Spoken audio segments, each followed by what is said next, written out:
characters that we put in there. So it's not. There's one of the guys that is Barry in the film. It's a guy called Luis Martinez that's been working with me for the past 10 years, and he laughs at it because he goes, I can't believe I'm Barry. So. Does he look anything like that? Actually, he does. He does. That's why we chose him. Yeah.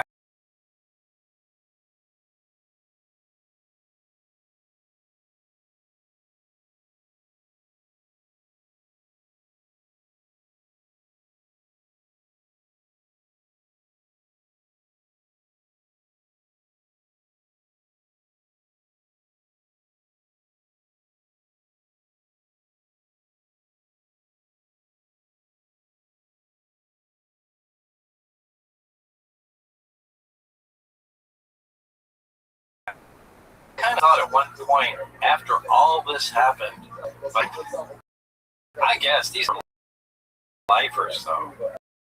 I mean, they spent most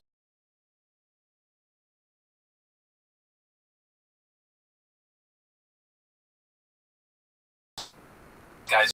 I don't know. I don't know what happened to him. I'd love to know.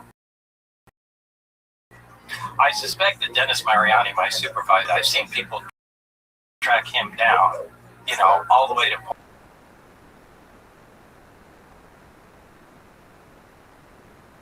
gravestone. What is it like seeing recreation of film? Because, I mean, it's we're direction, for lack of a better word, your description, you telling them exactly how everything was laid out, and then once they recreated it, what is that feeling like when you watch it? Well, the final product is absolutely mind-blowing because, as I said, it looks like you guys downloaded that out of my brain. I mean, you describe something 100 times and until you actually make them clear.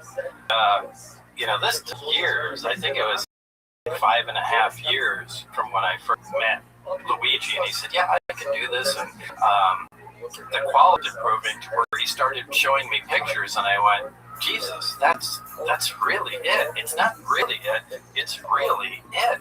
And I mean, it blew.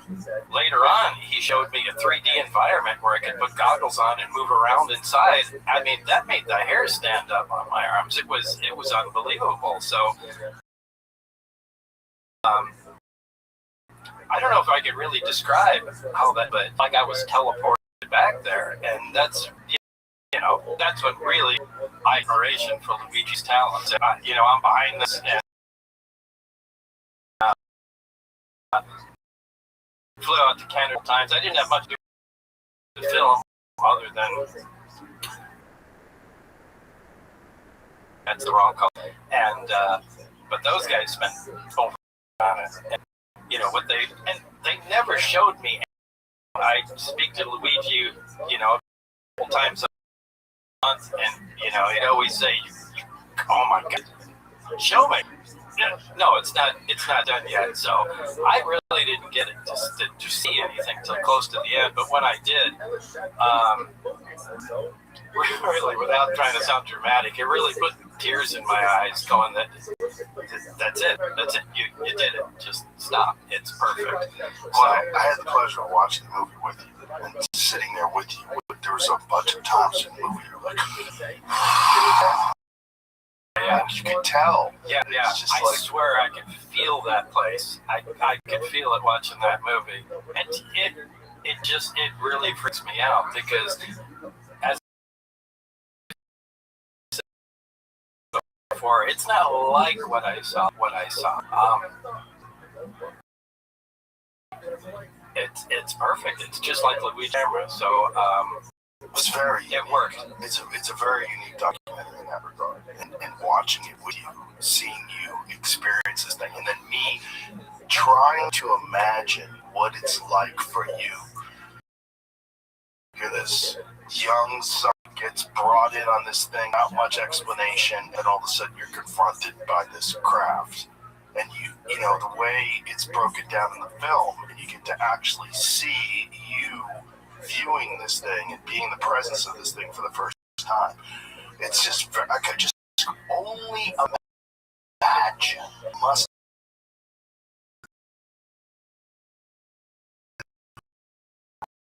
like for you. And it's so weird to watch you. Right. What did they do to me? What did they do?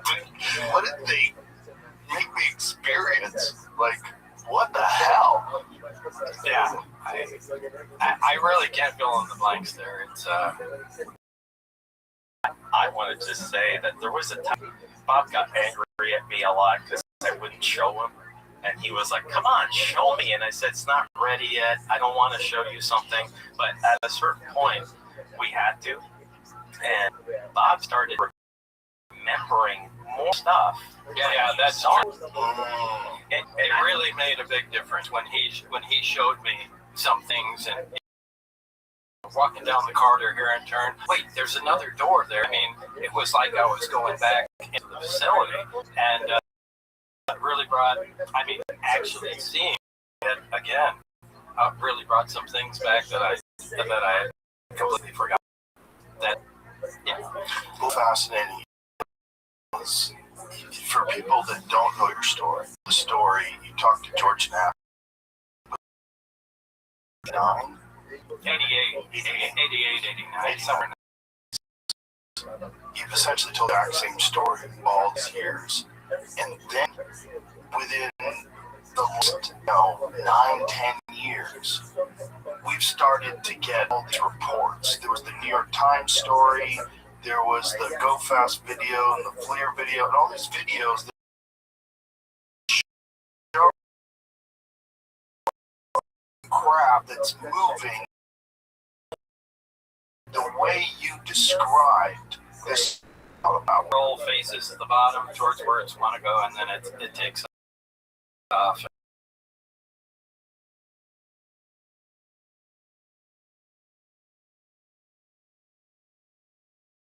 I mean, it's the way it was.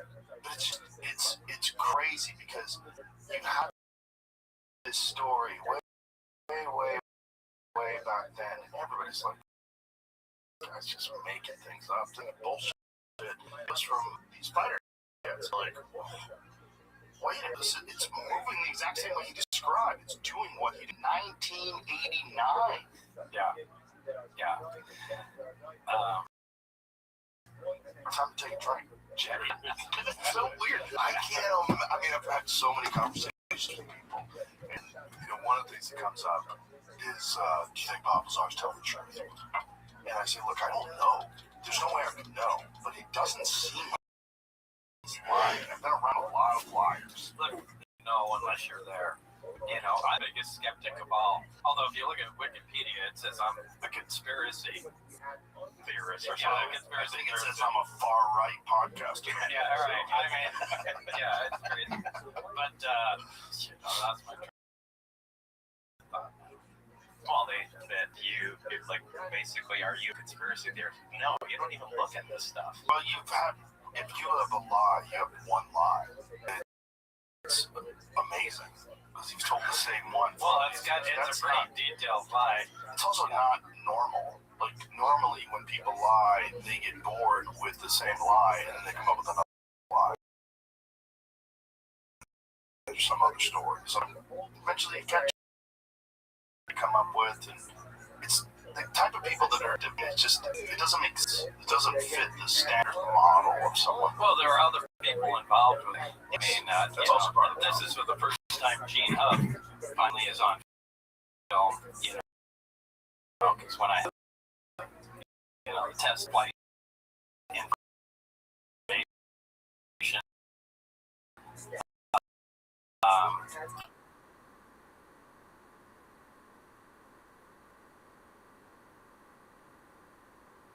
confirmation that you were being fucked with. That when you're in the gym, they would show up and open up your locked car trunk and leave it there, so you'd go out there and see it. You'd go to your house, you weren't there. Yeah, they were even following George Knapp, and I mean, all of us, anybody that had anything to do with it. at that time.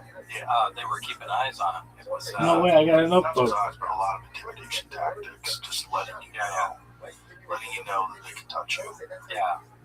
It worked for decades to push this out of my mind, so it's always tough to bring it back. When it's done talk about it. And although it might be funny now, it wasn't funny then at all. It was a really stressful time, and still is a very stressful thing for me. I know it's so many years ago, but do you remember the thought that came in your mind, realized that it wasn't ours?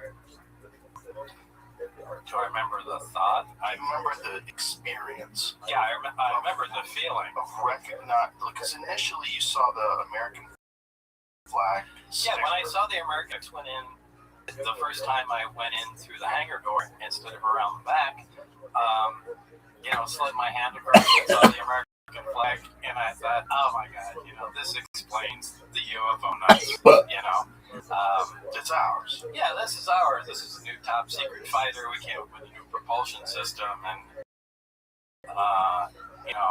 it explains everything.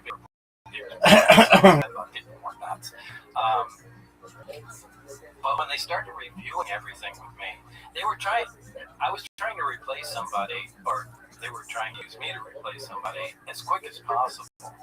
And they had two directives. Directive one was to duplicate the technology with us, which is exactly what it was. And directive two was to be able to disable the technology at a distance at any cost. And, once you start thinking, the thing you built worked, and it's kind of like they left that out. That, by the way, this isn't ours, and Barry is the guy that filled me in, going, no. And we need to figure out how this works. Look at the technology here. I mean, this is decades, light years ahead of where we are. And it was a shock, really, to me. I remember going home that night and just laying in bed and reviewing everything that everybody said that day. And I really don't remember how I felt the following days, but it was just a different feeling. The world just changed. Yeah. It was. I don't know. I couldn't imagine what that experience is like. And it's also very strange that they would bring you in and not specifically state to you that this is not ours. They just bring you in and just give you a directive. This is what you were trying to accomplish. Well, they gave me a bunch of briefings. Everything was moving at a very fast pace. I think I mentioned in the movie, right prior to I got there, there were Russians involved, and from what I can ascertain, there was an exchange of information, and then we discovered something of great importance, and of course kicked the Russians out and just held on to that information ourselves, and there was kind of a vacuum.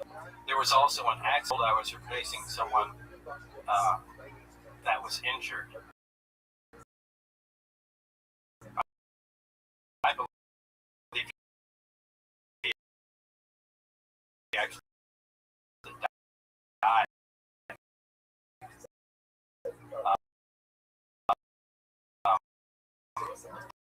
There's no record of who this person was, or has anybody ever?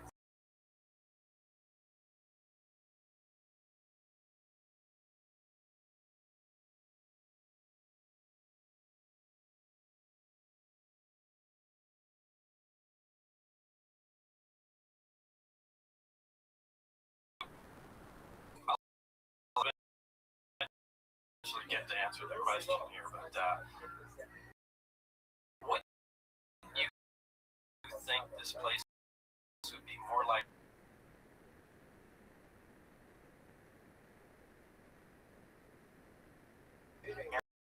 Not seeing that. This is something I would air the desert. There's dust on everything. Taking everything.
Isolated, sealed, secured environment, and they were past that.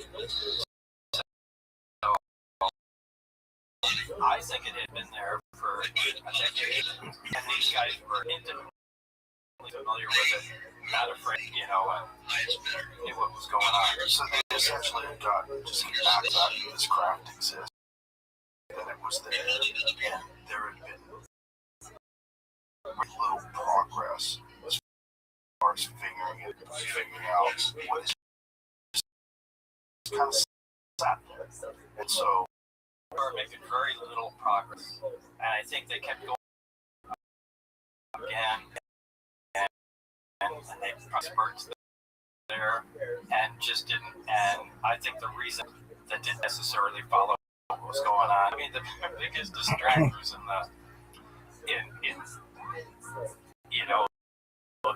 to me anyway, in the story, are other scientists, other physicists. Well, they would have hired me because I'm the top guy in the field. Yeah, you probably are. But I think they hired plenty of you guys, and you just kept going down the same road. I think they were looking for somebody that just would have some radical idea and just to push the project forward. Everything had stalled when I got there, and it was. I think they were just in a desperate move. One of the things you talked about in the first podcast, I think, is that the only way science to really progress is that these various scientists have to be able to communicate, and you have to be able to share ideas, and you have to be able to collaborate. But that's not how this was run because it was so top secret. Everything was compartmentalized. Like the metallurgists weren't talking to the propulsions people, weren't talking to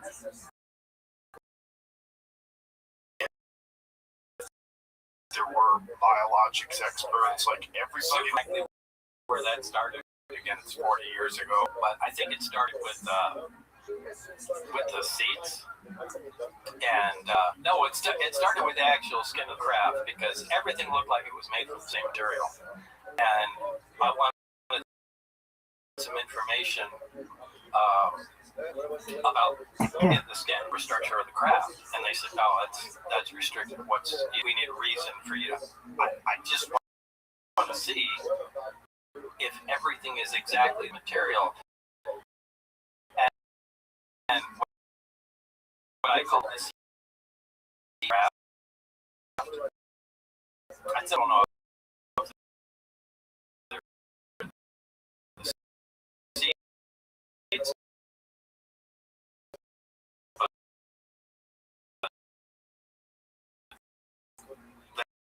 They might be.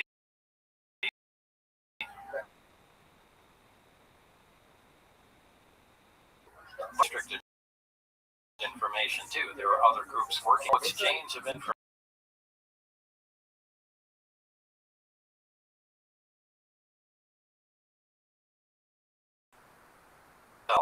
With security, and it was really frustrating. It was terrible.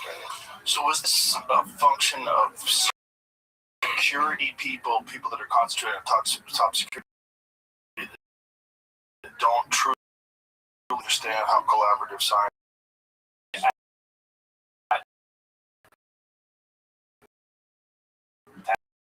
That's it. Right there. You Yeah. can stop right.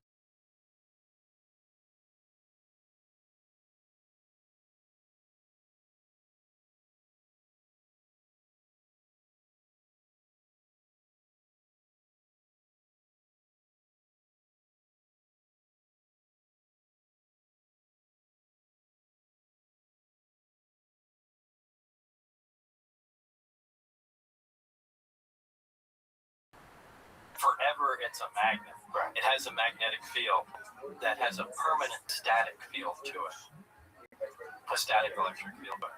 And I strongly suspected that the craft was made out of an electric. And I was not, because again, that's the material science guys. I was not allowed to connect that. That's so important to connect. And how the propulsion system interacts with the amplifier and the emitters, and I wasn't allowed the information I needed. So it was. We're treating it like fighter jet or automobile. Like automobile, you have the out area, the shell of the car. You have the doors, the skins, the hood.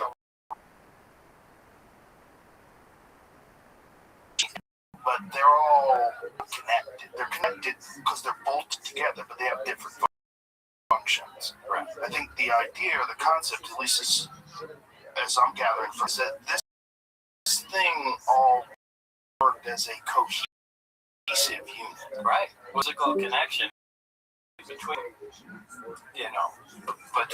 And all of it made up terrible. at least on the outside. At least on the outside. And the other crafts all had the same power plant in them. So that brings to mind, like a GM plant that makes a car with a Chevy 350 that makes, a dozen different models to it. Right. So that makes you think about, boy, is there a factory making these things? And, your brain can just wander off directions, but I tried to stick with just the technology. Did you know who the metallurgists were? The people that... Oh, I saw them. I know them. And Barry, we'd go to the lunchroom. Barry would point them out. And you weren't allowed to communicate with them at all? Oh, hell no. You have a lab partner, which might Mike, and you're allowed to talk to your lab partner, but you can't talk to any other group. That has to go through a written request, has to go to your supervisor, and he'll bring it over to them, and they'll bring it back, and so on and so forth. But that's ridiculous. That it slows down any progress you might be making.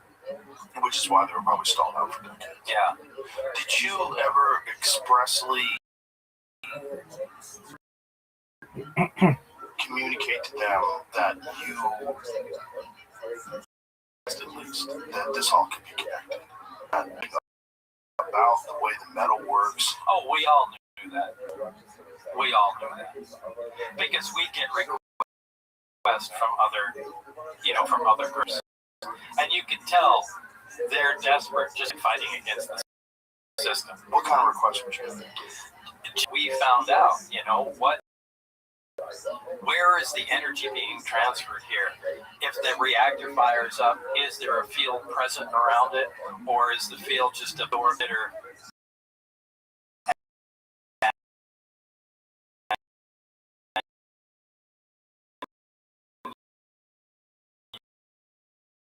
you can reactor itself? And it's like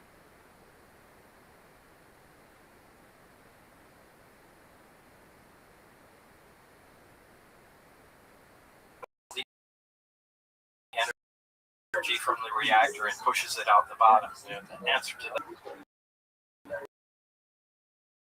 And some of the I don't even know what some of the others, but how many groups were there? I don't know. There were only 22 people there total, including myself. So I would like for you to tell Joe one of the things that also interested me, because I built the craft, how the wave guide worked with the ceiling and the interior and how it blended. If you can explain, there was no telescopic. Well, this is why we wanted to talk to the metallurgist people. The reactor sits on the bottom of the craft. It's a little dome over it. There's something that looks like a pipe. That's like you can lift it up and take the reactor out, put the reactor lifted. But you know, like an antenna walkie-talkie, it has different sections. There it is. Here's from the video. Okay.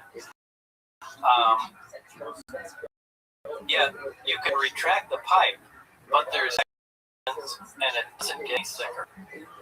It just becomes smaller. And if you look underneath, where the emitters hang down,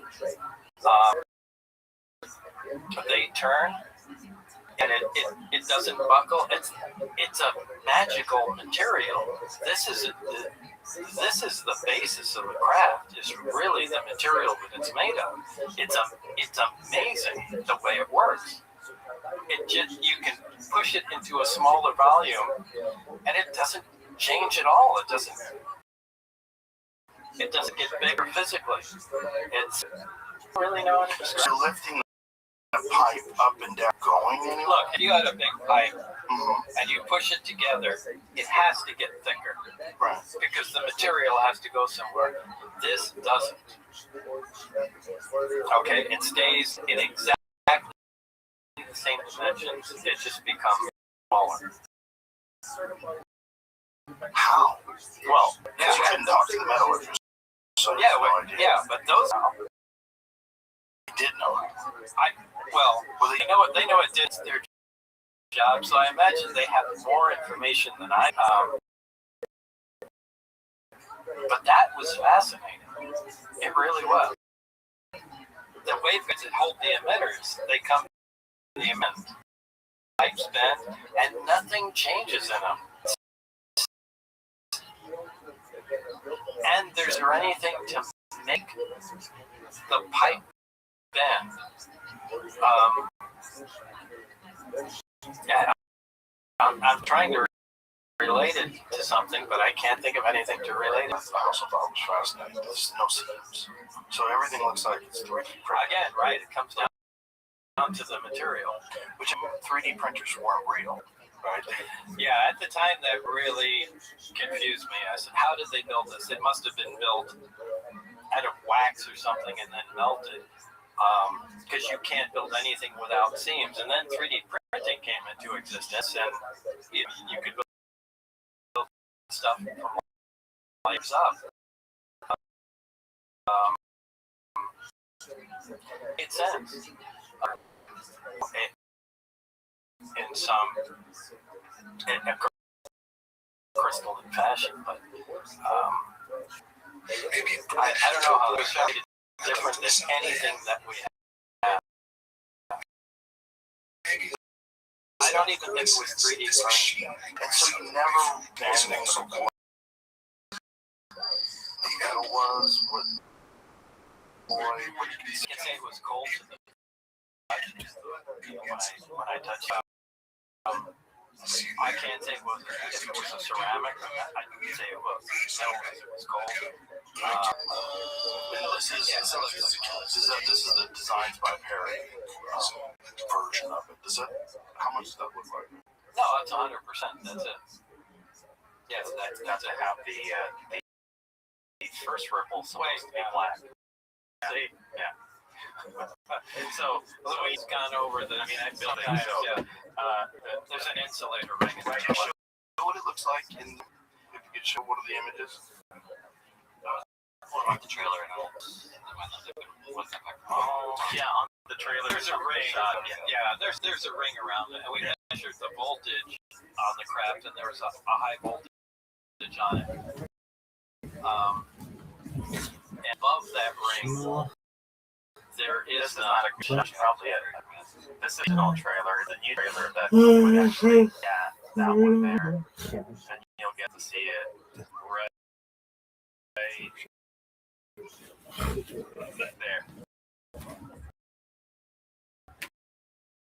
Actually, right after this. It's actually.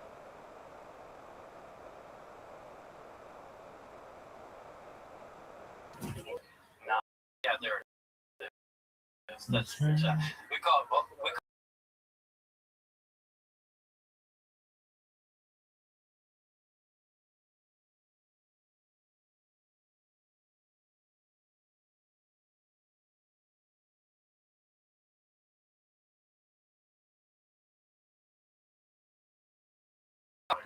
Once you see it, the whole rest of your life is now going to be very different. And you are in its presence for how long did you work there for? I don't know, maybe 6 months or so. So for 6 months, you're, and I would imagine it's talking about your thoughts 24 hours a day. Well, at the time it did, sure. It's actually like for it, during, and after it. Before it was my life, during was when it happened, and then the after part of my life was to just, to just go on. Talk about it for a long time. When you did the George Knapp interviews, you talked about it a little, you made videos explaining things, how things worked. No, I don't really like public attention, and I don't really like doing interviews. As you probably know.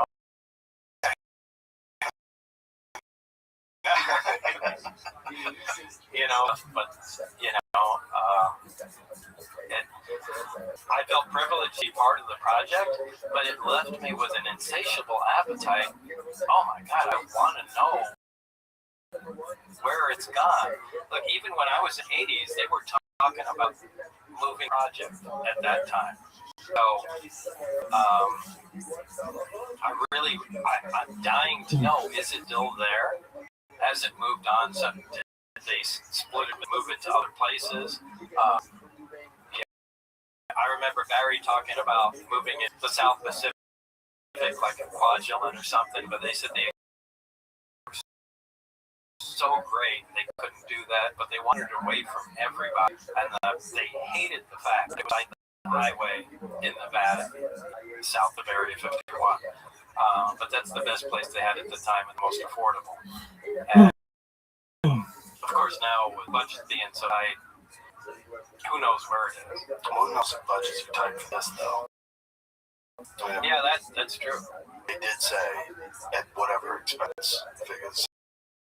So.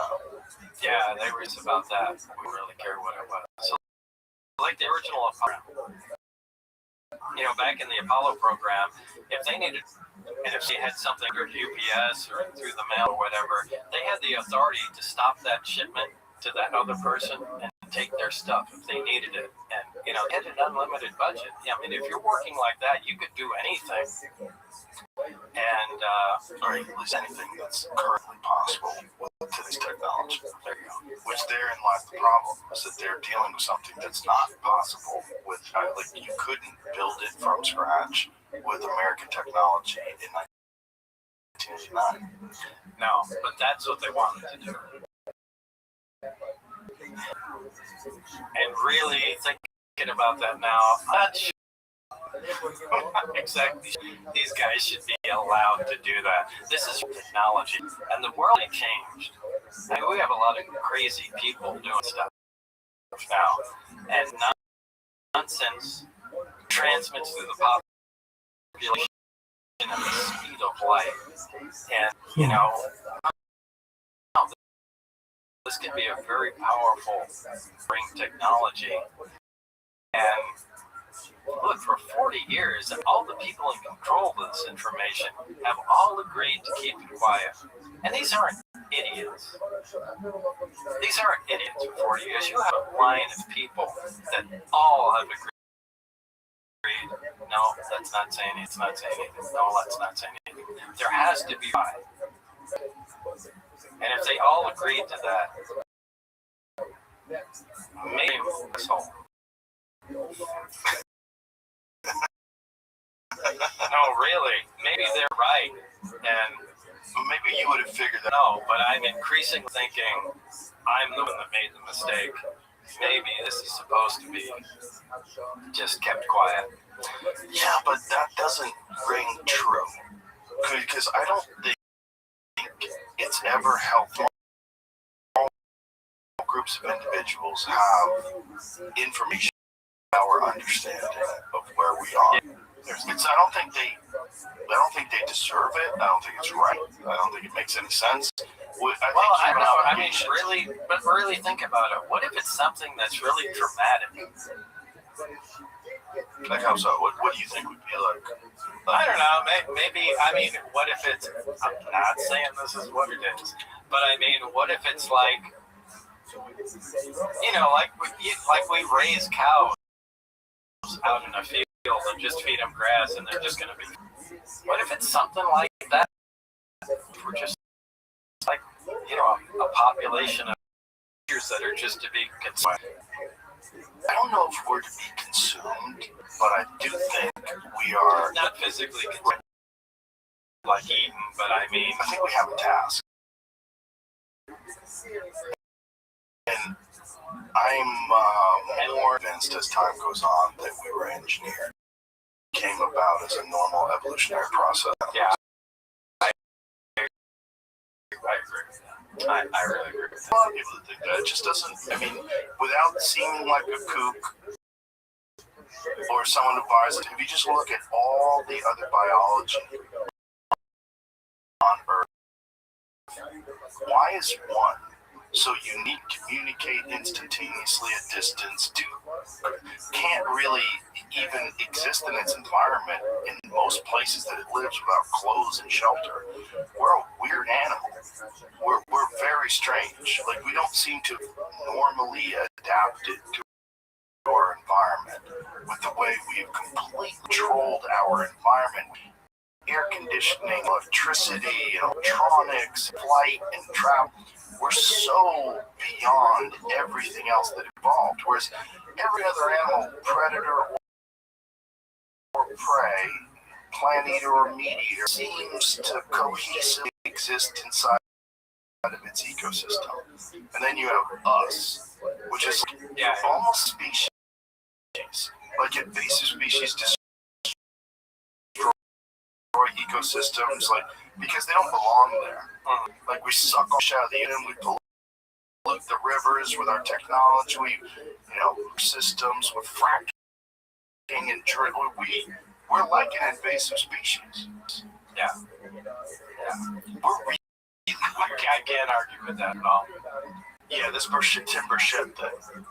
So Tim has recently been talking about this, and he can't because it's classified, but he said he'd be things that I've seen if the things that I've seen are released. Yeah, just needed to disclose it all. I'm sick of it. Well, I was briefed. I'll tell you this. I was briefed last week on an issue 2 weeks ago, and it would have set the earth on. This country would have. This is what I was talking about. Yeah. If, it's not like there's a bunch of space brothers coming down. Oh, look what we discovered. Here, what if it's not that? What the information is bad? What would be bad? Like, have you ever thought about this? Tried to, play it out to its natural conclusion? Like, what do you think the scenarios would be that's bad? I don't know. Everything that we're look, we view ourselves at the top of the food chain. What if we're not anywhere near there? I don't think we are. Okay, what if we're just consumables? Well, I don't know if, chimpanzees are consumables, right? They're not at the top of the food chain either, right? But no, but there's, I would consider them substantially lower than we are. Right. My good friend that died, John Lear, who had a bunch of crazy thoughts. He used to come over and tell us that, on the moon there was a soul sucker. And when you, he did, he said this, you better give me that bottle. Have another drink before you explain this one. Oh boy. A soul sucker. Yeah. John Lear was an eccentric individual. Yeah, but sad I never met him. Man, he was a What? Terrence McKenna talking about the moon being a soul catcher? Yeah. No, and he'd give me pictures of these giant antennas on the moon. And, in fact, I'll tell you a story. He was an accomplished pilot, had many world records and things of that, part of the Lear family, that his father invented autopilot, the 8-track tape, all kinds of stuff. And, but John Lear was a loose cannon. At the time, he'd fly from Las Vegas and, shuttle L-1011s, which are giant planes, back and forth. And he'd say, be kind of lonely. He goes, hey, you want to go to Minneapolis tonight? He'd call me like at 9 o'clock at night and say, well, no, not really. Come on, fly with me. He said, just put on a suit and, come to so-and-so. And I'd go to McCarran Airport and, go there. And, I'm going to tell everybody you're, an inspector from the FAA. And I'm, okay, great. And I get on the plane and it's, just act like you're, going to kick everyone's ass. So I go on there and I sit they pull down a jump seat behind the plane and I just sit there looking at everybody and God, all of this stuff is so illegal. And, get on there and fly and, John would take, and the L-1011 was a pretty advanced plane at the time. This was in the 80s. And, John would be smoking his pipe. He'd take off. He'd put his feet up and smoke his pipe. And he'd fall asleep. And I'd just be, hanging out there. And, before the plane would land, he'd just, wake up, be smoking his pipe himself. At the time, my wife was taking flying lessons. And he said, bring her up here. And I think they had an engineer also on another panel. I don't quite remember, but I was there with my wife, people on board, and he'd say, hey, come on here and take the wheel. And he'd get the captain of the plane would, I think my wife was in her 20s at the time, and just sit her down and say, yeah, hold on to it, and, just keep correcting, and he'd just let her fly the plane, which is insane. And, the co-pilot would just look over, and I remember looking over at, I think, the engineer that looked at the gauges, and he just put his head down and pretended like nothing was happening. That was just one time. Another time he was ferrying an L-1011 going by Roswell. At the time I was living in New Mexico, and they called him and told him he wasn't getting paid, that the company was defaulted or something like that. And he was coming up to New Mexico and landed at the Roswell, just took the plane and landed at the Roswell airport. The whole 1011 got off, walked up to a bus station, gave me a call on the payphone and said, hey Bob, I'm coming over. Okay, you're in New Mexico? Yeah. And he drove up, taxi would drop him off at the house, he walked in, he went, boy, I'm tired. And he just lay down on the couch, and go to sleep. And I said, what are you doing here? What's going on? Oh, I just dropped the plane off. They're not paying me. That's it. But I mean, John Lear was such like a loose cannon. He was a great friend to have, but he had no bullshit filter.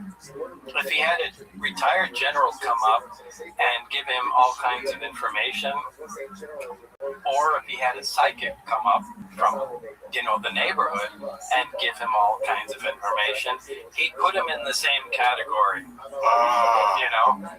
and so he really did have useful information that was difficult to get, but it was mixed up with nonsense. Right.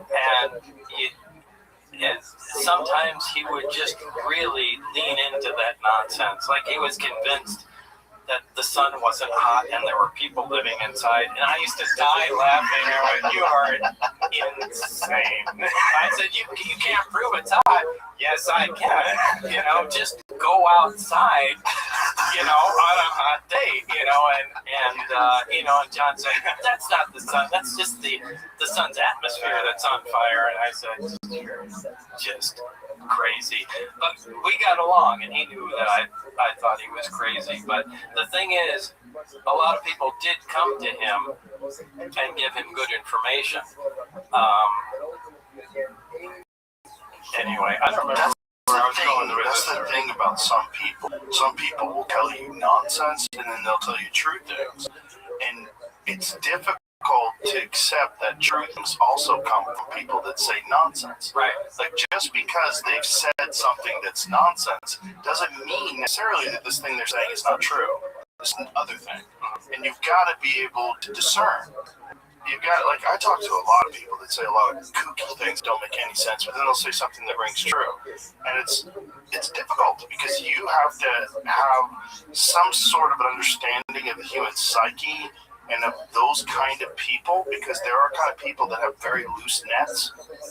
You're counting on their filter working like yours. And it doesn't. And no, it doesn't. But some good stuff gets in there, and you go, hold on, what did you just say? Right. Tell me that again.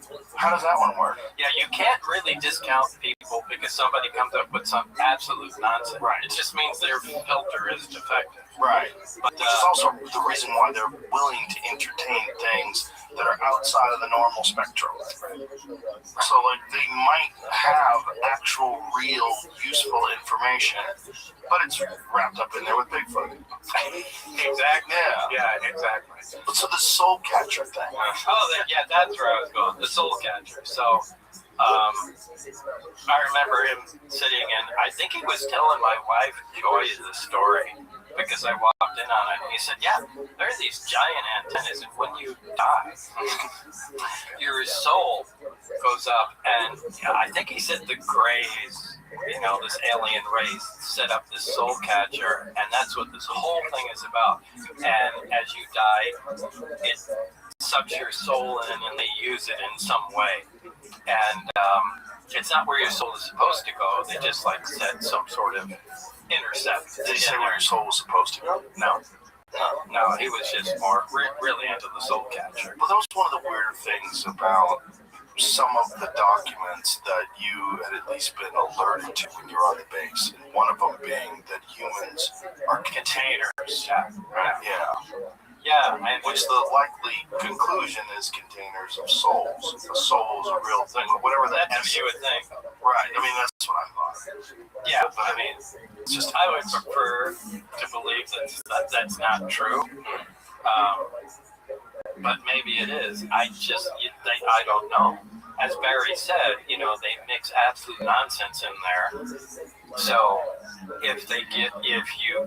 and it's unique to each person. So if you give out any information and you go, we heard some stuff about soul catchers. Oh, we know that came from Lazar. So that's just a way where they can direct where it came to. But then the problem is like decades and decades, generations and generations of people working there. How many people know what the real truth is? How many people know? I don't know. I mean, there must be a group of people that really have the pure information of what's going on. I would assume, but not necessarily. I would think there has to be a group of people that know what's going on. And who are those people? You know, and to me, like I was telling Luigi, I have a bunch of questions for me. You know? Right. Like, what would be your questions for you if you met you? Yeah, now questions for me are people that ask me over the decades the same question. You know, why is it the Navy paid me? I always said the Navy. Everything has been the Navy instead of the Air Force because, you know, back in the 60s and 70s, you know, there's Project Bluebird in the Air Force and all that, but everything associated with this was the Navy. So And in these days, you hear some of these new types of crafts that are Transmedia. yeah, you hear the word transmedium, and David Fravor, Commander David Fravor, with the tic tac, and things are under the water. And supposedly the craft that the sport model was an archaeological recovery, and that itself was underwater. So what is the deal with the water? I mean, it's by far the biggest medium of the planet. I mean, if you want to hide people down there, almost an entire civilization down there, you could do it in the ocean, as long as you do it deep enough and away from people. So, yeah, number one is, what's the deal with the ocean? That's probably the number one question. Because there's a ton of sightings where people see things come out of the water and go into the water. Yeah, there has to be a reason for that. Well, just in terms of if they have the ability to travel through space, whatever that thing really does creates gravity bubble or some sort of a space-time bubble. Yeah, but maybe it's not space. Maybe it's not space. Maybe it's time. Maybe it's another dimension. There's really no limits. If you can start manipulating physics in that way, you can bend time. You can open doorways into other dimensions. So maybe it has nothing to do with going. Look, we all want it to be like Star Trek, because Star Trek is really understandable. Right. You go out there, you fly to another planet, you meet the people there, you go to another one. Well, these guys are happy, those guys aren't, and it all makes perfect sense. I don't really think it's like that. Look, if you look in history, especially, United States history, anytime a superior race or intelligence meets with an inferior one, it's never good for the inferior guys. Never. We never come over and go, oh, we just want to teach you guys everything that we know. No. It's like, we're going to rape all your women, take all your stuff, and then just kill you. Use your resources. Yeah, right. And just consume everything you want. That's just always the way it goes. Now, maybe that's just what humans do, but I would be concerned that's what all life does. Well, we are territorial primates, and that makes sense that that's what we do. The thing that always fascinates me about particularly, they seem to be genderless, and they seem to have no muscle at all. They seem to have enormous heads, and the stories, at least, the anecdotal accounts of people having communication with these creatures is that they communicate in some way telepathically. Yeah. If you transcend all of our weird biological needs, like all the things that are attached to being a human being, ego, lust, greed, desire to conquer, desire to control resources, all those things are territorial primate instincts. In one of the conversations I had yesterday with my friend Theo, we were talking about what's happening to people's bodies is that people are slowly, we're consuming microplastics and phthalates and all these things that are reducing our reproductive system, our testosterone's dropping. Right. All this stuff leads you to say, well, where does this go ultimately? How many more people are autistic now than were before? It's 1 out of 12 boys in California now. It used to be 1 out of 10,000 just a few decades ago. We're moving in this very weird direction without us recognizing. Wait, let me stop you there. It's 1 out of how many? 1 out of 12 boys in California are diagnosed autistic now. But do you think that might be the way they're diagnosed? No, I think it's exposure. I think it's exposure to chemicals, vaccines, environmental toxins. You think that too? I think that. It's not just me. There's tons of studies, and a lot of buried studies too. Okay. I mean, if that's accurate, that's right. Well, it can't be just diagnosed, because I know so many people that have nonverbal autistic kids, or I didn't know anybody that had nonverbal autistic kids when I was younger. Well, I mean, back in the 60s and 70s, there were no kids with ADHD. Kids that were like that were just assholes. I think that's still the case. I don't think ADHD is a real diagnosis. I think it's a real excuse game to give people medication. I think ADHD is essentially a superpower.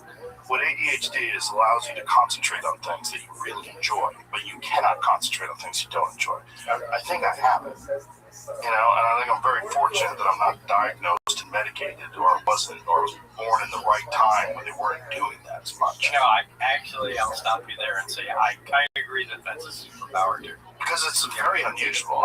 Yeah. If I find a thing that I like, I can log in and concentrate on for 12, 14 hours with no sleep, no food. All I need is like water or coffee, and I'm locked in. I locked in for 4.5 years. I think with ADHD is you're taking kids and you're putting them in a completely unnatural environment. You're making them sit down. They don't want to sit down. They're very active and energetic. You're making them study things by very unenthusiastic teachers. They don't want to pay attention. They're fucking off in class because they're completely bored. And then you're saying, that kid's got a problem. We have to diagnose him. And then what do you give them? You give them Adderall. And all of a sudden the kid's locked in because they're on fucking speed. Yeah. And I just think... Yeah, but if you focus in and let them do what they're interested in... Give a kid a video game. Watch them play it for fucking 10 hours with no food. Because that's what happens. Because that's something that they're actually engaged with. It's not that they can't be focused on anything. They just don't focus on things they enjoy. And we want to turn people into nice little factory workers.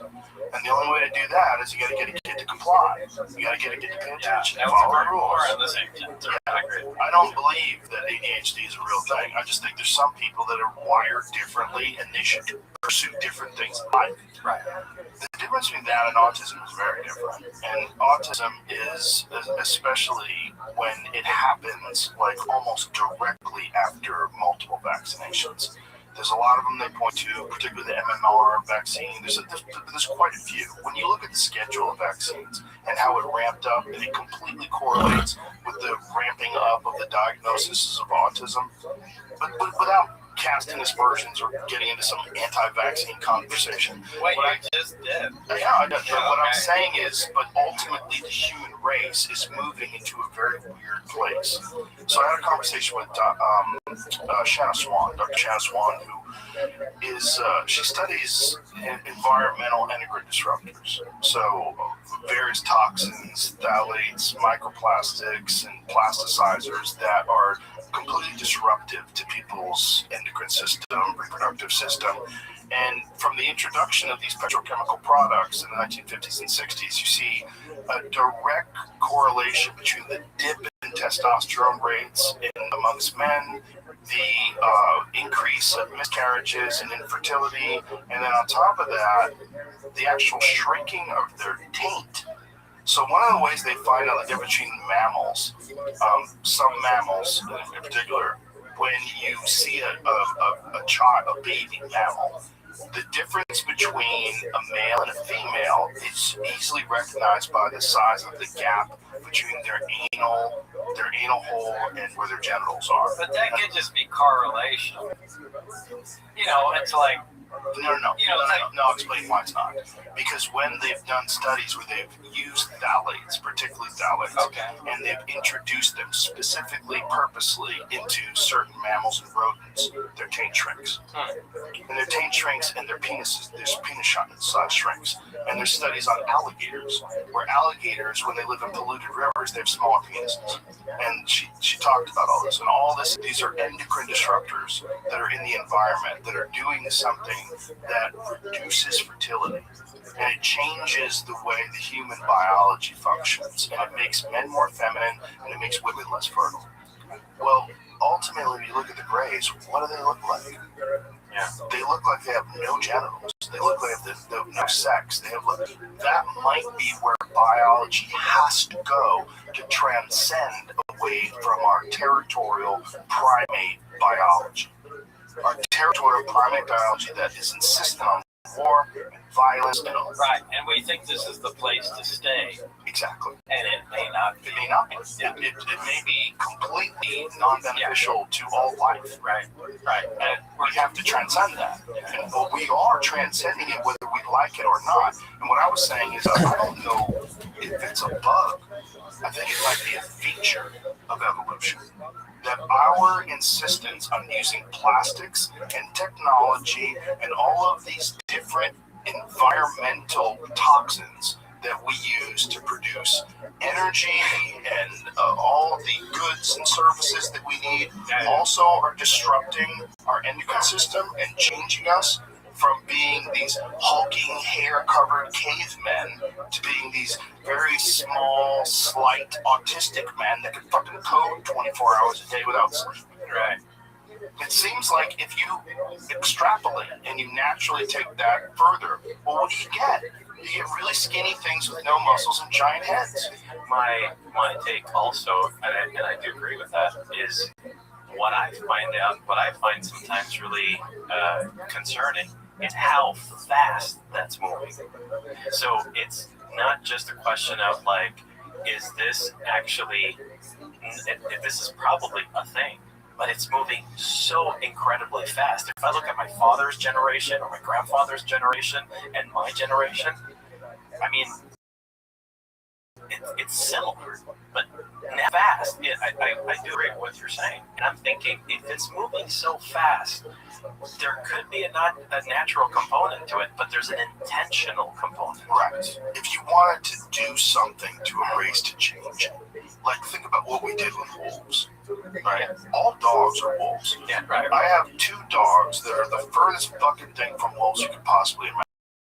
Is that Marshmallow? Marshall. Yeah, Marshall might be a marshmallow. Marshall was a golden retriever, the sweetest dog of all time. And I have another dog named Charlie, who's a King Charles Cavalier Spaniel, who is even further from a wolf than Marshall. It's just a cute little fuzzy little sweetheart. They have no killer instincts whatsoever. That used to be a wolf. Right? But we softened them to the point where there's something compatible with our modern life, with households and families and babies. And we made them safe. And that's happening to people. It's happening to people whether we like it or not. We can attribute it to all these different factors. Oh, it's a problem. We have to remove these things from the environment. This is what's going on. Maybe, or maybe you just look at the overall picture. There seems to be an insatiable desire for innovation and technology that human beings have. If you looked at us from afar, if you weren't part of the human race and you're just studying us, you're like, what does this species do? Well, it makes better things. Makes better things all the time. Constantly. You know, look, I have an iPhone 16 here. It's not as good as the iPhone 17. iPhone 17 is better. Why don't you get an iPhone 17? Right, you know, it just like keeps going. It never stops. It never ends. The TVs get bigger. They get stronger. Your cars get faster. Your computer does more cores, does processing, video editing so much quicker. Everything moves faster and better. We keep making better things. We never stop and say, you know what? Society right now, we have a lot of problems. The problems that we don't have are technology. Our technology seems completely suitable to this world that we're living in right now, making new things and concentrate on cleaning the rivers and concentrate on stopping crime and concentrate on educating people, concentrate on counseling for troubled young people. No, we just plow forward ahead with the one thing that we absolutely guaranteed do. We make better things. We make better weapons, better cars, faster planes. Everything we do, we make things better. And I'm sorry, I have to add, we do that, and we also do it in a way where it's economically beneficial to the ones that are making it, because we make things break now. Think about it. We make better things, but we make them so that you have to buy the better thing after. Right. Engineered obsolescence. Yeah, that's also important. Yeah, it is, because then it also, human beings have this very bizarre desire for materialism. Like, why would a thing with a finite lifespan want to accumulate objects? Like, I know people that are in their 80s that collect things. Like, what are you fucking doing with that stuff? Yeah. You're gonna die. You have maybe like 10 summers left on Earth. And here you are, collecting stamps or cars. 10 summers, yeah. No. Yeah. I've got to do that. It's weird. Yeah, I mean, at some point, you have to bypass the accumulating stuff. Right. Part of life. But materialism ensures a constant fueling of innovation. Because this is one of the things that gets people excited about collecting new stuff, is that you're going to make a better version. Like, I don't care how good your Mercedes is. It's not a 2026 Mercedes. Right. Yeah, it's better. It has new features. It's a new thing. And so it's like all built into the human psychology and also to this thing that I said. Like I said, if you were somewhere else studying this species, what does it do? It makes better things. What do sharks do? They eat things. They just swim around. They can't even stop swimming. They eat things. What do people do? They really just make better things. They go to war. Why do they go to the war, really? They go to war so they can control resources so they can make more things and better things. And also the amount of innovation that is in warfare, in war weapons, and war fighting. That's actually critical Yes. to keep the system going. Yeah. Well, ultimately, all that does is all of it releases more endocrine disruptors, more contact with all these different chemicals and toxins, feminizes men, ruins women's reproductive systems, to the point where ultimately we say, oh, for the survival of the race, we're going to have to figure out how to reproduce non-biologically. When I first got involved in it's something fun, right? It's something fun because we're so wrapped up in who we are. We're so wrapped up in, look, I love being a person. I love living in Texas. I love driving an American car. I love all those things. But what does it mean? Like, what is it? What is that? You know, these are just weird identity points that you connect with whatever this species is. Well, but if you just could just have a above view, you look down and you go, what are we doing? Yeah, that's a good question. That's a good question. Yeah, like how far are we going and how fast are we going there? We're going pretty fucking fast. And now with AI, I think we're going way faster than we even understand. Because with Claude, I mean, they think that the Claude AI, the engineers, they think it's sentient already. It just doesn't have a physical body to Look, move around. AI is going to kill us. Everybody agrees with that. There's no question. I don't think it's going to kill us. You know what I think it's going to do? I think it's going to prevent us from breeding. I think it's going to let us die off. That's going to kill us. But I think we're going to willingly go with it because we're going to get like mates, like ex machina. We're going to just something Look, that's as soon as they come out with a female robot, that's sexually attractive. It's or over. Whatever. Yeah, Game over. Game over. Over. There's just going to be no more babies, and we're just going to die out. Yeah. So or integrate, and I think it's much more likely that we integrate, and that's where you get the grays. I think that what the grays are is a combination of technology and biology. And if you just go from very well chimp to caveman to gray, you go, oh, I see where that's going. Chimp, caveman, human, modern human, gelatinous, soft, slow-moving, weak, modern human, grays. Like I've always leaned into what Barry told me because it's the only information I had, that the craft came from Zeta Reticuli, which is a star system about 30 some odd light years away, and again, it was just like a Star Trek thing. They came over here for whatever reason, but that information may not be true. Right, that amount of information might be one of those things they put. I mean, that's nonsense. Yeah. Again, if it has to do with time, I think from what George has told me, Jacques Vallée and some other really credible researchers have said that these are people either from another dimension or another time, or maybe they're us from the future. Right. Just coming back to interact with us in some way. Make sure we don't fuck everything up. Yeah, but it doesn't seem like they're doing a good job. Well, maybe fucking things up somewhat is also part of the plan. Maybe that actually has to take place. I mean, holy cow! Look at the way things are going right now. Right. Holy cow! Exactly. Things are totally off the rails. That's part of the plan. It's like it has to get so far sideways that we realize how fucked up everything is, that we start making meaningful changes and implement AI as government. That's a dangerous thing. Exactly, but is it as dangerous as Iran getting nukes? I don't know. Is it as dangerous as the global Islamic Caliphate? No, it's not Iran. Iran's not getting nukes. I mean, okay, but never mind. I don't want to get into political stuff. No, you could. You could. Look, if you gave Iran the technology to get nukes, everyone has any physicist has the technology to get nukes. Right. I mean, the difficulty is actually making the material. So, I mean, if I was Iran, I would enrich to 80 or 90% because that's where you can make a weapon and stop there. Right. It's not like they would be the only people with a weapon. Pakistan, India, North Korea. But that doesn't make you have a weapon. It just gives you a shortcut to it. And making a weapon from there and being able to deliver a weapon, to 4,000 miles away, good luck with that. That's a big deal.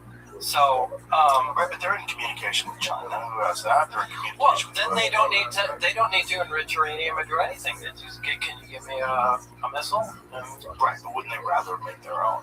No, that's not even the point. Rather make their own. Why would you do that? Would you rather make your own car or just somebody give it to you? No. Why would you do that? You got a buddy that'll just give you one. Because you want to be self-sufficient. You don't want to have your own You can always where do you don't that. have to rely on someone. No, you can always do that. You can always do that. I don't think they were ever gonna. They're gonna absolutely make a weapon now. Right, because we're, kicking their ass. As everyone has learned, I guess you have to have nuclear weapons now to, but this is a really bad situation. Oh, it's a horrible situation. Yeah. But my point is, why is this situation taking place? The situation taking place is because human beings suck. Right? We suck in how we interact with each other. Yeah, we suck because we're territorial primates with weapons of mass destruction. Can't we just all get along? Right. Well, what is the way to stop that from ever happening? Well, one, you will let a catastrophe unfold, and then you offer a solution to make sure these catastrophes never unfold again.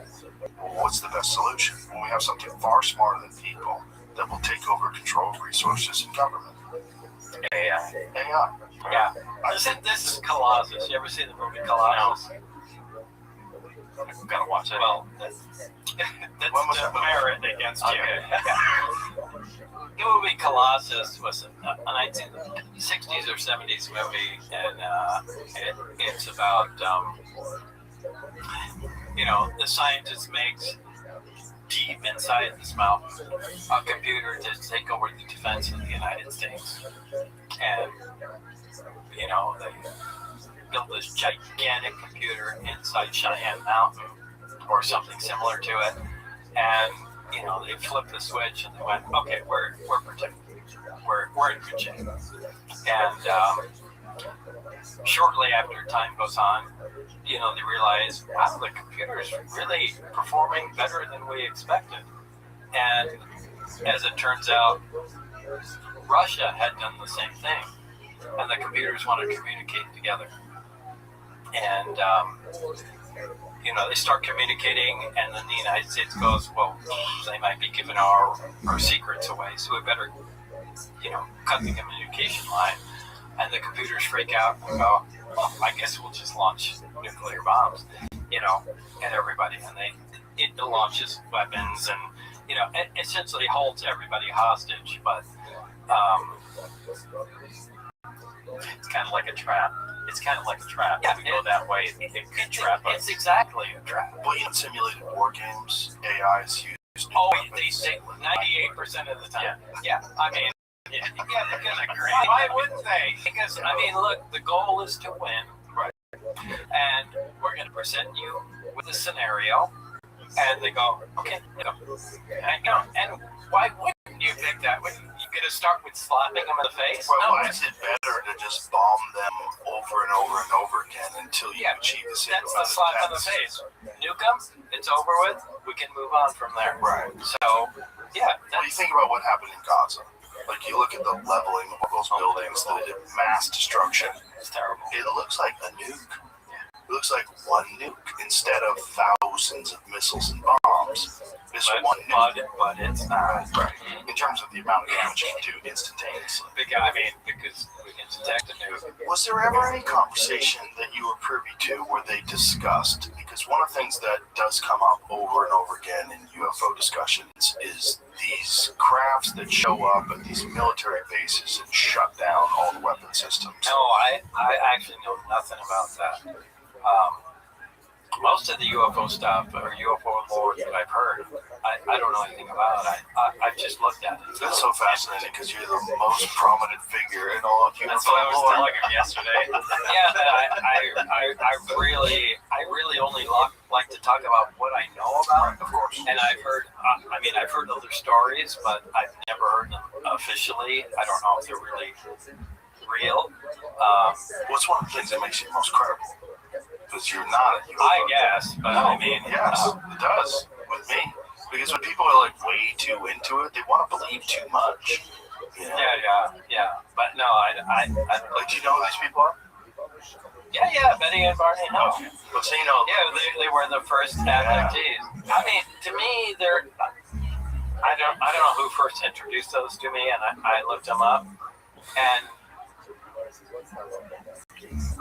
people say, "Do you believe them?" And I'm kind of inclined to believe them because, look, in the 1960s, right, where they're from, the last thing you want to do is be recognized as a mixed race couple, right? I mean, Right, and go public in the store. yeah. I mean, holy cow, they would hate you. Yeah. A black person and a white person that were, in any kind of relationship. But yeah, they did that. Crazy story. Yeah, And you hear that. and actually, on top of that, I have a connection. Yeah, because Barry said they're from the Zeta Reticuli star system, and I believe it's Betty Hill drew a map of the Zeta Reticuli star system and said this is part of their roots. Whoa. But did you know that? You didn't know that? I don't remember that. Yeah. Okay. If you I look that up. remember it from what you said from. Okay, but if you look up at Betty and Barney Hill, she said, I think, I can never get this stuff right. They show her a map and they say, well, this is a map. She wanted to know why they were here, what's going on. They showed her a map, am I right? They showed her a map. And they said, do you understand this? And she said, no. And they said, well, why should we tell you anymore? And well, I don't know, maybe you could something like that. But they showed her this star map, and she obviously. Look at that. Yeah. Under hypnosis, Betty Hill describes a map she was shown by the leader aboard the ship. Later, she sketched it. She said she was told the heavy lines marked regular trade routes. That's right. Yeah. And the broken lines recorded various space expeditions. The following year, the map seen at right was published in the New York Times. Mrs. Hill, struck by the similarity between the Times map and her sketch, then added the corresponding names. Yeah. And it ended up being the Zeta Reticuli binary star system, which was really interesting. And I remember when I first heard about Bob's story back in 1989, and he said Zeta Reticuli, I remember thinking, wow, that's what Betty Hill saw. So that made me also question, is that real in that document? Did these guys really come from there? Because it was mentioned in 1968. Right. So why would the government, the U.S. Navy, write that in there that would correlate to something that we already kind of knew? I think that was a purposeful disinformation to disinform someone. I think so. But why? Maybe it's true. Yeah, go ahead. We'll pause right here and use the restroom. We'll be right back, folks. I got it. No worries. We'll be right back. We were talking about this whole Zeta Reticuli thing. So, when you're dealing with so many different crafts and so many different things, the idea that only one species or one thing more advanced than us is visiting us seems kind of silly.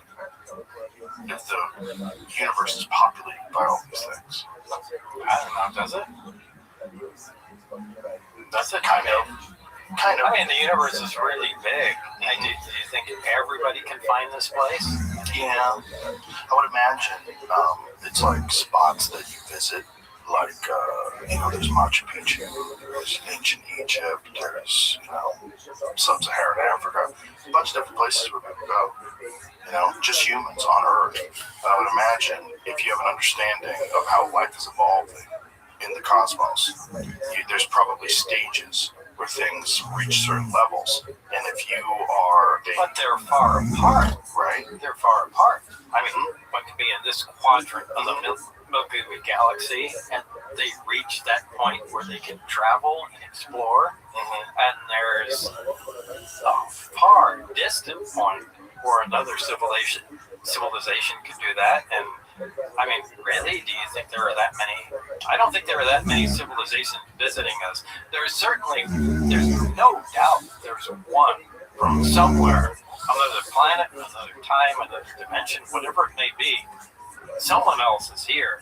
We're not the top, of the pyramid. No, we're absolutely not there. There's no question.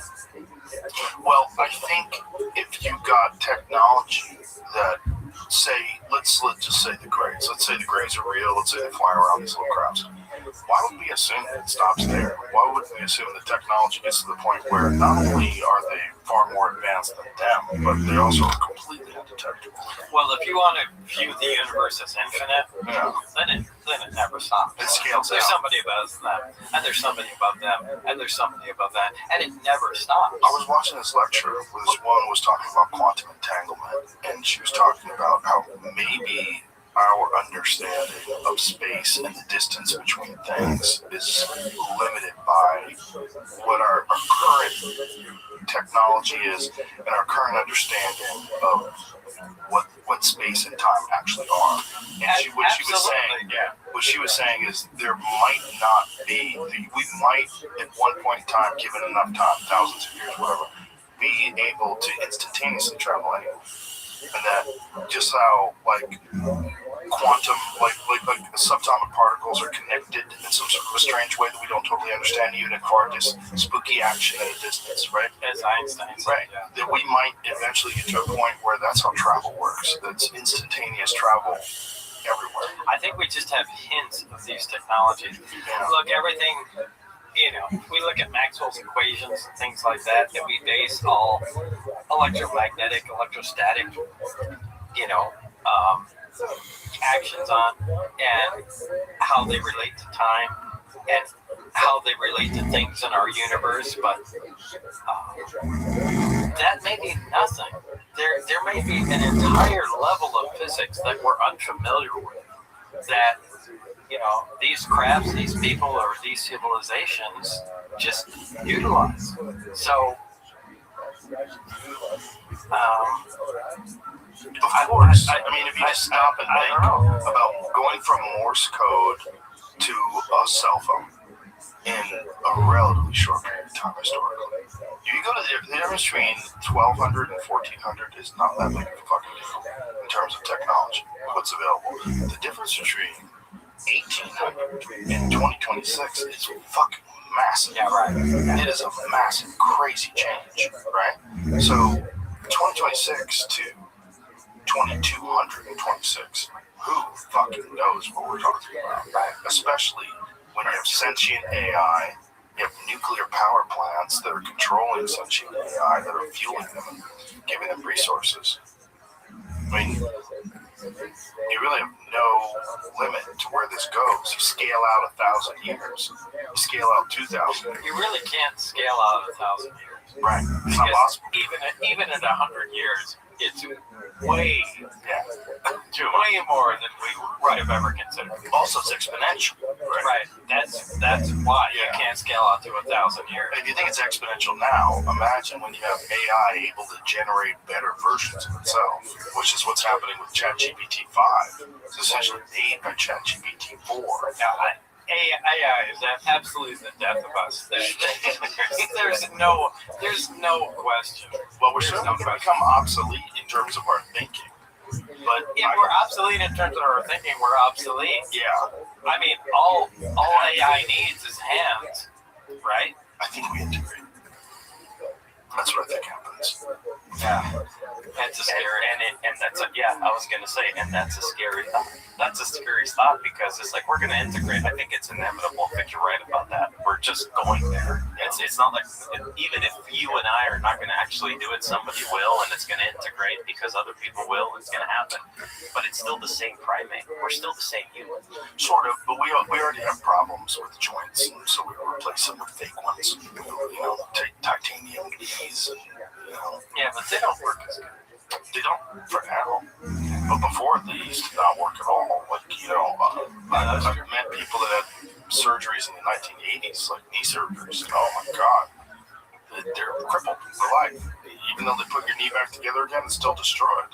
You get a knee surgery today, 6 months later, you're 100%. Now, I'd love to know the future. Yeah, well, it's kind of. I'd love to know. Well, that is. So, one of the things I want to talk about is the actual. The generator, this thing that works on this element that bombards with radiation. How did you guys figure out what the function of it was and what it did? So when you're first introduced to this craft and you see this dome, the reactor that's covering this thing that's generating this power, what was the introduction to it? How did they explain it to you? The introduction was way before me, and that's where the guy prior to me either got hurt or killed. So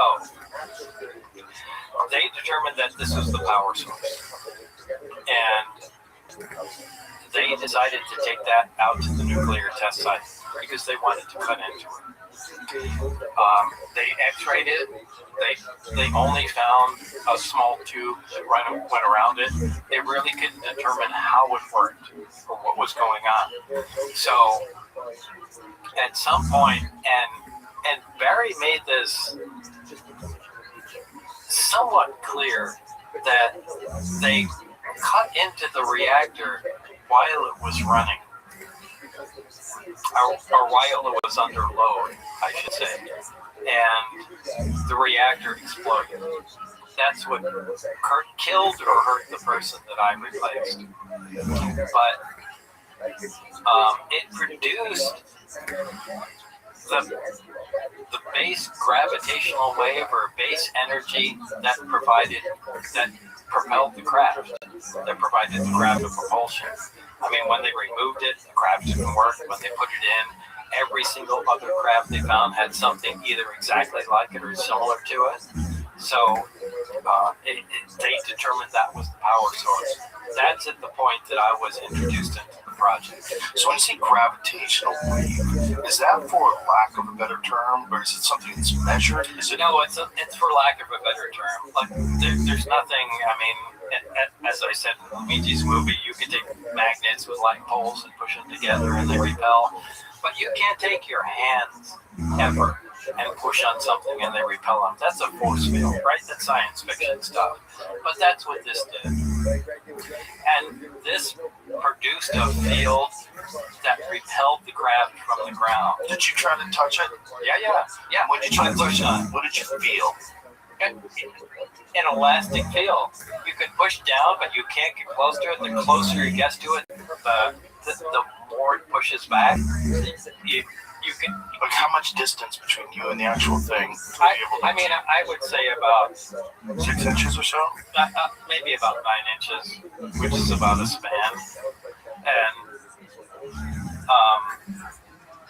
no, it's at some point you can't push back on it at all. But the important thing is if you have a magnet, a little disc magnet sitting on the ground, and you have another magnet, and you push on it, that magnet moves away, right? Yeah, because it's pushing on it. But the craft didn't.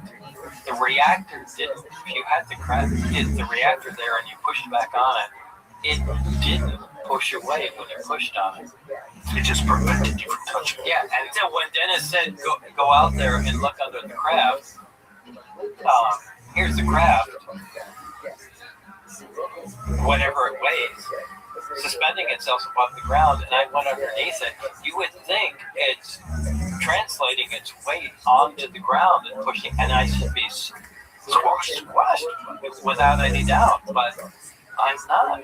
There's no feeling there at all. So it's not translating its weight or its push to the ground and pushing off the ground. It's just canceling out its weight, which is something completely different. And so element 115, so you have it in this triangle-shaped form. Did you ask how they got into a triangle-shaped form? Was it made like this? This is how it came. I'm sure I did, but I mean, it only worked like that. It worked like a stack of discs, and it had to be cut at a certain angle to work in the reactor. But did they say they cut it, or did they say it was already cut? Well, it was already cut, and they were duplicating it. Hold that microphone up too. So they were duplicating it. Did they have more of it, this element? Yeah, they had quite a bit of it. So either there was quantity in other crafts or other reactors that they removed. Yeah. But was there any discussion that there had been some sort of an exchange where they had been giving this? No. So one of the things, like, you know, Diana Pasulka is? She's an author that's written some interesting stuff about UFOs, and she's worked with Gary Nolan, and on material recollection from supposed crash sites. And she said that the way these researchers refer to these crafts, they refer to them as donations. And I guess that's possible. Right. Well, it doesn't make sense. If this thing crashed, why is it perfect? Why is it not destroyed? Look, I've heard so many. I'm not into UFOs. Right. It's crazy. It's crazy. I'm just interested in the technology, and I feel very privileged to have been involved in the project. But I don't know. I don't think there can be that many crashes. Do you? This advanced technology, you think they're coming to Earth and just there's a thunderstorm and they're crashing into the ground? I'm not buying that. There's one logical explanation that does actually make sense. There were some high altitude nuclear tests that they did. Well, there was the teak test, back in the 60s. Starfish Prime. And Starfish Prime, right? Yeah. If you had no idea that this was about to happen and you were hovering over Earth observing us, what are the chances? What are the chances? They're not very high. Yeah, right. They're not very. What are the chances of crash coming over and the nuclear test at that exact second? Unless there's a lot more observation than we know, and that they just observe us in a way that we can't see them. Especially if you're going back to the 1950s and 1960s. We have very few satellites. That was the nuclear cowboy era, where they were just Starfish Prime. Explain to people what they did. Yeah, I did a 1.4 megaton, detonation up there, and I think all they did. Let's see what happens if we blow it up at this altitude. Yeah. That's crazy. There was another test plan to blow up on the moon, just to make the Russians look. Like we were awesome. But they detonate the moon. What if they pushed it away and fucked up our orbit? Yeah, I think that would take a lot more. There was. I don't remember what the project. The Project A-19. Oh, A-19. That was it. Yeah, Study of lunar research flights. Detonated nuclear bomb. Yeah, I can't pull up these numbers, but yeah, Project A-119. Crazy. Yeah, we're gonna do that. Like it said, everybody on Earth could just go outside and look at the moon get blown up. And the explosion would be faintly visible to the human eye to people on Earth. Yeah. I still think they should have done that. But, yeah, but you're the guy that put a jet engine in the back behind I honestly think they should detonate a nuclear bomb on the 4th of July every year. But that's just me. Also, you live in Nevada. That's what we're used to. No. That had a long history of doing that. Yeah. Yeah. So going back to this reactor. So how was it explained to you? Did they explain to you how the technology works or what they know about it? Like, now the way it was explained to me is when I got to be alone with Barry, he said he was excited to show this to me. He said, "I'm going to turn. This is the reactor that we assume powers the craft." Sorry. no worries. I'm going to show you the reactor that powers the craft. And he turned it on. Small little dome on a flat little plate. I said, Was this in the craft or was this on a no, table? this is in the experimental area. Okay. And, So this was not the one that was in the sport craft. This was another one. this was another one. This is it. Yeah, Right here. yeah, that's it. That's it. Okay, that's in the film. And yeah, on the table, and he had it there, and he went over to the emitter and rotated it, and he said, "Try and touch it." And I put my hand on it, and it rebounded off. And the closer you got to it, the more it pushed back. And that's a real shock because there's nothing that pushes back like that. That's a living force field. It's science fiction stuff. So that really got my attention. So explain what is happening, like in terms of the rotation of this thing. Like what is happening? Like what energy is going into it that's causing it to go on? Well, actually, we don't know that. I mean, that's the whole thing. It's pushing back. It's a repulsive gravitational field. Like as far as we know, gravity only has an attractive force to it. We've never, even with antimatter, we've analyzed it, and it still has an attractive force to it. There's no repulsive force that we've discovered, because that would be a great propulsion system. But this repulsed. So this was a new field completely. But how was he turning it on? He had the emitter, which is a big pipe. Part of What is an emitter? Like what is? the craft itself has, on the main level, has a reactor and what we call the amplifiers. The reactor and 3 amplifiers. Right underneath that, there are 3 emitters that are right under the amplifiers. And we believe the energy from the reactor is amplified by the emitters and by the amplifiers, and transmitted to the emitters. And they produce this field that lifts the craft off the ground. And that's how it works. But there is nothing even in our physics or our science that correlates to that at all. What is the energy that's going to them that causes it to turn We on? don't know. I mean, we just assume it's gravity because it's the only thing we know like that. But it has a negative gravity effect. So it might be a new force entirely. But I mean, you're saying, so you have this machine that's next to it that you do something to that causes it to turn on. The emitter. There's the amplifier, and there's the emitter, which looks like a big pipe. Right. And if you rotate the emitter, I don't know how many degrees, is it 20 degrees? 20 degrees or something like that. That connects it in some way to the reactor, and it begins to be powered. And what is the emitter doing? It emits that field. It's not a it could be a gravitational field, but it's an anti-gravitational field that pushes on the ground. And what's happening in the emitter? Did you study the emitter? Well, we attempted to, but there was nothing that we really came. What does it look like? Like, what's the internal structure of it? It's a hollow pipe with, I guess, little copper-colored plates all inside.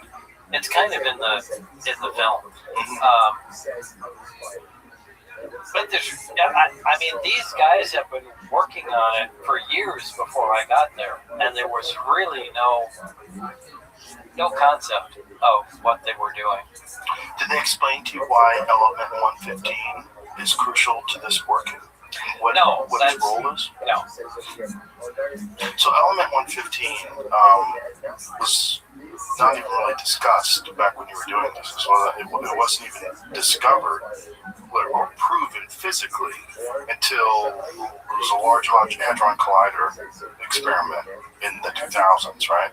No, I know they synthesize that, but look, in any element, there's always a large amount of well, it doesn't decay. There's That was the thing about in the Large Hadron Collider experiment. They were able to achieve it, but it only existed for a few milliseconds. yeah. Sorry, I've got too much. No worries. So, how did they define this material? No, there's different isotopes of every element, and element 115, just like any other element, there can be a stable version of it and 100 or 50 different unstable elements to it. So, I'm sorry. No, it's okay. Just trying to continue the train of thought. So it's basically different isotopes of it. Yeah, different isotopes. Yeah. I need to stop drinking this. I can't even remember. Yeah, coffee. Oh, we got coffee. Oh my god. Alright. Holy cow. There you go. Yeah, there's different isotopes. And you were able to physically touch this element? Absolutely. I was physically able to touch the element, yeah. But when you're physically able to touch it, there's no adverse effects? It doesn't have any effect on the body? Does it feel like metal? Does it feel like plastic? It looks copper-like. I mean, maybe it's not as dark as copper is, but it's that color. I haven't seen an element like that. It has unique properties that other elements don't have. It produces an anti-gravitational field. Now, when combined with energy, with some kind of energy. Yeah. And was it understood what is happening? Like, what is the relationship between this element and this? Like, what is going on? Like, you're bombarding this element with something? Yeah, from what we understood, we x-rayed the reactor itself, and there was a path around it that it made it look like a cyclotron. So it looked like there was an accelerator. So when they were explaining it to you, is this just your work partner that's explaining this to you? It's just very nice. And did you ask him, how do you know this? Where are you getting this from? Yeah, he got this information prior to me. And they x-rayed it, found a structure in there to where they believed it was an accelerator, and it was interacting. The point of the 115 is in a little triangular piece, and it was interacting with that in some fashion. So, and did he say whether or not the United States government or whoever was doing this research had tried to recreate one of those on their own? That was our job, to try to recreate one of those on our own. But what was the metal that it was made of? We don't know. Again, the metallurgy was not. That was not. It seems insane that you couldn't communicate to them that whatever this stuff is made out of, this whole thing acts as one cohesive unit. It's not like you could make the same exact thing with aluminum or carbon fiber. No, you can't. This thing acted differently. This thing acted differently than any material that we knew. And I mean, I think all the answers are in the metallurgy guys. That's who knew what was going on, who was able to provide the answers. But as far as we knew, if we didn't have the connection with those other groups, we weren't really going to make any progress. You were speculating that there was a type of metallic alloy that would work better with this concept. Was it Byzantine? Like what was Bismuth? Bismuth, yes. Did I say that? I don't think so. I don't No? know. Was it you? I don't think no. Someone that I talked to was explaining to me. It's related to other periodic tables. I mean, Right. bismuth is above it, and 115 is below it. But we never did see any correlation between bismuth. This was a completely new material. Well, I think, that's what it was. Oh, this is what it was. So one of the pieces that Gary Nolan had found that was, Gary Nolan is the guy at Stanford that has examined these pieces that are from supposedly crash sites where something had gone down and scattered. Some of these pieces, they're atomically layered, and I've heard that. magnesium and bismuth seem to be prevalent. Bismuth is the thing. Yeah. Bismuth is the thing. It's right above 115 on the periodic chart, and there's something about that. There's something about 115. Yeah. Stuff with bismuth. There's a video from the Action Lab, the strange magnetism of bismuth. Yeah, it's diamagnetic. Yeah. So let him play it out a little bit. What is diamagnetic? Diamagnetic is it opposes magnetic fields. I see. So it kind of makes sense if they're finding these pieces that are the way he was explaining this, whatever this alloy was, this very small piece that was found, I believe, prior to the 1970s. I don't remember the exact date that he said, from one of these crashes. One of them was from Brazil that they had recovered. And someone had gotten possession of it in the 1990s, and someone had gotten it eventually to Gary Nolan. He said that to create this on Earth, first of all, it can't be done with the current technology. We don't have the ability to do The this. layering technology. Yes. Yeah. And that it would cost billions of dollars, just theoretically, to make this. And it doesn't exist. Yeah, this is it. Alleged extraterrestrial metal, the bottom of a wedge-shaped craft in the 1940s.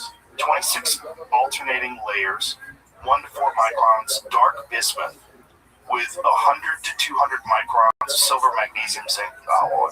Each piece received from the U.S. Army source were formed with a curvature that tapered. Oh, in the 40s. Yeah. Right. That good luck picking. Well, I mean, it says That's the point. wedge-shaped craft in the late 1940s. That's Roswell. I mean, that's Roswell. Well, I mean, what does it do? I would like to see the test results of just the material.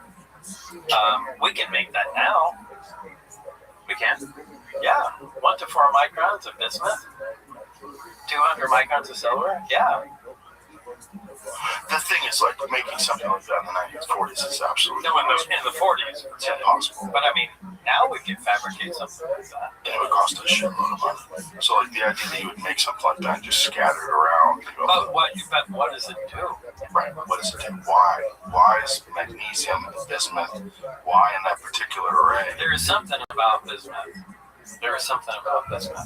But that's why it's so fascinating. I would love to know where they look. It's been 40 years. I would love to know Where they're at now. Yeah, where they're at now. If they continued. Well, they had to have continued. I can't imagine you go, we're done.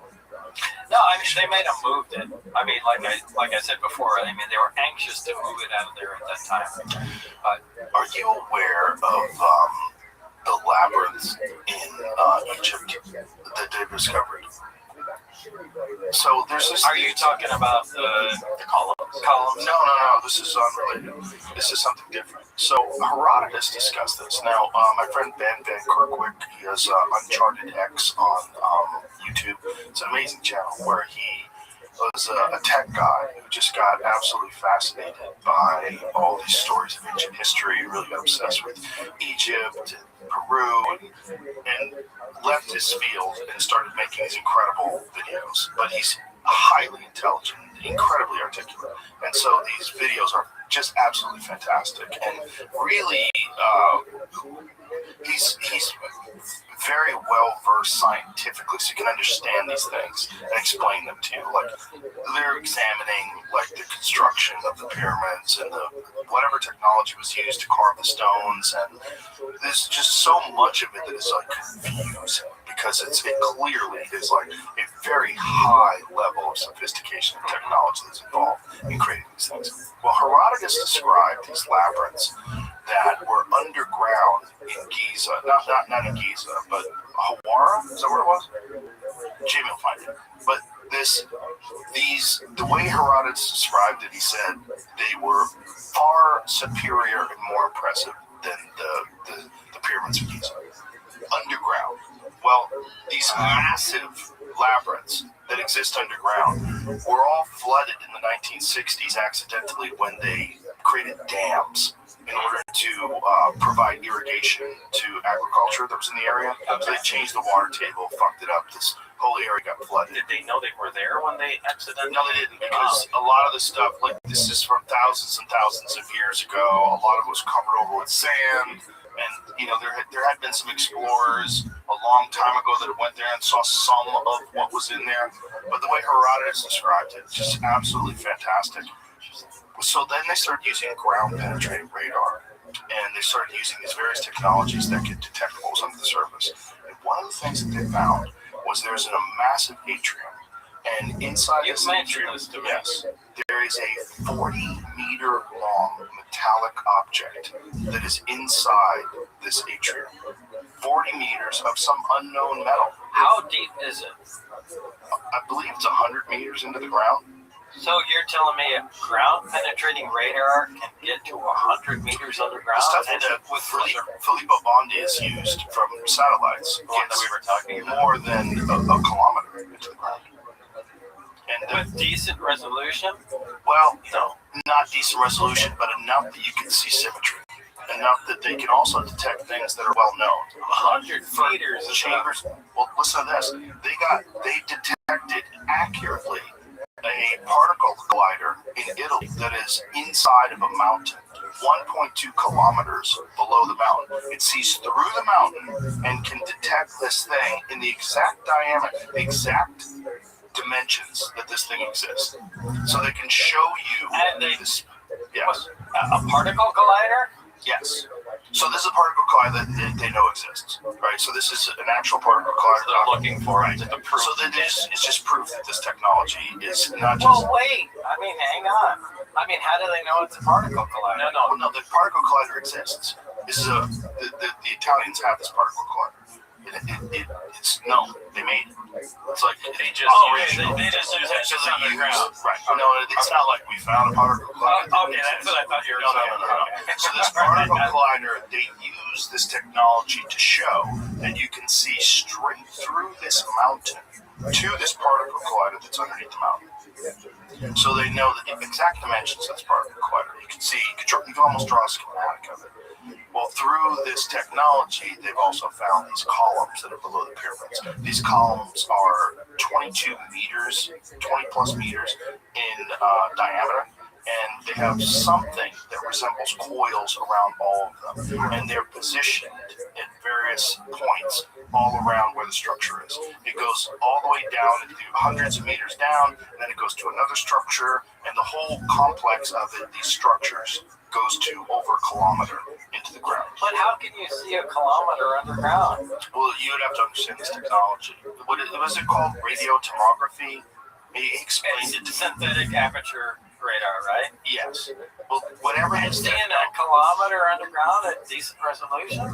it's not decent resolution, but it's enough to understand the scope of what it is. It's enough to understand where spaces are. Like everybody knows about this but me.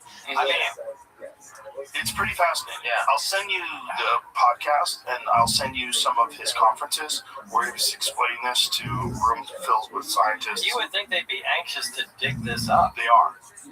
There's actual studies that are currently being discussed. Well, they already know that there's these channels that go in the ground that have since been covered with silt and sand because the sand's constantly moving. But these things go hundreds of meters down. These shafts that go down. But if they find shafts hundreds of meters down, the coils around them.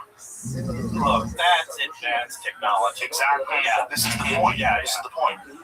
Whatever this thing is that they have in an atrium, like if they said that they got that crap from an archaeological dig, maybe the Egyptians had found something similar to this thousands and thousands and thousands of years ago. Yeah, I believe that's possible. Yeah. Well, The object that I actually got to speak to Filippo Biondi, by the way. He's in Italy, he's in Rome. We got to speak Italian, so we got to talk. And we talked about that. I had no idea they found something with a metal object down there, though. This is not Filippo Biondi's work. Oh, this is some different scientists that are just studying the labyrinth.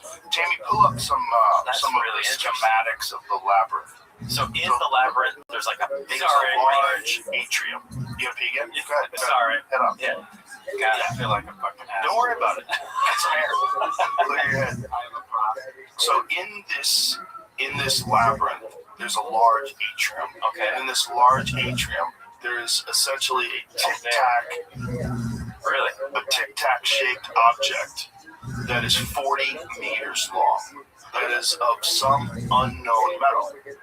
They don't know what it is. They don't know how it works. But this structure is all underground in Egypt, which is wild because how it's 100 meters. We'll get a chance to look at it. This is Hawara. So there it says the 40-meter metallic object. See that where it says Hawara rising? Yeah. So if you click on that, it talks about the 40-meter metallic object discovered in Egyptians. Can't read a report. Subterranean labyrinth. Yeah, we're talking about it. Right. Got it. But so whatever it is, play out some of the video just so we can talk about it. So this whole thing, you see some of the images that they're discussing. And today we're Chicago, and the team that was in Poland as well. And at that point, it was when I had met the person who seen the logos, who later became my wife 6 months later. So yeah, you actually were working with the NRAG, and then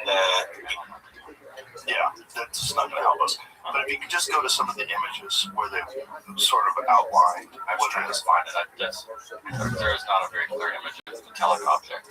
No, that's fine. But just the labyrinth itself, I think the structure of it was. So I don't know where they got this from. It's also synergy 40-meter mystery metal object. That's a weird rendering that doesn't usually come out.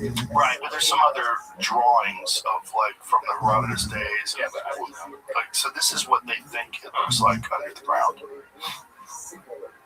Which is fucking completely bonkers. And if there is some 40-meter metallic object that's under the ground, and we are talking about the sport model being a part of an archaeological dig, they might have found something back then and worshipped that thing and had that thing as turned it into this. Right. As a pure, I think there's something to that.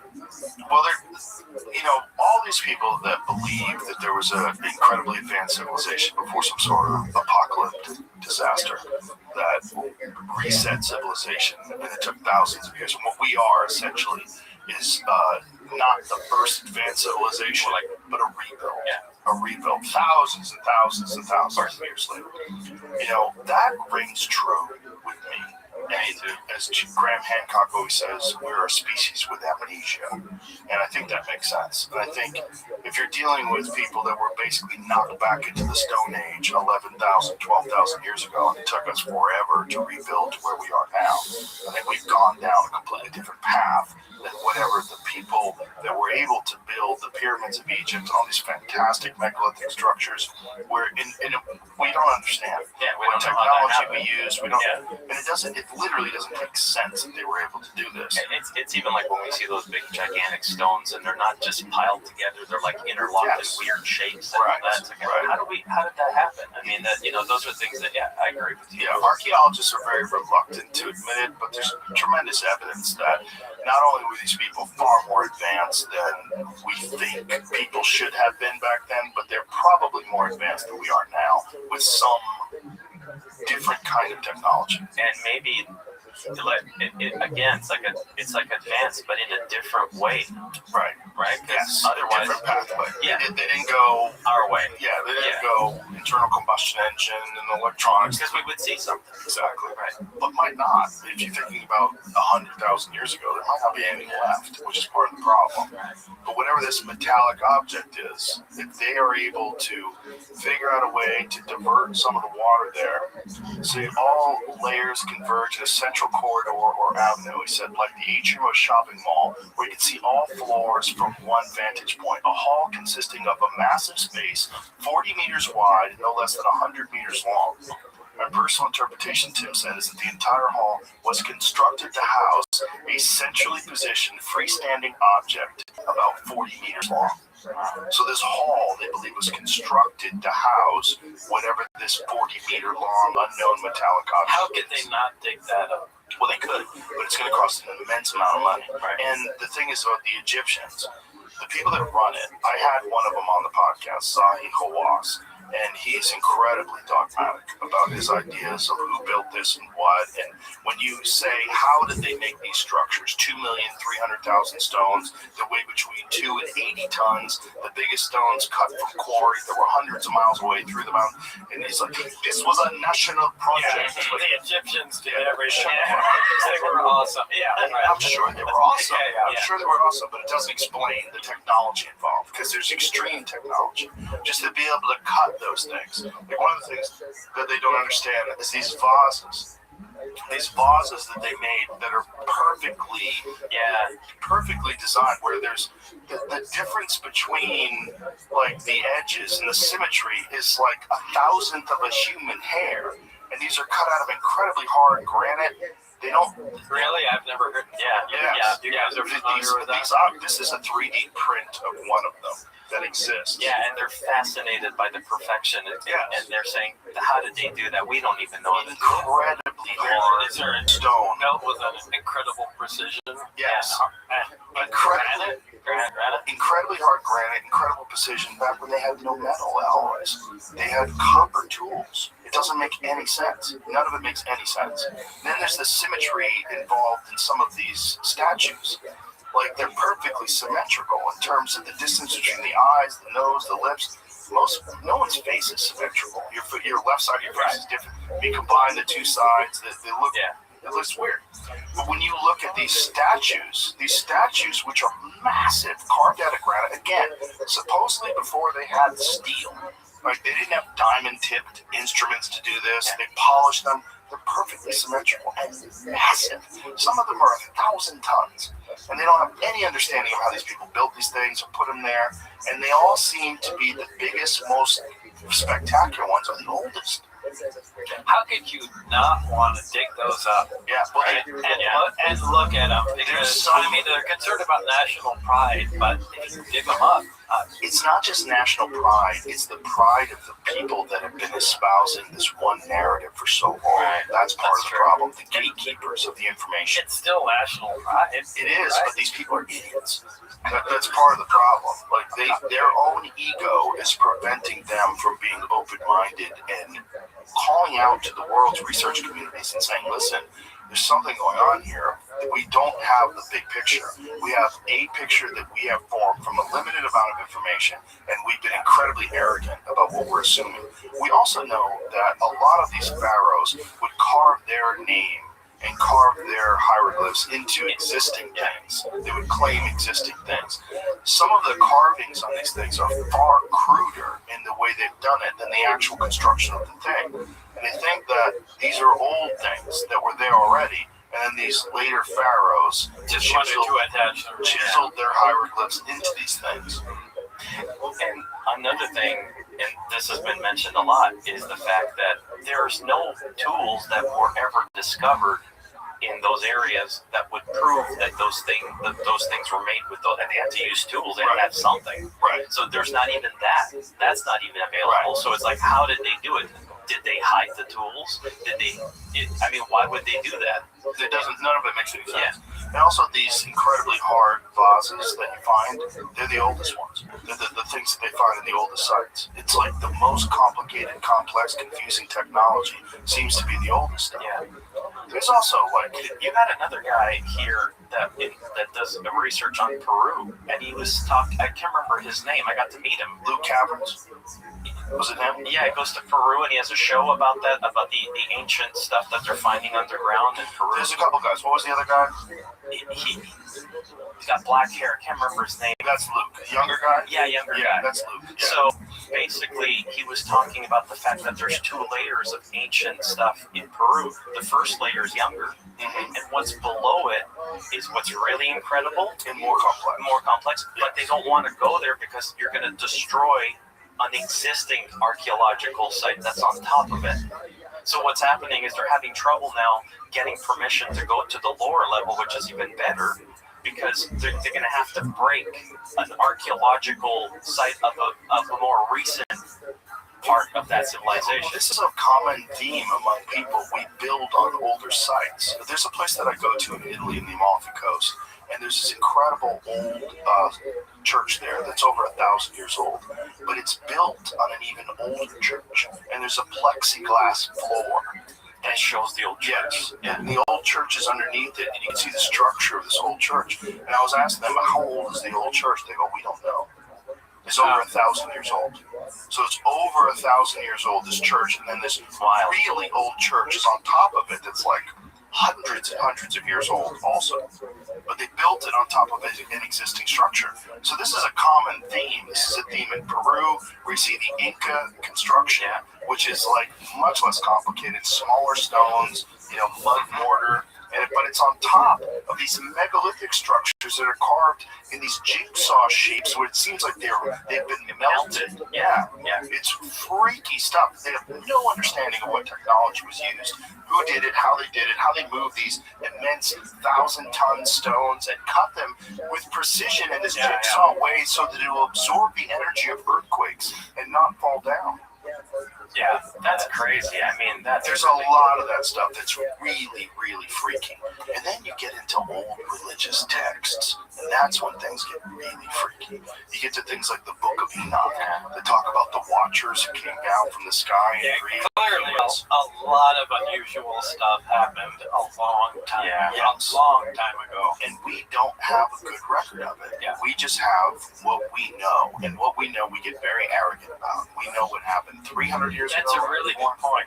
Of what we know, we get very arrogant about. Right. And it's also anything else we don't. These academics and these people that are in charge of the narrative, like the people of Egypt, where they're very arrogant and they're gatekeepers because their whole identity is based on them being the ones that explain to the world how these incredible sites were produced. And if something comes along that is counter to that narrative, they fight it. They fight it because it's part of them. It's their identity. Yeah. When I spoke to Filippo Biondi and talked to one of my cousins in Italy, I spent a lot of my time in Italy when I was younger. One of them, she was younger than I was when I was there, but she's now become a respected archaeologist in Rome, and she's an Egyptologist. Okay, and I went out to Italy to visit family, and I was sitting at the table. This is not even that long ago, and she's sitting next to me. And I mean, I remember her from being a kid, and she nudged me at the table. Her family's all academic. Everybody's the doctor or scientist or something like that. So there's always that pride of the science, and she nudges me, and in Italian she says, I'm really interested in what you do, what you're looking into. And I knew what she meant. It was about UFOs. And I just responded, I'm even more interested in what you know about what's out there in Egypt. And she looked at me and she says, we don't really know all of it. She said a lot of it makes no sense.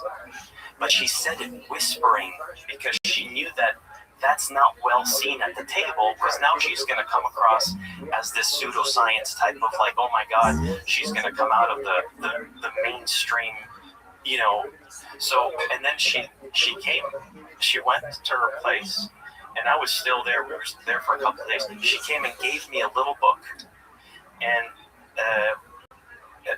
in Italian, I don't know how to say it. The missing, I don't know how to say it in English, but the missing Vangelo, like the missing scriptures, basically. It's a little book in Italian about the missing scriptures that are not in the Bible that speak of things that are not convenient for what we are arrogant to think we understand. And one of the fascinating things about these missing scriptures is they found them alongside existing scriptures. So when they found the Dead Sea Scrolls in Qumran, so they found these in a cave in Qumran. And it's kind of a crazy thing. Like someone threw a rock and hit a clay pot and heard the shattering of a clay pot. So they threw a rock into this high cave and realized there was something in there. And then they started looking. And then they found these scrolls that were in these clay pots. Inside the scrolls, they found the book of Isaiah. It was 1,000 years older than the oldest version of the book of Isaiah that we had ever found. And it's identical, verbatim, to the book of Isaiah that is currently in the Bible. Along with it is the book of Enoch. And the book of Enoch is fucking squirrely. The book of Enoch. Squirrely. And it's a good way to describe it. And just a few rabbis decided that the book of Enoch was too weird because it didn't jive with the Torah, so they left it out of the biblical canon. That's right. That's why it's not taught. But the book of Enoch is readily available. You can read it. And it's also in the Ethiopian Bible. The Ethiopian Bible includes the book of Enoch. Really? Yes. And those are the people that supposedly are in possession of the Ark of the Covenant. Ark of the Covenant, yeah. Which is like, Graham Hancock talks about it. There's like a person is sent to, like, they have a job of watching the Ark of the Covenant, but it's known that it's going to kill them. So they all get cataracts and cancer and all want to die. Bad things. Yeah, Well, it has some sort of radiation, apparently, and they exhibit signs of radiation poisoning when these people are designed to be the curators. Where is the Ark of the Covenant? In Ethiopia, supposedly in Ethiopia. So you guys think that? I mean, I think it's ancient technology. I think it's probably ancient technology. It's probably some completely not understood ancient technology. So I'm not discounting it. I'm just wondering. Well, I like the fact that you're skeptical, even though you have the craziest fucking story. It speaks to your integrity. It really does, because you're not a guy who believes kooky shit. So for you, a guy who doesn't believe kooky shit is a hard, rational scientist who is an engineer who's done things like put a rocket engine in the back of a fucking Honda, and then or a hydrogen-powered Corvette, and then you go and see these things like, wait, what the fuck is this thing you have? Look, I worship technology. Right. Nothing else. Right. So, I mean, to hear something like that, do you think that actually exists? I don't know. Graham Hancock is convinced it exists. It's very carefully guarded, and these people have been guarding it for centuries. I mean, it's just throughout history, right? Yes. So, I mean, there's too many missing pieces of the puzzle to really say one way or another. I don't think whether or not it was just mythology or an actual. Right. But it is weird that he's talked to these people, that these fucking cataracts, and these people all say the same thing. They die. The people that are designed or that are designated to be the curators of this particular religious I relate this back to I think I told you the first time we met, if somebody found a nuclear reactor back at that time, and they took it apart, they just would drop dead, from magically from that. And anybody that came in to check on them would also die, and they go, this is evil, it's cursed, or whatever. Or something that you're not supposed to have access to because it's divine. Or some other. Yeah, yes. Right. Could this be something at another level? But that I have to say, and I'm no one to say it, but I struggle with divine stuff because I'm like, this craft or this technology. I mean, our phones to somebody 1,000 years ago would look like some divine object. I mean, it's technology to us. So we have to be very cautious. I'm not saying there is no divine something. Maybe there is. We don't know. But I think technology really could mask itself as divine power. 100%. Or divine energy itself could be technology taken to its final form.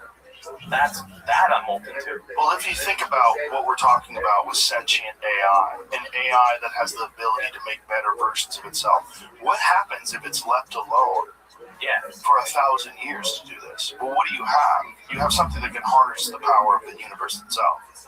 Has access to zero-point energy, can do whatever. Has a complete understanding of quantum entanglement, complete understanding of how the universe functions, how it was created, But there's new theories that believe that the entire universe itself exists inside of a black hole.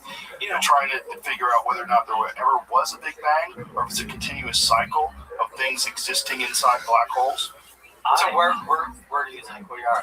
What do you think this is? I think it's a process. I think we're at a stage of a process. Our problem is we have ideology, we have dogma, we have ego. We have people that are smarter than most people, but want to think that they have all the information, and I don't think they do. And then we have open-minded people that are curious but don't want to look like kooks, and they're all trying to figure it out while we're making a fucking digital god. Where these weirdo on the spectrum Right. We are literally manufacturing our own god. Right. Yeah. We are. Yeah. Take that and you extrapolate. You go from where it is now. You think about the exponential increase in technology. Well, where does that go? It kind of goes divine. I mean, that might be what God is. We want to think that God is a thing that exists. It just exists. It created everything. Maybe we make God. Yeah. We're on the same channel. Yeah, I think we created.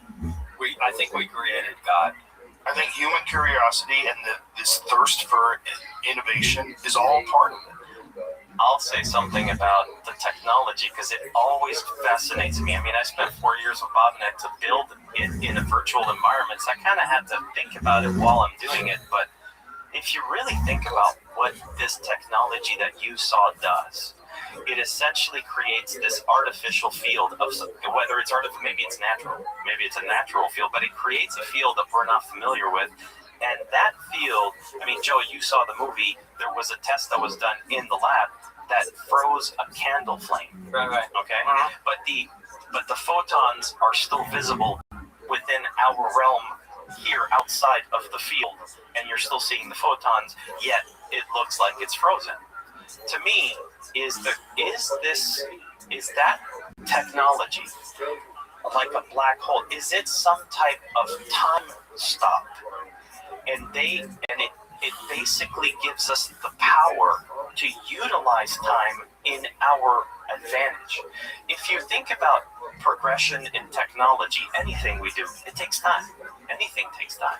Whether it's computing power, now we're seeing quantum computers do things that they're faster and faster, and they can do 1 trillion processes in an instant, and Japan is coming up with better, and then China. But because everything has to do with how long does it take to do that. Right. If a technology can make you bypass time, it's like the record player playing music, but you're now able to lift the little pin on the record and move it to wherever you want. Yes. And That's a good way to describe it. right? And now at that point, time is in your hands. And if we have a technology similar to what you saw, because you always said gravity is a control. Gravity and time, it's interlocked, right? Space. Yeah, exactly. So if that's interlocked, then we have to look at it not just as a propulsion system or some type of cool weapon, but how is it affecting time, and how can we use that to our benefit to evolve faster? Because again, the faster we can compute, the faster we can do something, the faster we're evolving. And if we could lift that needle and bring it faster to get there, to get somewhere, why not use it? Or should we be allowed to do that? Us in our current form. Yeah, I know. Like I said, I'm not exactly on our side anymore. Well, that was one of the, do you remember, Jamie, who discussed the way they were describing the use of some of this alien technology as instantaneous weapon deployment systems? Yeah. I'm not sure we should be trusted with this stuff. Right? Yeah. No, Yeah. really. Well, Really. you think about what we're doing in Iran right now, you would say no. Yeah, Right. I would say no. We're for still sure. flying over patches of dirt and bombing the fucking shit out. No, imagine if we had something a million times that power. Really, humans should not be trusted with that. Right. Trust it to AI. That's what we're making, Bob. This is getting scary. Yeah, it's scary. It is. But it's not science fiction. No, I mean, anymore. it's not. I mean, we're making fun of it now, but Right. no, this is dangerous stuff. And you know, I'm sorry for the people who think this is all a joke. It's not. This is real. Yeah. And I'm really not sure we should be trusted with this. That's maybe why for 40 years or 60 years, people have agreed to keep it quiet. I would agree. And Well, that's the most logical conclusion. yeah, it's this incredibly dangerous stuff. And again, it's world-dominating technology. And I don't know what to do with it other than to keep it from people. So, and how do we know if it comes up? This is something I always struggle with is, let's say let's say we do get some type of thing saying, all right, we have to see it from somebody in the government, the president, whoever, that says, okay, here we are, we have this. Well, first of all, we have to validate it. The journalists are going to, no way, the media is not going to just trust somebody saying that. They're going to go, okay, wait a minute, what are you talking about, right? So it's not like because somebody says it, we just have to swallow it. It's like, all right, go, show us, right? And then when you do that, well, now you're exposing something else. What happens when we need to believe it? Like as people, what has to happen for me to believe something that somebody says? There really has to be something serious that makes me believe it. Right. You know what I mean? Like if a president or anybody, prime minister, whoever it is, says something to me, I'll still go like, okay, I mean, show me. Right. And then when they show it, how do I know that's actually that? Think about that. Yeah. Right? And then from there, we now have to go to another level of, okay, well, if we have to prove it, we have to bring in scientific community. Okay. That means they have access to it. What's the security parameters there? Right, and then you get compartmentalization. Exactly. Right, and then that stops any sort of understanding. There you go. And that's why you have this stagnation of where you've got these people working on this thing for decades and not making any progress. Because you know how far we could have gotten if there was free discussion between all the groups working on that? Right. Yeah. But then you also have these fucking psychos like from Dr. Strangelove that want to turn it into a nuclear delivery system. Yeah. So you don't have to worry about them detecting nuclear bombs headed their way. You just instantaneously devastate Moscow in one shot. You don't have to take credit for it. Yeah, but wait. Right. No, it's like we are not ready. Right. I know we're not ready, but we'd be more advanced if we did that. No, I mean, I agree with that. But it's all very strange, and no one knows more strange than you. No, there are plenty of people that know more strange than me. I mean, Dennis knew more strange than me. Anybody above him knew that. I just knew a small part of it. But you, and all the people that can talk about it, that are out there communicating about it, you have actually seen it physically. Yeah, I try to only talk about what I've seen and touched and verified. I've heard plenty of other stuff that I don't know if it's true or not, and there's no sense in repeating that because nonsense moves at the speed of light. Right. And that's just, it's terrible. You live in a weird existence, Bob.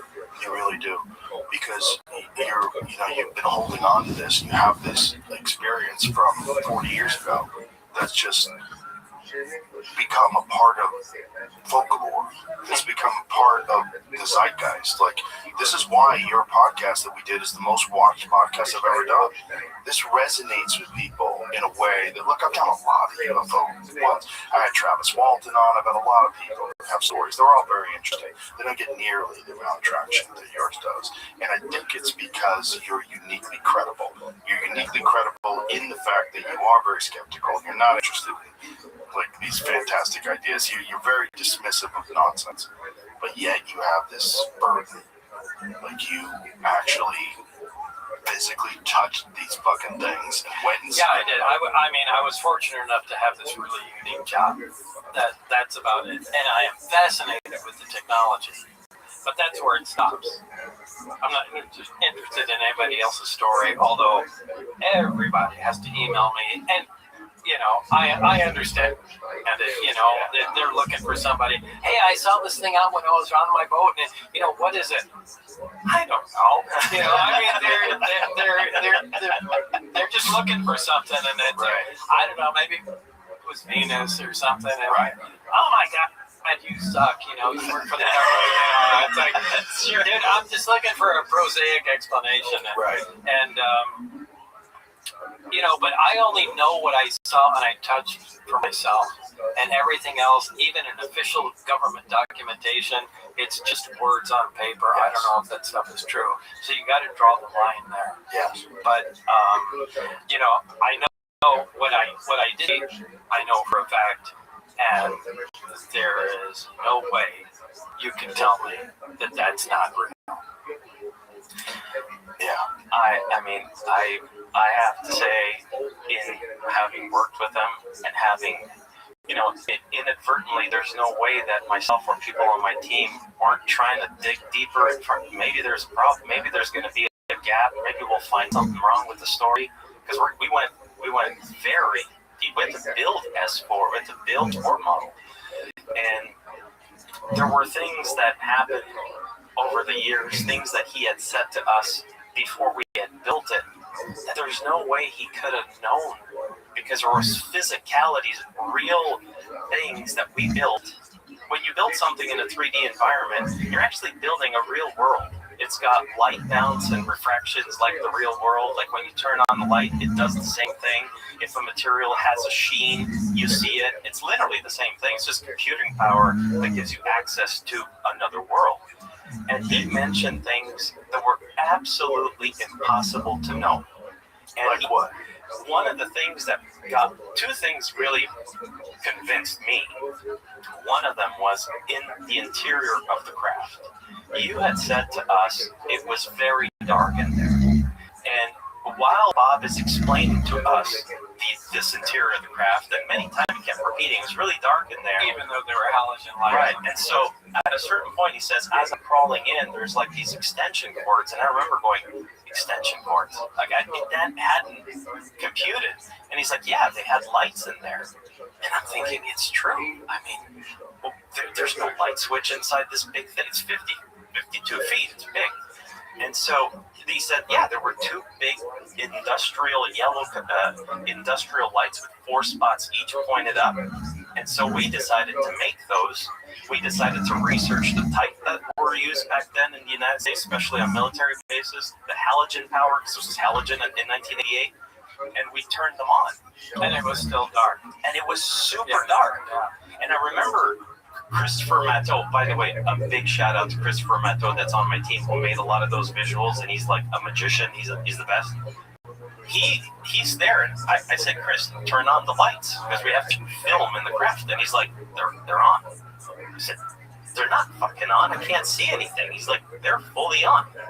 And I said, well, that doesn't make any sense. It's so dark in there. Yeah, I remember thinking, shit, that's with light in there. And so we upped the power of the light so that you could see more. And it was still dark.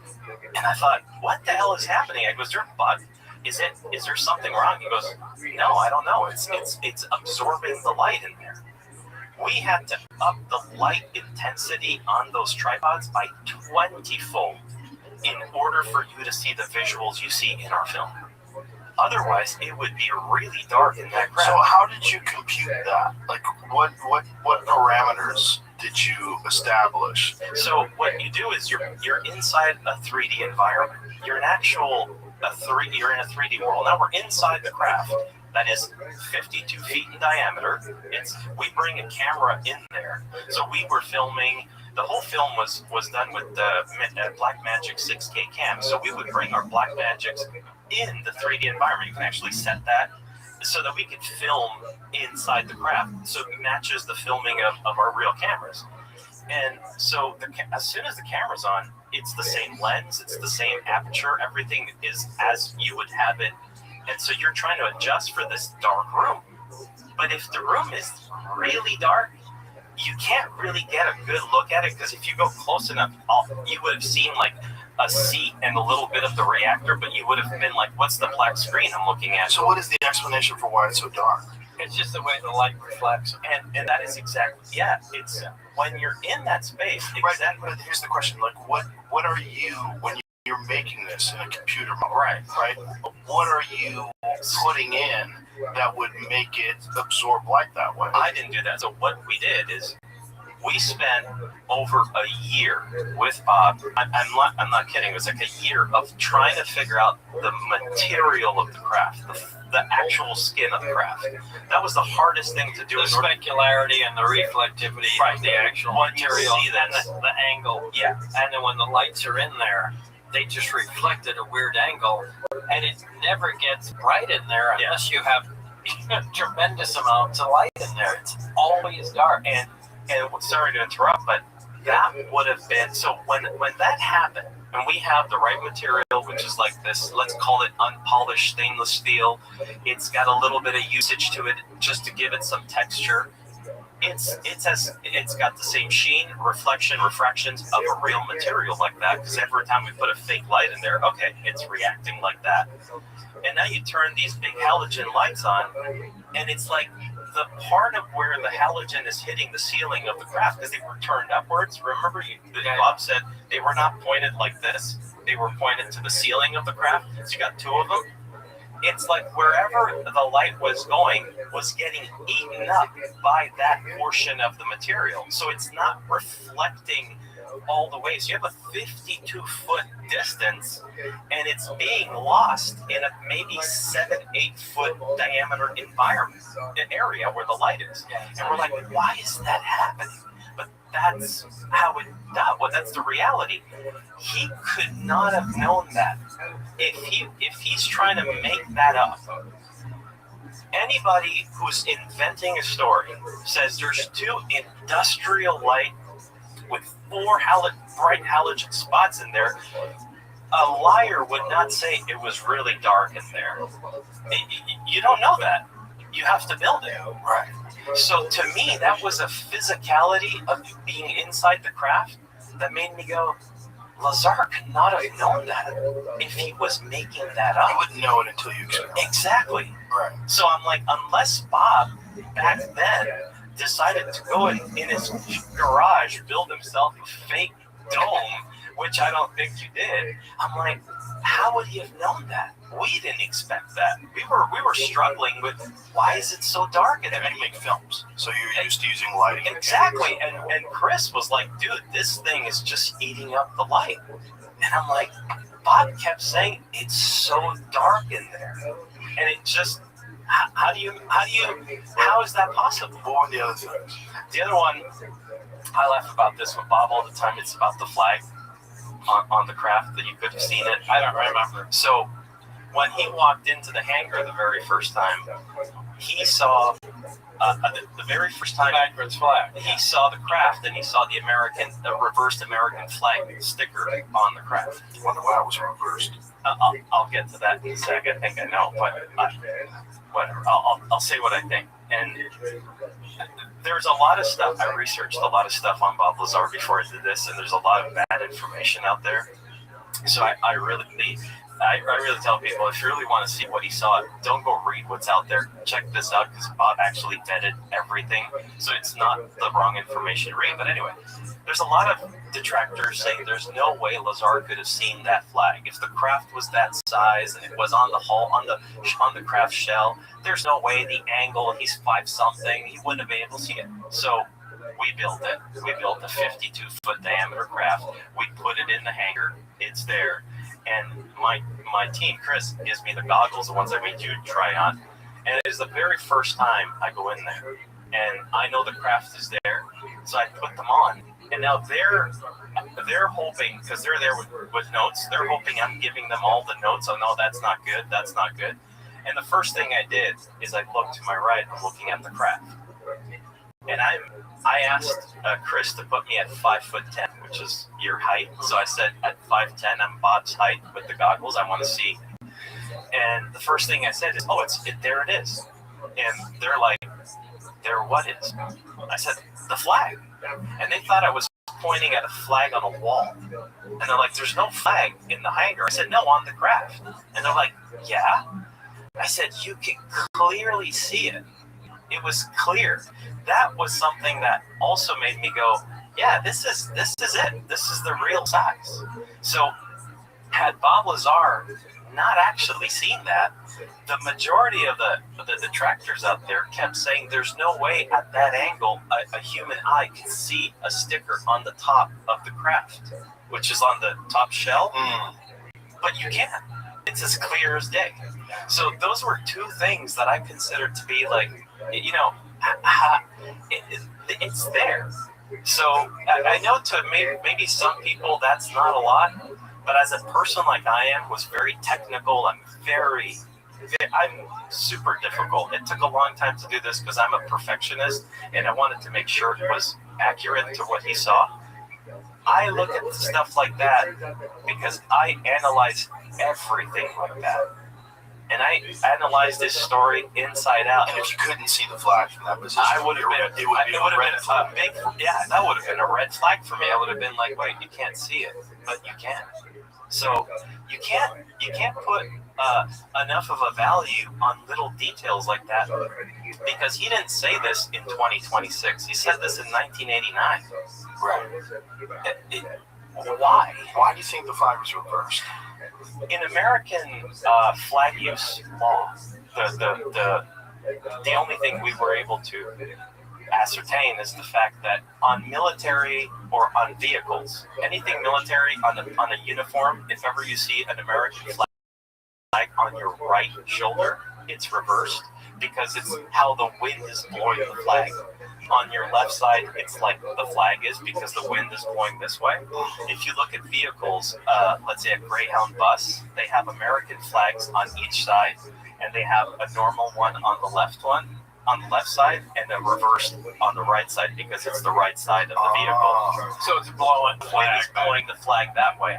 So the reversed American flag is an actual. It's the law of how to use the flag in the United States military or on vehicles, and it has to be like that on the right side. So to say, is that the right side of the craft? Yeah, it must be because if you go into the craft, the seats when you go into the craft, I can't wait for you to go in the craft. When you go inside, the seats are facing the right side, meaning the hatch is the right side of the craft. It's the only thing that came to mind. I mean, is that what they did at S4? Did fucking put a sticker on it? I mean, it's the only logical thing we could think of, is that's why it was there. I don't know. My other, and because if it was an American flag, if it was just for identifying this as America, why would you reverse it? Right. You're reversing it because it's indicating the direction in which it travels. Exactly. This is just an interesting, right? It's all interesting. The goggles is a trip. Right. When I put on the 3D AR goggles and you PR goggles rather, and you stand in that warehouse, that hangar, and you look at it, it's very strange. It feels weird. Exactly like it was. It feels very weird. It feels very weird. I mean, I'm only imagining what it's like to actually be you in 1988 standing there. When you put the goggles on, that's exactly how it was. What did Dennis say when he first saw it? He was like, No, Dennis was hardcore. Yeah. He was here. Look at that. Come back in here. I mean, there was no reaction. Barry, on the other hand, was out of his mind. He couldn't wait to show me stuff. And, he's like, check this out. Oh my God, it was that awesome. But Dennis was, he was like a hardcore, military guy. How much of a view did you get of the other crafts? Because that's one of the things in the film, you only see like hints of them. That was it. That's it. What you saw in the film was exactly what it was. It was just a passing thing. And as I was walking out there going, wow, there's more. Everything looks different. And other than the first two hangars, I really couldn't tell what was passed out there. But there were other hangars and there were things inside them. But it's also interesting that at the time in 1988, this site was not even confirmed. This was like for you to have to know about this and know the exact location. Yeah. It's kind of strange. Right. Yeah, Luigi did that. I mean, I gave him the general idea. I said, I know what time I got out there, and I could see Papoose Lake, and behind me, the hill. He pulled up a lot of stuff from there. But another interesting thing he pulled up was there was an old silver mine exactly there, in the exact same place, and I wonder if they used that as it was already drilled. There was already corridors, and I actually held this for this show. What I'm about to say is the first time ever. It didn't make it in my film. I wish it did, but it didn't make it in the film. Veronica on our team, she's my sister. She's like my right hand, and if I didn't have her, I wouldn't be here right now. She found this, and at a certain point, we were looking at the maps out there, and you'll see in my film that Gene Huff sent us some U.S. Department of the Interior official maps of that environment at the Groom Lake, Papoose Lake. But we weren't satisfied. We wanted to go deeper. We said there's got to be more. And there's one map that is a publicly available map. It's super not easy to find, by the way. That is in the hands of the U.S. Department of the Interior. I can get it to you if you want. I can email it to you. That map is the oldest map of Papoose Lake known in the hands of the government that is public domain. That map, and everybody's going to be listening to this, clearly shows a road that goes right into where S4 is. It doesn't show a road near it. It shows a road going right in the mountain. And they removed it. That map is from 1941. Okay? Right after that, the map is 1950 and 1952, and those roads were removed. But the oldest map we ever found, it's going to be available. We're going to post it on our website. It's going to be everywhere. It shows clear as day a road that goes right into the mountain, exactly where Bob Lazar said S4 was. So do you think that was the road to the silver mine initially? Yes, I believe that, yeah. It makes sense that they would use an existing facility and just enlarge it instead of start from nothing. Right, of course, especially if it's abandoned. Yeah. And it also makes sense that if Roswell was real, and if they really did find a crashed UFO in 1947, like in the 1950s, they'd be like, let's get rid of this fucking road. Right? Yeah. If we're putting this out there, if we're building this facility out there, and if they did have it, that also makes sense that they work on this for decades. You come along in 1988, they've got this happening in the 1950s, and it's still there. Yeah. I think what happened is when the CIA took over, because CIA is the one took over Area 51, they're the ones at Area 51. I think what happened is as they took over, they just removed the road.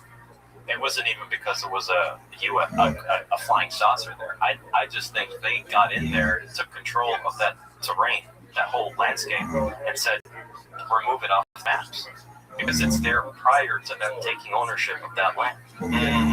So, I mean, it's clear that there was a road there, and then they came in, CIA said take it out, and S4 might have had already an installation. It wasn't an installation, but they probably had a tunnel in there already because it was a mine.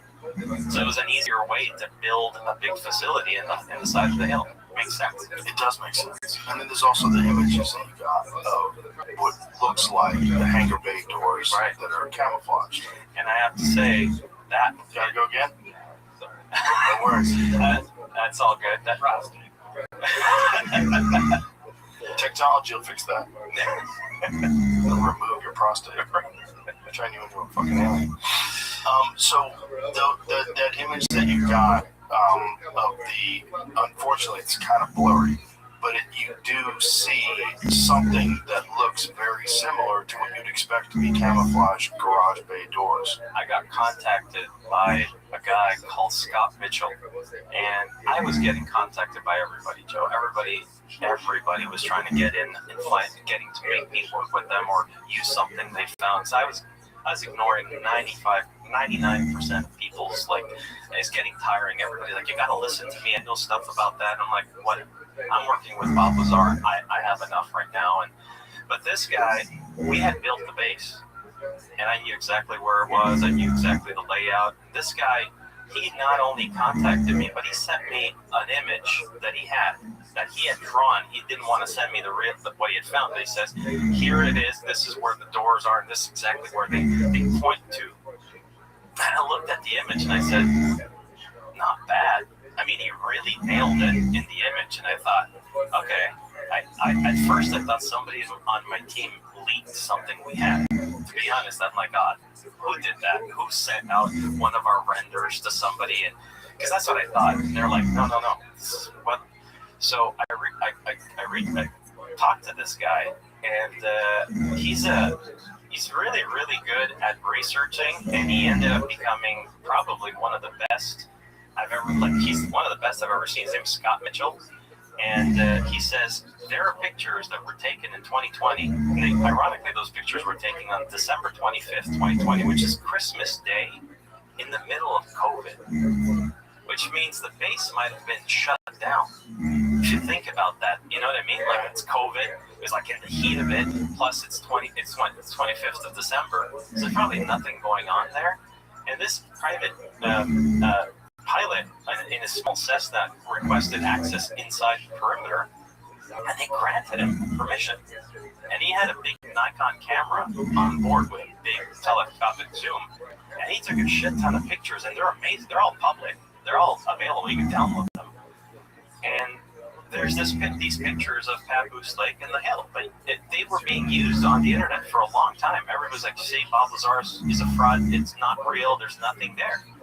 Well, of course you can't see it. It's, first of all, 17 miles away. And secondly, they're not designed for you to see it. And that also, let's talk about something that Bob was talking about in 1988. The picture was taken in 2020. I mean, there could be a different landscape now. Anyway, so he said, look, this image, if you change the contrast, you got to keep the original, but just move and try to extract data from your image. You know, anybody who knows how to do that with photography, you can do that. And he pulls out these geometric shapes. You can see them. They're like little. They look like rectangles. And I thought, what if this is not real? I was super skeptical. I'll be honest with you. We're talking about the picture with the doors on the hangar doors, the one from Scott Mitchell, the one that we have in the film. Oh, right. And so I didn't believe it. I thought, there's no way. I go, there's no way this is real. I don't believe it. So Scott was really cool. He said, look, man, I understand you're a skeptic. I get it. I want you to do me a favor. Go online, search it yourself. I won't even tell you where it is. I'll just tell you who took the pictures. The only thing he gave us is the picture number is 0501. That's what the picture number is. He goes, if you find it, have whoever on your team play around with it until you see it. That was fair, because I said, okay, because I mean, if it's out there, there's two different places. It was online, and the one place we got it from was the source of it. Okay, it was from the photographer, the guy himself. We take it. I had 3 different people on my team. Everybody's really good at all this stuff on my team. So I said, guys, this is what we need to see. If you guys can pull it up, I'm not going to be as skeptical. Everybody got it almost at the same time. They were playing around, and eventually the easiest software we used to get that detail out was DaVinci Resolve. And with DaVinci, it's a faster process than if you're messing around with Photoshop or whatever. And it came, and I was like, oh my God, it's really there. You get clear. So what I did is I had them scan the rest of the picture because it's pixels, right? So I said, let's also see if it's not some pixelation. Is it maybe just what the photo does? Maybe we just got lucky and it looks like that there. Maybe it's going to show something similar elsewhere, and it doesn't. And then I said, all right, go get me 0502. I want 0500. Because the guy kept snapping pictures, I want you to do the same. Like, we went really military. Like I said, I want to make sure this is real. I'm not going to if it's not. And it ended up being other pictures also show it, by the way, because he might click. So it's like, it's not just that one. That's the clearest one. And so I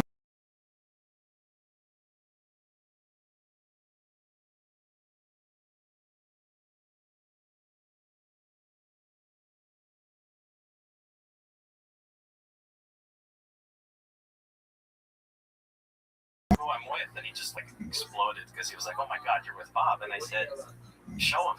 And so Bob was there, and we showed it. We ended up transferring the call on a Zoom call, and he showed it, and you said, yeah.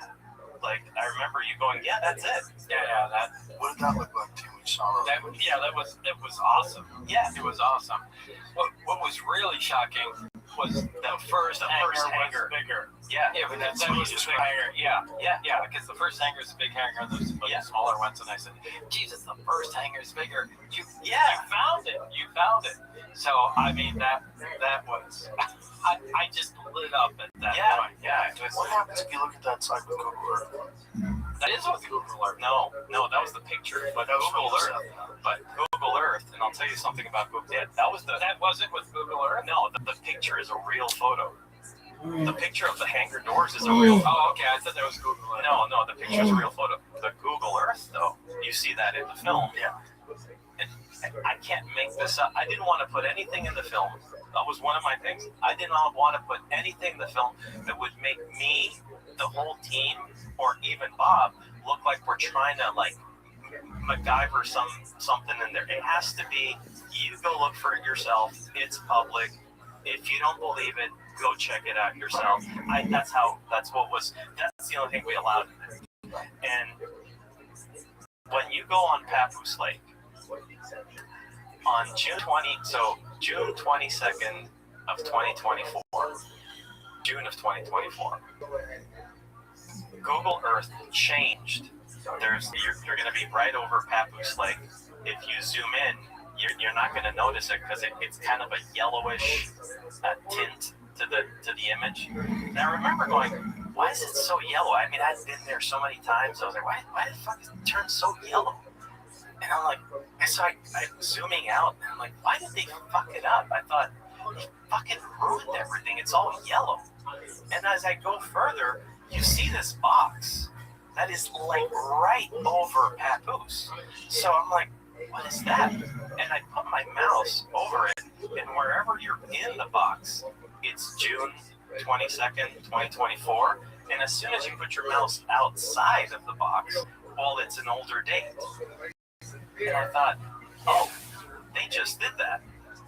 And so I think what they thought they were going to do is that new filter right over Papoose Lake removes every possible detail on the terrain, the landscape, where the brushes are and the Joshua trees are. It really, really removes all that. It blurs everything out. But they made a mistake. They made a huge error, I believe so. And I think if they're listening, they're going to go, yeah, are bad to the DOD because you see all the tracks on the lake. If for some reason that filter accentuates the tracks on Papoose Lake and removes the landscape brushes from, I don't know why, it just did that. And I was like, holy shit, you see all these tracks. What it looks like is they're trying to purposely obscure the area. Yes. And the fact that it's in a very clear box. Yeah. And you talked about that in the film. Yeah. It's kind of bonkers. And There's really no reason. There's no reason to pick one little square box that why? that nobody goes to. Yeah. Right. Yeah. So trying to obscure it. Yeah. Yeah. And so I thought, geez, we got to put this in there. I mean, it's so cool, right? It's all very compelling. I think we should wrap this up, but the film's excellent. Thank you. Congratulations. Thank You you. can tell it took a tremendous amount of effort, and I could tell by watching you watch it when we watched it together, it had an insane impact on you. And you'd already seen it before. I saw it with you, so you were just seeing it again. And it's just like, it's bonkers.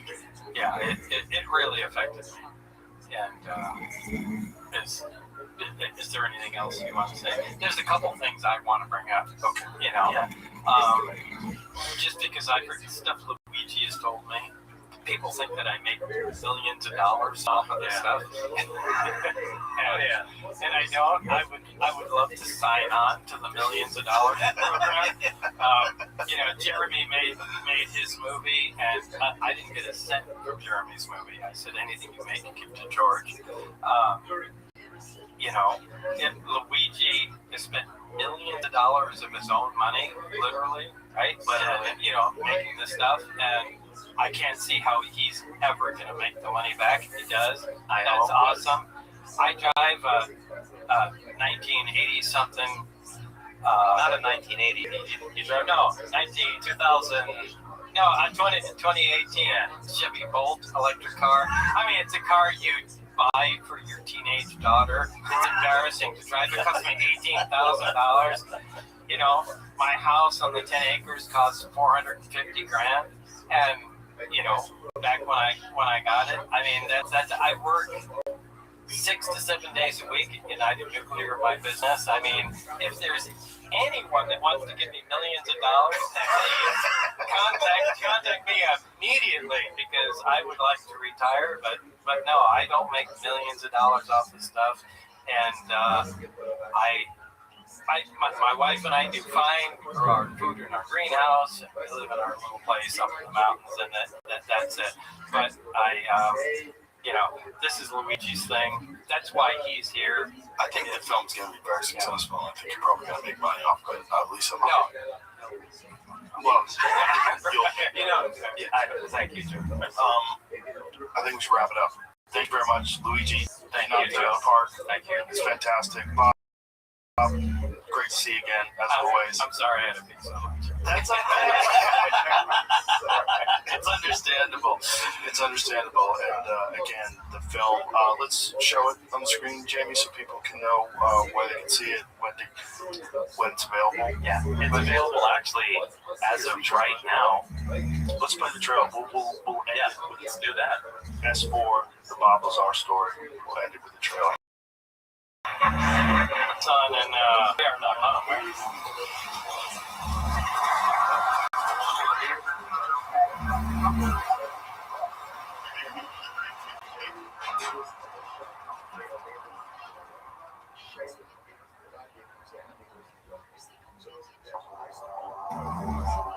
Physical evidence now exists which proves that there is life elsewhere, and at least one form of that life has been here. As of 1989, that evidence was in the custody of the United States government. Between December of 1988 and April of 1989, I worked as a senior staff to be the most secret project in history.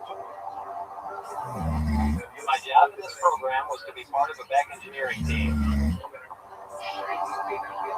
This particular disc appeared to be in excellent condition, and because of its sleek appearance, I nicknamed it the Sport Model. The goal of this program was to see if the technology of the disc could be duplicated with Earth materials. To start the reactor, of course, we need some element 115. In fact, you need 223 grams, machined into a wedge like this. The program out at S4 consisted of 3 projects: Project Galileo, Project Sidekick, and Project Looking Glass. The file on top was Project Galileo, and as it turned out, that's the project that I was part of. And that clearly referred to reverse engineering a recovered alien spacecraft. This cannot be a secret from anyone, not just the American people, but the rest of the world.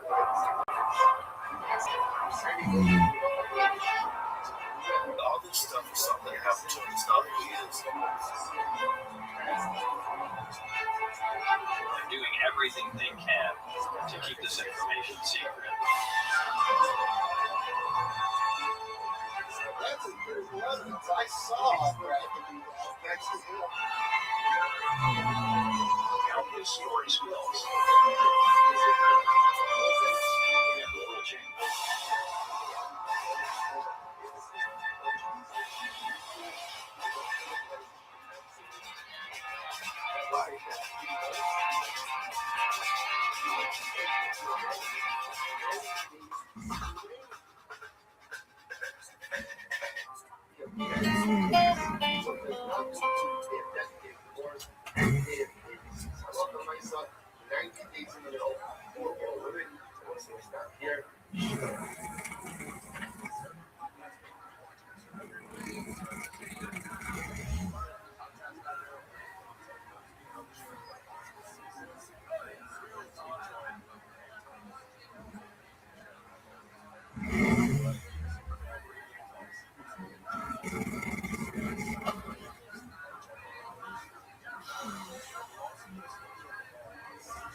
Joe Rogan Experience.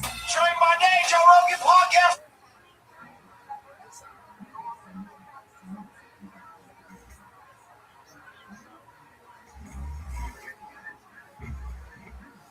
My day, all day.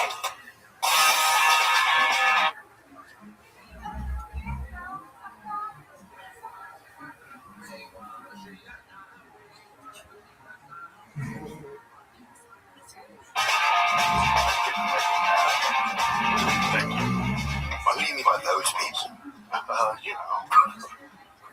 You know, it's changed over The ones the years. with the horns. I don't know. You know. You mean band members? Or are you talking about? Stuff. Music industry. Dude, yeah, We're just talking about, so we should tell people what we're talking about. If you hum a song, just like fuck around and like the cocaine song, you know what I mean? If you play Eric Clapton, if you do that, you get flagged on YouTube. And they take money from you. How desperate is that? It's gross.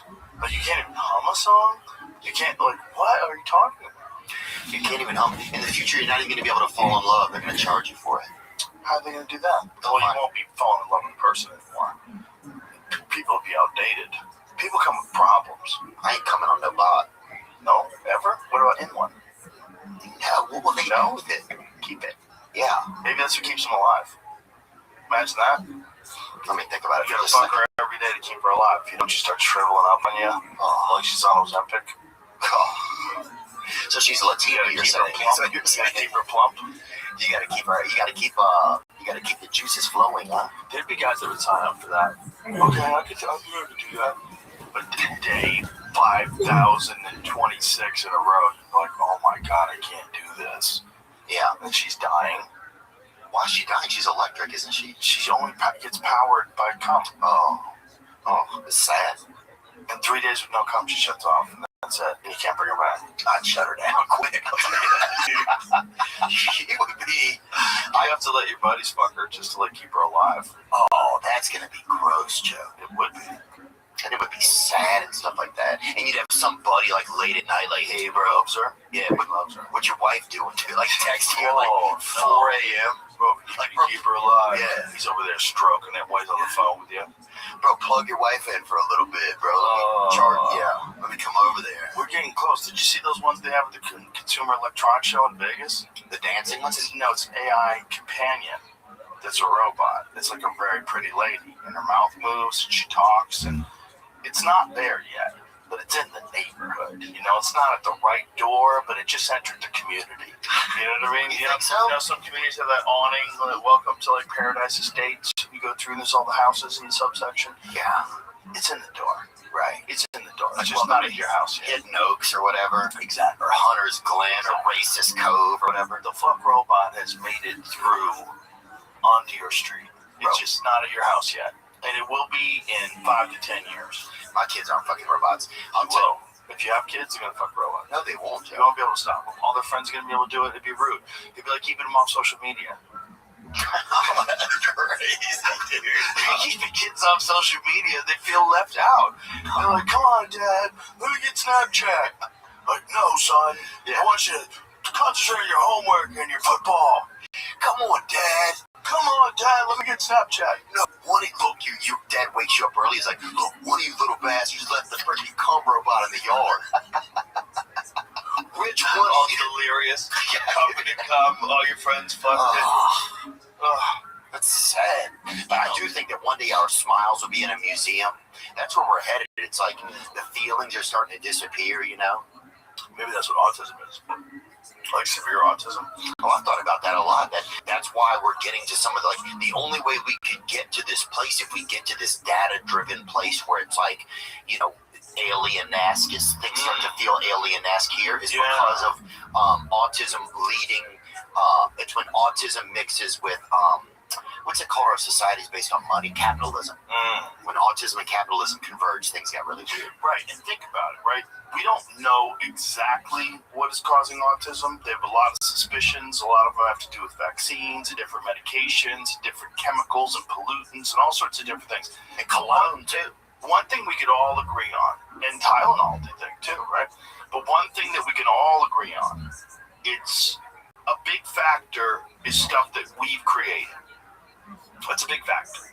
Whatever it is. Let's not put the blame on any one of these industries, but there's something going on where more people are getting autism now than ever, and it seems almost positive that it's coming from us, that we did something. Human society. Well, if you think about where human society is going, wouldn't that be a way to turn us into something new, right? If we were going to merge with machines, what better way than to like eliminate empathy, eliminate emotions, make us like able to like stay at home and stare at a screen for hours at a time with no concern whatsoever, just the kind of social detachment along with the integration of all this crazy new technology. And the people, a lot of the people that are in the tech business at high levels are on the spectrum. Oh, dude. Yeah. They're on the fucking diving board of the And they're spectrum. the ones bringing in AI. Yeah. They're bringing in the next version of life. Kind of, I mean, almost like we're thinking it's like a mistake, but it might not be. It might be like a crucial part of the system when you get further and further integrated with technology and all the stuff that you need to make it, and all the stuff that's involved in capitalism, including like lying about what medications kids need, giving them this, giving them that, lying about what the pesticides do or the chemicals do, or whatever it is. What is that ultimately doing? If it's leading people to be on the spectrum more and more often, what if one day it's not 1 in 12 in California? If it's 100%. Yeah. Everybody, you got a full spectrum society, and there's no regular people left. Yeah. You don't have to think about that. If it's 1 in 12 boys right now in California, and it used to be like 1 in 10,000, this is like an invasion, right? Like an invasion of like a way to think that's entering into human civilization. Yeah. And I feel like it was, I agree, right? So then it's like those, and then if you don't have this like uprising, this emotional uprising out of people of like, like this is wrong. Cause I think like, when you get real data based and like that kind of like, 'tis a mess type of energy, I think you're not thinking about some of the, like how it affects you as much, or maybe just you're able to like roll into that nest of like this is this new digital landscape, and those people fit well in it. Does that make any sense? It does make them fit well, and they do fit well in it. I know a lot of people that are spectrumy that are very happy just being online all the time. Yeah. That's what they do. And dude, maybe that's what's supposed. Yeah, that's the scary part. Is like, what if that's what's supposed to happen?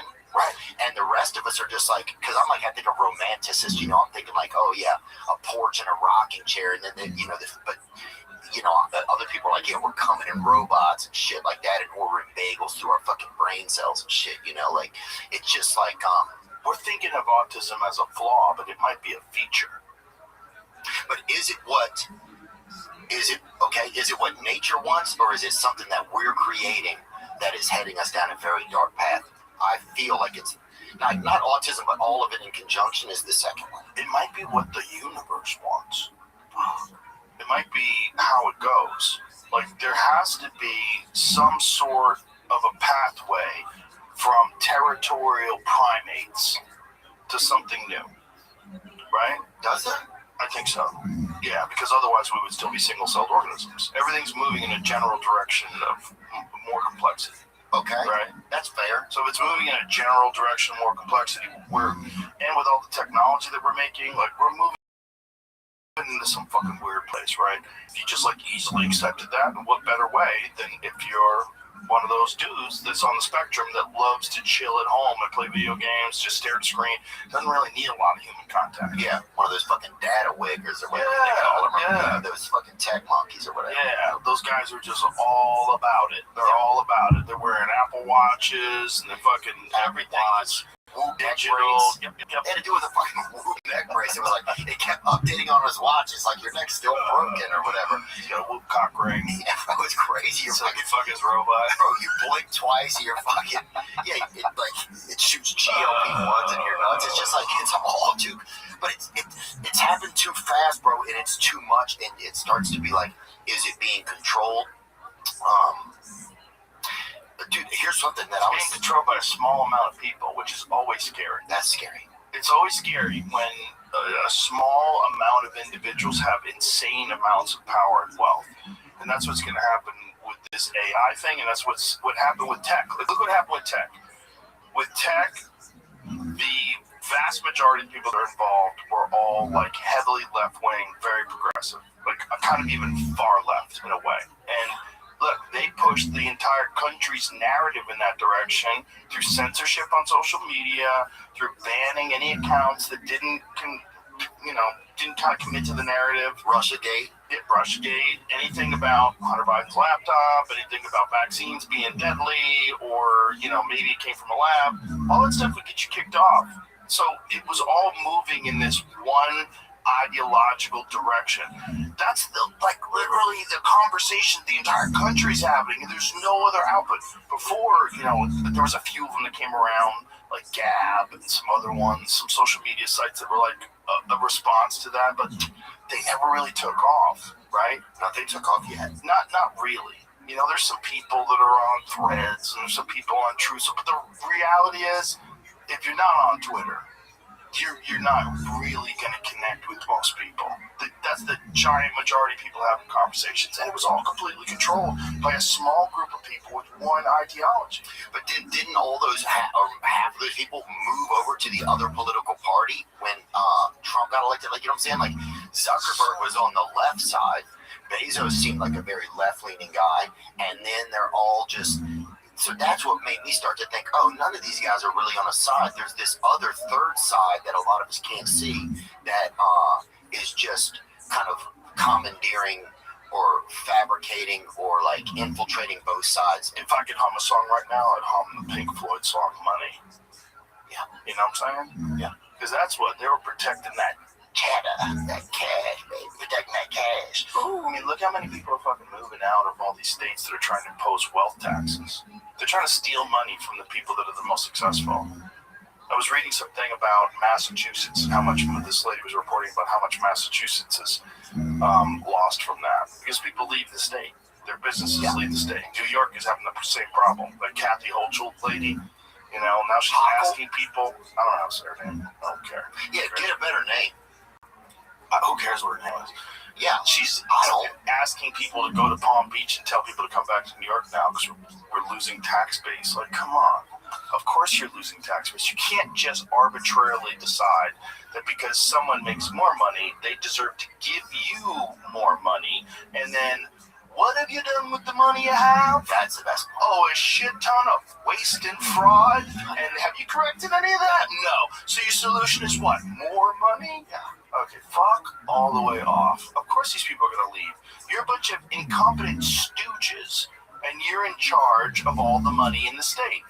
That's dumb. Yeah. And that's why Chevron moved out of California, Tesla moved out of California, and In-N-Out Burger moved out of California. We moved out of We're California. Companies, but we're people. We might as well be companies. We're small companies. But it's like, you can't just say, we're going to take more money and that'll fix it. But you don't think billionaire? Yeah. Especially, dude, what has happened like with the follow-ups to the Somali fraud? Like all of these fraud buildings where it's like blatant, there's no businesses. It's just a sign on the door, and like it feels like there's no follow-up to it. There's some people that are being prosecuted right now. There is a bunch of investigations regarding Minnesota, regarding California. They're getting in there. They have to get in there now because it's been exposed nationally. But the real question is, how did it go on for so long? How did you allow it to happen for so long? They knew. Bro, you want to know, like, what's real bad? What's real bad is, like, the amount of money that California has wasted if their solution is to try to tax people. Have you ever seen, like, what they did with the high-speed rail? Yeah, nothing. They spent billions of dollars. There's some guy who broke down how much high-speed rail China did in the same time that it took California to do their high-speed rail. It's actually funny. I've done some rail out of China, I'll tell you that. Yeah. I don't think it's the same stuff. Yeah, I think we're talking about different things. But no, China, dude, it's weird when you start thinking, hey, China looks like a good place to live. They've got their shit together, I'll tell you that. A lot of these places with kings, they really know how to run things. They do a real solid job. fucking do. Poland's got their shit together, dude. They do have their shit together, and they were communists not that long ago. You know, Poland's got their shit. They don't let any of this influence. Spain, I feel like, is taking their shit back. True. They're picking up their toys. We're gonna find this. Here it is. Because this is actually fun when you see like the comparison between like what China's done and what we've done in the same amount of time. Yeah. It's actually kind of funny. Oh, I want to say thanks to this lady, Sarah Wycheck. She just came and helped me get blood a little while ago. And she's just a nurse practitioner, and you could tell she was just working hard. She hooked you up? Yeah, she was just like, showed up and just got it done for me. You could tell she just like is a hardworking lady. I admire hardworking women. Well, what about hardworking men? Do you like them? Yeah, that's it, Jimmy. Well, they should be. So look at this. Things that happen Who's faster this than... fucking gooner, though? Who's that dude? Is that Milk? Fuck, he fell Things off. that happen faster than building the California high-speed rail. China's entire high-speed rail network of 30,000 miles. Our LA In to 15 SF years. segment would have taken them 2 months. Dubai, going from barren desert wasteland to barren culture wasteland. Timothy Chalamet's entire existence. iPhone 1 through 17 and the internet. Follow more bullshit. I love that guy. That's Harrison Baum. That's crazy, isn't it? It's crazy. And they just took billions of dollars in taxes and we're working on it. Yeah. But everything is fraud. You're starting to It's all realize fraud. it's all fraud. If it's not fraud, it's waste and it's bureaucracy. So they keep the money coming in, so they keep people working, but the people don't do anything. And dude, we can't even fucking keep the TSA workers. Dude, I fucking snuck a handful of goldfish to a fucking TSA worker the other day, the edible ones, just to fucking keep them going, dude, out there. You gave them some goldfish? Yeah, they're not even getting paid. I know. They just started getting back pay. But still, it's just, but the It's fact crazy. that that's like a, Crazy. Like that they're the least priority. Like, bro, flying is fucking super important, you dummies. Yeah. You want to keep the economy going, you gotta let people fly around. They got shit to do, man. You can't just fucking not pay the TSA people, you fucking idiots. How come you get paid? How come you get paid? I'm just sick of this shit. And I'm sick of rich people not putting their fucking kids over in these wars and shit like that. Put your fucking honky ass kids up there. Let them go shed some fucking blood. Especially if you're asking for it. Especially if you're out there fucking bullshitting, dude. Put your fucking honky little fancy ass fucking kid up there, man. That shit makes me mad, bro. Well, I think there's also a problem. The people that I've talked to that have served overseas and have been involved and deployed in military operations and seen a lot of shit, a lot of them are of the opinion that you shouldn't be able to make those decisions if you've never been to war. You don't know what it is. You don't know what you're sending people to do. It doesn't mean you're not still going to be a tyrant, because there are some people, but clearly Netanyahu's been to war. He was in the military. He was involved in some shit. Was he? Yeah, he was like a special forces operator in Israel. And clearly he doesn't mind going to war. But this episode is brought to you by Manscaped. Did you know that one man is diagnosed with testicular cancer every hour? In fact, it's the most common form of cancer among men ages 15 to 35. April is National Testicular Cancer Awareness Month, and Manscaped is donating $50,000 to the Testicular Cancer Society to support awareness and routine self-checks. I'm proud to support something that helps make a real difference. You can also support the cause by purchasing a special edition TCS Ball Hero Bundle. This bundle includes a Lawnmower 5.0 Ultra TCS Special Edition and Special Edition TCS Boxers 2.0. Join the over 13 million men worldwide who trust Manscaped and use the code ROGAN15 for 15% off your entire order at manscaped.com. You can also visit manscaped.com/TCS to learn more about how to check yourself or make a donation at TC Society today to save lives and balls. I think most War is good a unique people- term. War is a fucking terrifying. But I mean, I don't think I would call it as war, but I mean what they're doing right now Yeah. in Gaza. yeah, and I'm not The jumping one in on you. Iran is war. That's war. Iran's a real enemy. It's a different. Are they enemy to America? Well, what they are is the largest country in terms of like state-sponsored terrorism. They're the largest sponsor of terrorism. But also, you got to think why. You know, and this is not excusing anybody for Islamist ideology, because it's scary, because they want a global caliphate, right? They're radicals. But you got to go back to what happened in that country. And if you go back to what happened in that country, they tried to nationalize oil. Iran was like a westernized country. Girls were wearing miniskirts. Everybody's hot. You seen that video from the 70s of Iran? Yeah, bro. Everybody Tits are looked great. popping. Just popping. What happened is slowly but surely, and quickly at first, because when they tried to nationalize oil, the CIA swooped in and they fucking got that guy out of office, and they allowed these Islamic, radicalists to start running the country. Well, that's when Hezbollah started, right? I don't know exactly when Hezbollah started, but the point is, the country was doing fine before we monkeyed with it, and we monkeyed with it because they were not getting enough of the money from the oil. So it was the British Petroleum Company, I think, put it into perplexity the story of Iran, their government being overthrown. I think it was in the 1950s. So when we see like how it all played out and why it is what it is today, Jesus Christ, you'd be mad too. Yeah. And when you're mad and you're surrounded by bigger enemies that all have nuclear weapons, you don't even have nuclear weapons, wouldn't you be trying to make them? You know what I'm saying? Like, I'm not saying Iran should have nuclear weapons. I don't think anybody should have nuclear weapons. But Israel gets to have them. Allegedly. This is the problem. Allegedly. Everything's allegedly with them. Allegedly. Except for the genocide. They don't officially have them. Right. I don't think they admit they officially have them. And you know who was a big opponent of Israel getting nuclear weapons? JFK. JFK. Yeah. That's what a lot of people think led back into the left. Oh, yeah. Before they killed him, who? I don't know. So the Iranian Revolution, also called the Islamic Revolution, was a mass uprising in Iran, overthrew the Shah's monarchy in 1979, replaced it with an Islamic republic led by Ayatollah Ruhollah Khomeini. Shout out Ruko.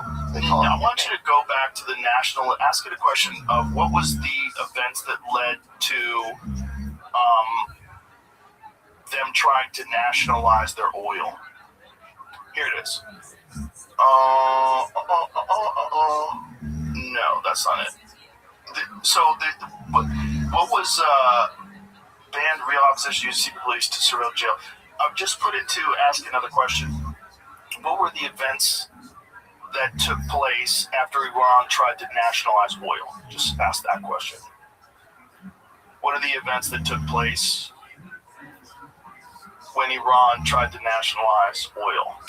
Bro, fuck oil. I'd rather walk if this is the shit that's going to come out of all of it. You feel me? The problem is it's not just oil for your car. It's everything you use. Plastic is, they use petroleum-based chemicals are responsible for medicine. But it's also getting in our nuts now, and people can't even fucking read anymore because of it. So it's like, what is all that stuff helping us anymore? Yeah, here it is. So Iran's attempt to nationalize its oil in the 1950s unfolded as a chain of political economic confrontations centered on Prime Minister Mohammad Mossadegh.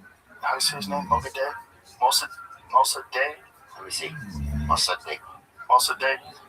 And British-controlled Anglo-Iranian oil company. I'll walk you through the key events. But it had to do with who was in control of the oil before that, like who was making the money before that. I think Perplexity's going to give us the fucking tinfoil hat story of how it went down. But the bottom line is, people are making a lot of money over there in oil, and they wanted most of the money, and they got boxed out, and then they wound up with a fucking psychotic dictator. Yeah.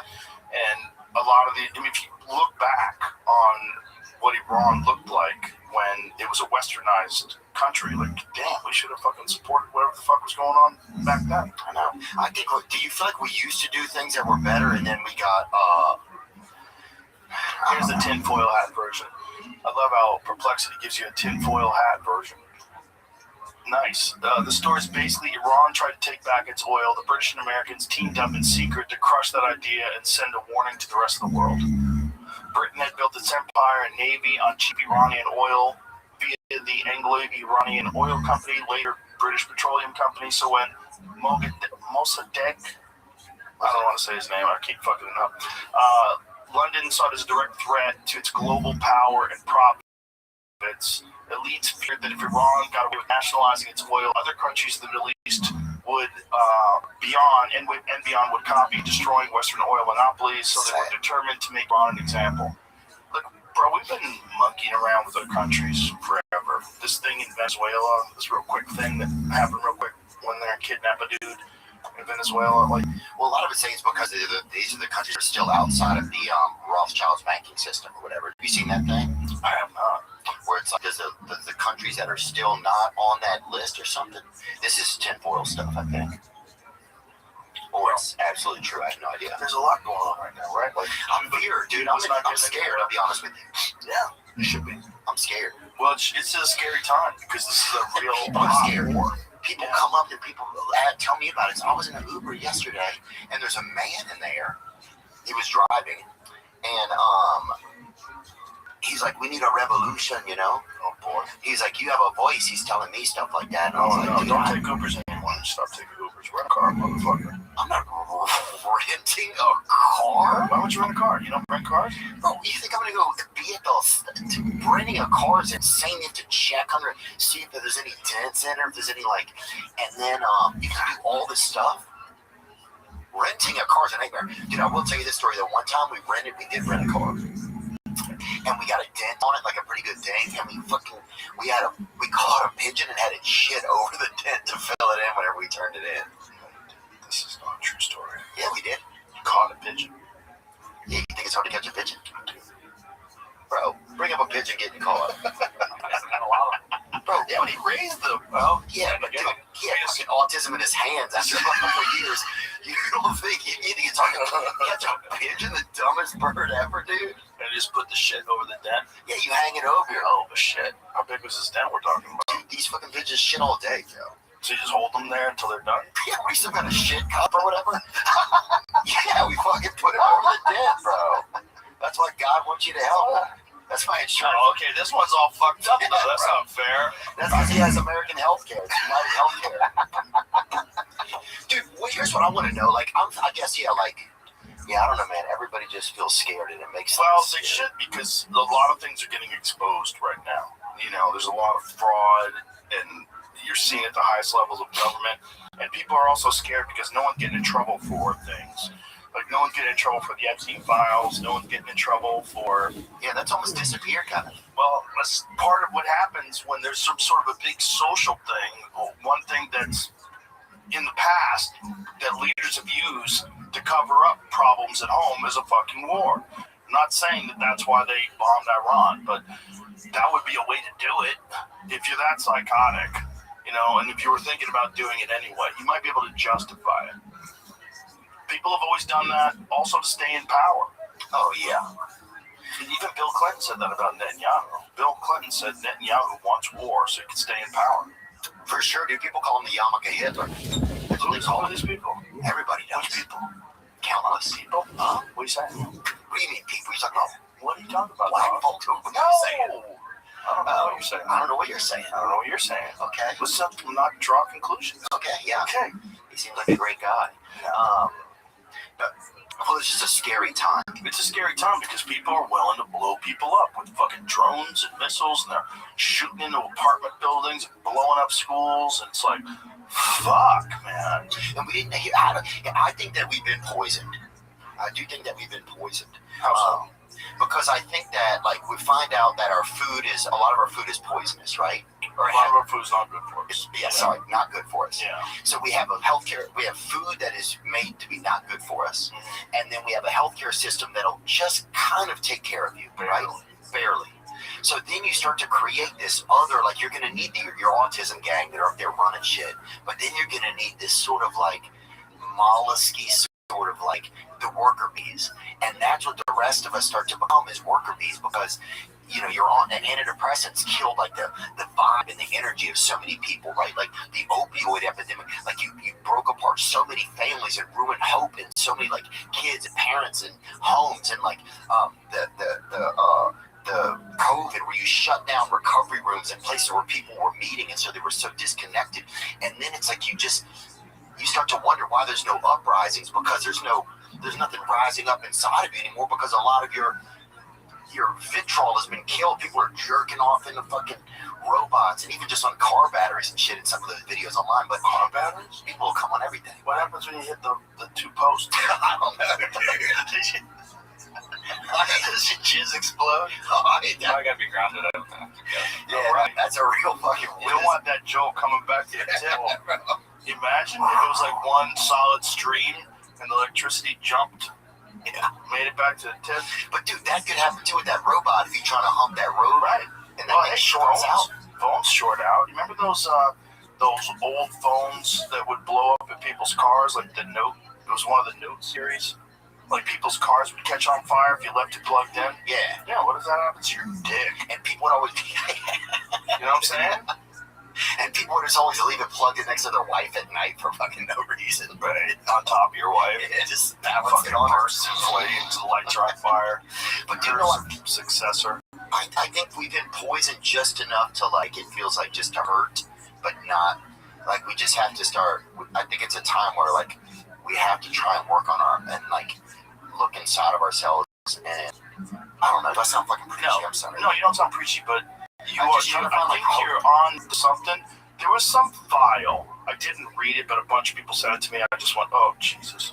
It was from some Freedom of Information Act or some leak from the 1950s with the CIA, and they were trying to think of different ways to make people docile and stupid and unmotivated. Yeah.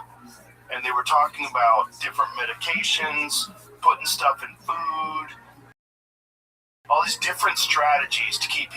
And this is our own government, us, United States of America. Well, that's another thing. Is that not treasonous? I agree. So why? It just feels like there's no recourse. And I know, like, you start to think, well, this is how a lot of people have lived their entire centuries in different countries and stuff like that. Like, they live under this type of oppression and like fear all the time. But it feels new here. I want to know what exactly. Could you put that into our lovely sponsor, Perplexity, and find out what the fuck was said in that CIA document? What were they actually planning? Because it's the idea that there's people in government that would just say, fuck millions of people and their potential in life. Yes. Let's tank their potential so that we can get our agenda through easier without them being upset. Let's ruin millions of people's lives, or at least dampen their dreams, squash their hopes, make them stupid and lazy. Make their kids sick, make it put pornography and let it be into the home so that it's accessible everywhere. So marriages get ruined, and relationships get ruined, and guys are just spunking out on wherever, and so there's no energy, there's no no fucking desire inside of people to overcome. And it's like, yeah, we have to just try and do better one day at a time. For men, like, their ambition in life is often connected to wanting girls to like them. Yeah. Or guys to like them, whatever it is. And purpose, creating. Yeah, but that's the other part. Purpose and creating is like the ultimate. That's like the ultimate is, it's almost like you're doing a service. Like, whatever you're doing, if you're doing it your best, your real reward is that people enjoy it. Whatever it is. Whether you're a carpenter or a musician or whatever it is. If you're doing something at your best, the ultimate reward is people enjoying it. Yeah. That's the ultimate enjoyment. But you have to figure that out in life. You're probably thinking of declassified CIA mind control and behavior modification experience like Bluebird, Artichoke is it. That's it. Especially MK Ultra, which did run in the 1950s and 60s. Okay, Bluebird, MK Ultra. What is made people stupid in cognition? CIA efforts to use drugs, hypnosis, and other techniques. No, that's interrogation. That's different.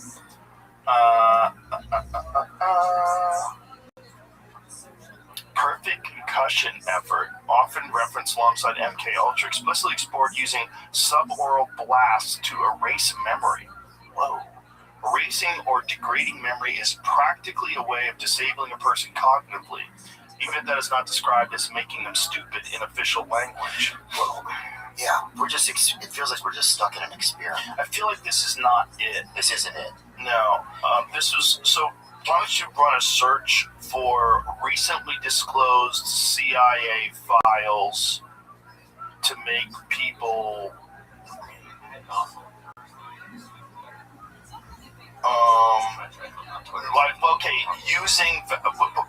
using vaccines to make people stupid,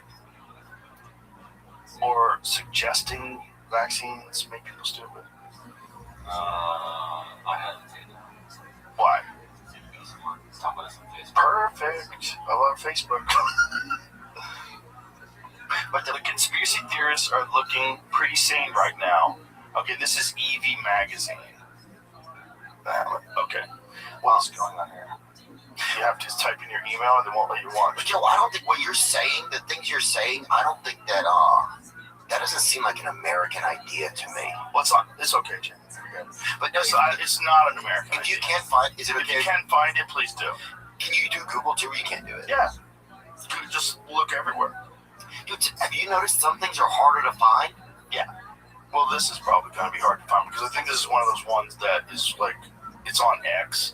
Right. I know like people are going over it, but I don't know if it's even been verified. This is one of the reasons why I wanted to put it through Perplexity. Because there's a lot of stuff you read that's just complete horror, especially today. April Fools, motherfucker. Today's April Fools. Yeah. Don't get tricked. Oh, Stay off the I net. just gave some random lady my blood in the parking lot. Oh no, she's gonna use that for a ritual. Good, clone you, son. You know, little baby Theos, like those little videos that pop up of us. Yeah. Dude, my favorite part of the video is at the end when you just kind of bounce out of your chair. We're laughing so hard. Is this it? This is it. Okay, what does it say? Video, someone's talking about Project Artichoke.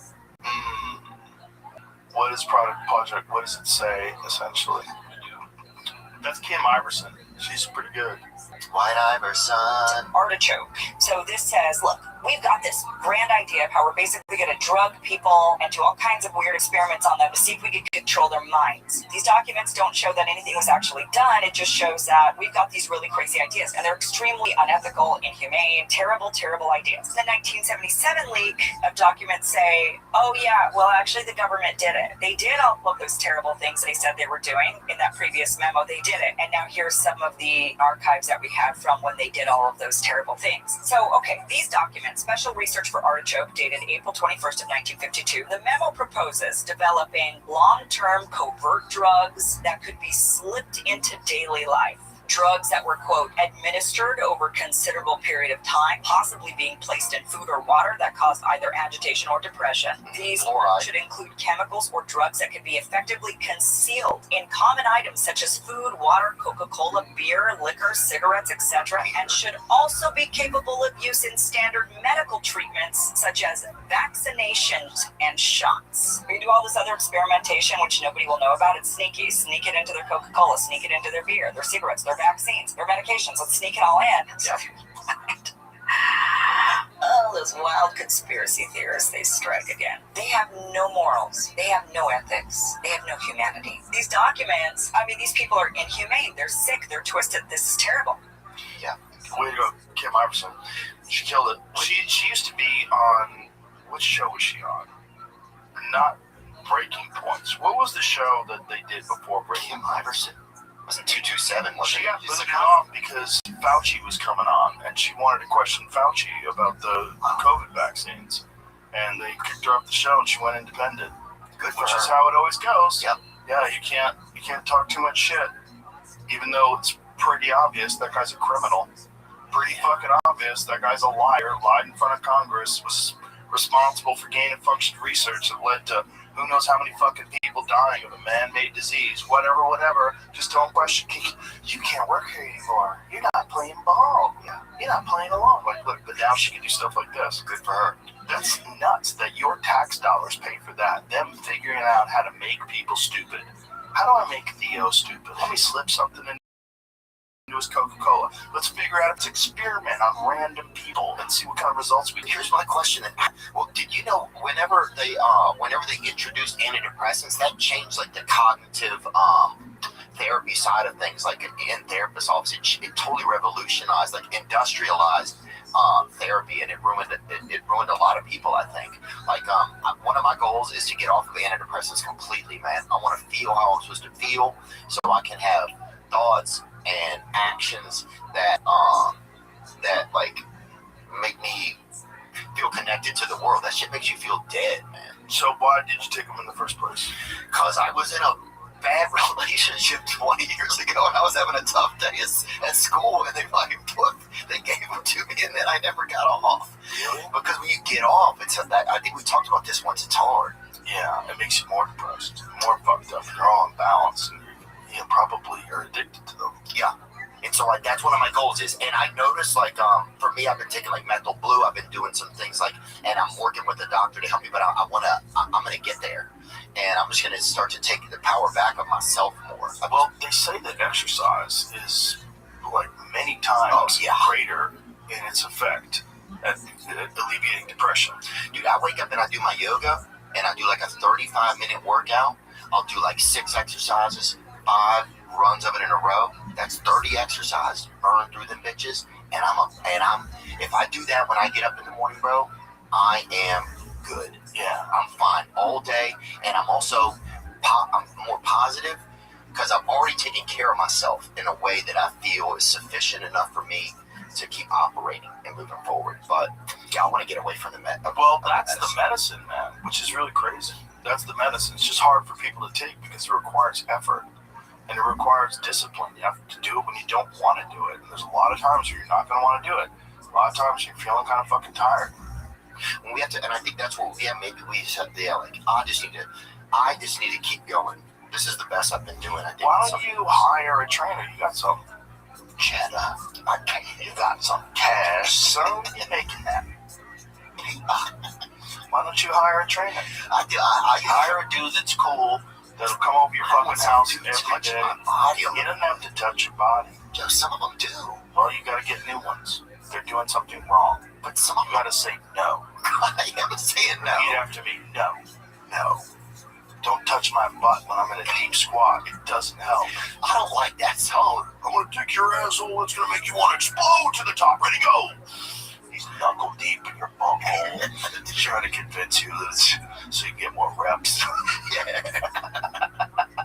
He's fucking. That's gotta happen. Like a fucking big jack gay trainer, like preys on guys that are kind of weak with small hips. He's like, I bet you can't do this with my cock in your butt. And you're like, that's crazy.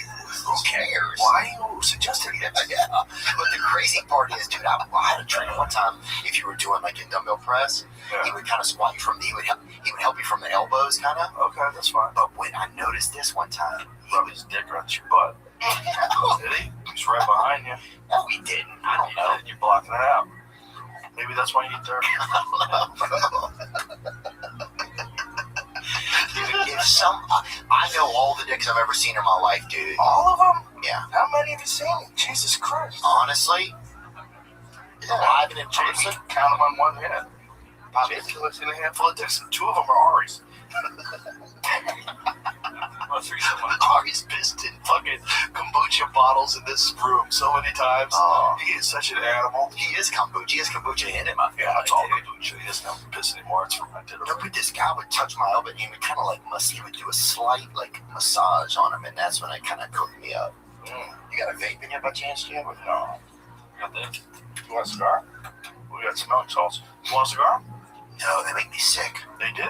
Yeah, but it's all sad. Sad. Yeah. No, I gave up on those.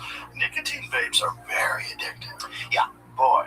I know. They make you great. You grab for them. You want to take a hit off of them. Yeah. Like even if you, I decided at one point in time, I'm not taking this anymore. I'm stopping with this. Oh, I remember, dude. Remember you and I were using one time. We kept using that thing, and yeah. Oh, there's something in them. It's not just the nicotine. I'll tell you a story. It's like these things, like Alps. I have no problem not taking these. I went on a trip, like a 10-day trip. I didn't bring any nicotine pouches. I didn't miss it at all. I was fine. Well, I'll say this. But not those vapes, dude. Those vapes call you. Yeah, some of that shit's a lot, bro. They call you. But, yeah, you gotta kind of manage it or whatever, but... Yeah, you ain't managing shit, so... You're right. You're right about that. Okay, girl. Okay. I think out of all the things that are, not a drug, but, nicotine's kind of a drug, but, obviously can be totally functional on it. That's the one in in the vapes that's the most addictive. And but yeah, you're talking about like recreational type, not like antidepressants, things like that. Oh yeah, of course, not like cocaine or Yeah. But here's the thing about them, man. They're only good for one hit. Yeah. It's the first hit of the day. The first hit off a vape is fucking wonderful. Yeah. You're like, Oh yeah, I'll blow that smoke on your mother, son. nature just shines down upon you. You just feel relaxed. But it's only one. After that, you're just chasing that dragon, and you're not getting anything out of it. Every time you're just getting like nervous, like and you're like hitting it again. Your fucking hands are shaking. You go too far, but you don't get that one feel. It's the same thing with a cigarette. With a cigarette, really what you want is the first couple of hits. Yeah. And you get that lightness of head, like, and then put it down. Yeah. The problem is you're always chasing that dragon and you never get it. That's why everybody loves the first cigarette of the day. They sit there with that first cigarette of the day and a cup of coffee and you're like, I got ideas. Yeah. Like, I got fucking ideas. Write this down. You know, a lot of bands wrote most of their music on cigarettes. Like, Tony was talking about Pink Floyd. Dude, the Declaration of Independence people were all hitting cigarettes back then. For sure, they were smoking tobacco. Yeah, I don't know if they did pipes or what have you back then. I wonder when the cigarette was invented. Because if you think about it, like pipes and cigars, you don't inhale. You just take it in your mouth. The cigarettes you like take into your lungs. I wonder when the first dude figured that you gotta like suck it all in to get a full hit. Probably. Yeah, for sure. You want to suck everything. Oh, cigarette, bananas, what have you. They were smoking a cigarette that just says drinking smoke when Christopher Columbus and his crew discovered indigenous people in the Caribbean. What do you mean, Christopher Columbus was, or the indigenous people? They observed indigenous people in the Caribbean, in quotes, drinking smoke. Oh yeah. But this is going back, that's exactly what Drinking and smoking. Crisco was off that shit, bro. He was off that shit. Bro, did you ever read the things that Christopher Columbus did when they came to America? He was a boss, I heard. He was an evil man. Was he? Oh my God. They would cut people's arms off if they didn't bring them the right amount of gold. They were killing babies. Like, they did some horrific shit, man. They did horrific shit to all the people that they found. Because they found these people had gold. And, you know, like, if you think about how crazy it is that Mexico speaks Spanish. You know how crazy that is? You know how crazy it is? That's so far away from Spain. Oh, that's a good point. They all speak Spanish and they're Catholic. Gee, where did that happen? Cortez. Yeah, that motherfucker showed up in the 1500s with like 600 dudes and 12 muskets. They had like 12. They didn't even have musket rifles. They had musket pistols. He was a boss. And they took over the whole fucking country. I know. Kind of crazy. Like, if you think about all these years later, they all speak Spanish now. Yeah, that's nuts. Well, do you think we could do something like that now? Like, what do you think's gonna happen, Joe? John? No, just with, I mean, like, I feel like the shit that's happening out there is gonna come here eventually. Well, most certainly will. Yeah, you know, I mean, if Homeland Security doesn't stop it in its tracks, and they're doing a great job of preventing a lot of them, you know, there's a lot of things that they catch that you don't even hear about that are like terror cells that they infiltrate, but they know there's people in this country. That was the most fucked up thing about people being all nonchalant, the border being wide open for 4 years. Yeah. Because men of military age entered into this country from foreign countries, and we have no idea why. We don't know if they're just honest people looking to make a better life for them and their family, send money back home. That'd be best case scenario, but that's not all of them. So what percentage of them are terrorists? What percentage of them? It's not zero. It ain't zero. Yeah. But what also, it's like, it's all just a cat and mouse game. People are like, well, like the Democrats next time. It's like, but it's all the same shit has been happening forever. They haven't been helping anybody forever. They're letting fucking politicians slurp on kids. All of our fucking money goes to Israel, and they're using it to fucking genocide people. It's like everybody is scared out of their wits right now. It's like our religious leaders are afraid to speak out. It's like it's a time where it's like Satan is amongst us, and our religious leaders are fucking talking about bullshit at the poll. It's just like, what is going? I don't know, man. I gotta get you up for that present, son. You're losing your fucking marbles. You think I am? Come hang out with us. Just chill I'm out. here. Just chill out at the mothership tonight. I do have to pee in a little while, but You can pee. I'm gonna pee in a minute, man. We'll let you. But no, people are just scared, dude. This is They shit won't that I let you hear in from Canada. people. They won't let you pee until you give them your guns. Really? That's how they're doing it now. But what if you have to wash the blackface off the president? Can you use a little bit of this to do Canada that? had this big, they had this big gun thing, this law they passed where they made a bunch of guns illegal, and they found that only, I think it's a very small percentage of people. I think it's somewhere in the neighborhood. Find out what percentage of people have complied. But I How think many guns? Oh, they do. Yeah, they do. They did. They used to. Well, a lot of hunters up there for sure. But there's a lot of recreational guns and handguns and self-defense weapons that people had that they recently made during Castro's kid when he was around the country. When they recently made this ban. I got to meet Castro once. So here it is.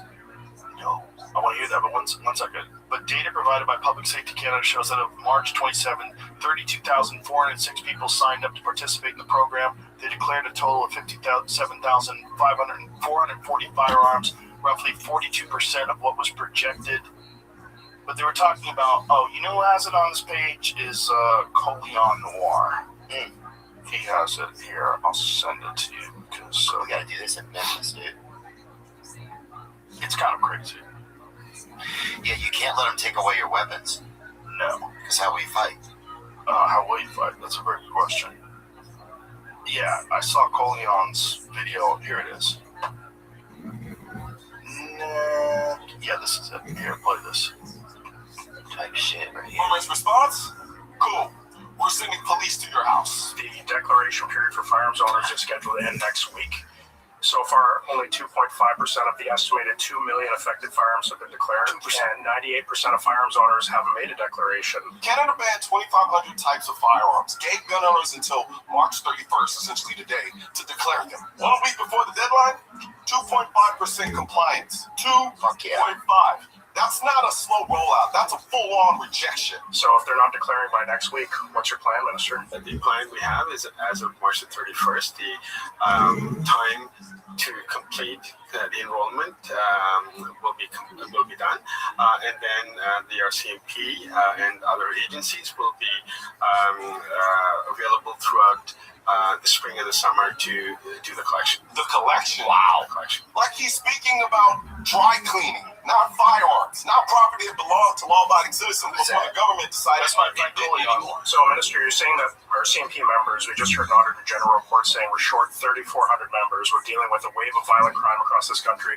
And you're saying that your plan is over the spring and the summer to deploy RCMP officers to go door to door to firearms owners and seize their firearms? So this is a voluntary program, Mr. Lloyd, as you're aware, and the RCMP resources and the resources we will use with law enforcement does not contemplate in any way using existing resources. These are additional resources, so these are those who are off duty, those who may be retired. I can ask them to do that. You can take retired people who go door to door. We're It's concerned like new ice. There's police officers door to door because, frankly, many police forces across the country are refusing to participate in your program. And here's the part that should make your jaw hit the floor. The Minister of Public Safety, the guy running this entire program, was secretly recorded saying the gun grab isn't worth the money. The Minister of Public Safety accidentally told the truth, and he was recorded doing it. He said that the gun grab is not worth the money. He doubts local police will have the resources to enforce the Liberals' mandatory gun buyback program and says the reason the Prime Minister is sticking with the policy is to appease voters in Quebec. He privately admitted the police can't even Look at his enforce face. it. He said they're doing it Face that they to didn't. votes. And the This guy,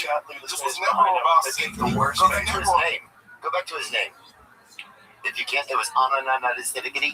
whatever his name Well, is. here's what I'm saying. I want him to go door to door. Yeah. You go door to door. You go door to door, do this You shit. go door to door, bitch. But dude, You want to do that? This How about you do it? He's talking about getting retired people to go door and take people.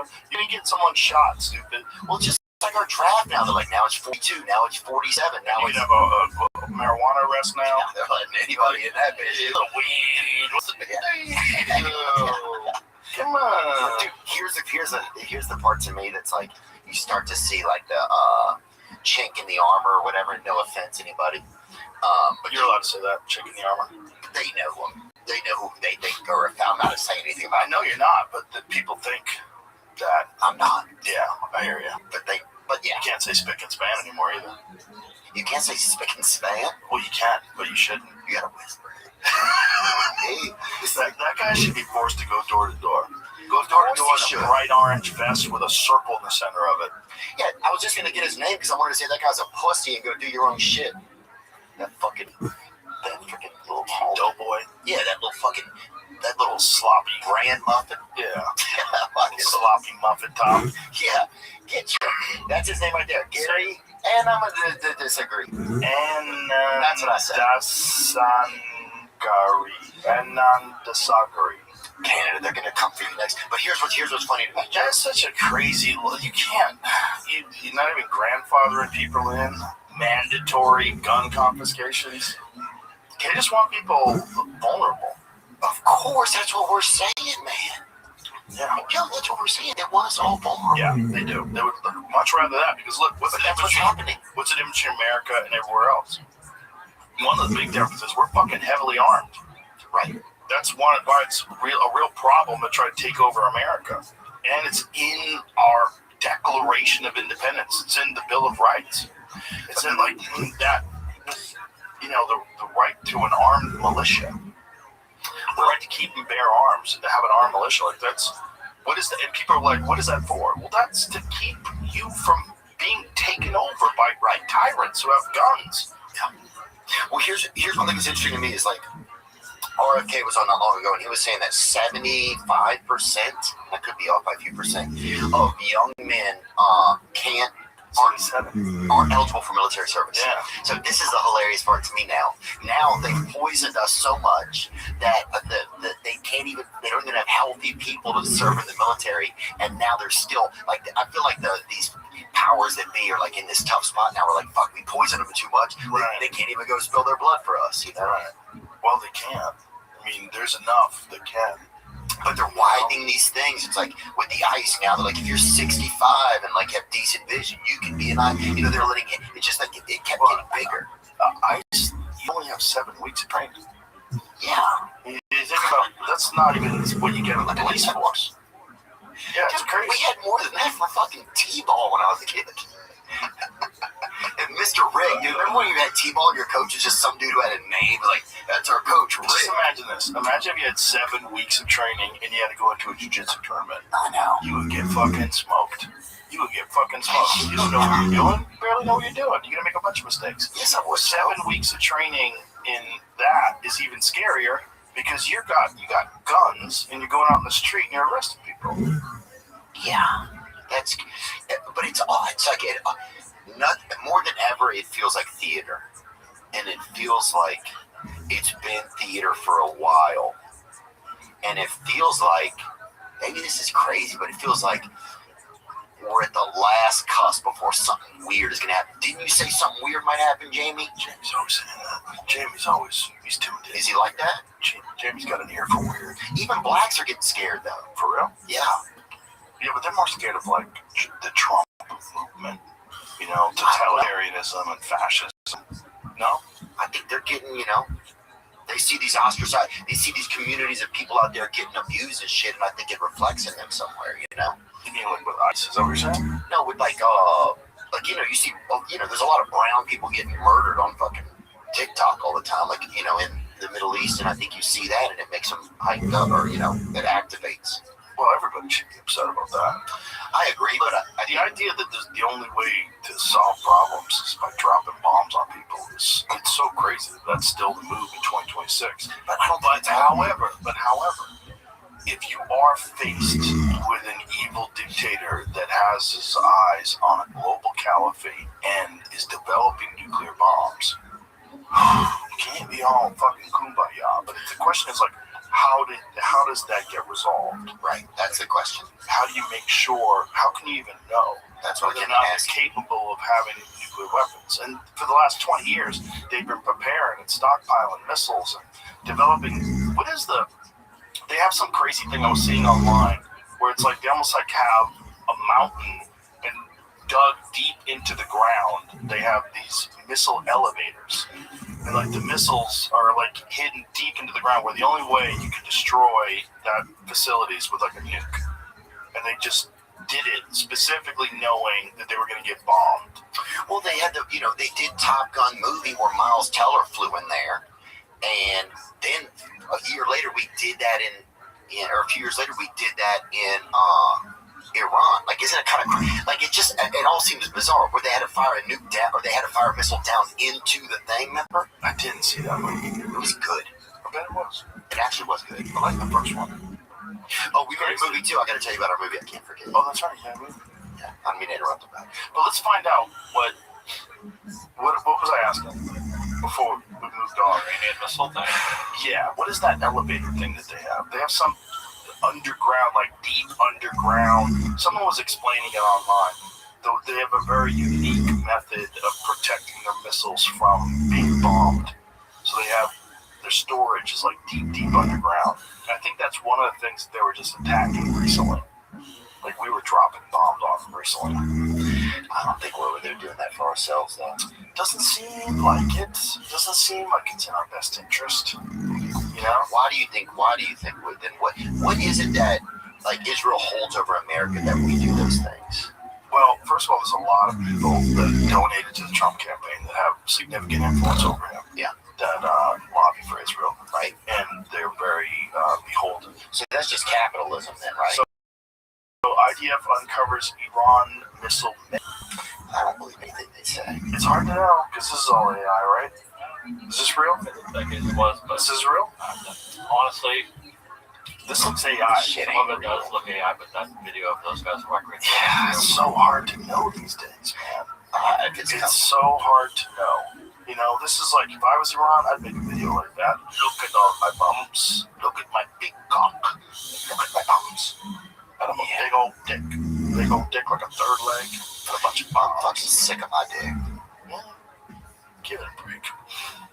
No, I've had for a couple days and you miss it. Oh, I've had a lot of thoughts. Dude, I'm vacation from your dick. Bro, there's times I wanted to just mail my dick to Africa or whatever. Don't. Just feed Don't a ever couple. send it back. But I'm saying to feed a couple people. I don't think it'll feed a couple. Bro, you'll do it. I don't even think feed one. Get out of here, Might keep bro. them alive for a few hours. Bro, it would be lunch, at least lunch for two. Someone on a diet. Someone cutting weight for wrestling. Or that dude that tried to cut weight because he wasn't gay anymore. Remember I told you about that dude? He lost 40 pounds, dude. He was just fucking ribs and dick by the end of it, dude. That guy. I gotta pee really bad. Can I Yeah, pause. We'll be right back, ladies and gentlemen. We'll be right back. Theo Vaughn, David Spade, Bus Boys, in theaters, April 17th. Did you finance this, dude? Did you fucking do this shit with your own money? Yeah. You wild motherfucker, you. Wow. We wrote it, and yeah, we did it all. There's no studio attached to it. There's nobody. Dylan. Tim did a good job. He's awesome. He is awesome. He really is. He's one of my favorites. Yeah, no doubt. He's one of a kind. Is that Nate Diaz? Bro, he was Is that Louis J? Whoa. No. Who's in it? Cam Patterson, Trevor Wallace. Nice, dude. What's it about? It's about two guys, and they're just regular guys, and they're not doing that good. And then they think if they can, one of them loses his girlfriend to a waiter, and they think if they can become waiters, that they can get his girlfriend back. And they have to start at Bus Boys. And then we'll get very far. So it was crazy though, dude. I mean, I think there's just like a thing about like nobody, like it just, we made it ourselves. Like we wrote it, we did it. There's no fucking somebody saying I can't put this in it. Like some of the streamers are like, nah, it's too edgy for us or whatever. Fuck them, man. You're out. You know what I'm saying? We're doing our own shit. And so, did you sell it to a movie distributor? How did you get it into movie theaters? We just, I don't know how any of that stuff works. I don't know either. We have a guy who's handling some of the business side of it. My friend Ezra's handling some of the business side of it. He's great. And so he's been helping us out and gotten it into the theaters. Who directed it? It's got Jonah Feingold, this guy out of New York. And great guy. And yeah, we asked our friends to help, and it was yeah, I mean, it was ridiculous. We shot it right during like the fires, when the fires were happening in the Palisades. Oh, wow. So it was like, shot it in California? Yeah. Wow. I don't know why exactly, but because there was nothing shooting there. They don't shoot things there anymore. Isn't that crazy? Imagine people have been so greedy and fucking attacked. They fuck themselves so much they can't even fucking do the one thing that they're most known for, Hollywood. They can't even fucking do it. It's so crazy. It's gross. It's not just crazy, but it's gross. Though. It is gross. It's all the government. It's all government. It's all government policies, regulations, taxes, all the things that make it unprofitable to do business there. People just pulling up shop. And there's all these, there's so many guilds you have to pay. It's like, I don't see how these people, I don't see how like a day-to-day actor could survive. And they don't, and they leave. A lot of guys are fucked. I was just watching this video with this guy. I've seen him in a ton of movies.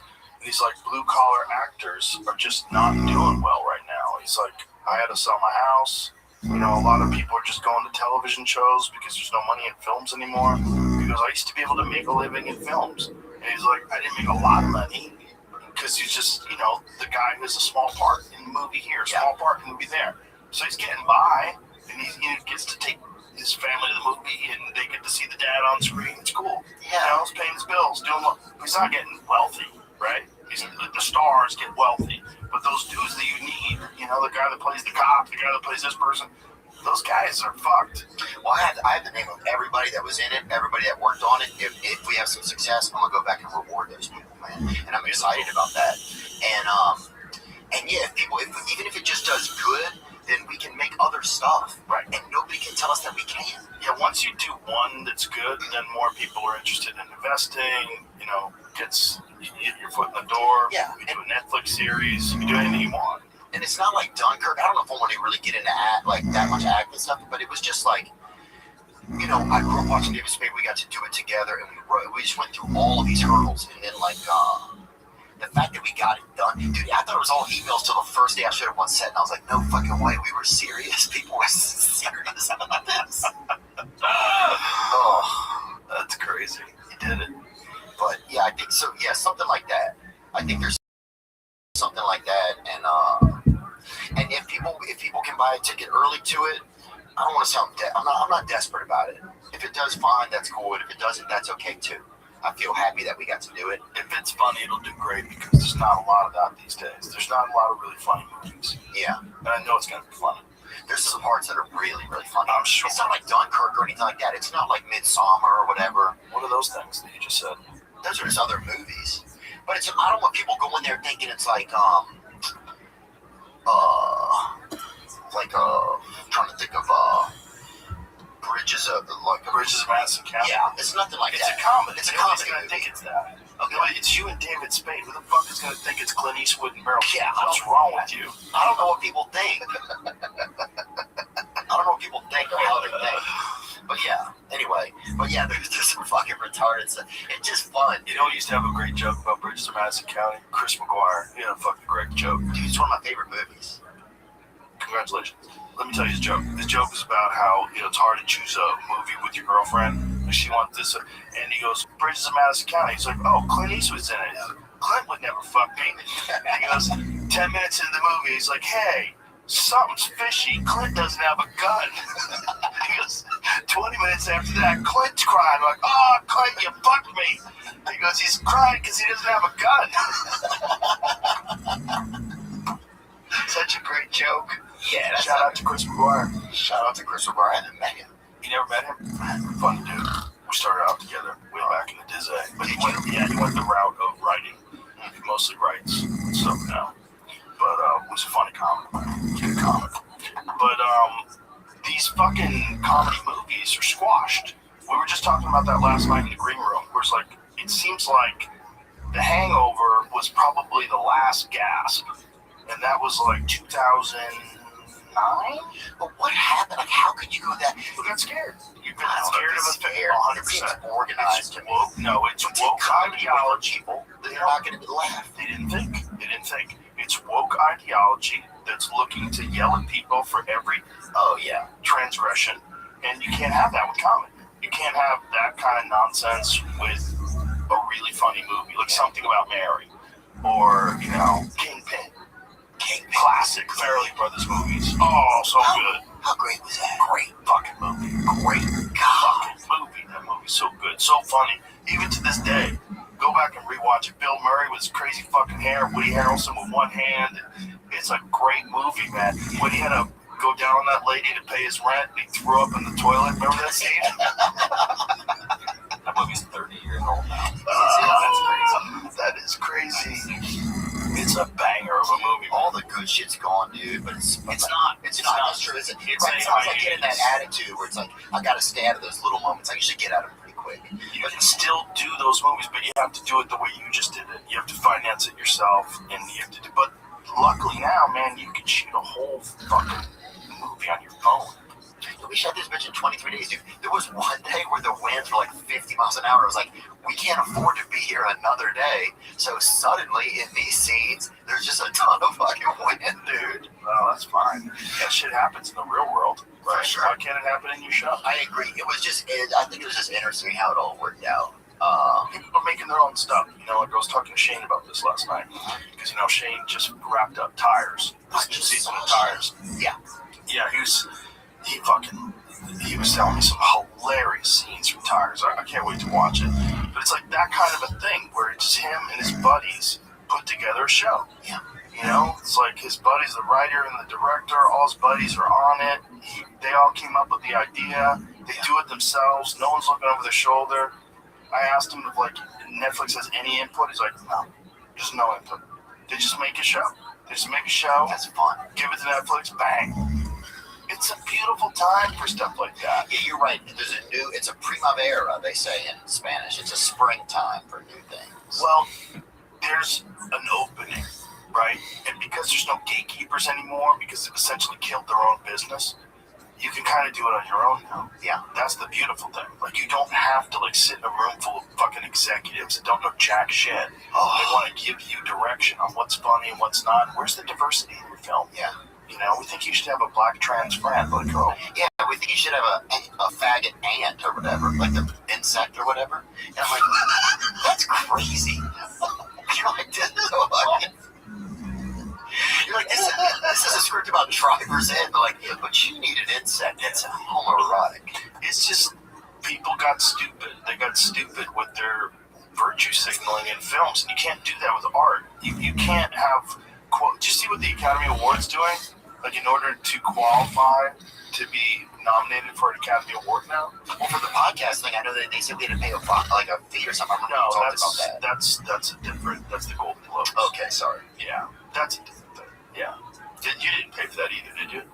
No. Did they ask you to? Yeah. Fuck yeah, dog. Give me some. Yeah. Fuck off. I said, so what? Yeah. I was like, if Joe Rogan, if you don't even have him in it, then what are you even making a thing? That was also a reason why I didn't want to be in it. Like, I don't want to legitimize this. You guys have fucked up every other form of entertainment, and now you're going to judge podcasting. And what did you pick? Look, I'm not saying there's anything wrong with the Amy Poehler show. I haven't watched it. People love it. That's great. But she's like a famous lady who just started doing podcasting 6 months ago. And she's got the #1 podcast. Like, if you guys ever listen to Radiolab, you know, you ever listen to, like, there's some banging fucking podcasts out there. They might not be #1, but if your whole idea is, like, pick the ones that are great, that are, like, really interesting, how stuff gets made, there's a bunch of fucking great podcasts. This is cool. There's a bunch of great podcasts out there. Oh, dude, there's so many great ones, dude. Matt McCusker's fun. Yeah. How fun is he to He's listen awesome. He's fun. He's a good dude. I'm glad he's out here. He's a special dude, man. Yeah, very smart guy. You know? Yeah. It's, there's a lot of great there. Tim Dillon's on that list. Fuck off. Yeah. If he's on that list, fuck off. Get fucked. Get fucked. That is the one podcast I consistently listen to. Tim Dillon. That's awesome. His episode on the Epstein Files is one of the best fucking podcasts I have ever listened to. I was like clapping in my car at red lights. Yeah. Just clapping like, woo! He was on fire.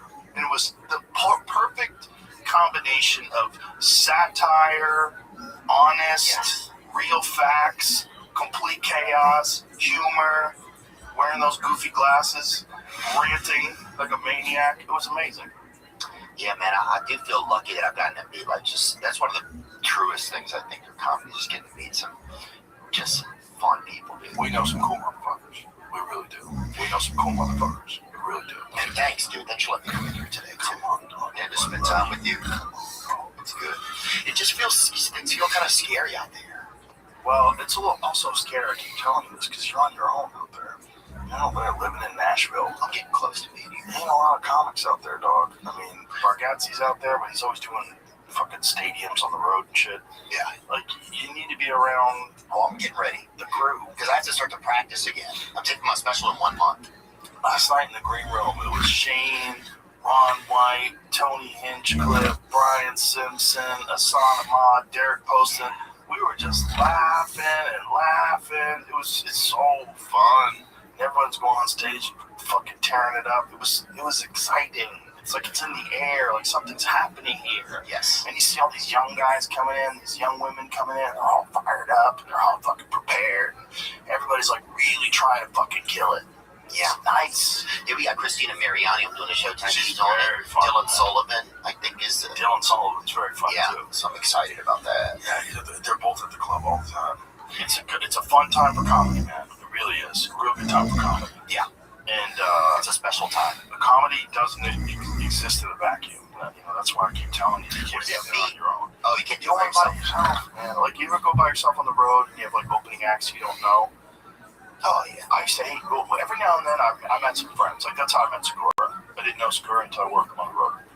So you do meet some cool motherfuckers occasionally, but it's like 1 out of 10 or 1 out of 20. Yeah. So you do all these gigs and you're lonely.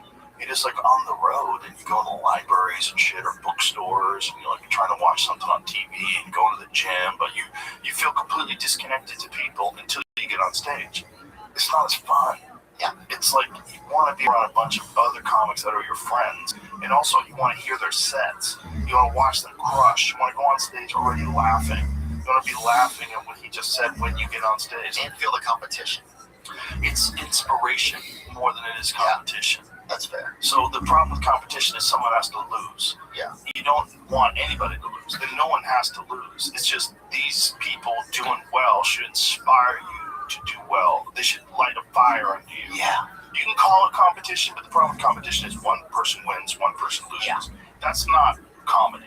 Comedy is that everybody wins. That's real. That's not like bullshit talk to try to appear humble. The reality is you win if everybody wins. You always, well, that's one thing I've always admired. You've always been that way. Like, yes, I'll support you how I can, you know? You've always been that way about young comics. And, yeah, I agree with you. People did it for me, man. They did it for me when I was coming up, and it helped me tremendously. And I try to pass it on times 10. It's between that and Kill Tony. Kill Tony's so fun. It's such an important part of comedy. Like having this place where you all you need is a minute. You could have been doing comedy like just trying it out on the road and fucking just like barely filling up a Friday night 10 o'clock show, and then you develop like 1 minute that just breaks through, and all of a sudden you got a fucking career. You know, you got a career now. Yeah, I mean, there's young heroes that are being sprouted out of here, and even adult heroes, people that have been in it a while, are getting here and finding just a new. You're right. It's like I should look at Adam Ray. Adam Ray's killing it now. Adam Ray was struggling. He was struggling, but he was a funny guy. Hard worker. Never lost his ambition. Never lost his focus. Never lost his enthusiasm for it. Never got bitter. Always friendly. Always. And just needed a show like Kill Tony to come around, and everybody like, oh my god, this motherfucker is talented. Yeah, all those different characters that he does. I know, that's a brave thing. So if you just done comedy, mostly stand up, and then to try and go in character, to me that would feel very hard. So that's a brave thing. But there's a few of those guys that really excel at that, and that's a special talent. Him and Dunnigan, especially. Kyle Dunnigan. He's so funny. And I always thought he was going to make it with those face swaps. This shows you how the industry's so fucked up, okay? So he was doing those face swap shows on Instagram, right? And they were so funny. But one of the reasons why they're funny is because it's obviously fake. It's crude, like South Park. Like, it doesn't look real, so it doesn't freak you out at all. It looks so fake that it's fun. Right. He went to Comedy Central, and they started using, like, much more sophisticated face swap, which wasn't as funny. It was, like, creepy. And then they cut the balls off of it. Like, he wanted to have one where Caitlyn Jenner was fucking Donald Trump. Caitlyn like, yeah, baby, like, Trump. And they went, no. His Kardashian ones are so funny. She's so the best. Fun. And even the Kardashians like him, I've heard. Yeah, look, they have a sense of humor. They have to. They have to have a sense of humor. They've been in the public eye for 20 fucking years with no talent whatsoever. Just getting a attention. Like you gotta not take yourself too seriously if you hold that position. You know? Yeah. Just raking in dough. Raking in that dough. Their whole family, they should count as reparations, I feel like, that whole family, you know? I think so. I think so. I'm gonna leave that alone. Yeah. Same. I don't know if it was I thought it was a joke. I don't know if it was a joke. I don't think I said it right. Who gives a shit, dude? The world's gonna end soon, so fucking get it out of your system. If it doesn't end, it's gonna change. That's what's scary, dude. All those fucking eggheads on the spectrum are gonna be running everything. But do you feel like, does it like, cause yeah, this, I go back to this Uber driver. There's just a guy who was talking to me and he's like, well, they're gonna give, you know, like, if like Waymos get a job, the Waymo can work all night. It can work 24 hours, right? So really you're taking away like 4 or 5 shifts from an actual city. You know what I'm saying? Like if AI and tech advancement makes it so, you know, they can do 50 people's jobs with one robot. Yeah. Then yeah, what happens to those 50 people? How will people survive? How will they be able to assure that their kid that they're raising and trying to teach positive things to will have a world to enact those things? It's a very good question. And it's a good question that gets even weirder when the government is responsible for all your money. So if the government has to give you money because there's no jobs left, and if all this money is being generated by AI, like Elon suggests, and you get universal high income, you got to be really careful that doesn't come with a bunch of rules, new rules for your behavior, for social media posting, any kind of like, if they develop some sort of an app that tracks like your social credit score, that's when shit gets fucking super scary. If like they attach the amount of money you have to your social credit score, yeah. Which what they do in China. Well, do you see those flock cameras now? I think there's this. Yeah. And there's this thing in Florida where police officers, they were testing this somewhere, and shout out police officers, you're doing their best.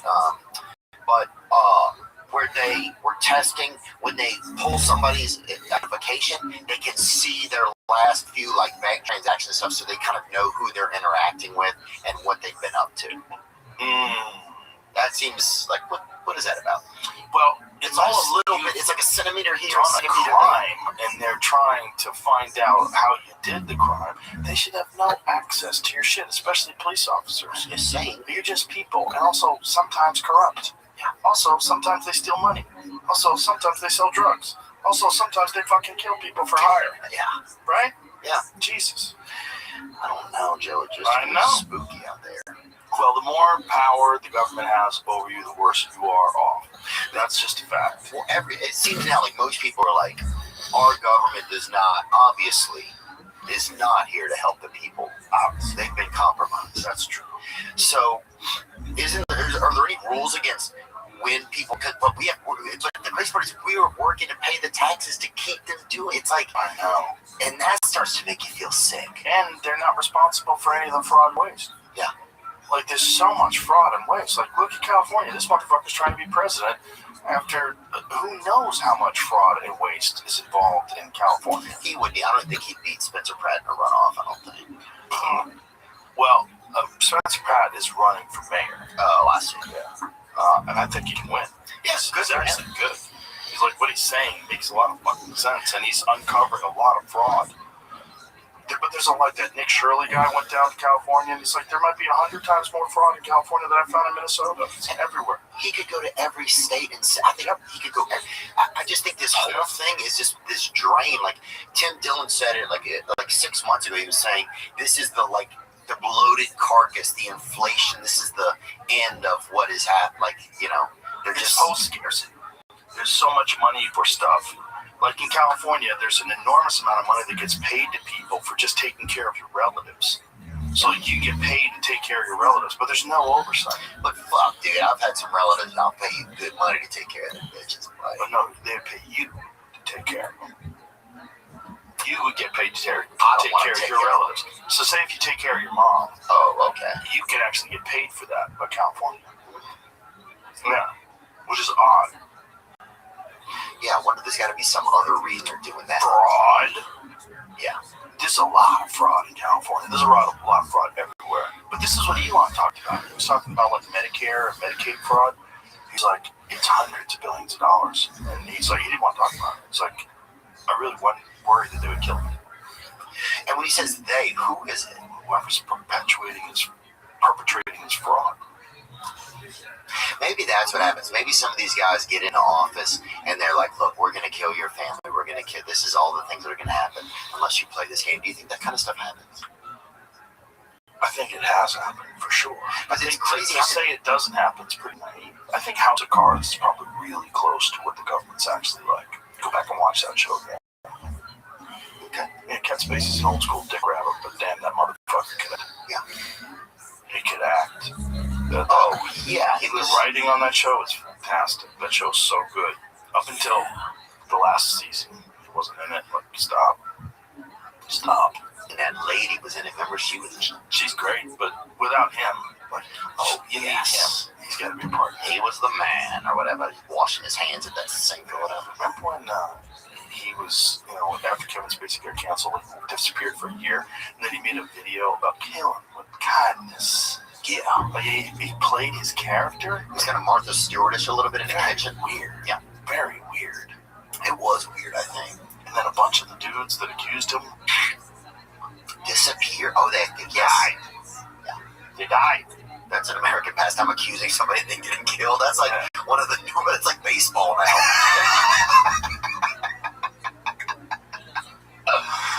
Yeah, that's a nice way to keep people quiet. Fuck, that's what's scary too. You're like, there's just a drone out there waiting for you to say the wrong thing. They put a bullet through you like some child in Gaza who's just trying to fucking find his other deceased brother in a fucking pile of rubble. And they like, oh, that's a Hamas or whatever. You're like, that kid's fucking 2. He's trying to move a piece of a missile off the fucking body. Well, drone warfare in general is crazy. It's crazy. And they've been using that, dude. In Gaza, there was a lot of, I think it was a experimental grounds for a lot of insane new warfare type possibilities. Well, a lot of it was traditional missiles, right? Yeah, but there's a lot of like we had a doctor one time podcasting, and he was saying that there were like bullets that had gone down a child, like just crazy, like shot down like from a drone that's above them. Yes, like something in the air. And he said that there were drones in the air all day. There's that Palantir company just keeping tabs on everything that was happening. And Palantir's involved in Gaza? Palantir was involved in Gaza, yeah. For sure. Put that into perspective. Because allegedly. So how does that work? They have like facial recognition and ID software and that's the shit that's just scary, dude. Because they have a huge contract to take care of all of America's. Did you ever see that dude, Alex Karp, the CEO of Palantir, the way he moves his arms around and squirms and talks? Yeah. It's very odd. Very odd. There's so much to tell him. People don't really behave that way. He looks like he was breastfed by the Israeli government began using Palantir software in 2014.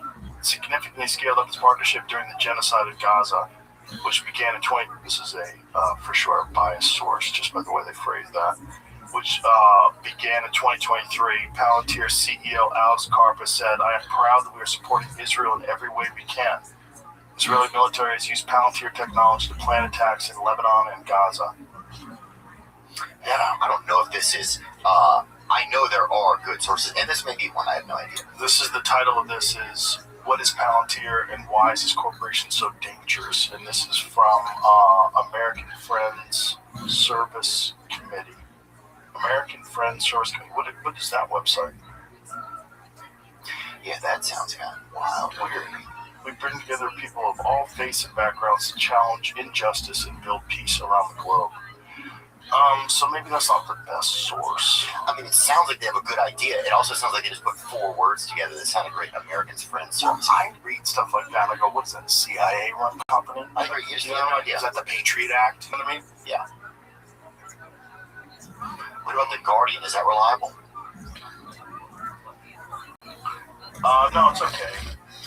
There's a bunch of different versions of it. It's in this Business and Human Rights Center.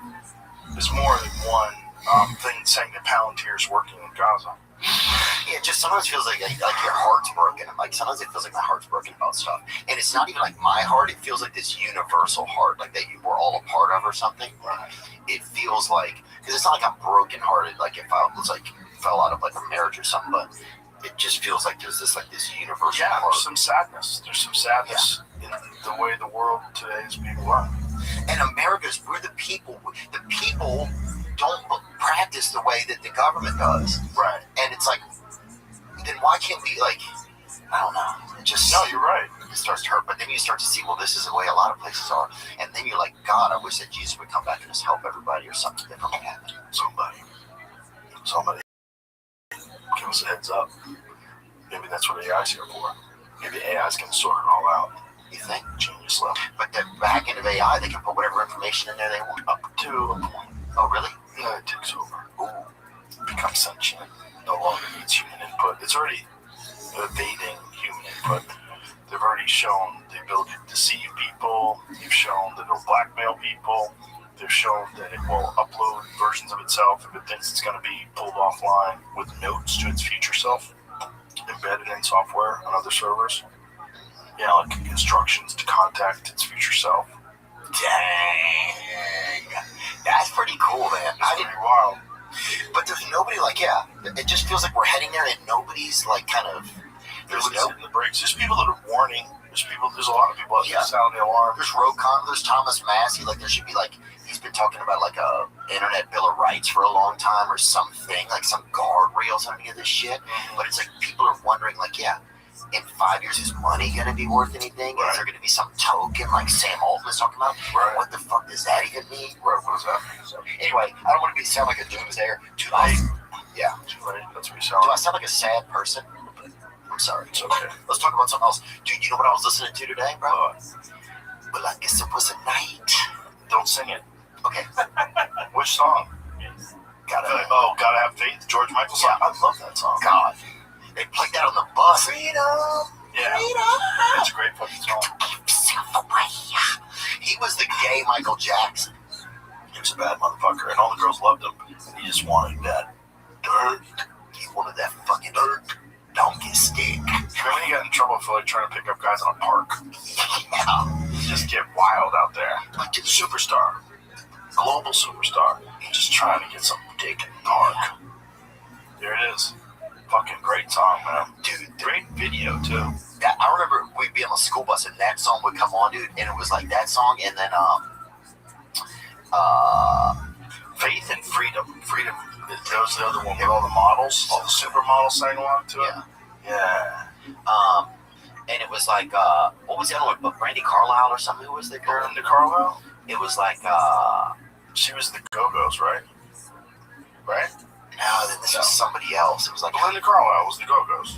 Yeah, but this song was about something about your body or something. It was like and when you were a kid on the bus, it was just like, God, that fucking motor was running.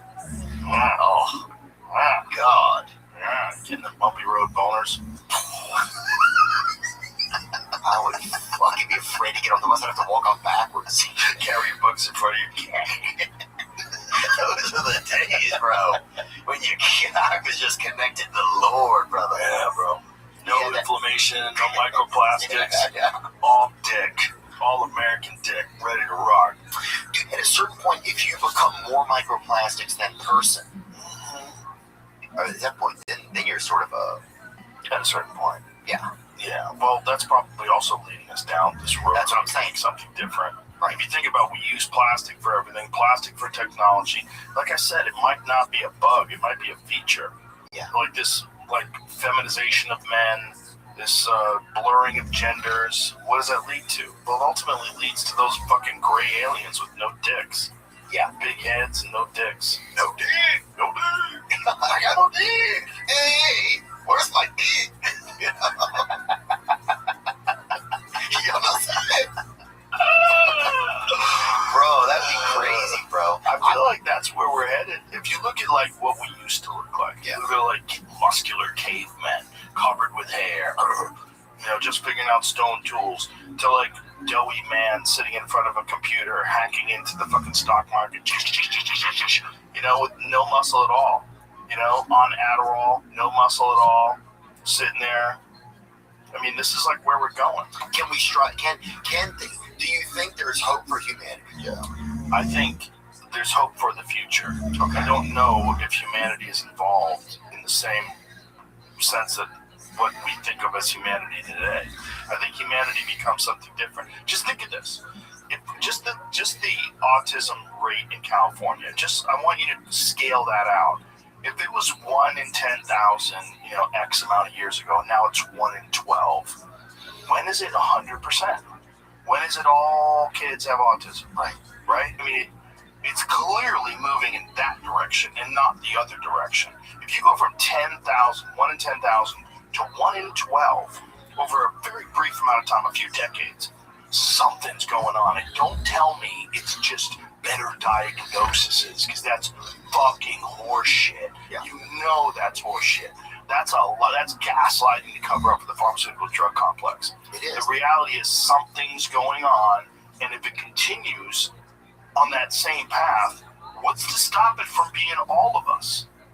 What's to stop it from being all people born in the future or on the spectrum? So we have to stop it then as individuals. And what do? We have to, what are the things we have to start doing to fight for ourselves? Join the Amish. I don't want to be super cynical about it, but I'm asking perplexity questions about what you're saying. And the diagnoses have changed, which could possibly be leading to insurance. But you got to realize perplexity is also, that's true too. Yeah. Well, that's one of the things in the Somalia daycare scandal in Minnesota. They have a lot of autism centers, and they self-diagnose kids as autistic. Yeah. And then they get a ton of money off of that. We had them too. It's called a fucking arcade, dude. Drop those bitches off there with 7 rolls of quarters, dude. But listen, look at this, Joe, if you don't mind if I read it here. Yeah. In the U.S. alone, autism treatment centers represent a multi-billion-dollar growth sector. Yeah.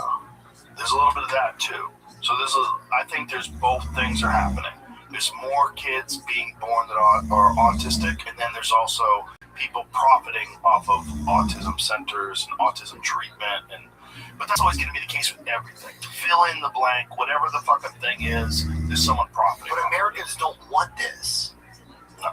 We don't want this. So how do we change it? Well, it's hard to ask you, but I just don't. The thing is, you gotta figure out how to fix people that already have it, right? Because right now it's irreversible for the most part. They've shown some things that can alleviate symptoms and help people in a way, but you don't bring them all the way back to 100%. I don't think. I'm talking out of school. But if they could, then you can figure out how to correct the problems that already exist. If you can't, it's going to eventually get to that point. If you keep living like we're living, it's going to get to that point where it's 100% of us. And that sounds crazy for a lot of people because they don't have autism right now. Right. But if you're dealing with 1 in 12, 1 in 12 is not far from 100% when you go from 1 in 10,000 to 1 in 12. That's nuts. That's a nutty progression. That's a nutty acceleration of something. Poison. Yeah, for sure. But how do we fight back against that? Right? I understand. We can try to beat some autism or whatever, or do different games against them or whatever. But I'm saying how do we stop this thing that's trying? I don't know if we do, and I don't know if we're supposed to. This is what's fucked up. I think this is the way it happens. It happens. Yeah. This is the way our species changes. It goes, and then history will look back and say, well, this was how the shift took place. People started using plastics, and they started using chemicals, and they started using pesticides and vaccines. We believed that they were telling us the truth. That's why we thought there was an FDA protecting us. We thought there was an EPA looking out for us. It's what you were talking about before with this combination of innovation and then capitalism. So the capitalism gets involved, and they don't give a fuck about the truth. They just want to make the most amount of money possible. And one of the things they did in this country is they removed all liability to vaccine manufacturers. Yeah. So then they ramped up the schedule, do a shit ton more injections than anybody else is getting. So it's just that this sort of happens whenever you allow people to try to make the most money possible. And then there's consequences. Well, what are those consequences? Those consequences are we're losing our gender. We're becoming feminized and weakened and physically weaker and less fertile for women, less fertile for men, less babies happening, more miscarriages happening. Which fits in with, honestly, the media arm of that is Hollywood pushes a lot of these agendas that are trans-based and white, whitey redneck is the worst, and you know what I'm saying, a universal one cup, a mixed You know, It's not diversity. It's not, because diversity is everybody's okay.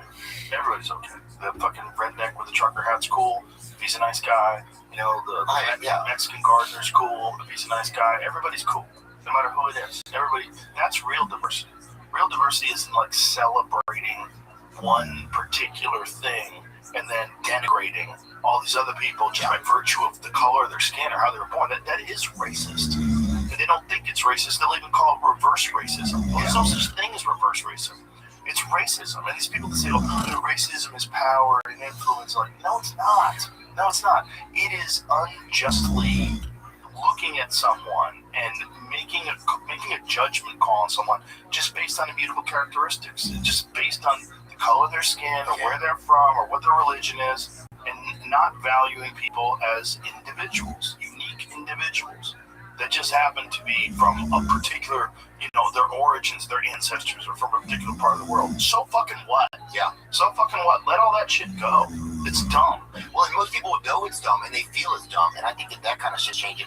Dude, have you seen Country Hoodlums on Instagram? No. Let's go. Bring them up. What is it? This is like the place that I grew up. Sometimes people are like, what was it like where you grew up? And this place is, it's this guy, I think his name is Ko. It's this young black man who walks around on the street, and he just kind of checks in with the people in the neighborhood, right? Play one of them. Let's see what happens. What's going on with these people? Come on.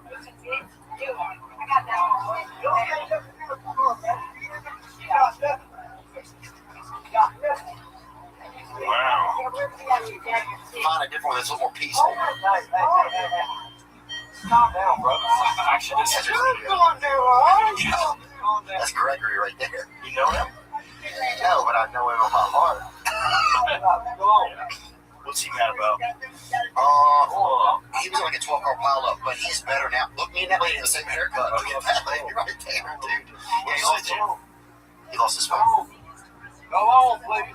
What's his phone so bad? Why is he walking up? He's in a car accident.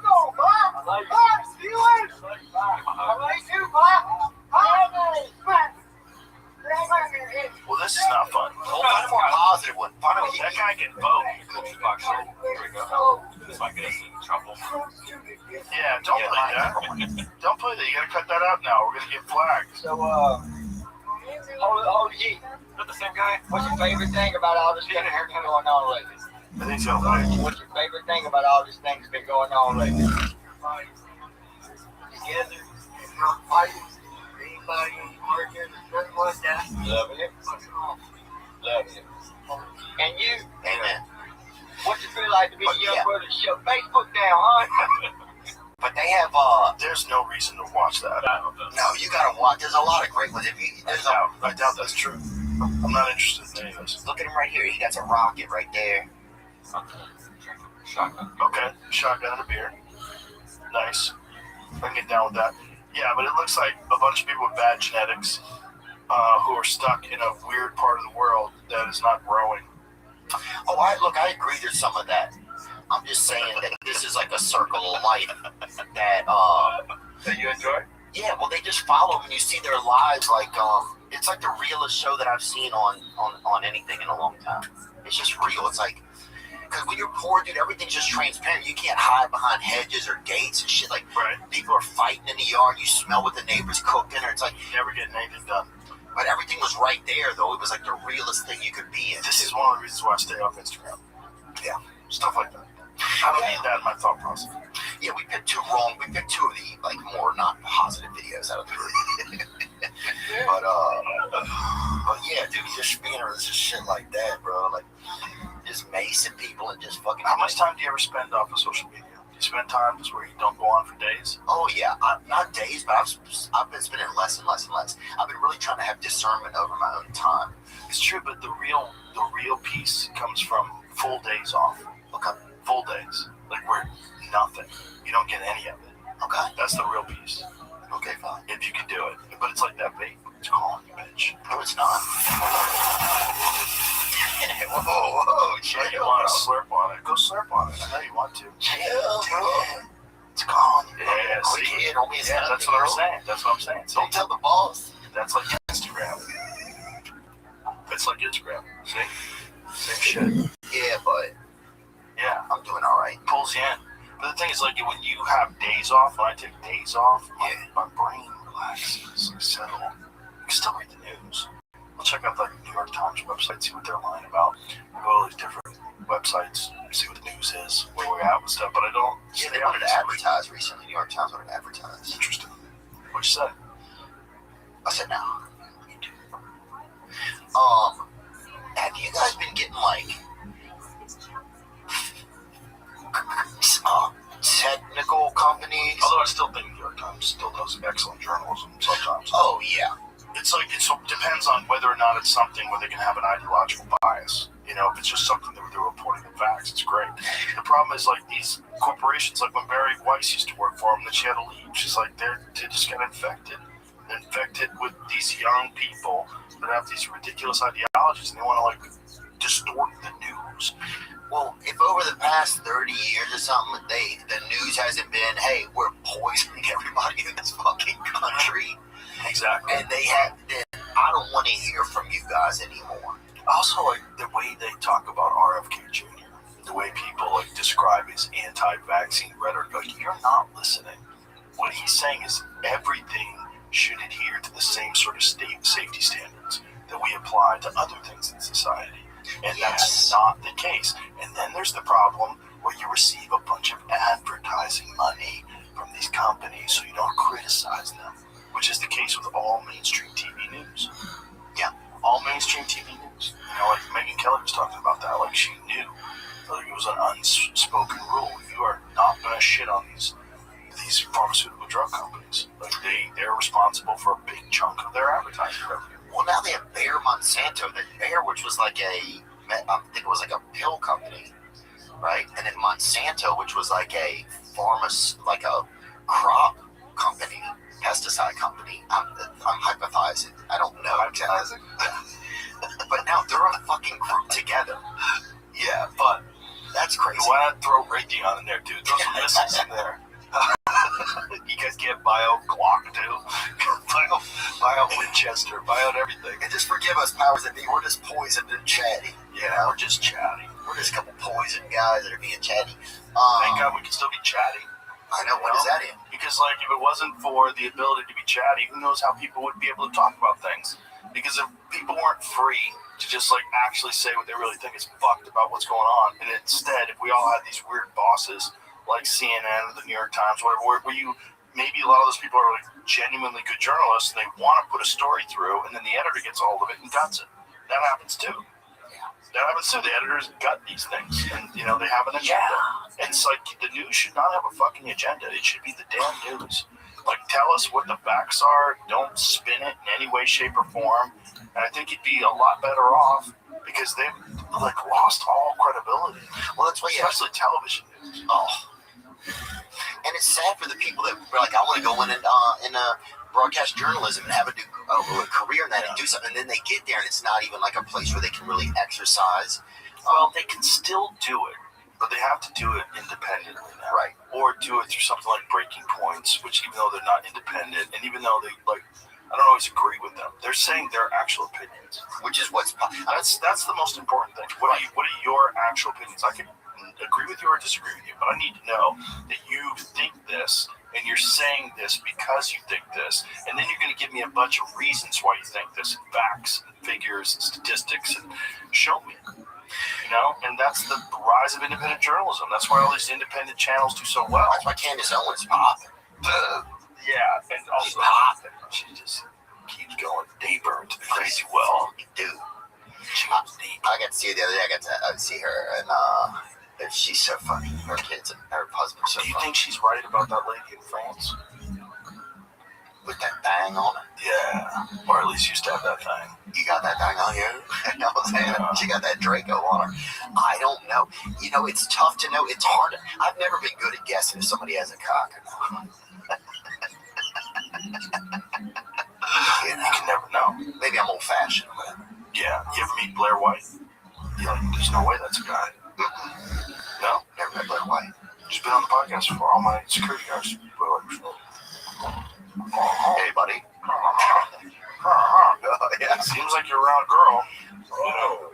I seriously be seeing that pheromones. Dude, I almost brought some cologne in today, man. You got pheromones for me? I almost brought Here's Blair White. Come on, bro. If you're on an island, bro. Huh? Let's go. Yeah, But it doesn't have to be Jim Norton to buy into that. Gosh, that's a man. Well, it's a transgender woman. So make with what you will. It's like if she wants to use the women's room, like, you know what I'm saying? You can call it wiener if you want. I call it that long pussy. You feel me? That's what they call it in prison, dude. Like, who wants some of this long pussy? I don't know if she's had the operation. And I'm joking, Blair. I don't know this person. She's a nice lady. I bet she is, and I don't know her. Nice transgender lady. I'm not trying to assume anything. I've never met her. But I think, yeah, she wants to swim for that. There's exceptions to the rules, what I'm trying to say. It's like, some of them, I'm not buying it. You got a beard, and you're wearing lipstick, and you're in a dress, and you want to go to the women's room. Nay. Yeah. You're playing a different game. Yeah.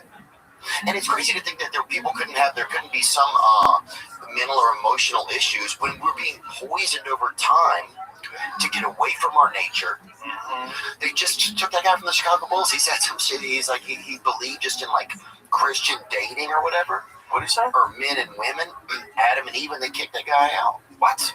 What are you talking about? What'd they kick him out for? Yeah.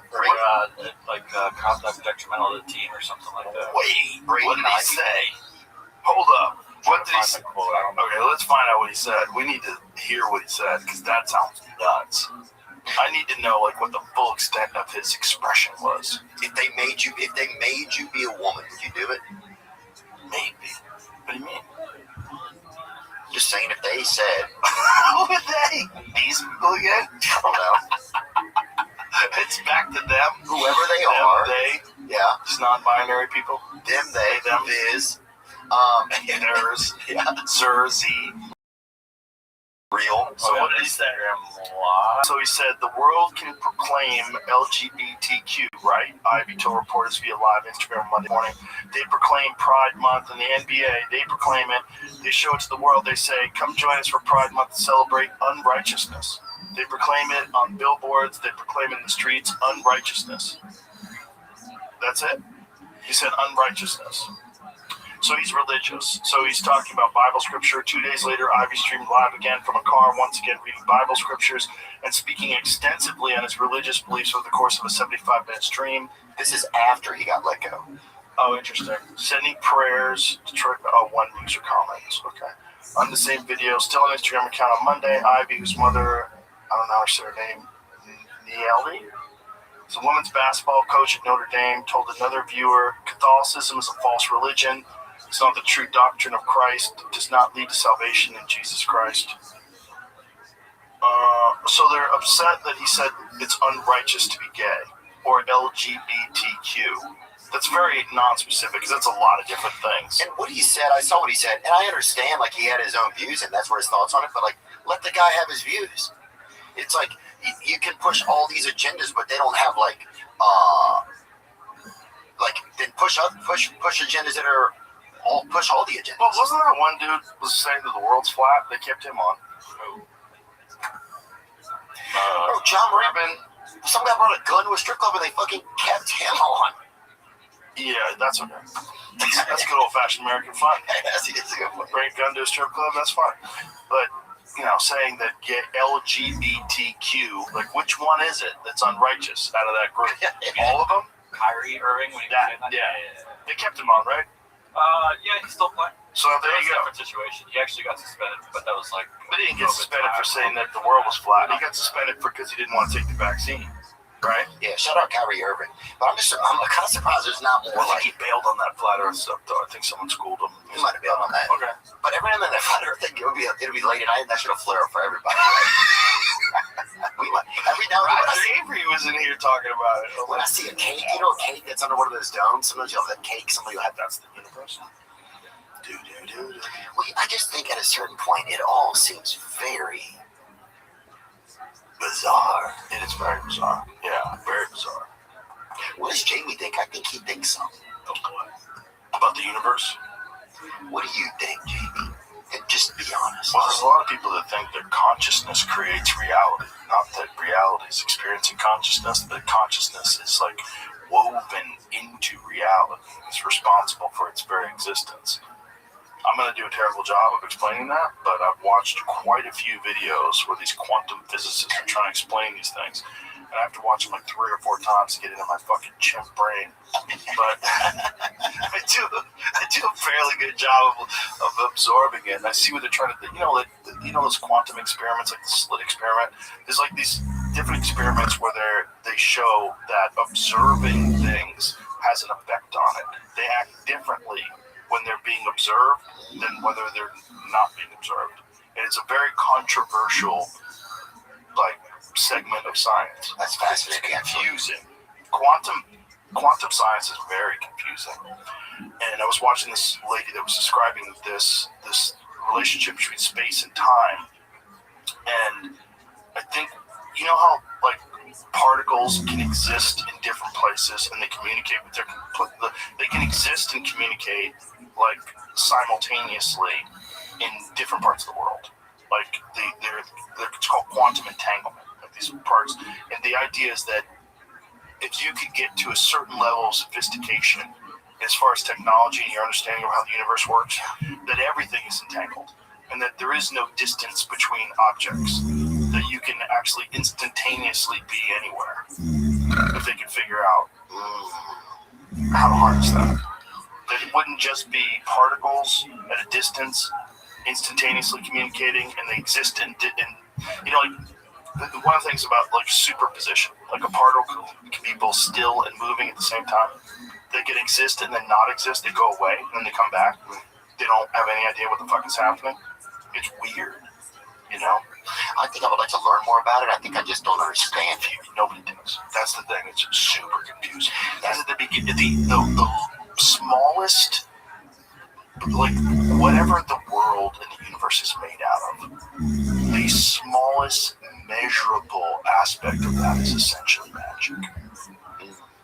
It's essentially like open air and vibration, like atoms. They're like empty space.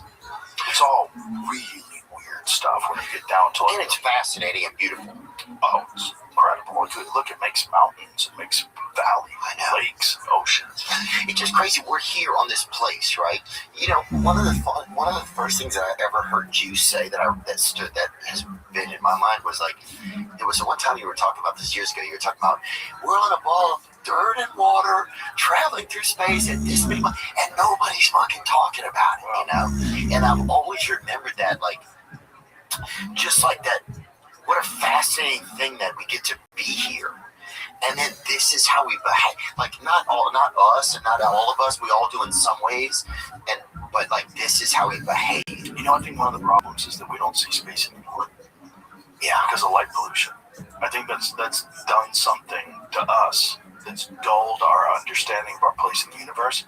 And that also might be a feature. It might not be a bug.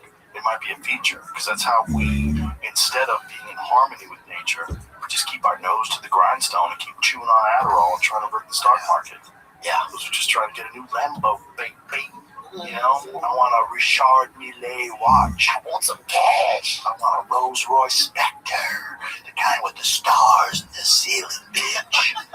When you fucking have real stars outside. I know, isn't that crazy? Dude, you sacrifice it all for stars in the ceiling of your Rolls Royce. Oh, dude, you never get to see the stars because you're living in Miami. I know. There's too many lights. Sex trafficking. But meanwhile, if you drive out into the middle of the country where there's no commerce going on at all, and you shut your car off and just lay on the hood, it's fucking magic. There's magic out there. Magic. The sky's magic. It's gorgeous. It's a fucking big, huge, nice thing. And you realize, man, oh my God, we are in space. Right. But you never realize that when it's just dark outside.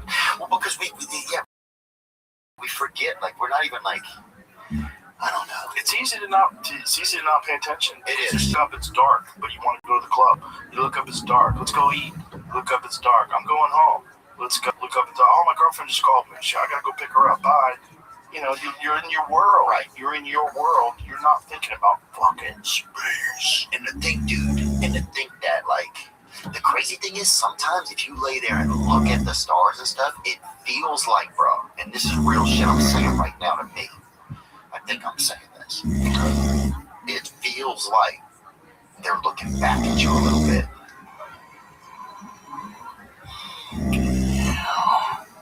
Maybe they're conscious. Maybe the universe is conscious. Maybe consciousness exists everywhere. Well, you would think if they're all placed there and they're in, these stars are there, it would seem that if we went and put ourselves before them, that it would grant us something, Like, I'm not saying like something magical, but something that we need.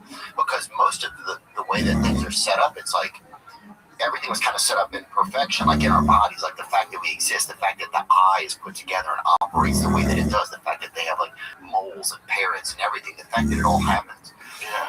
And we kind of neglect that there's these orbs out there in the distance. Maybe they want to hear from us. Maybe they want us to sit there and look at them and think. Maybe they help us. Do you think we're being visited?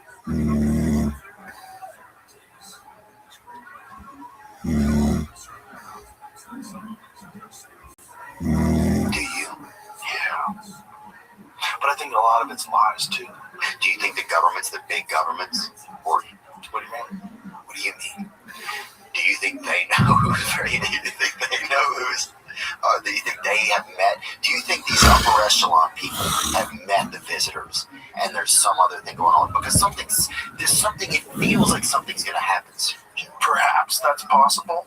Perhaps. But if I was from another planet, like this is, I talked about this in my special, that if like I went, when I go fishing, I don't check in to see who the president of the lake is. I just show up, trick those dumb motherfuckers with fake fish, pull them out by their lips, take a picture of them, drop it off back in the water. Because they're a bass. They're so below me. Right. I don't think like who's the leader of the bass. Right. So the idea that aliens come down here and who's the leader of the people, I highly doubt they give a fuck if they talk to Trump. Yeah. He's out there building a ballroom and shit. They're like, leave that guy alone. I'm not interested in him. But maybe they might visit military establishments. Like if they find a nuclear weapons base, maybe I would go to that because they probably know the signal of nuclear armament. They probably know the signal of these weapons. They probably would visit those places. But would they interact with the people on the ground? Perhaps. Maybe they would. Maybe they would if they could be assured of their safety. Maybe. It's possible. But I don't think we're alone. I think that's silly. I think the idea that we're alone is silly. There's a lot of like crazy equations that people have made. Like, well, like you know what the Fermi paradox is?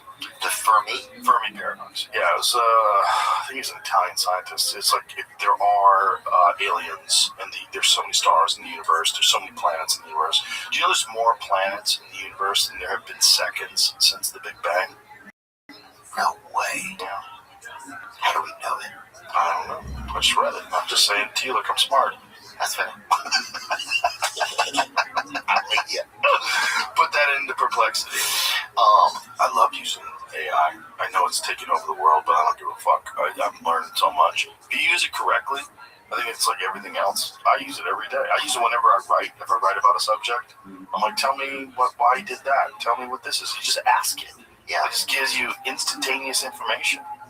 I know, it is pretty fascinating. That's why, like, it used to be for information, you had to go somebody to get it, but now it's like everybody has it. Go nowhere, son. Yeah. And Elon was saying that he doesn't think apps are going to exist in the future. He thinks everything's going to be you and a device communicating with AI. Here it is. Are there more stars in the observable universe than seconds have passed since the Earth was formed? Yes, that statement is likely very true by a large margin. No, not the universe. Googled it. That's what actually came up with. Oh. That version. Estimated star. Okay. Age of the Earth. Yeah. So there's definitely way more planets, but that's stars. He wrote stars. Back to what you said. What did you type in? Are there more planets than there have been seconds since the Big Bang? Yeah. Yeah. Not more stars. Are there more planets in the universe than there have been seconds since the Big Bang? Not the Earth formed. Since the Big Bang. This is the nutty one. Because that's crazy. Yes, by current estimates, there are far more planets in the observable universe than seconds have passed since the Big Bang. Dude, the crazy thing is a lot of kids nowadays. That's crazy. Wait, say it one more time. There's more planets in the universe than seconds that have passed since the Big Bang.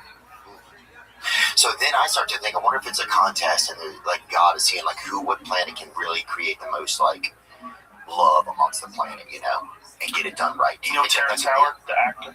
Yes. He had a very interesting theory, and he's an interesting guy. He's a very intelligent guy. He's not educated in a classical sense, but he's a brilliant guy.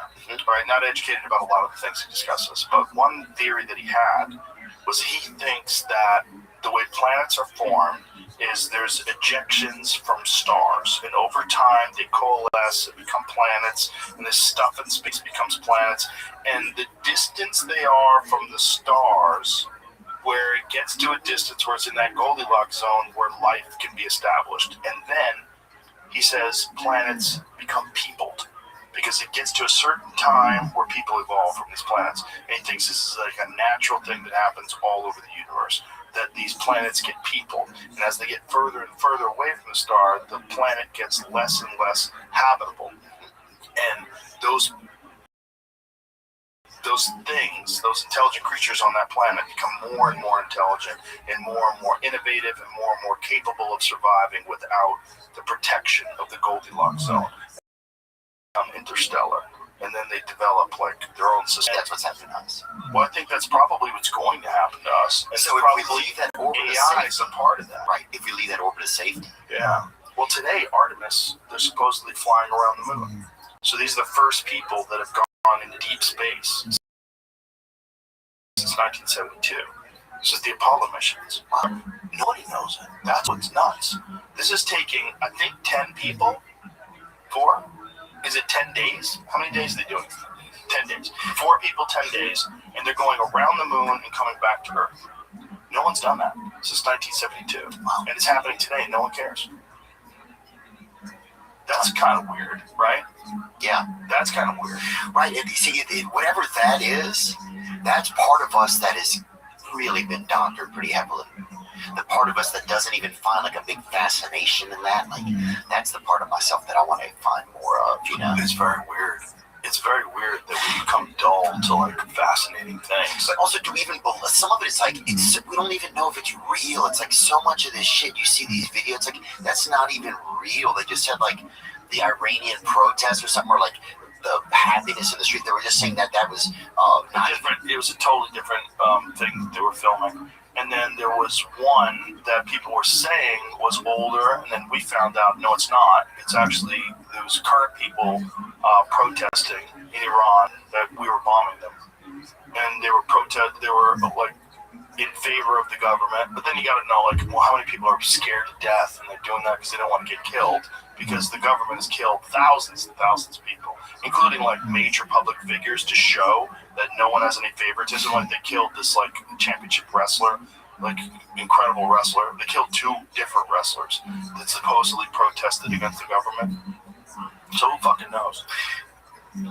Did you see that they don't know that there's conflicts of interest about, or no, did you see, sorry, I'm starting to sense off wrong. Did you see that there is some issues about the bullet that killed that guy? Of Charlie Kirk? I'm sorry, and I didn't even say that guy. Yeah. That wasn't. Let me clarify that, I think. And we'll find out that this is correct. But I see headlines, and I see the way people are talking about it, and I don't know if it's accurate yet. Because what I think is accurate is what they're saying is that from the fragments of the bullet, they were unable to determine that it came from that Mauser rifle. I see. My issue with it, and I'm no expert, but I have shot things. Like, I'm a hunter, I've shot things with rifles, I've shot a lot of rifles. A 30-06 is a big round. That's a big round. Show me an image. Would it hurt if it hit you? Experts debunk Tyler Robinson's ballistic claim. Unable to identify is not the same as ruled out, which is exactly what I'm saying. Right? So show me an image of a 30-06 round, 30-06 rifle round. I want you to look at this. Look at the size of that fucker. Okay? Look at a 30-06 versus a 308. That's a fucking paperweight. A 30-06 it's a big round. You see it in that guy's hand? Yeah. Oh my God, are you serious? That's 30-06. So this is That's a fat little hand, though. This is Look at my that point. thing. That's like my hand. This is the point. Is that that's a big round. That's not a small round. I mean, I don't know what isn't it compared to. I use a 300 Win Mag. Look at that on the right there. He just had it. This cartridge. 5.56. Yeah. It's meant for war. 30-06 is meant for hunting. No, I don't think that's accurate. Yeah, that doesn't look realistic. That's what a 30-06 looks like. Okay, in comparison to a quarter. So you look at it. So a quarter's about that high. It's about that big. That's a big round, dude. It's a round for hunting like elk. Like it's a very common round. Well, see, do me a favor and compare 30-06 to 300 Win Mag.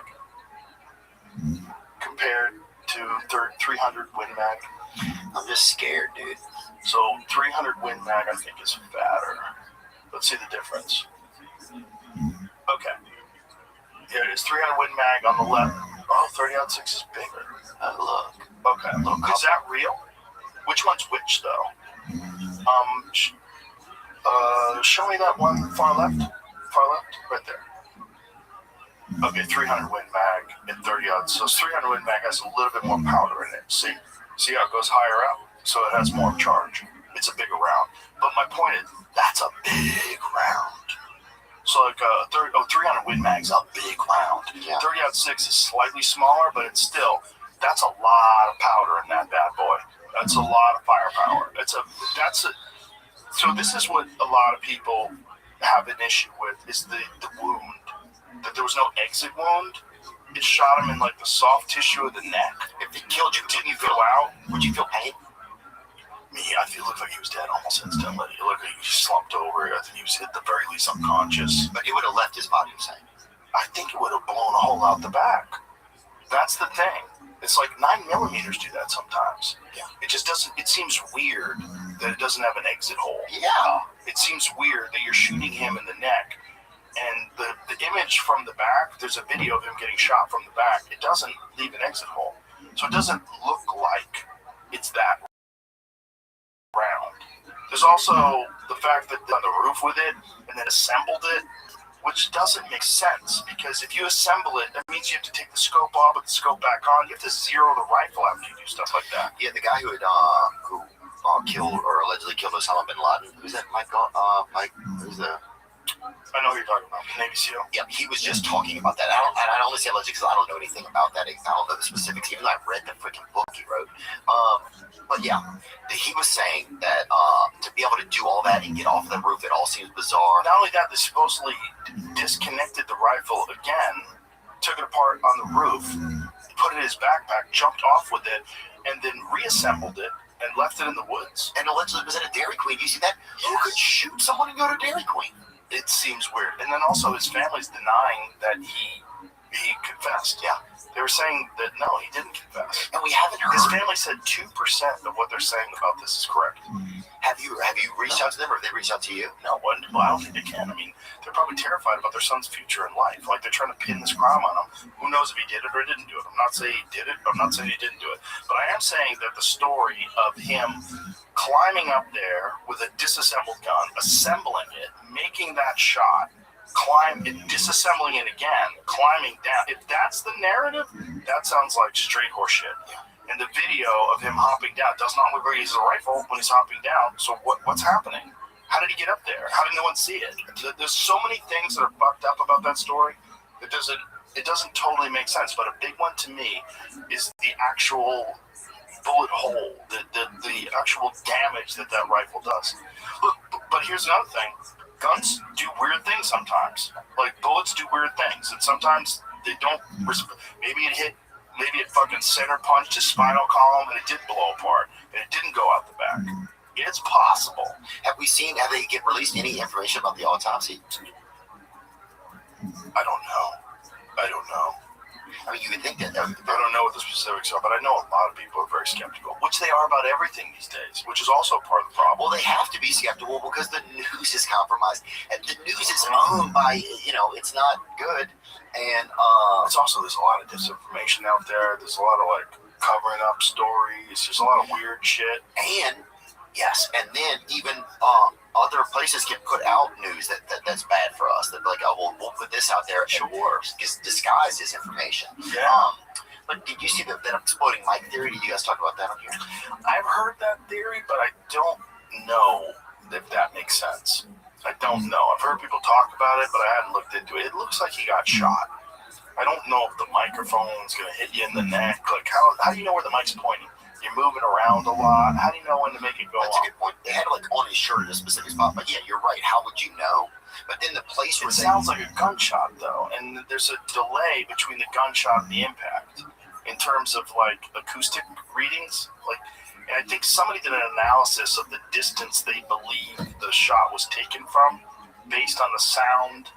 You know, if that is the round that they use 30-06, based on the sound of the gunshot going off and the amount of time before it impacts them. It's a very small amount of time, but it is measurable. And they think that it might be actually been closer than what they're saying, which is, I think, 100 and something yards. I forget what the exact distance was. What was the exact distance, supposedly? I think it was like 140 yards or something like that. But the weird thing is, like, this whole idea of assembling and disassembling, it doesn't work like that, man. And if the guy's not a professional, was he a professional? No, he definitely wasn't a professional. But like, you could get trained, like shooting a rifle at 140 yards with a really good scope. If you've shot a bunch of times with a rifle and you can keep your shit together, is not that far of a shot.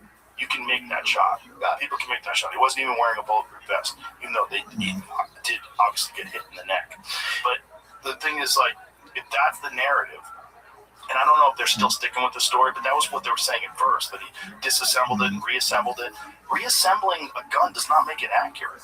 You have to zero a rifle in. And what that involves is you get to, like, whatever the yardage are that you're trying it out, like 100 yards, and, you know, you squeeze off a trigger, and then you look through the binoculars, or you have a spotter with a scope next to you, and he says 6 inches high right, and so then you adjust it, you adjust the scope, and then you get it where it's firing, and you do it on a rest. It takes a few shots, man. So you have a rest, so that you're not moving the rifle around where it can, be human error can be attributed to the miss. And if you're on a hot roof, that was a hot roof, wasn't it? Most official and media accounts put the shot at roughly 200 yards, with some investigative timelines suggesting a range of about 150 to 200 yards from curb. So somewhere between 150 and 200 yards. Dude, and also being on a hot roof. Have you ever been on a hot roof? I have. Dude, it's hot. Well, it wasn't that hot. Well, yeah, it was. It was September. September in Utah, actually not that hot. It sounds hot. Yeah, I don't think it was. Because this was happening while I was out elk hunting. What town did it happen in? I don't know. I'm not sure. It was in Utah, though. I think it was in southern Utah, wasn't it? Yeah, but Utah's a mountain. It's a mountain town. Yeah, my brother lives in Utah. I like Utah. Like I said, I was in Utah at the time. Oh, you were? Yeah, I was hunting in the mountains. Well, that's interesting. Yeah. I don't know nothing. I started getting all these text messages from people wanting me to comment on things. I was like, what are you talking about? I literally didn't know what was going on. But then I had to use the Starlink to get online. Oh, wow. I got a Starlink. It's like, Starlink. It's like the size of a fucking iPad. And you lay it on the ground, you get high-speed internet. It's incredible. That's cool shit. Yeah, but that's how I had to, like, research it. Find out what the fuck people are talking about. But did you see there was like the facility in Tennessee where they bought the whatever the mic thing was, allegedly that place thing got completely obliterated. 16 people died. What? If you can bring that up, They made the microphone? Where they made the lapel mic that he was wearing. This is probably a conspiracy thing or something. Look at this TikTok. This is a conspiracy theory. It's something that's absolutely true. I haven't heard that one at all. I think James Lee said. But I'm trying to stay away from this shit. That's agree. why I'm not. Yeah, that's why I don't know. I agree. I think it. I don't know. It's just so my point about the round is it's a large round and it seems like it would have done more damage. And this is not my opinion. This is the opinion of many experts. Yeah, I agree with their opinion. It's not uniquely my opinion. I saw it and I'm like, oh my god, he got shot. And then I heard it was 30-06 and I was like, that's interesting. It's a little odd. If you had to get shot by, what would you like to get if you had to get shot? You want to get killed, right? No, I didn't. I don't. Shoot me with a 22. Yeah, okay. Yeah, I take a 22, but 22 kills people. Where would you take it at? Take it in the shoulder, I guess. Fuck yeah. Dude. No, you don't want to get shot, period. I know, I agree, Joe, but I'm just saying, if you had to get shot, how do you like, because Butt cheek, 22, and the tighten up. They're taking it in the butt cheek.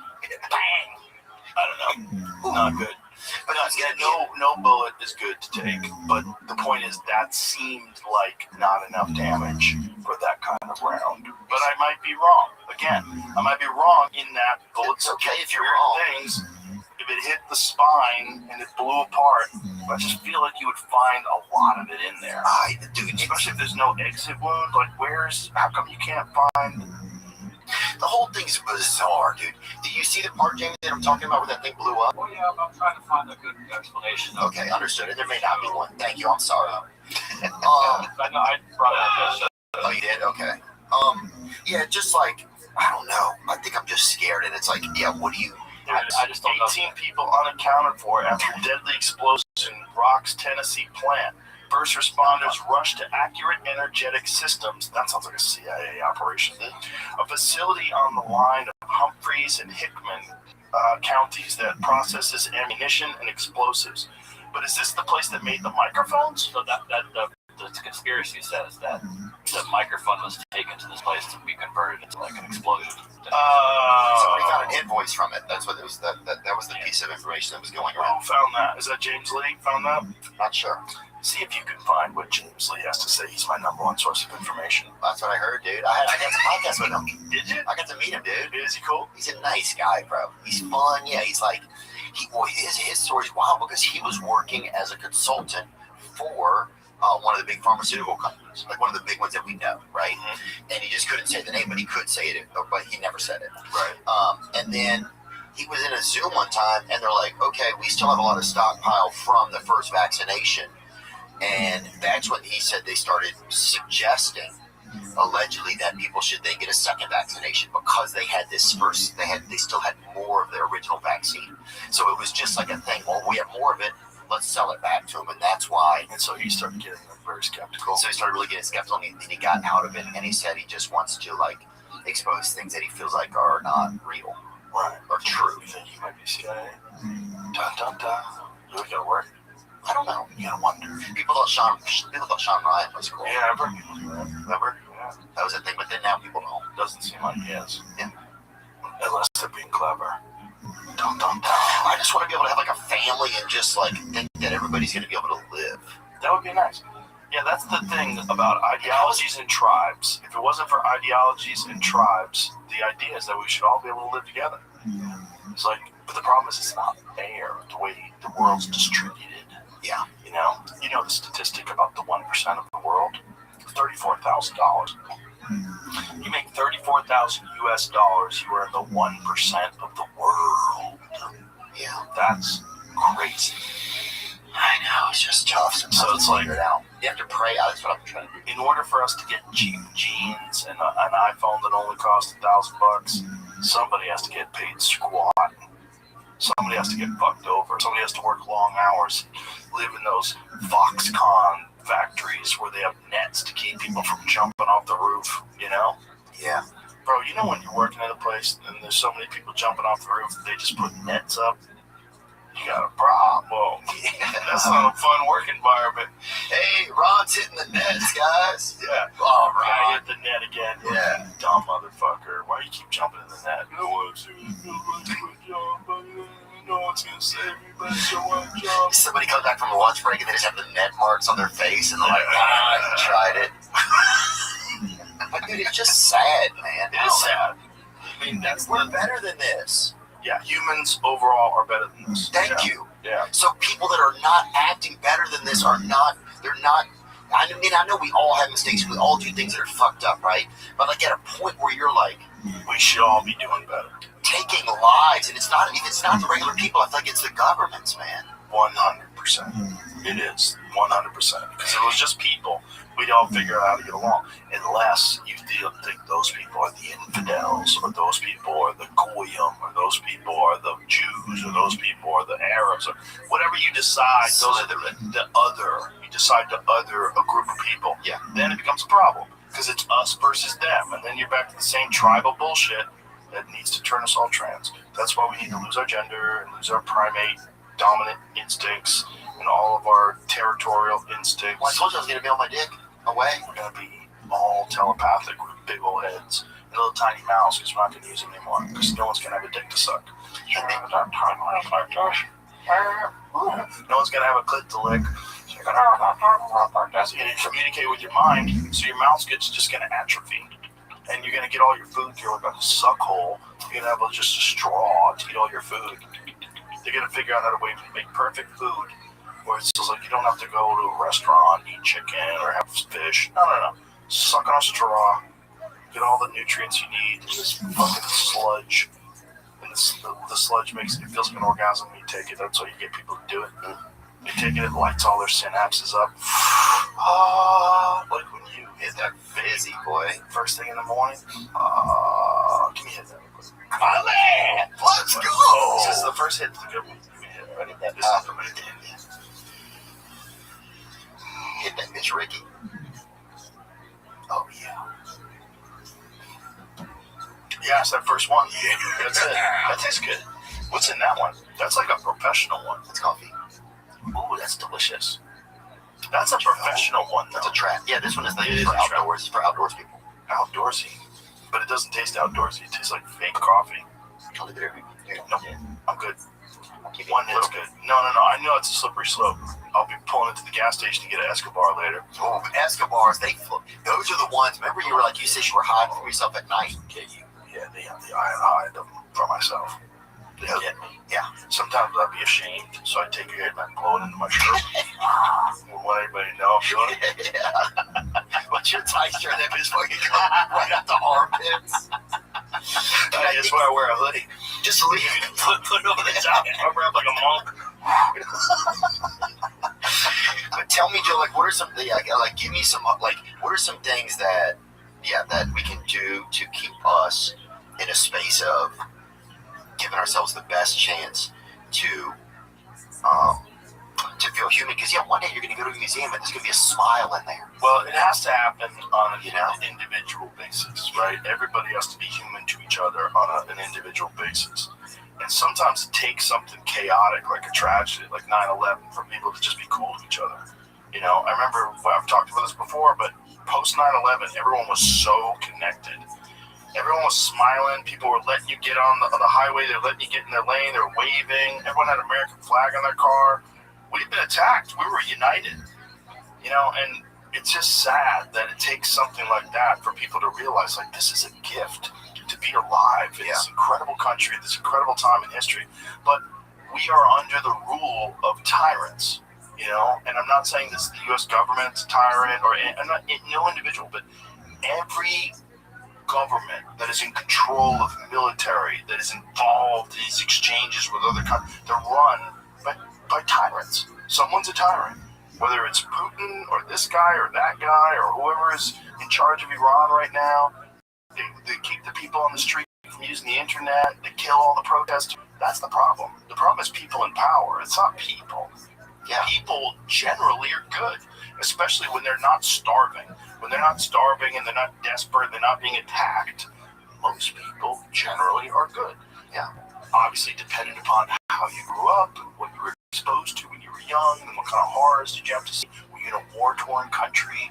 Were you in a third world place where the cartels run everything? Did you see those kids in Gaza with they were playing doll, and they were it was they loaded their doll on a stretcher, they were fucking heartbreaking. Bro, imagine just the trauma. If you lived in that place pre-October 7th, it was not fun even back then. It was an open-air prison by most accounts. Yeah, they were taking settlers' homes. They'd come and knock into your home and then eventually just take it away. Well, there's an attitude that a lot of Israelis have that it's all theirs, Here's an explanation. Tinfoil hat time, though. Just dun dun dun. Exactly. Okay, this is a dude named Mike France. It wasn't James Lee recording it. Mike Franco. This is the same stuff I've seen on. It says October 10, 2025, exactly 1 month after Kirk's death, a catastrophic explosion destroyed Building 602 at the Accurate Energetic Systems facility in McGeewan, Tennessee. The blast, estimated to involve 23,000 pounds of explosives, killed 16 employees, injured several others, and registered as a 1.6 magnitude seismic event. The U.S. Chemical Safety Board confirmed the site produced cast boosters and miniaturized shaped charges for military and industrial use. Conspiracy theorists allege that AES was the manufacturer of the miniature-shaped charge used in Charlie Kirk's assassination. They point to a $425,000 Department of Defense contract awarded to AES in May 2025 for extra small anti-personnel demolition charges, possibly used in covert operations. The timing of the explosion, just weeks after Charlie Kirk's death, has fueled speculation that it was a deliberate cover-up to destroy evidence and eliminate the personnel with knowledge of the technology. So there's the pager attacks, the Lebanon pager attacks. Here's my problem with that explanation, and I'm not saying that I'm right and they're wrong. My problem is I don't see that thing exploding. So that microphone, I don't see it exploding. I don't see fire coming out of it. If you have a gun and the gun goes off 6 inches from someone's neck like that, you're going to see a charge. That's a great point. And if it's a small device without a barrel, something has to propel that energy, and that's an explosion. And if it explodes, you're going to see it explode, unless they've developed some sort of way of hiding that. That I don't know about. But if they're talking about conventional gunpowder and what they use for bullet rounds, that doesn't seem to make sense to me. But I might be missing something. I don't know. No, that's actually a great point that you said. Yeah. I agree with you. Kind of seems like that thing would spark. I mean, it's close to his neck. It's blowing his neck up. I mean, it seems odd that it can do that without fire. Doesn't make sense. But I might be missing something. There might be some new technology that I'm not aware of. Let's find out that. Is there any technology that exists where you could have a projectile come out of a small thing, like a microphone that's on someone's neck, and not have fire? I don't know. I don't know. There's also some stuff. Yeah, it should make your head hurt. But there's also probably some stuff that we're not hip to. Oh, for sure, dude. Right. They come out with stuff all the time that we'll never see, probably. Yeah, I mean, they have drones that look like bugs. They're like, looks like a bug. That's But it's crazy. a fucking drone, a little itty bitty drone. You're just sitting there spraying Raid on something that's watching y'all fuck or whatever. That's crazy. It's getting films. Christy Noam's husband. Oh, yeah, boy. He had them murpers on him, huh? Did anybody explain what that was about? Was it really just like a Halloween costume? That's what I thought it was, probably. But then there's some other ones where he's kind of lipstick, and he actually... But it could be he was fucking around for like a party or something like that. He was giving Kevin Spacey and a lot of this. You could feel like Kevin Spacey come through in some of those photos. But here's the question. Is that a costume he was wearing for funsies? Or is this like a dress-up thing? This guy's a freak. That's what I thought it was, his costume. It could be, because if it is a costume for funsies, and then somebody finds it on your laptop, like I gotta explain. How can we just fucking around? I was doing Wanda from In Living Color. You know? Yeah. I ain't on the gossip, so you ain't heard it from me. I mean, was that Wanda? No, which one was Wanda? I forget. Dude, how great was that show? Amazing show. Did you love it? Amazing show. Amazing show. One of the greats. Dude, we would go in our neighborhood afterwards, and me, Larry, Eddie, Wayne, King, just guys off of my street. Dude, we'd go out there and impersonate all of the freaking characters. Bro, that show was groundbreaking. So there was hundreds of messages, blah, blah, blah, blah, and then this was some of them. What do you mean, blah, blah, blah? I don't. Messages about what? I said there was 3 models of women. There was 3 women, so hundreds of messages were brought up by 3 women from this. Oh, Christy Noam's husband. Yeah. Didn't she just get let go or something? Hundreds of messages. Trey Self is a woman who pledges to worship like a goddess, telling her you turn me into a girl. Before asking if he should put on leggings. Oh, okay, but is this real, right? Or is so the Post has not confirmed the details reported by the Mail. This is what Mail? The Daily Mail? Let me tell you something about the Daily Mail. They just made an article saying that I'm moving out of Austin. Oh, that I'm fed up with Austin. I'm moving out of Austin. That's not true. And that was published by the Daily Mail. Right. And also, didn't Christy Noam just go through something where she got let go? Or something. Is that right? Yes. And not just let go, but involved in a scandal. So some sort of a money scandal. Sometimes this kind of shit follows that. It's hard to know. But he also looks like, well, like who's that actor right there? He looks like a little bit. What are those boobs? Those are crazy. Will Arnett or something? No, not Will Arnett. He's got crazy fake boobs. Like they're nuts. There's balloons. That's all it is? Yeah. So how do we know? You got tricked easy, bro. Joe just got tricked, bro. Well, I don't think they're real. I mean, I thought they were like a fake one. But you were thinking about him. Oh, shit, she's John Benet right there. Look at that shit. That's crazy to me, dude. So, supposedly there's letters that he was sending to girls that you make me dress up like a girl. But look, again, isn't it crazy that she's involved in some sort of scandal that's about money? And then this comes out. I agree. Right? You have to start to notice that. And then here's the craziest part. At a certain point, forget about him. Can you find out what she was let go for and what's involved in it? Because there was some sort of a campaign fund scandal or something that has to do something with money. A lot of money, like millions and millions of dollars. And then all of a sudden this happens. You got to get a little suspicious. In this day and age? Oh, yeah, it was the campaign commercials she got in trouble for because like they hired like someone she knew and they like she was riding a horse to the fucking. Right, but there's something about the money being inappropriately spent. Yeah, it's like $100 million or something. $100 million or $20 million. I'm trying to. Well, let's not comment until we have the specifics. Joe, do you think that things would be any different with America's relationship in the Middle East right now if the Republicans hadn't won the election, if Trump hadn't won, or do you think it's all the same? It's a good question. Do you think it's all the same, like Geppettos in the distance, like running the strings, and it's well, the last administration funded the proxy war in Ukraine, right? And they were 200 firm tied to Kristi Noem secretly got money from $220 million DHS ad contracts. Dude, okay. For $220 million, you can put tits on my husband for $220 million, you know? But you know what I'm saying? I'm not even a gay guy. Right, but now they're painting her out to be a nutcase, right? Because her husband's a freak. So this firm, not saying that he's not a freak. Yeah. Right? He might really be into dressing up like a girl. That might all be real. That might be let him cook. Make me put on leggings. Yeah. He might have autogynephilia, right? So, but also that might be coming out because of this. And there's probably a bunch of people that got some money and they're like, let's try to make this ugly. Yeah. Oh, yeah. Well, that's scary, too, because it's like, who knows? I mean, we don't know anything about the case, right? We don't know anything about either case. The money missing or his fake tits. Yeah. I never had no fake tits. I mean, I've done some weird shit here. Steve almost got a pair of fake tits. Did he? Tell us too much. I agree. That's too But much. he's in that, constant, perpetual state of having to one-up himself. Doing something more and more ridiculous every time. What do you think is going to happen? Do you think we're going to be okay? I hope so. Of course. I don't know. Do you think about it? I'm confused. I can't believe we went to this war. When we started bombing Iran, I was like, this can't be true. And what about Lebanon now? I know. Israel's invaded Lebanon. Yeah. Yeah. And it's like, just fucking stop it. What do you need?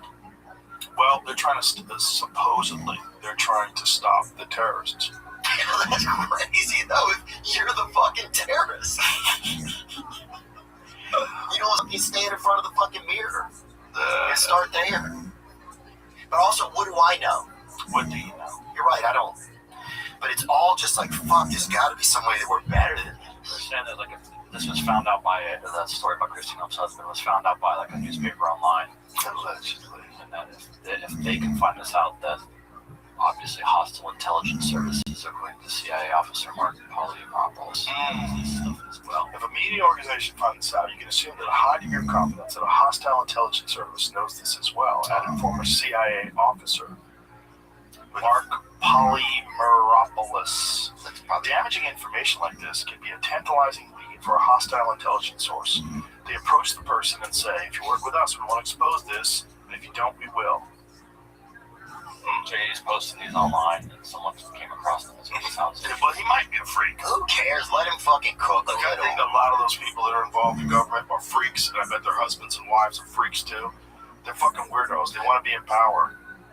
Yeah, it's they want to wear leggings. It's all crazy. We just have to focus on the things that we can. Like Matt McCusker, he started a garden. He has like 10 to the garden that you can have. He grows blueberries and he grows That's the way to do it.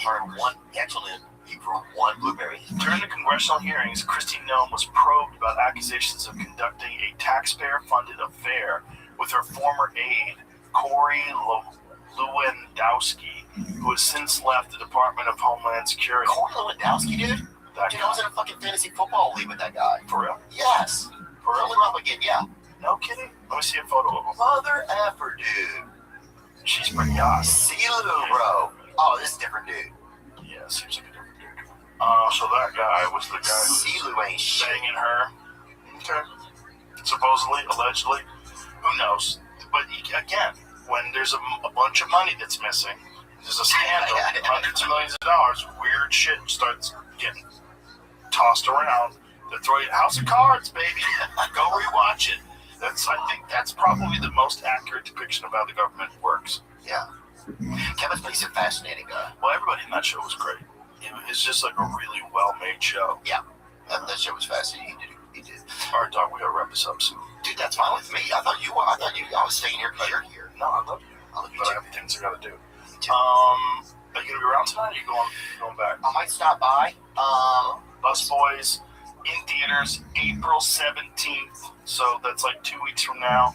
Let's fucking go. 2 weeks in a few days. Yeah. Let's fucking go. Thank you for coming and talk about I'm excited for you. it. And just to see you. Yeah, I'm excited too, I man. hope it kills it. Yeah, I just think I'm sure it's gonna be really funny with you and David Spade. we did a good job. I'm sure. Dude, he's so funny. Yeah, I'm sure it's gonna be awesome. But thank you for everything, dude. My pleasure. And it's good to see you. And, Always nice to see you. yeah, Come by tonight. Let's hang out. I'll come by. I have a show tonight, but I'll come by. Where you at? I'm at this movie theater. I'm practicing my special, so I gotta get ready. What time are you at the movie? 7. Okay.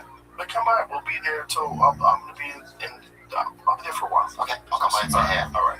Beautiful to see you. Jamie, thank you so much. Bus Boys, April 17th. Go watch it. We love you guys. Bye.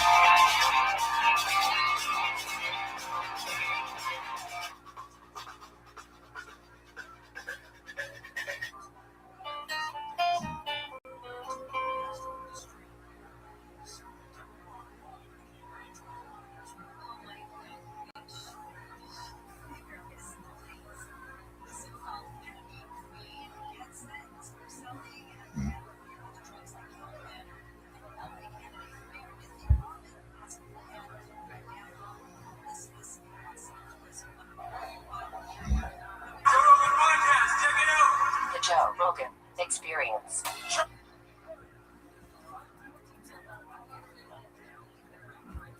My name, Joe Rogan Podcast, my name. All day. Gentlemen, great to see you. Put them on, slap them on. What's happening? Good to see you, gentlemen, again. Take it off. One more time. Yeah, one more time. Yeah. So, what is the latest? Give me the latest. Where are we at? Why don't you take it, Brian? You just gotta. You are you're the most current on where we are, what's going on. Man, there has been a lot of stuff happen in the 15 months since we were here. I mean, like stunning amount of stuff. So let's not waste any time. Tell them where we're at. All right. Well, the last time we came to visit with you, I believe, was on December 27th of 2024. We were just on the front end of having organized 30 committed Texans whose own families had had experiences related to trauma, addiction, alcoholism, and the wounds of war, who, after hearing a plan that was developed for the state of Kentucky to bring Ibogaine to the American people as an FDA-approved medication and breakthrough treatment for addiction and trauma, committed themselves to using their time, their talent, and their network to achieve what had never been done before, and that was to convince an individual state to undertake drug development to create a therapeutic medical breakthrough for public health crises within its borders that are representative of the national reality.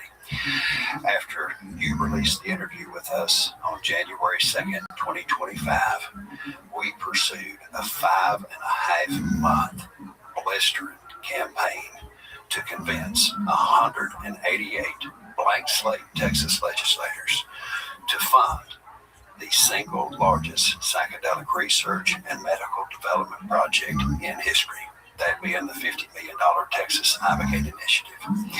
We had the assistance of some in-state allies, one of which was Texans for Greater Mental Health, led by a dear friend and brother of mine, Logan Davidson, who was my right hand, going to meet with legislators continuously while I set up shop at a hotel here in Austin and lived here just about part-time, wearing the shoe leather off, sweating and making sure that everybody who needed to be introduced, educated, and motivated to get behind this would do so.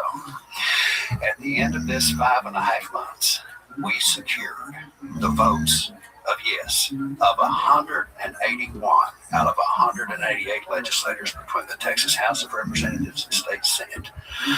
There was one individual who we had to persuade at the 11th hour to get behind this project. On May the 14th, 2025, just 36 hours before the Texas budget was finalized, this bill that would create the first unified FDA drug development trial with ibogaine in U.S. history was not funded. I woke up that morning, I believe very much in keeping your prayers in the closet, as Jesus taught, not getting out there parading about it. But on that morning, I got a call, and it was, hey, we're getting to the 11th hour. We don't have money to secure this. It may not make it. We've done everything that we can. And I literally got down on my hands and knees and said, God, please let this happen. And if it cannot happen, help me understand why.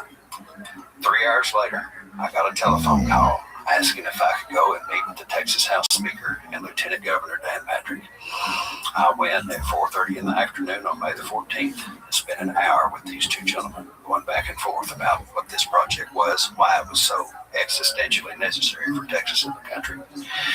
And on Friday morning, May the 16th at 10 a.m., we got a text message from Lieutenant Governor Patrick confirming that he would approve and fully fund the Texas Ibogaine Initiative. As we walk in here today, literally just 10 minutes before we walked into your studio, I can confirm that the great state of Texas is going to fully fund the Texas Ibogaine Initiative, originally intended to be a public-private partnership, but now has decided on its own to commit a full $100 million to launch the development of ibogaine all the way through the FDA's drug development process for the benefit of the American people. To do so on its own, without any drug development partner, and to do it for the good of humanity. That's phenomenal. So what did you have to say to Dan Patrick to convince him of this? And kudos to him for doing this. Well, I had some very wonderful advocates who preceded my meeting. Was he skeptical? Oh, he was completely disengaged from the process, highly skeptical, as we learned through intermediaries. But we had two wonderful brothers on mission who happened to be twins, Marcus and Morgan Luttrell. I know Marcus very well. Marcus and Morgan Luttrell reached out to the Lieutenant Governor. They spoke to him very movingly and personally about their own experiences with ibogaine, what it had done, not just to save their lives, but what it was doing to save the lives of warfighters who had come to the end of being able to live. And as they explained to him what it did for them and what it has done for their brothers and sisters at arms who've returned to war, to broken government systems that can do nothing to cure what ails them at their core, he was persuaded to have an open-minded conversation. And through that conversation on May the 14th, we essentially went through what science suggests are the powers of the most sophisticated molecule on the planet to resolve physiological substance dependence and thereby create psychology within the human being, whereby they believe they have ownership of themselves, their future, and that future will be one defined by choice rather than compulsion.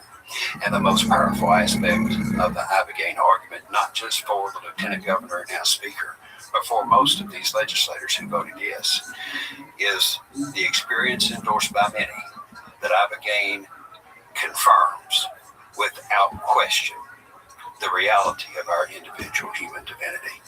And that is the greatest truth conveyed by this fabulous plant. Well put, and I don't think it's just ibogaine that confirms that. I think you could say the same about many other psychedelic drugs that are unjustly maligned and treated as if they're an escape from reality. But in the interest of this being a standalone podcast where people don't know what ibogaine is and don't understand the efficacy of it and how unbelievably effective it is at especially treating addiction, could you please just go over that Yes, sir. So ibogaine is an alkaloid that is derived from the iboga shrub. The iboga shrub originates in the central Congo basin. Its native country is modern-day Gabon. It is the mother country of the iboga shrub, which has been used for centuries in the spiritual and cultural traditions of the Bwiti, a group of spiritualists who include the Pygmies, as well as the Bantu tribes that live there in Gabon. In the early 60s, it was discovered that ibogaine and iboga had a significant interruption effect on opioid addiction. There was an individual who had been addicted to heroin for a number of years. They took ibogaine, and not only did they not experience any withdrawal when they stopped taking heroin, they stopped having any desire to use any drug whatsoever. This touched off 60 years of open label field studies that are mountains high and decades wide. It firmly established that ibogaine has a unique and singular interruption capacity on physiological substance dependency, whether that's opioids, alcohol, methamphetamine, cocaine, or tobacco. Recent evidence also suggests that it has a significant interruption effect on compulsive behaviors, anything that kind of impacts that brain's dopamine system and produces a rush. Gambling. Yes, sir. Now, in 2018, U.S. Special Forces special operators started going to Mexico for treatment of symptoms of traumatic brain injury, expressed through treatment-resistant depression, anxiety, and suicidality. Many of these veterans had gone through the VA system. They had been given an unbelievable amount of synthetic pharmacology that, in their end effect, essentially anesthetizes the soul and slowly euthanizes the body, and they were at the end. So as they were going to Mexico and get ibogaine treatment, they came back with these just unbelievably just powerful recovery results that seemed too good to be true. So there were some scientists at Stanford University that were funded by a philanthropist who wanted to understand what was going on. And so what we have come to learn through a Stanford research study on traumatic brain injury for vets is that ibogaine has remarkable neuroregenerative capacities on the brain that are unheard of in the annals of Western science. And while information is still very small in amount and preliminary, there are individuals who have had ibogaine treatment for not just traumatic brain injury, but for multiple sclerosis, Lyme disease, Parkinson's disease, post-surgical complications related to the removal of brain tumor, who endorse a restoration of functionality and an ability to live that are otherworldly. And as we recognize that the opportunities to improve the human condition at scale are multi-lifetime in appearing, we believe that we have found one of those. And if we're going to do justice to the human species, it is incumbent upon us to take what appears to be a promising therapeutic improvement and deliver it with speed through the U.S. medical systems. And that's what Governor Perry and I have founded Americans for Ibogaine to do, just that, achieve the moonshot of our time. And that is to bring Ibogaine medicine to the American people as quickly as possible. Well said. And thank you again, Governor Perry, because if it wasn't for your involvement in this, I think a lot of people are far more skeptical. You know, former distinguished governor of the state who was a Republican, who, generally speaking, most people think of Republicans being anti-psychedelics, and this whole thing is just a bunch of people trying to escape reality and poison their mind and, you know, tune out of society and become losers. That's the general consensus of people that are just, for lack of a better term, ignorant of the effects of these substances. They don't understand it. But if it wasn't for you and your open-mindedness, your willingness to engage in this and try to understand it and to speak to these veterans, I don't think people would be taking it as seriously. So thank you. Well, and thank you. As I've watched you over the last 15 months, seemed like every 6 weeks or so, you'd have a guest on here. You'd be talking about Ibogaine in particular, and what is the progress that we're making. What comes up so often. Yeah. Well, and it should. It should, because this truly, I mean, this is not what I came into the world for. This is not what I came to politics for. This is what, I got led to this through that relationship with Marcus, and in turn, Morgan Luttrell, and seeing those two boys literally, particularly Marcus, on the doorstep of committing suicide. When he came to live with us at the governor's mansion in 2007, we had met the year before just by the grace of God. And I told him, I said, if you're ever through Austin, come by and see me, knowing that chances of that would be pretty slim. He knocked on that guard door in May of 07 and said, the governor said if I was ever through here, come by and see him. They called. I let him in for dinner. And my wife, who's a nurse, she recognized this young man who was really troubled, addicted to opioids, masking it with alcohol, really sick. And for the next 2.5 years, he lived with us at the governor's residence. Wow. And that started this long journey, literally, with him and trying to find ways to heal him. We sent him to a host of different places. Carey Brain Center in Dallas. We sent him to what's called now Axios, Athletes Performance in those days, but a great rehab facility down in the panhandle of Florida. And they helped him conquer or help him manage the opioid addiction. I will suggest to you until he was treated with Ibogaine, which did clean that completely away from him some years later. But the point is, he really struggled. And he has become like our son. As a matter of fact, I talked to him this morning. He said, be sure to tell Joe howdy for me. He just thinks the world of you as well. I talked to his brother the day before. They understand how powerful this compound is from the standpoint of treating post-traumatic stress, traumatic brain injury, addictions. This, and as I became convinced, one of the things that I will say that I've been open to change, just like criminal justice reform. In the early 2000s, I was kind of like lock their ass up, throw the key under the jail. You break the law in the state of Texas, here's how we treat you. And I had a district judge in Fort Worth, John Crusoe, a Democrat district judge, who I knew and had been friends with.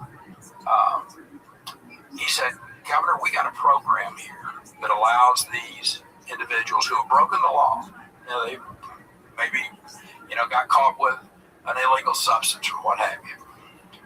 And rather than sending them to jail, sending them to the penitentiary where they become professional criminals, we give them a second chance. We put them in a rehab program. We put them in a treatment center. We put them in a boot camp. Give them these options rather than sending them to prison where they're going to become professional criminals and the recidivism rate is going to continue on. I know I'm tough on crime. That's what us Republicans do. But it really got me thinking. I am curious-minded about concepts and ideas. So that brought me to having conversations. Long story short, that single conversation led to Texas leading the nation with criminal justice reform. Texas Public Policy Foundation that now Secretary of Agriculture Brooke Rollins was operating in the mid to late 2000s. They came on board, saw this, supported it. We passed it through a very Republican, very conservative legislature. And Texas led the nation in criminal justice reform. Saved us billions of dollars. We stopped building prisons. We stopped sending people to prison where they were becoming professional criminals.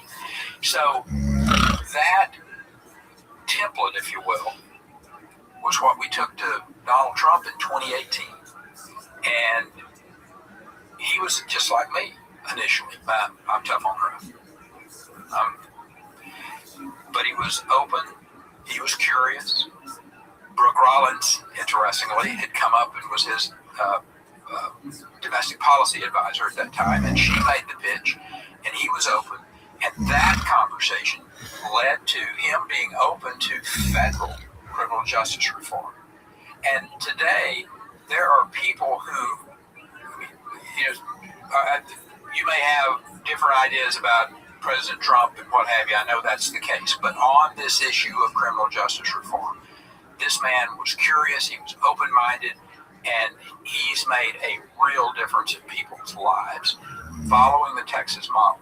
The reason I share that with you as a example, that's where I was on these compounds, these drugs, these psychedelics.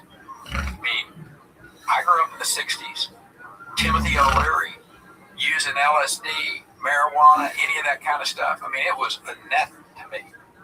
Absolutely and totally. I don't have anything to do with it. This is crazy stuff. You get in trouble, they'll throw you in jail, you'll jump off of buildings. I mean, every story that you can imagine, that people, and then think about from the 60s forward, how, I went into the Air Force, we took drug tests at least monthly. So the idea of being involved with a drug was just totally and absolutely not on my radar screen. These are bad things. And we're reinforced in the 80s with Mrs. Reagan. Just say no to drugs. Here's your brain on drugs. I mean, we have been browbeat as a society for 60 years. And when you add to it what Nixon did, President Nixon did in the late 60s, early 70s, with his war on drugs, he hated hippies, he hated blacks, and one of the ways you could go after them was to go make these compounds Schedule 1, which he did. Schedule 1 says there is no medical purpose for it, and it is highly addictive. Ibogaine fits neither of those.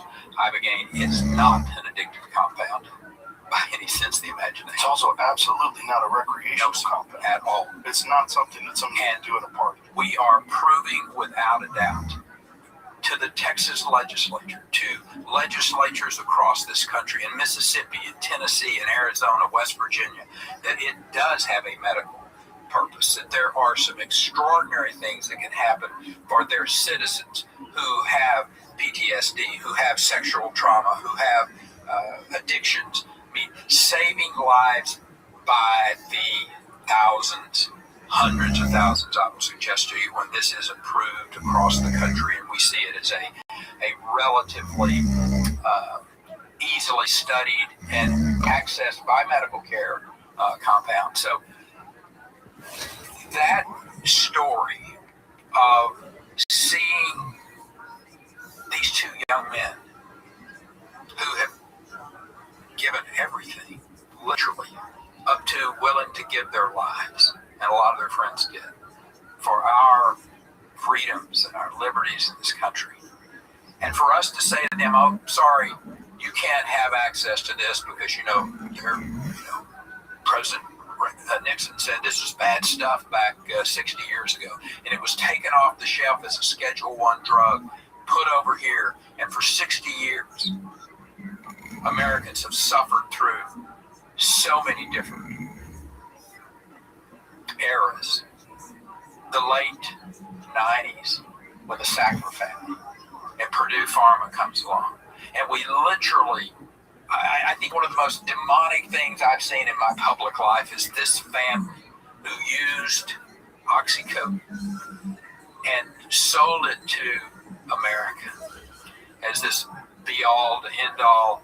And then our federal government in the mid-2000s, we didn't know how to deal with these young men who would be put in these horrible conditions and positions of being at war, time after time after time, rotation after rotation, tempos that we'd never seen before in the history of mankind. I'll suggest to you, I mean, Joe, we were at war for 20 years.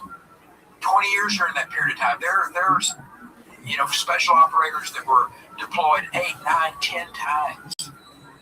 and then they come home and the governor gives them a sack of opioids, and that makes them feel crappy, and they mask it with alcohol, and we sit around and go, why did Bobby kill himself?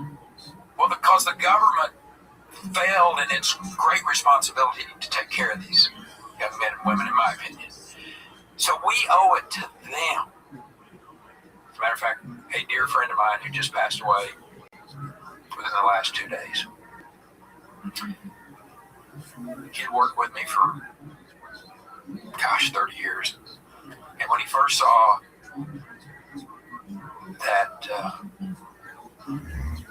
I was getting involved with this psychedelic drug, this ibogaine compound, and we were having a conversation, he said, you need to be really careful with that. You know, you've got a great reputation. You spent 40 years building that reputation up. He said, you don't want to throw it away on some cockamamie idea here. And I told him, I said, well, I don't think I'm doing that. I've studied this pretty intently. I've talked to a host of different people. And I said, so I'm comfortable about the science here that I'm seeing and what have you. And I said, I think it's worth going forward with. I said, Ray, their lives are not worth more than my reputation. And that's what kind of continues to drive me. There are people that still, I say, why are you doing this? Because I believe in it. I mean, I believe it to the point, Joe, that I'm willing to risk my reputation. This episode is brought to you by BetterHelp. A lot of people hit stretches where money gets tight. And it's not just the bills. It's the constant pressure, the mental load, the second guessing of every decision. And honestly, one of the biggest difference makers isn't some perfect budget. It's having a solid support system when things feel heavy. And if that support system includes therapy, even better. Because while it can't solve your money problems, it can change your relationship with finances. It can help you manage the stress, anxiety, and maybe even any shame you feel around money. A good place to find a quality therapist is BetterHelp. Plus, they do a lot of the work for you. Literally, all you need to do is answer a few questions, and BetterHelp will match you with a fully qualified therapist online. They have an industry-leading match fulfillment rate, which is a fancy way of saying that they typically get it right the first time. But even if they don't, it's super simple to switch to another therapist. When life feels overwhelming, therapy can help. Sign up and get 10% off at BetterHelp.com/JRE. That's better, HELP.com/JRE. I don't think you're risking your reputation at all. I think that's foolish thinking. I think it's people that don't understand the times. Yeah, this is a different world. We're living in a world of information now, and you can't go by these false narratives that were adopted in the 1970s. Yeah. And we're winning. I mean, I'm telling you what Americans for Ibogaine has done. And, you know, we started out, I tell people, you talk about a small group of people. I think there were 6 of us. He's the CEO, I'm the chairman. We got Dr. Rulin, who's the secretary, Ann Claire Stapleton, the communications person, and then Marcus and Melanie Luttrell, Marcus's wife, are the other 2 members of our little board. And we were this small little group, kind of going along and doing what we were doing. We were successful in the Texas legislature and what have you. But it's exploded now. We have ambassadors, Americans for Ibogaine ambassadors all over the United States now. People have seen what we've been able to do in Texas. Mississippi followed suit. They sent their governor a piece of legislation. I want you to talk about that. We're going to do the roll call here. Yeah, and share with Joe and his audience just the great progress that's being made.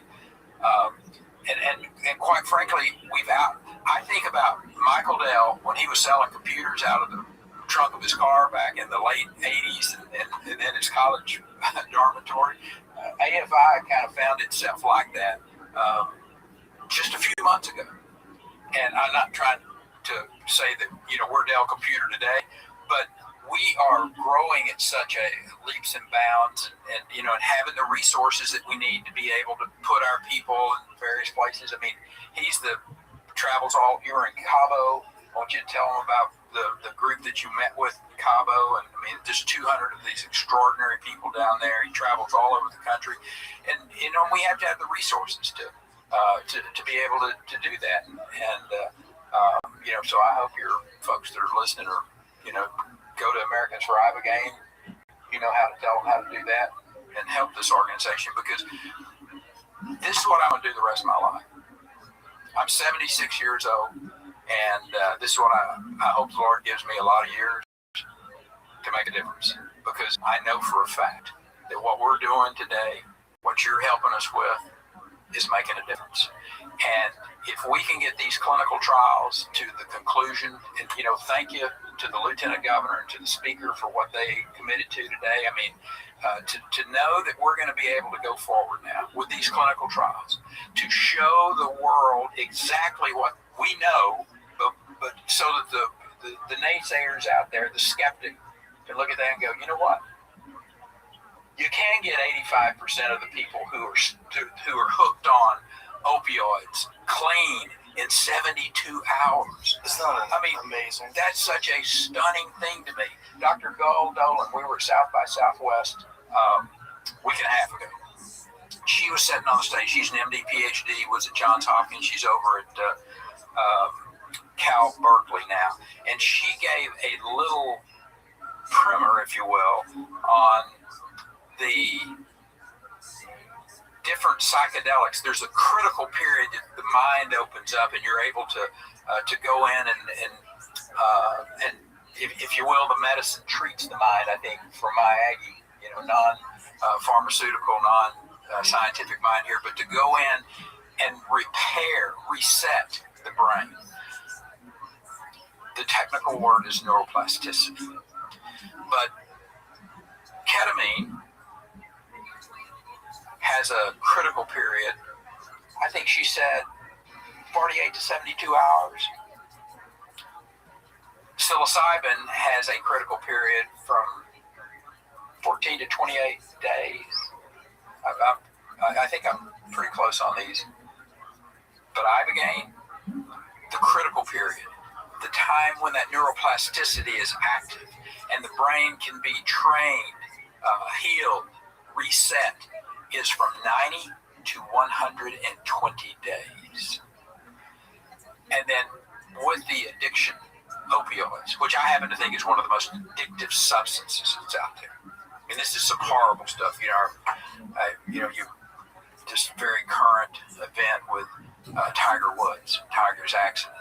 He had OxyContin in his. I'm not judging here, but I'm just kind of saying that when I ran for president in 2011, I'd had major back surgery in July.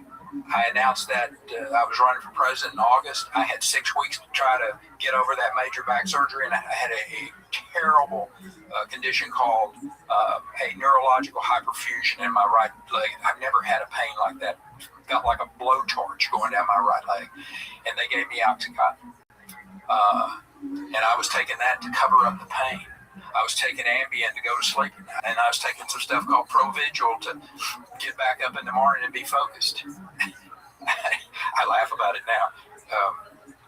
I'm surprised I did as well as I did in that presidential effort in 2011. Hell, forgetting that one thing, that third thing in that debate. Hell, I'm surprised I could remember any of them. Knowing what I know now about OxyContin and the incredibly nasty, addictive nature that it has. I mean, this stuff is just poison. And Ibogaine, in 48 to 72 hours after one dose, one oral application of this compound, and that addiction is gone. Not only is that addiction gone, Joe, but Stanford has done functional MRIs on an addicted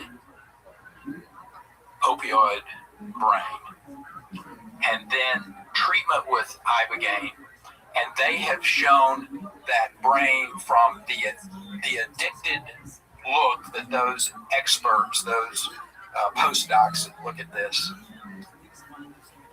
to a normal brain scan in 72 hours.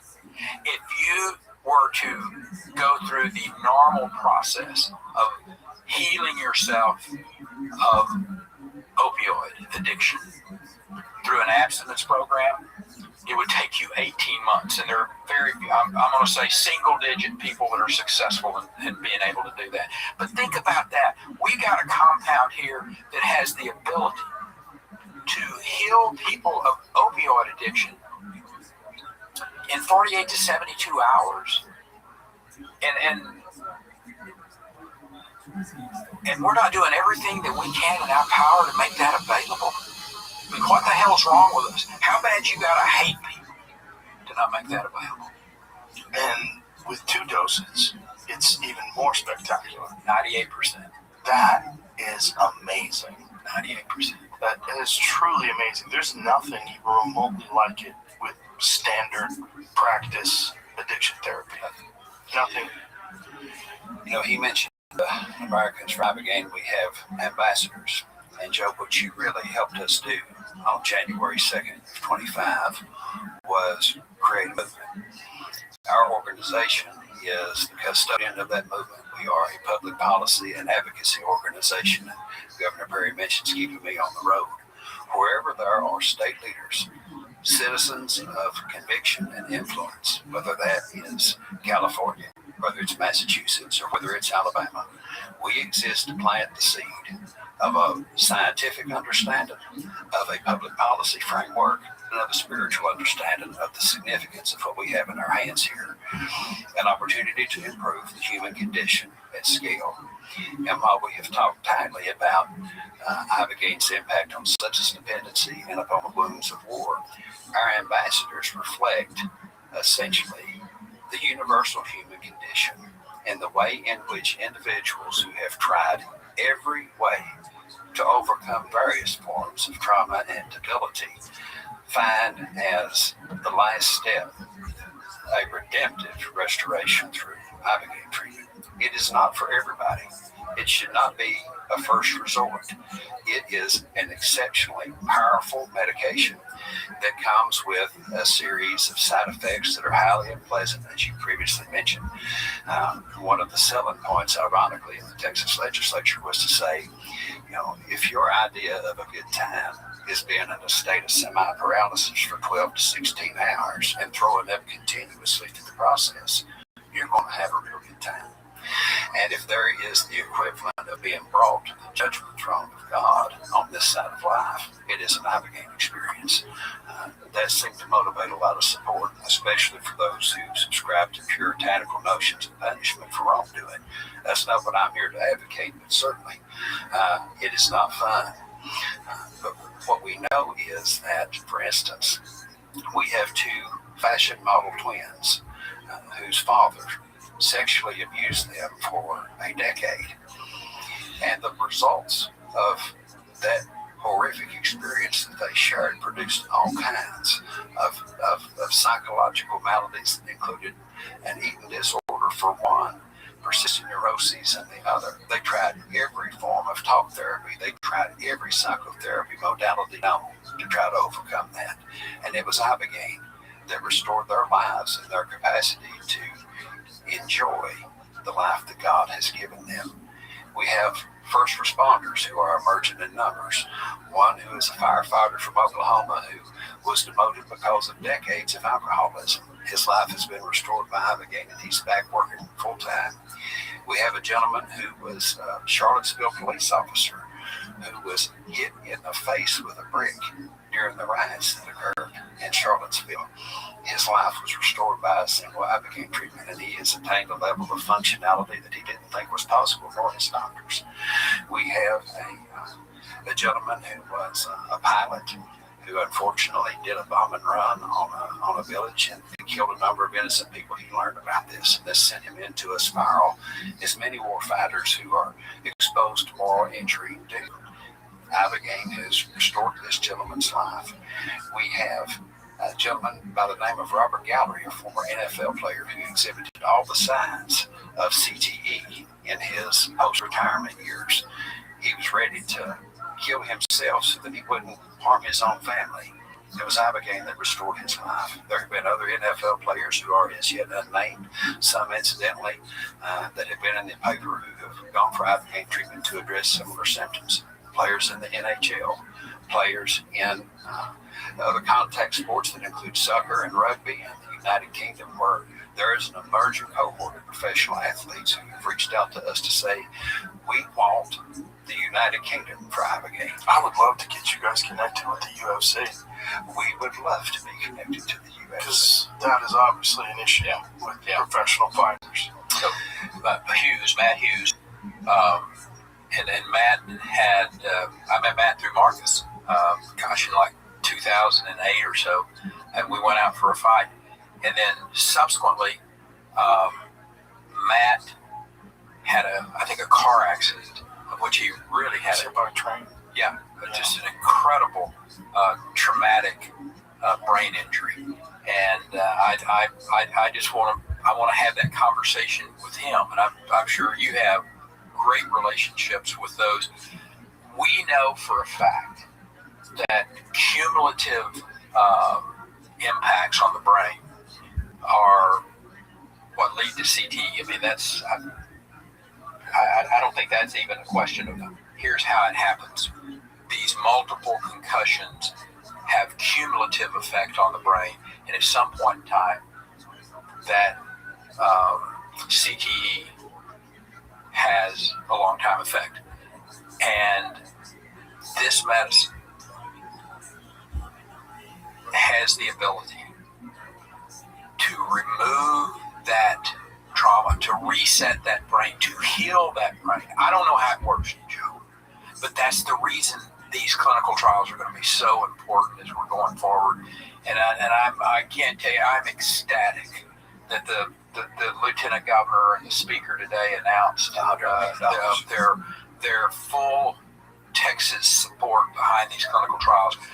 We're fixing to become the epicenter for a movement that literally can change the world. I know that sounds kind of a little bit over the top, but if we have within our grasp here a compound that can heal our loved ones who have an addiction, be it a substance addiction or be it a non-substance addiction, if we have the ability to heal people who have been traumatically impacted by concussions, if we have the ability to address PTSD in all the different forms that it comes, I mean, the hope that can give to the society that we live in, and I'm not talking about just the United States. You think about what's going on in Israel, in Ukraine, in the Middle East today, and the trauma that people are facing. I mean, this truly can be an extraordinary gift to the world. And,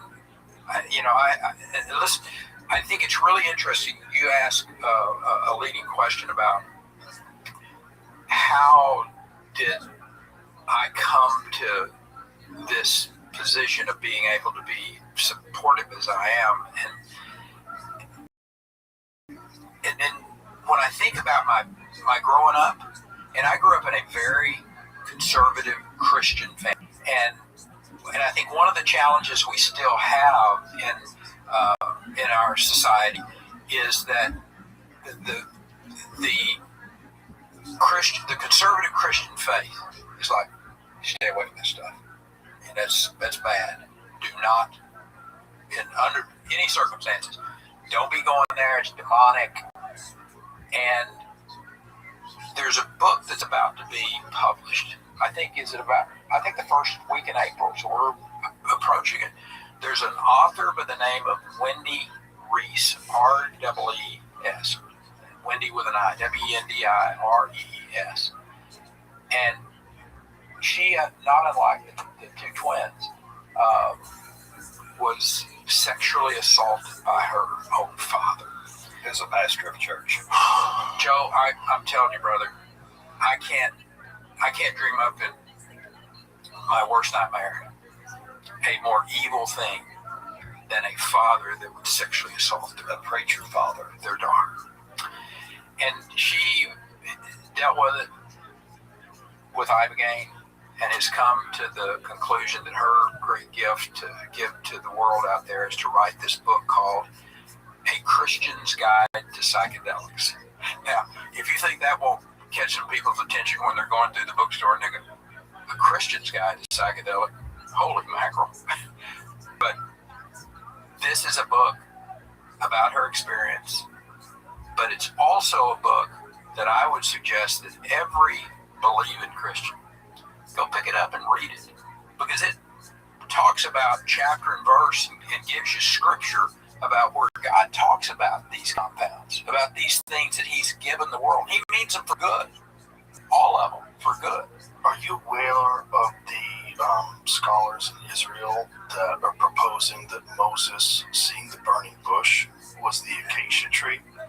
Yeah, there's an acacia tree. The acacia tree, which is very common in the Middle East, is rich in dimethyltryptamine.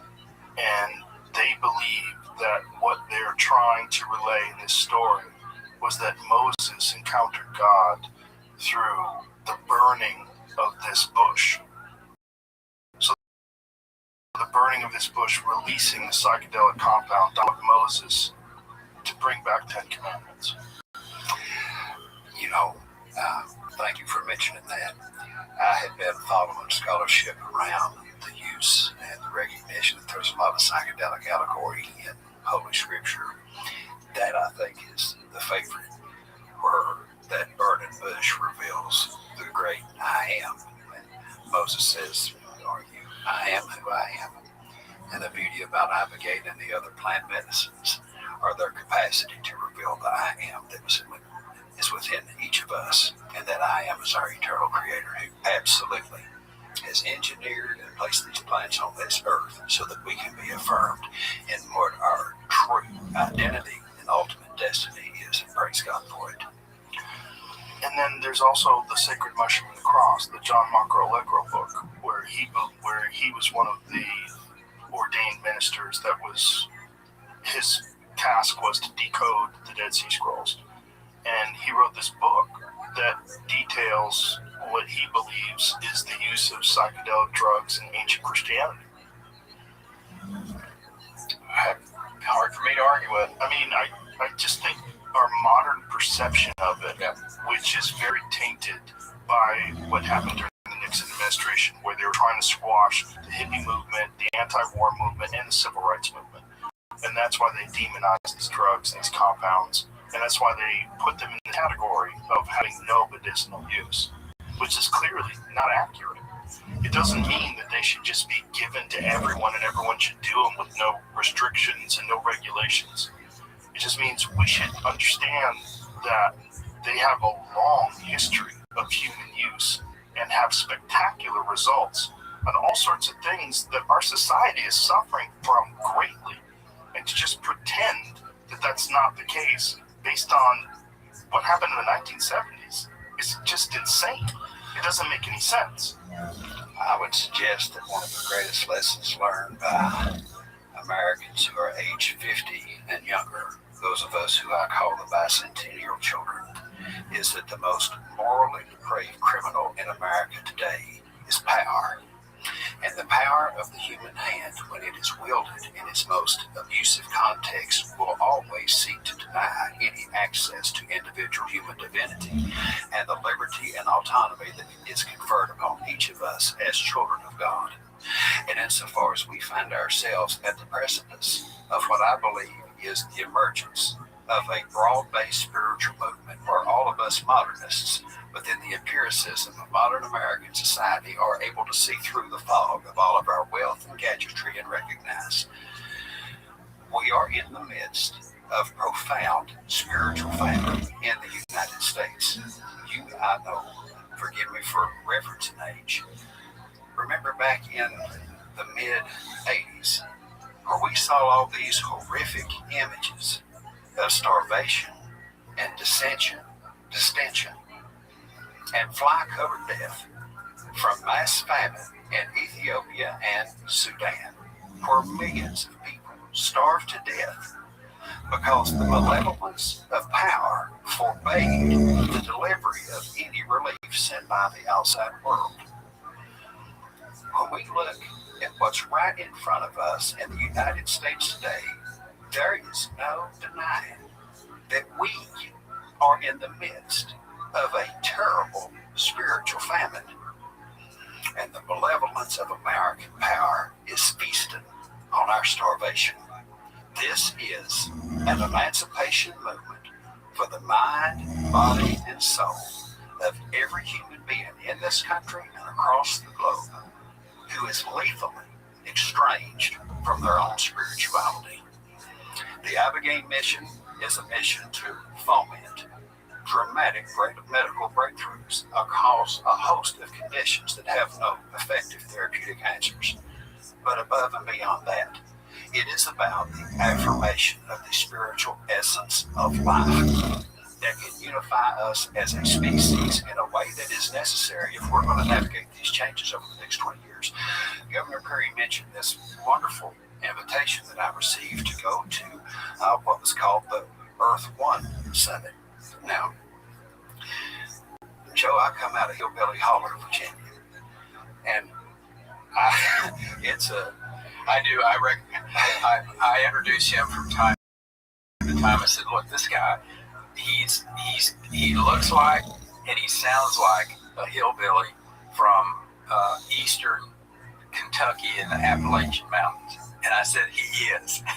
But I said, he's one of the most brilliant people I've ever met in my life and one of the most extraordinary orators I've ever had in my life. So anyway, I love you, brother, but you are a hillbilly. I'm much more comfortable with that than all that other stuff you said. But, when you come out of scratch nothing, sometimes there are certain sophistications that you lack. And I'm no exception to that. So there was this Earth One Summit. It was 200 thought leaders from across the world who came to basically discuss the future. And I was very honored to have received an invitation to come and attend the gathering to speak about what Governor Perry and I are working on through Americans for Abigail. And they presented me with the honor of being the closing keynote speaker for the gathering. And as I listened over the course of 4 days, I heard individuals who included Kimball and Christiana Musk. I've read interviews by Elon Musk speaking about the advent of AI and the capacity of AI to solve the central dilemma that we as humans have had since we emerged from the caves, and that's the dilemma of scarcity. So as I was there listening to folks speak about being on the edge of a time when we can automate the means of production and essentially create an unlimited amount of abundance for every person on this planet, I couldn't help but think about where we are right now as compared to it you'll see us being in 20 years. You cannot create and deploy this kind of godlike technology which has the capacity to produce unlimited abundance, potentially a ship of Aquarius, and drop it in to these Frankenstein monstrosity government systems that we currently have that are enthroned upon the helplessness of powerless people, that perpetuate problems that they are supposed to solve, and that monetize sustained human misery. So long as government makes its buck over keeping its foot on the necks of the American people, we are looking at a future that much more resembles Mad Max than we are Star Trek. And if we are going to create the degree of social cohesion that is necessary to hold these systems accountable and to create a system that can truly usher in that age of unlimited abundance to improve the human condition for all, it begins with a spiritual reawakening that I began first and foremost, and the rest of the psychedelics concede and foment within American society to that end. And I'll be quiet for the next little bit. And we love listening to you. There is a 6-part docuseries that will come out next year called Psychedelics and it is a series of interviews with a cross-section of leaders across the United States where they speak about their own quest for meaning and how psychedelics has helped them understand that we are more than just these material beings that get up, go to work every day, and are a productive economic unit, go home and repeat. That there is a much higher sense of purpose that we are here to serve, and that the plants themselves have the capacity to enlighten us at scale in a way that's absolutely necessary if we're going to make that age of abundance happen as those visionaries articulate and dream for. What I think is fascinating about the age that we're living in is that change comes very slowly, but it comes much faster when you have the kind of access to information that people have today.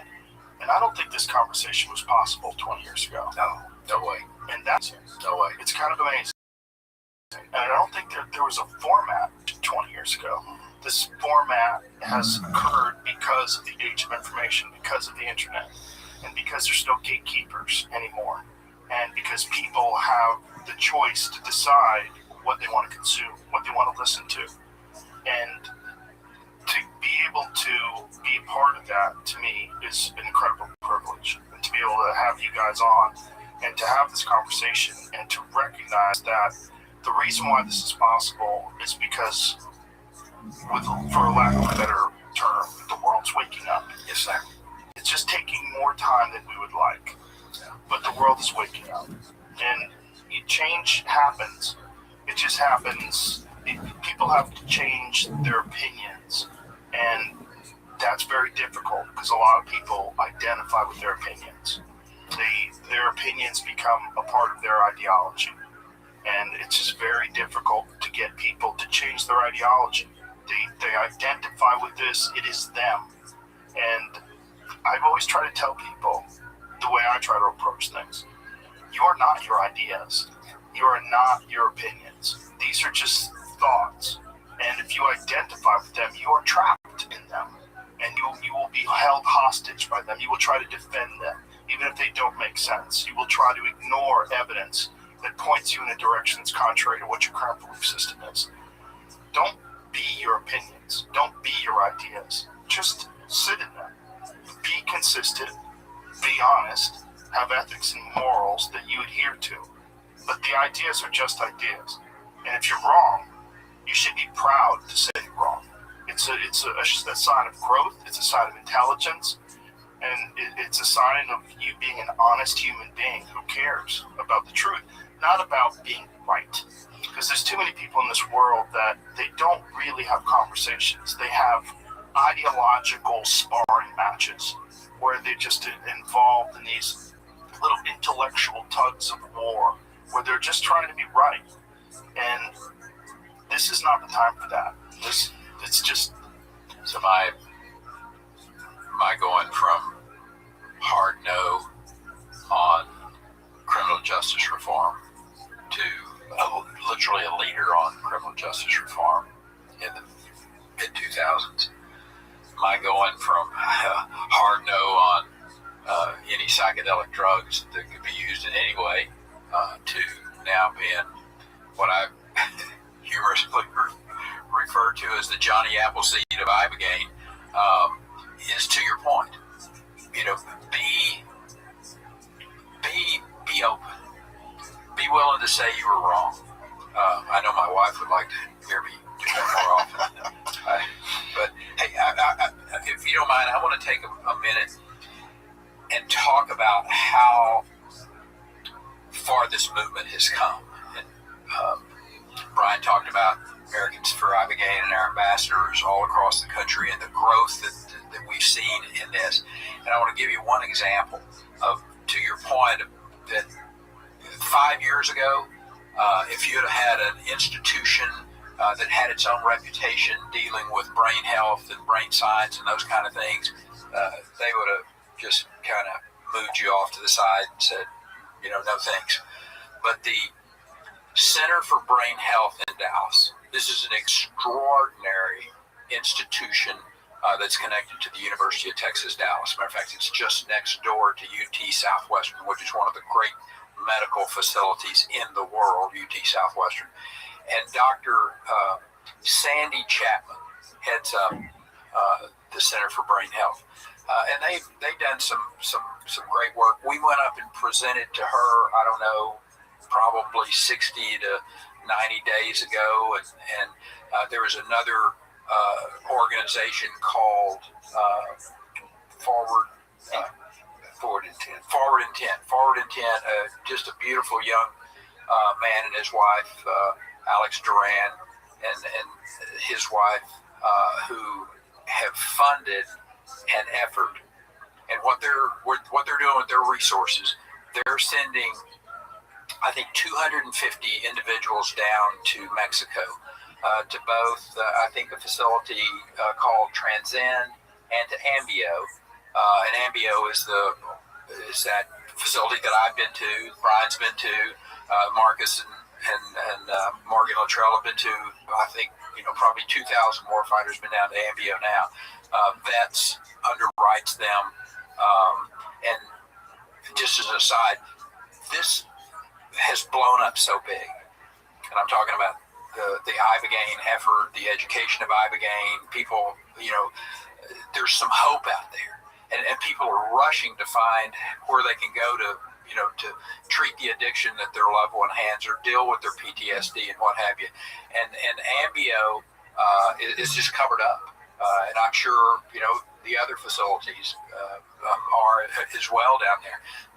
The organization VETS, which is really where I came into this, I think Amber and Marcus Capone, they don't have any openings anymore. I mean, they are completely covered up. But I mean, that's a good challenge. I'm glad we had that challenge. But my point is, you've got an institution in Dallas, Texas, that just like the state is getting the signal. It's okay to be out there talking about this. It's okay to be a leader. It's okay to get out there and lead the charge. And I want to read to you what Dr. Chapman, because I asked her, I said, do you mind if I talk about what you all are doing? And she said, absolutely. And she said, Governor, great to talk with you yesterday. Here are some comments to guide you on how to discuss our existing collaboration. I'm excited to announce that we have begun a partnership with the Center for Brain Health, University of Texas at Dallas, Americans for Ibogaine, and Forward Intent to create the largest research study of Ibogaine to date, focused on understanding its impact on the brain among the veteran community. Dr. Francesca Philby, an expert in cognitive and translational neuroscience, especially the use of neuroimaging to study brain behavior relationships, will lead the research. Our mission together is to move beyond the question of, does Ibogaine help? And instead answer the more practical questions veterans and clinicians need. Number one, who benefits and why? How long do the benefits last? Which aspects of daily life functioning, i.e. cognition, sleep, substance use, and overall well-being, improve or worsen following treatment? And how are these changes associated with brain alterations? The 3-year study will follow those treated with Ibogaine over the course of 18 months, which will allow us to create the first understanding of the sustained impacts of Ibogaine on the brain across various treatment regimes. We'll be diving more into this topic on November the 19th at the Center for Brain Health Presents speaker series to share more. By bringing world-class scientific rigor to this space, we aren't just studying a substance. We're creating a foundation of knowledge that will expand safe, informed access for those who need it most. That is what Americans for Ibogaine is really all about. Making that type of penetration, having that type of success, seeing what Brian and the other folks have created here in the state of Texas. I'm going to tell you something, brother. There is nothing that I've been involved with in my life that gives me more pleasure than to see what we're doing and knowing there's a father out there, a mother out there, whose child's going to be saved. You mentioned dogma. People are, in particular in American society, there is a quest for identity. There is a quest for belonging. So much of what we see on social media and in broadcast media that is rage and anger and disaffection is tremendous loneliness and a tremendous lack of belonging to something, and a tremendous amount of trauma related to never having had anything that resembles unconditional affection within the context of a safe and stable familial relationship. That's at scale within the United States. And the degree to which dogma can thwart evolution is 100% right on. I just use my own self as an example. I was a child of Reagan's America. I can remember I was about 5 years old when he and President Carter had their first presidential debate in 1980. President Reagan was like the mother goose to the Gosling, just imprinted on me. And whereas other pictures of Joe Montana and Michael Jordan and Michael Jackson all over their rooms, mine was wallpapered with Ronald Reagan. I was the president of the Teenage Republicans in high school. I wrote him fan letters all the time. He actually replied to one, and I put it in a frame in my room. It was written on my birthday. I was president of the College Republicans at George Mason University, and I mean, I aimed to be the king of conservative Republican conformity. That was my whole mission in life. And I used to joke that when people said, well, how did you get to this? And what do you think about the fact that you're talking about it and you're so zealous in your advocacy?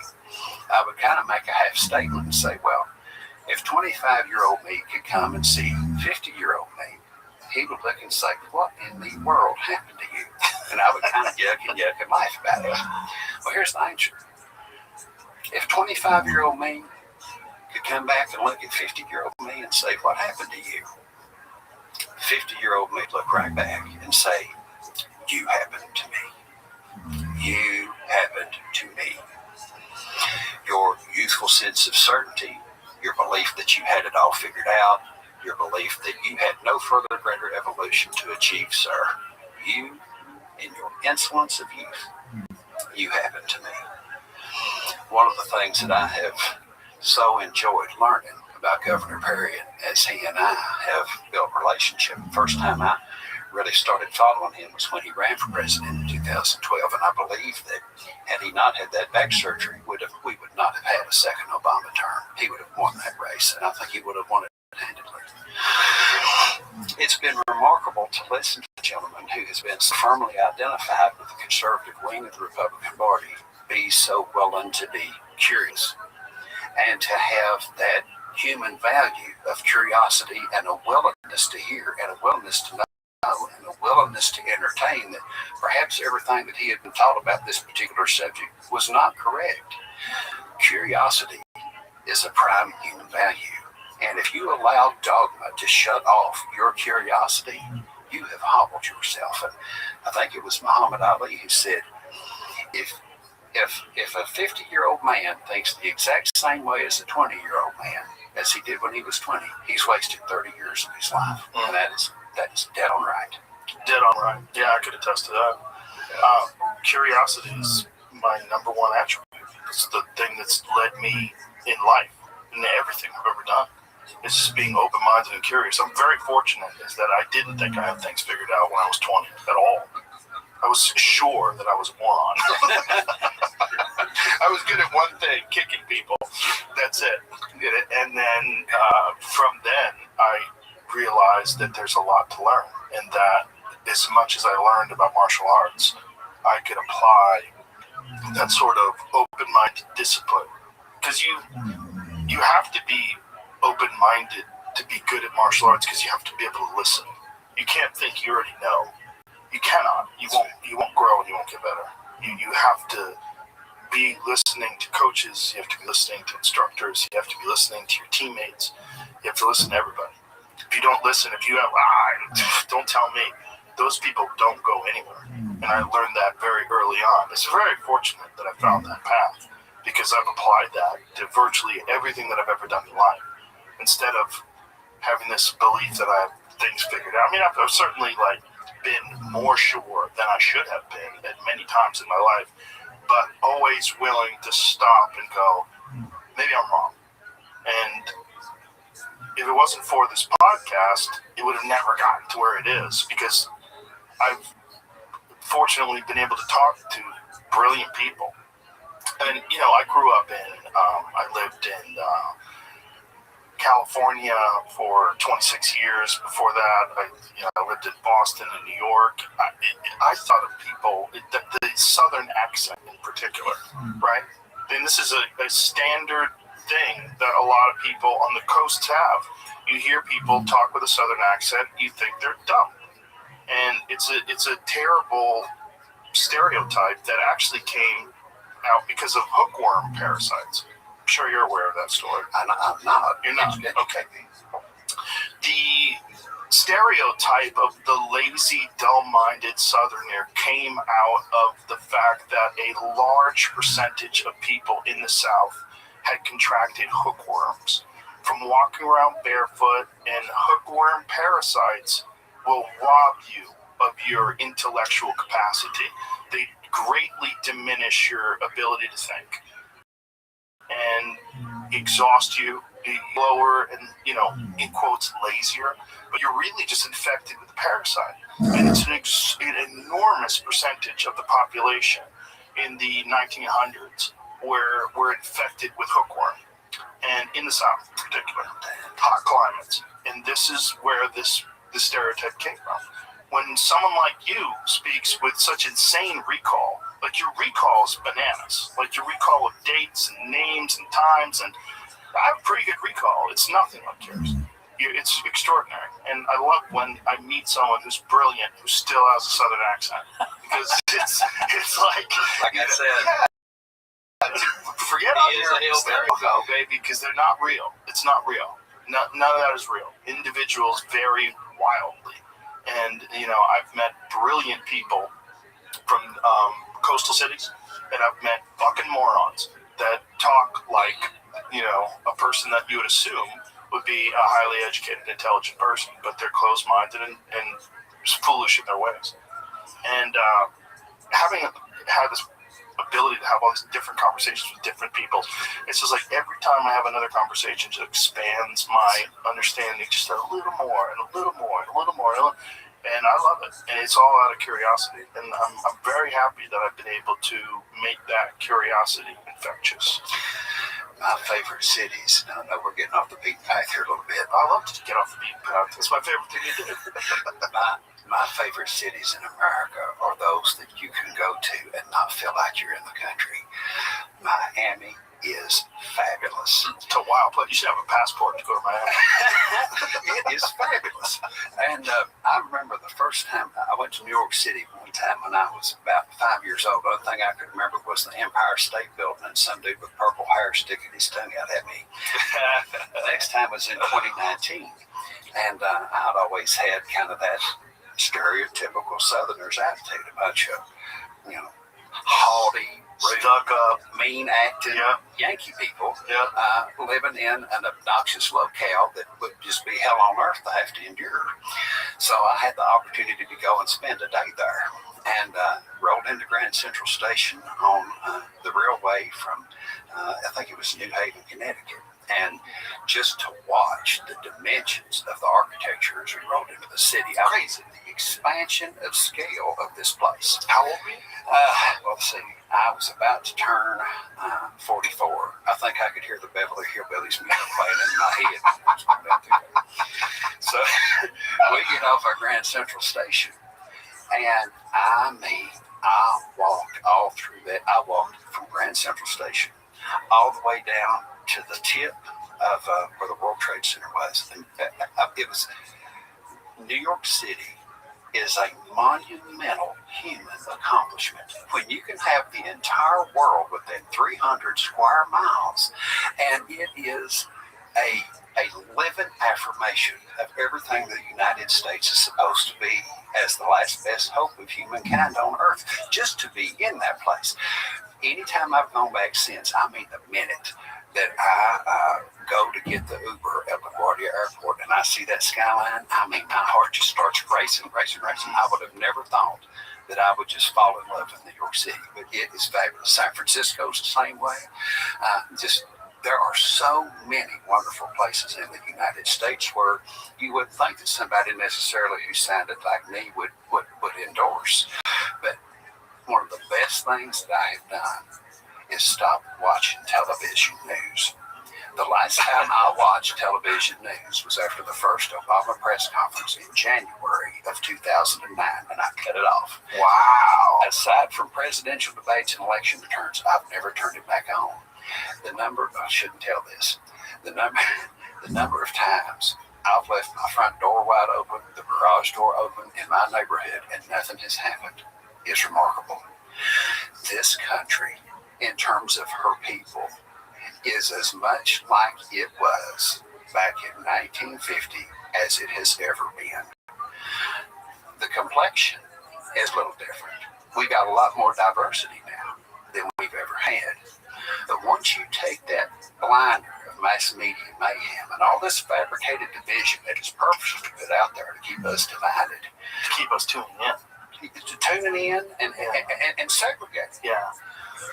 Once you take yourself out of it and you just start having a conversation, next time someone gets into an Uber with someone who doesn't have English as a second language, strike up a conversation.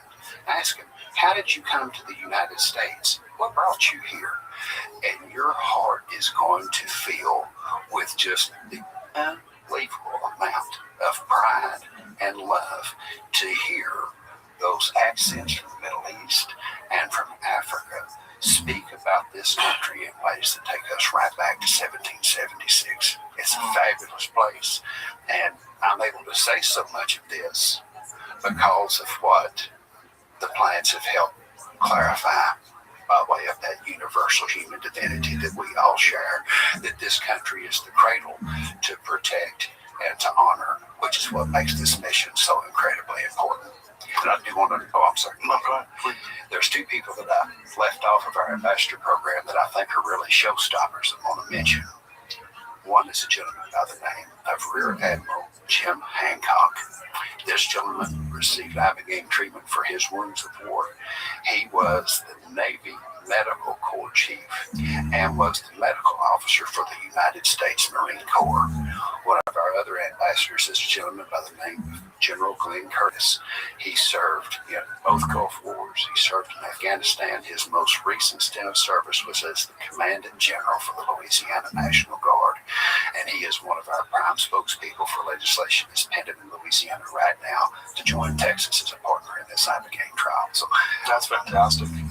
please say what you were going to, because I'm curious. I don't even remember. Hey, well, I remember what I wanted to talk about.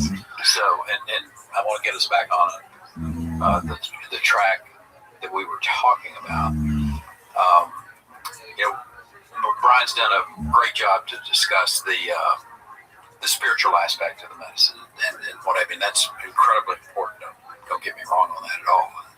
And but what brought me personally to the medicine, obviously my relationship with Marcus and Morgan, what have you, and then as I studied it, I'm like, if you're really going to be a legitimate spokesperson for this, if you're going to put your reputation out there, you need to be treated.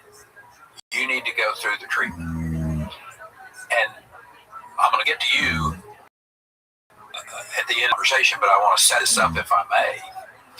And in 2023, if my memory serves me correct, this is the same time that Nolan Williams was heading up the 30 veteran study that Stanford was going to oversee, kind of the early days, if you will, of some clinical trial type effort to have the data, to have the background, some early day efforts to start educating the public about that is how I do this. They had 30 vets. I think they were between the ages of like 22 and 42. They all had moderate to severe PTSD. They were, some of them addicted to alcohol. They were pretty classic veteran population that had some real challenges. They were sent to Stanford, and they did baseline functional MRIs. And then they were sent down to Ambio, just south of Tijuana, where they were given the treatment. And then that lasted, I think about a 4-day treatment protocol. Work your way in. Tuesday, you get preparation. Tuesday evening, you get the compound. Wednesday is a recovery day. Thursday, there's a 5-MeO DMT treatment. And then you go home. They went back to Stanford after 5 days after the treatment and had follow-up MRIs. I think they did an MRI at 30 days and then a functional MRI at 6 months. So there was a good piece of data there to look at. Just stunningly good results. And the results, I think there was 87% of them who 6 months, now better than 2 years later, but that have zero PTSD. The addictions were at that level of reduction that we talked about in the high 80 percentiles. We've seen all of this data before. This is nothing new. But the reason I share that with you is that I basically went down and followed the same protocol. I wasn't part of the clinical trial, and I only wanted to be treated with Ibogaine. I did not want to take the 5-MeO DMT. So what I was looking at, and I was interested in this from the brain regenerative side of it.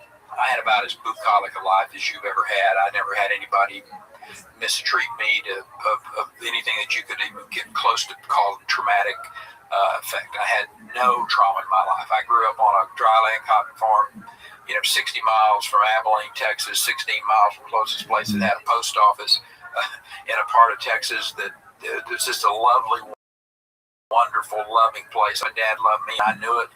And, my scoutmaster and my principal and my superintendent of my Sunday school class, who, by the way, were all the same person. And he drove the bus and was a football coach. But I had his non-traumatic growing up period, as you can imagine. So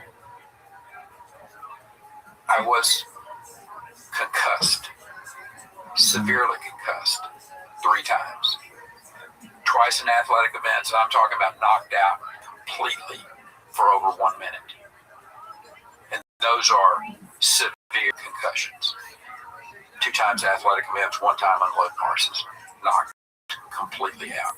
So what I know now is that as I got to pilot training and I started noticing that I was having trouble sleeping and that this thing that I understood later in life was anxiety had crept into my life. So I'm going to put it in the mild category, anxiety and insomnia. I went into a very odd line of work, politics, to have those 2 kind of things. and I masked them rather well. Most people didn't know I had that. My wife did, but other than that, even my senior staff in my offices through the year, agriculture commissioner, lieutenant governor, they did not know that I had this challenge of maybe sleeping 3.5, 4 hours a night, being anxious at times to the point of being never dysfunctional. But from my perspective, probably some people out there in the political world said, "Hell, Perry, you were dysfunctional the whole damn time." What are you talking about? Anyway, beside the point. I had the treatment. I had the brain scan going in. I had brain scan a week later. I had the brain scan at 6 months. the first brain scan, they said, look, your brain looks pretty good for a 73-year-old guy. He said, you're actually in pretty good shape. You don't have a lot of atrophy. You got some mild atrophy, but your brain looks pretty good. The week after scan showed a 27% increase in the prefrontal cortex of my brain. That's where your focus, your concentration, your emotions reside, and a 27% increase in that prefrontal cortex activity. My 6-month scan, I have a dear friend who's a neurosurgeon from Tyler, Dr. Charlie Gordon, who is a 40-plus year neurosurgeon, spine expert, who looked at lots of brain scans. A respectful skeptic of this. When I told him I was going to be this compound called ibogaine, this psychoactive compound, he was recoiled a little bit. He was like, you need to be really careful with that. He has now gone from being respectful skeptic to looking at the data from the clinical trial that was done at Stanford, talking to a fairly good number of the veterans that went through that trial, talking to Dr. Williams, talking to other specialists at Stanford, and he has gone from respectful skeptic to a full-on believer in this medicine. I mean, an absolute supporter that this medicine does what it says it does. It heals people of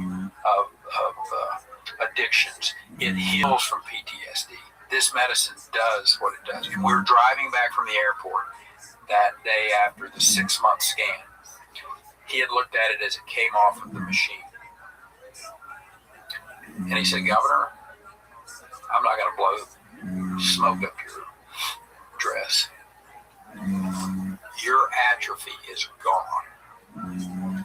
He said, I have no idea why this has happened, but he said the difference between your initial baseline scan and 6 months later, clearly the atrophy in your brain is gone. He said your brain looks like a 40-year-old. Now, the reason I share that story with you is because, number one, that's partly what drives me about this, is that there is a regenerative aspect of this medicine that we don't really understand yet. And if it does what we think it's going to do, and that's the reason these clinical trials are just so stunningly important. That's the reason what the Center for Brain Health and what they're going to be doing and the data they're going to be collecting. I'm convinced of what this data is going to show. But for all of those individuals out there who don't have substance abuse problems, who weren't traumatized as a child, but who have been concussed, and we know that that damage is out there, and that this the cumulative side. Robert Gallery, that great professional football player who had really bad CTE, and he will tell you today this medicine saved his life. A question for you, Joe Rogan, is how many times do you think you've been concussed in life?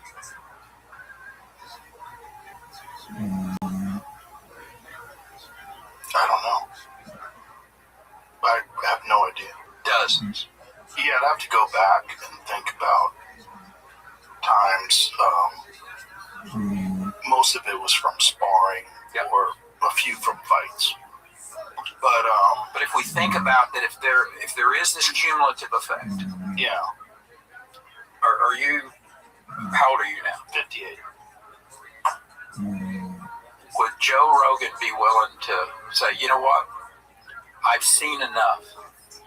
I believe that this medicine does what you say it will do. And for a person like me, that it could be incredibly helpful to my my long-term plan of living a long and healthy and engaged life, that Joe Rogan would go and be treated with Ibogaine. Yeah, I would definitely do it. I'm very fascinated by it. Cool. I mean, I've never heard anybody say, I wish I didn't do it. He mentioned his brain scans post-treatment. A couple of weeks ago, while I was at that One Earth gathering, I met a lady who I will call Lonnie, and she had just returned from an Ibogaine treatment in November of 25. She related an early life of just ungodly physical abuse by her father, who was addicted to OxyContin. You know, we began this conversation about the realities of the opioid epidemic in America. While death is the most terminal outcome is measured out about 700,000 Americans, there is a much broader web of hardcore travesty that exists around each of those death outcomes. And Lonnie experienced that. She had multiple concussions from her own father. Like many individuals who experience trauma of this nature, she developed her own drug addiction. She was in and out of jail. She was homeless at different point in time. She managed to get recovered. She had a separate traumatic brain injury that was fairly severe in 2018. And then she was diagnosed with what I believe is called young onset Parkinson's diagnosis that is pre-age 50. Her Parkinson's had progressed to the point to where she could not write because of the tremulousness in her hands. So when I saw her 2 weeks ago and she introduced herself, she had all of the appearance and affect of a perfectly healthy human being. It was only after we sat down and she explained what her experience had been and where she was at now that the Ibogaine disclosure was made. Her hand was just as calm as mine. And she said that it had been essentially 3 months and that she had been able to resume a normal life and that her mind felt restored. Now, based on the responses we got after our first interview with you, I want to be very careful here. This is truly the edge of science. And there is much unknown about the variety of Parkinson's that this can treat. There's some suggestion that it is better for those who have a genetic predisposition for the disease than it is for those who contract Parkinson's as the result of environmental exposure. Ibogaine does not appear to have any impact on Parkinson's developed as a result of exposure to environmental toxin. The stage of the disease at which you catch it also appears to make a big difference. The earlier, the better. It has also been asserted that Ibogaine does not cure Parkinson's. What it does is slows disease progression and creates for some a broad window of opportunity for the restoration of function that can dramatically improve the quality of life. Now, I've just given a number of qualifiers about its impact and efficacy on one individual, but think about what we just said here. This is a woman who was diagnosed with young onset Parkinson's. She had lost the ability to write because of the tremulousness of hands. She's 4 months out from her treatment and she's been able to resume her full normal life with a complete restoration of function. If we could get a COVID vaccine out in 9 months, there is no reason why, with the focused effort of Texas and the other states we'll discuss here momentarily, that we cannot achieve the moonshot of our time within 3 years or less. And that is the completion of an Ibogaine medication that can be fully integrated into the U.S. healthcare system and made just as universally available as every ineffective opioid-based treatment that we currently deploy through the medical system at a cost of $700,000 per patient. Sponsored by Indivior, which is one of the chief pharmaceutical developers of everything that we have that fails 75% of the time. Yeah, I mean, if we could do it, it would be pretty extraordinary. And if it is done, I really do believe that it would have a complete changing of society. When people have no hope and there's nothing, and then all of a sudden there's something that comes along that you do it once and it's an 85% effective rate, and you do it twice and it's in the high 90s. I mean, change. I mean, how many people are out there struggling with something? Whether it's alcoholism, whether it's obesity, whether it's, that's another thing. Like there's people that are calming themselves with food, right? And it's masking. That's probably a sugar addiction, don't you think? I mean, from the standpoint of it is, but for a lot of people, there's something else. For some people, it's sexual abuse when they're younger and they eat. It's interesting. It's an addiction. Yep. And it's not just a physical addiction, it's a psychological addiction. I brought up gambling because I know a lot of people that are addicted to gambling. Pornography. Yeah, pornography. You sure? There's a lot of things. The translation models we mentioned are ones who had developed those eating disorders, one of which was a compulsive eater as a result of that childhood sexual abuse. And Ibogaine was the treatment of last resort, not the first option. And their own recovery story, which can be found on the Americans for Ibogaine website, is truly extraordinary.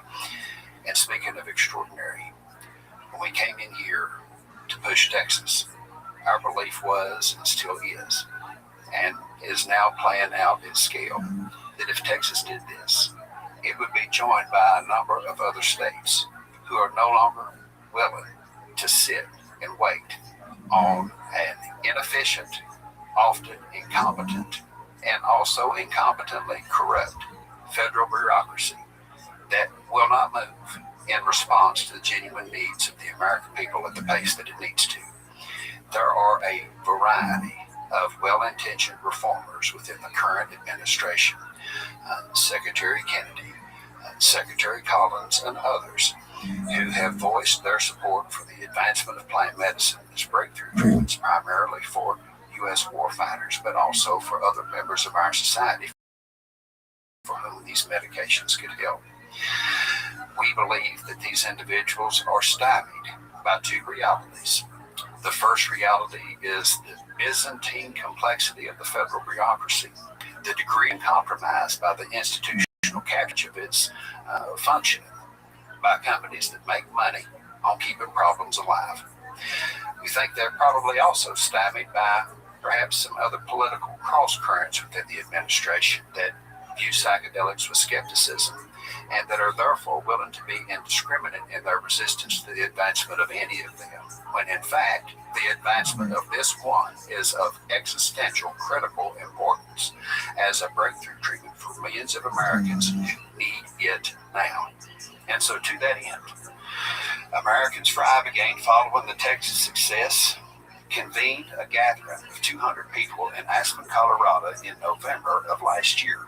These individuals were invited, appointed and elected state officials from 22 individual states and aligned citizens of influence who were willing, as the citizens were here, to get behind efforts in state legislatures to create a partnership with Texas that by end result will form the unstoppable external force through the states that can crash through the federal wall using not just their resources, but their political influence to execute one unified FDA drug development trial and to force the federal government to be responsive to everything that is required to ensure it is successful. So as we sit here today, we have been working with elected officials in Alabama, Georgia, Idaho, Maryland, Michigan, New Hampshire, South Carolina, Vermont, Ohio, Pennsylvania, Florida, South Dakota, and California, each of whom have legislators who are willing to introduce and to pursue bills to join their states into Texas as this trial. Governor Perry and I spoke to the American Legislative Exchange Council as keynote speakers on December 5th of last year. This is an umbrella think tank organization for center-right, mostly Republican legislatures from across the country. In its entire existence, ALEC has taken two positions when it comes on the war on drugs. More prison, more penalties, more prison, more penalties, ad infinitum.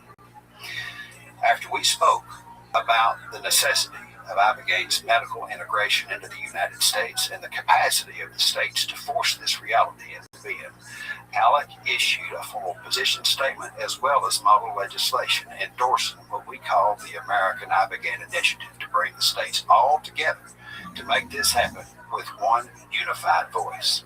And so now, as we sit here with you today, in the state of Tennessee, There are two bills, one each, in the state House and the state Senate that are making its way through that legislature to join Texas. Before we walked in here this morning, the Tennessee Senate Finance Committee voted 11-0 to move Tennessee's bill forward to the full state Senate for consideration and what will, I believe, be passage. And I would like to give a shout out to a special sister by the name of Ricky Harris, who has led that Tennessee campaign. Right now, there are two bills in the Missouri legislature, House Bill 2817 and Senate Bill 1581, which are receiving good, considerate, deliberative thought by legislators there, but frankly need a little motivation. So if you're in Missouri and you want to see ibogaine medicine for your family member, for your community, for your state, you call into the Missouri legislature and say, move the ibogaine bill forward to join Missouri with Texas. Oklahoma.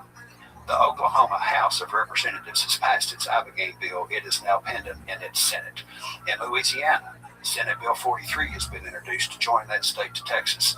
And in what I can only describe as full circle justice, the Kentucky Senate passed Senate Bill 77 by a margin of 35-2 to join Kentucky, where this all began, with Texas as a state partner in this ibogaine drug development trial. It is now sitting in the Kentucky House of Representatives. So if you are at home, please call the Kentucky House of Representatives and ask them to pass the Kentucky ibogaine initiative so the state will not be left out. Now, here are some just unbelievable words that are going to come out of my mouth. The state of West Virginia, their House of Delegates, by a vote of 96-0, in their state Senate unanimously passed their ibogaine bill to join Texas, and it has now been sent to their governor for signature. And the one that is the most poignant and moving, for all the obvious reasons, the state of Mississippi, the crucible for the triumph of uniquely American hope over horror, under the leadership of Representative Sam Creekmore. Its state House of Representatives passed by a margin of 111-1, and its state Senate passed by a margin of 51-1. The Mississippi ibogaine initiative, which will tie the state of Mississippi with a $5 million appropriation from its opioid fund to Texas to develop the most powerful psychedelic on the planet, as a breakthrough treatment for trauma and addiction for the people of Mississippi. That's incredible. It is going to be signed, actually has been legally signed by Governor Reeves, Tate Reeves. And Governor Perry and I have asked for a special signing ceremony with Representative Creekmore, his legislative leaders there, to stand in Jackson, Mississippi, and see that signed into law as a matter of ceremonial formality. What a wonderfully redemptive opportunity that we have here to shepherd. And we hope and pray that our organization can be sufficiently resourced and sufficiently engaged over the next 3 years so that we can see this process to conclusion. I'll mention a couple of others since we're talking about the capacity to make this a broad-based humanitarian mission that improves the human condition. Just Friday, before traveling down here on Sunday, I received a letter from the government of Gabon naming Americans for ibogaine as its official partner for the advancement of iboga medicine globally. Gabon has 2.3 million people. It's got 100,000 square miles of territory that's the modern Garden of Eden. I had the opportunity to take a trip there and I mean trip is in the geographic sense, not the not the iboga trip, though. I hope that will be on the agenda in the ceremonial way sometime within the next year. We traveled there from January 6th to January 20th.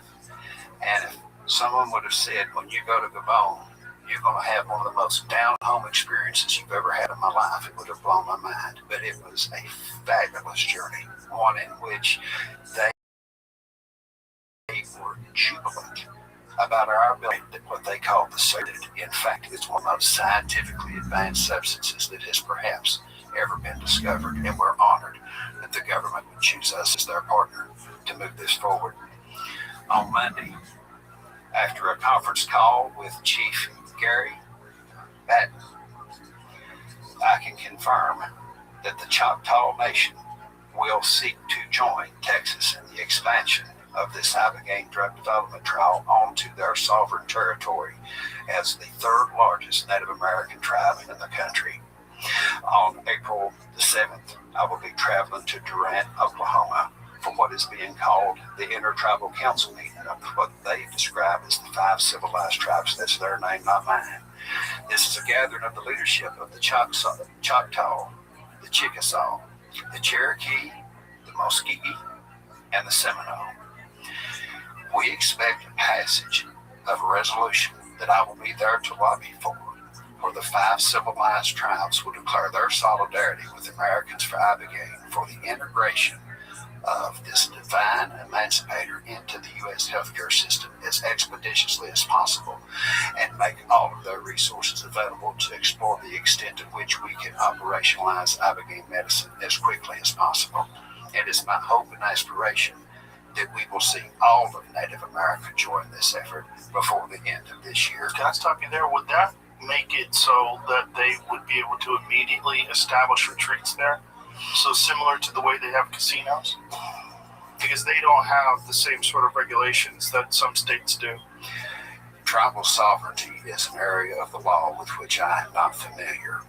I would not be able to speak to the degree to which they could autonomously open a clinic. The most immediate issue would be related to the creation of a supply chain, because you have travel through interstate commerce in the U.S. states, which theoretically restricted. However, there is one spectacular opportunity, not just to expedite the creation of Ibogaine treatment access for Native America, but for all of America. And this gets into federal right to try legislation, authored by former U.S. Senator Kyrsten Sinema and signed by the president during his first administration in 2018. What federal right to try legislation, the law provides, is that once any medication makes its way through phase 1 safety testing within the FDA's process, then anyone with a life-threatening condition for which that medication is being developed can request treatment with that medication and obtain it from a willing prescriber. What does that mean? That means that as soon as Texas, or as soon as one of the native tribes effectively completes a phase 1 safety study under the language of the law, anyone who has a life-threatening condition for which this medication is being developed, first and foremost, opioid dependency, can go and request and get the treatment. We have one complication. Presently, the Drug Enforcement Administration, in keeping with the practice of many government agencies that use their arbitrary authority to interpret law, has asserted that federal right to try does not apply to Schedule 1 substances. This means that based on not the language of the law, but on DEA's interpretation preference of that law, once Ibogaine clears through phase 1, it would be disqualified for access under federal right to try, because the DEA says that if Schedule 1 substances were intended to be included, they would have been specifically listed in the legislation.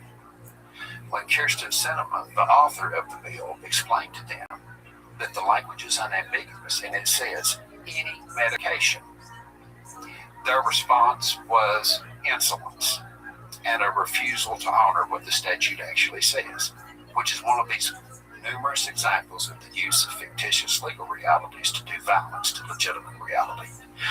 The DEA needs to be told to relent on its misinterpretation and extrajudicial interpretation of federal right to try, to interpret it as written, so that once any phase 1 study on Ibogaine is completed, delivery can be effectuated through the medical system immediately. And I might add, one of the challenges that I've seen over my 40 years of being involved in government is that bureaucrats, the easiest and the safest answer for a bureaucrat is no. And I think that's part of what we're running into in D.C. with the DEA. One of the issues that I certainly hope and pray. And as we go through the summer and as we see what's happening in Texas and Mississippi and these other states, that we'll have the opportunity to sit down with President Trump and to just share with him what we're doing, what we're seeing across the country, and that we can potentially have a conversation about the rescheduling of Hyba game from 1 to 2 or 3.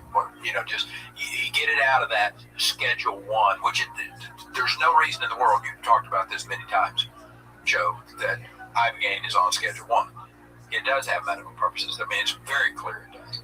And secondly, it is not addictive. So the idea on its face that ibogaine is shown as this Schedule 1 compound is just a fallacy. Well, the sweeping Schedule 1 Act in 1970 is just nuts. Yeah. They just threw a bunch of stuff in there. Many of the things aren't even psychoactive. A question, the iboga tree, can it be grown in the United States? Theoretically, it could be. Is it climate dependent? It's climate dependent. It's soil dependent.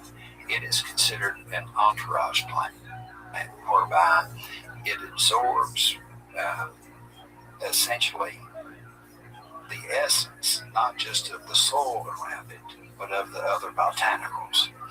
One of the things we learned in Gabon is that much like we have grape varietals in California for all the different kinds of wine that they produce, there are different varieties of the iboga shrub. How it grows in the north of the country is very different than how it grows in the south. In terms of the amount of compound that's in it, or the type of compound that's in it? The potency, the strength, the nature of its effect on the person, the way that it kind of facilitates the spiritual journey. There's some of it that will kind of have a dark angle. There's some of it that has more of a light angle. We are just really scratching the surface of knowledge as to all the ways in which it can vary based on how it grows naturally. One of the most fascinating things that we learned there, and this is going to give you chills. We visited a 5-hectare, they use the metric system, we visited a 5-hectare iboga plantation right in the center of Libreville that is run by one of their former prime ministers. It's an experimental farm to kind of understand how it grows, the optimal ways in which to grow it, and what different outcomes are. So as we were walking along, we came to these 2 small bushes. It takes for about 10 years to come to maturation. We come along this pathway. They were 2 shrubs, identical, growing just a couple of feet apart from each other. And they pointed those out and said, well, what does that look like to you? And I said, well, those are iboga shrubs. And they smiled and they said, well, it would appear so, because they are identical. They said, but in nature, when you find an iboga shrub, you're going to have to be very careful to determine which one's which, because in nature it looks like they grow in pairs. One is the real deal. The other is its poison imposter. And they grow together. And they look identical? They look identical. How do you differentiate? It's not until they get fully grown into their 10th year, one bears fruit, which is the real deal, and the other does not. Wow. Now, how does that do you for the physical communication of a mystical spiritual reality? So it takes 10 years for it to come to fruition to the point where it can be useful? No. So you could use it before then, but yes. You don't know whether you're getting the real deal or you're just killing yourself. When you see them grow in pairs. Wow. So there's one group of people who know how to differentiate. One of the things that we learned is that there is a healthy underground international market for the bark. Just like we use vitamin B complex, or we use valerian root to help us go to sleep. People in Gabon will use the iboga bark for mental acuity, and just like drinking a cup of coffee. I mean, to get the psychoactive effect, you have to eat like 5 big, huge heaping plates of this stuff over the course of time. It's so bitter it will burn your mouth. I mean, it's an Olympian ordeal. Yes, sir. It's an Olympian ordeal to consume the amount of bark that's necessary to get that mystical effect. You're sicker than a dog the whole time you're doing it. But apparently piracy in the country for the shrub is fairly prominent. And they explained that what poachers will do is that they will take the poison imposter and basically, like the street supply where you put pollutants in with cocaine or whatever here, they put that imposter bark in with the real because you cannot visually differentiate. The Umbango pygmy, who we had the privilege of meeting, who hosted us for an overnight ceremony of blessing and protection, it was just phenomenal. They apparently can just taste the bark even when it's mixed together, and they can tell if it's adulterated with the imposter. Wow. But to know this is like sommeliers of ibogaine. Yes. That's a great way to put it. An ibogaine sommelier. Might have to go over and get tutored. Yeah, I wonder what that process is like. Boy. Well, it seems to me that with the incredible effectiveness of this compound and it being adopted by all these states, he said, it almost seems inevitable that change is coming. Well, here's what we need to make change happen. We need the DEA to get on board. Well, we need the DEA to get on board, but we need one man to get on board. And that man is President of the United States. We're here to recognize America in her 250th year. 25 of those 250, now 10% of time, has been spent at war. And there are conditions unique to war that only this medication can responsibly address in a way that nothing else can.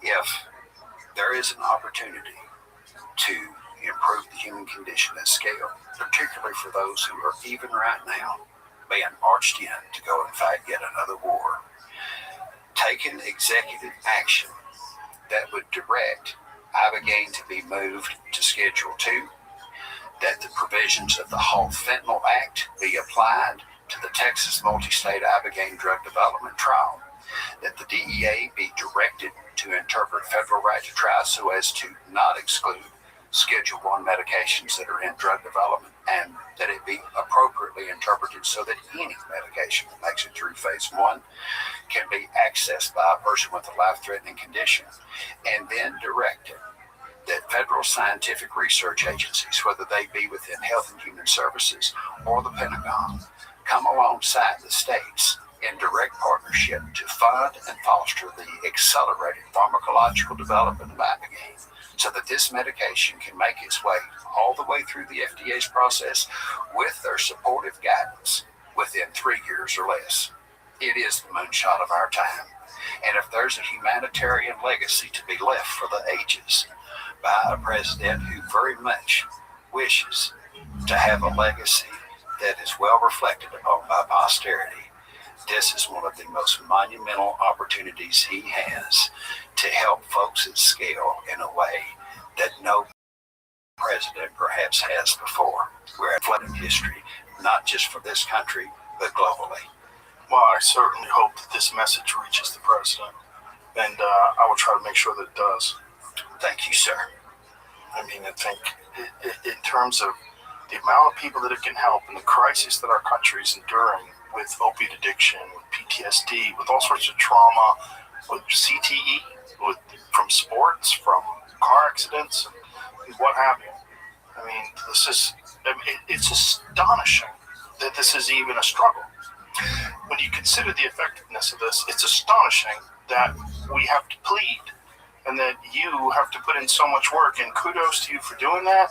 And kudos to Dan Patrick for this recent adoption of it here in Texas. And I mean, I just can only hope that momentum is on the side that's correct, and that this is implemented through the entire country, and that people wake up and realize, like, we can help people. And everyone at this point in time, because of the opioid crisis, everyone is touched by this. Everyone has a family member. Everyone knows someone, a friend, a neighbor, everyone. Everyone knows someone who's been hit by this. I have friends that have no problems with anything else, and they had an injury and got hooked on opiates and had a terrible time getting it. Opioids are, I'll use the word demonic. I don't know any other way to. It's a good word. It to robs describe people it. of their life. And to have seen, back in Kentucky, where this all started, in my opinion, in your work there, and to have the success that we're seeing now in Kentucky and having it blocked historically when you were there at the opioid abatement commission and the current governor being a part of that blockade, if you will, former employee of the Sackler family. And today to have the opportunity, for the Kentucky people of Kentucky to finally get the opportunity to make right what they got so tragically impacted by back in the late 90s and the 2000s. It gives me great hope, not just for this country, but for the side of righteousness, that this happens in a big and a powerful way. You mentioned the Kentucky experience. Before we rolled out the Ibogaine Initiative there and ran the stood at the Opioid Commission, I thought our first job was to go and to hear from the people of the state. We were getting $1 billion in settlement funds. This money was coming to us because thousands of their family members had died. So recognizing that confidence in government is at an all-time low, I thought it was important to go out and say, hey, here's who we are, here's the job we've been given, here's the resource we have. Tell us what need you have in your community that we can look to fund. This is something that needs to be accessible to grassroots organizations. It needs to be accountable to you as people. And we need to make sure we're transparent with how we use this money. But our first job is to listen. Well, over the course of 20 town halls across the state, Tuesday evenings from 6 p.m. until we wrapped up, what began as a 15-minute technocratic presentation of what this state commission does turned into these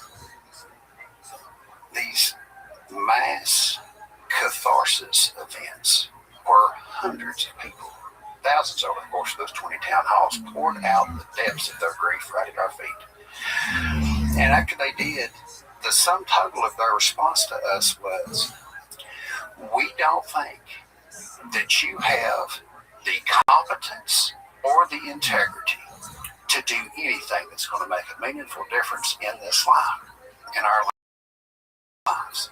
And we don't expect 1 cent of this money is going to make the least bit of difference for us. In one of these town halls, I heard about a young woman by the name of Tamara. And her story was a volunteer at a clinic for the survivors of child sexual abuse. This particular clinic made sure that children received appropriate medical treatment, that they received proper therapeutic counseling, and that they were placed in family circumstances where they could perhaps have a chance to have a decent life. So this volunteer told about meeting a young woman by the name of Tamara when Tamara was 10 years old, had been horrifically sexually abused by a family member. Tamara had to have a series of reconstructive surgeries because of how awful it was. And she said that she worked with Tamara for about 2 or 3 years, and that she went to her adopted family, and she hadn't been heard from since, and that she assumed that was, despite how awful her circumstances were when she came through the door, that she managed to get well and go on and have a relatively functional and happy life, as happy as one can to be a survivor of those circumstances. This same woman said that about 10 years later, she was volunteering at the Perry County, Kentucky Detention Center in the county seat of Hazard. And that she was offering mindfulness and yoga classes to inmates there, just as a volunteer. And she said she went in one evening to teach her class, and then she saw this young woman sitting in the corner off to herself, kind of withdrawn. She didn't want to come participate in any of the yoga exercises or anything, and that she was looking at her. And she said, even though she was an adult, she looked kind of like what this young woman appeared in Tamara when she was 10 years old. She said, so I walked up to her, knelt down beside her, and I said, is your name Tamara? And she said that young woman looked up at her and recognized her eyes bright, and she said, yes, how'd you know? She said, I'm a volunteer who worked with you when you came to our clinic when you were 10. What are you doing here? And Tamara explained that because of the surgeries that she had performed to be reconstructed, they had given her opioids. and that what began to treat her physical pain, she continued to rely upon to treat her tremendous spiritual and emotional pain. And she had gotten busted by an oxy on the street by a deputy with the Perry County Sheriff's Department and put in jail. Now you think about what I just said about how this young woman's life got started off, and the response of power to her was a prison. This is why what we're doing is so necessary. And Governor Perry mentions one other reality that's important. Some of your viewers may have seen a Politico article published on Sunday about a presidential aspirant by the name of Andy Beshear, who is the current Kentucky governor. Andy Beshear was the Attorney General of Kentucky before he was governor. He is the son of his father, Steve Beshear, who was governor for 8 years between 2007 and 2015. Andy's greatest accomplishment is being his father's son, because he has never accomplished anything outside of his father's lap. The legislature in Kentucky has been controlled by Republican supermajorities over the entirety of his term, and everything for which he claims credit actually belongs to them by way of accomplishment. There are a few things for which he can claim credit. One is shutting down the state of Kentucky harder than Gavin Newsom shut down the state of California, which resulted in the educational hobbling of an entire generation of Kentucky children who were already well behind national average standards on both reading and math. You could go to a liquor store or a strip club for months in Kentucky before you could send your child to a public school. Andy Beshear is responsible for that. He shut down the state's entire economy. He had an antiquated unemployment benefit system that he instructed the director of to make sure that his contributors and his family members were placed to the front of the line, while regular everyday people at home got a busy signal for months on end and had no financial lifeline, while his family and friends got valet treatment. When this was discovered, he scapegoated the director of the unemployment system for following his own instructions, a guy by the name of Muncie McNamara. And Mr. McNamara took his own life.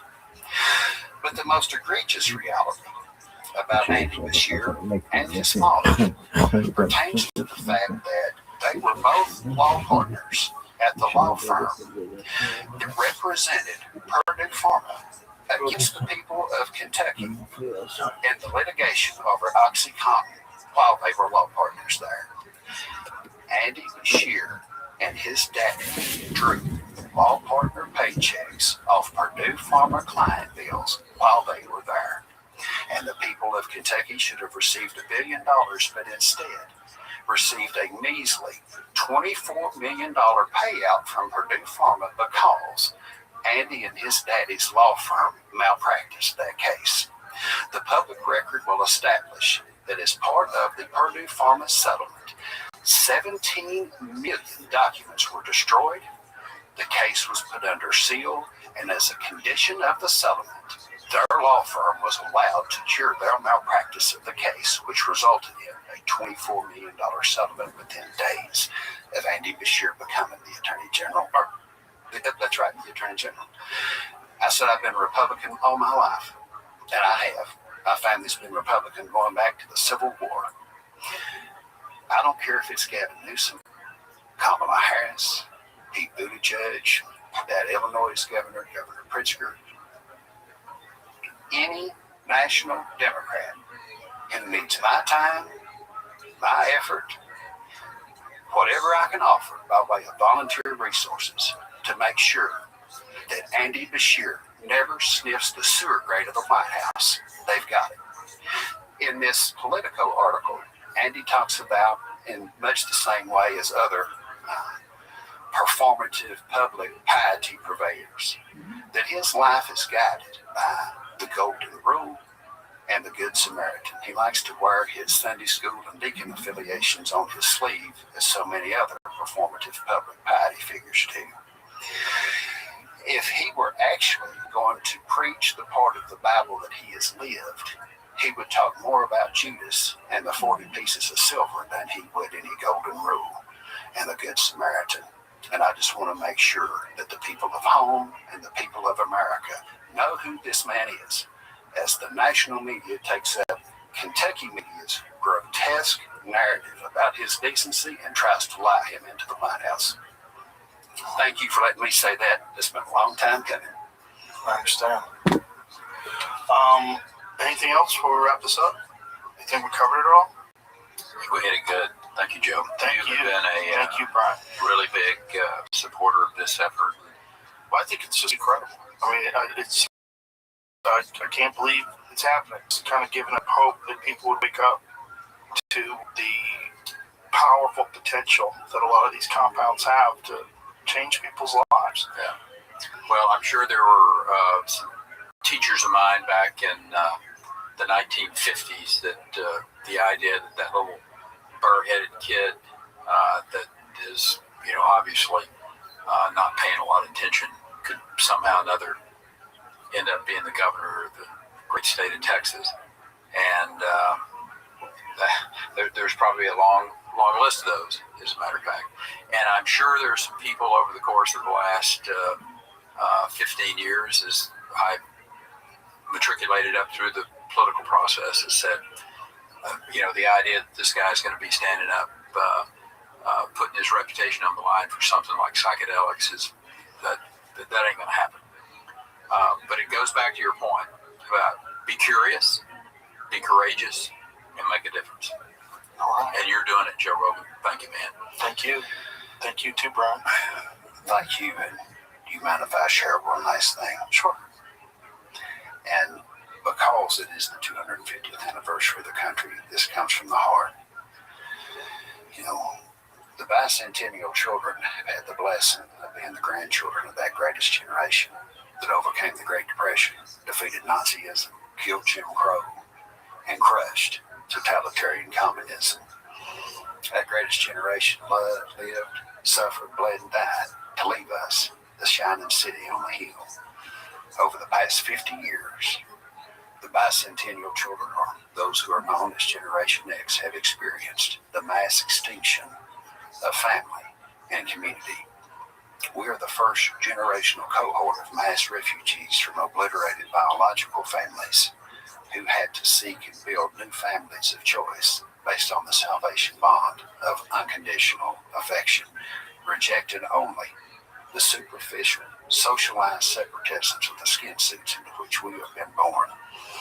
Over the past 30 years, we have watched truth, justice, and the American way be overrun by institutional deceit, white-collar criminality, and the thieving tyrant's will, an odious alignment of official depravity which has produced the opioid epidemic, the gravest engineered humanitarian catastrophe to play out since the end of the 19th century, an epidemic which has disfigured this country.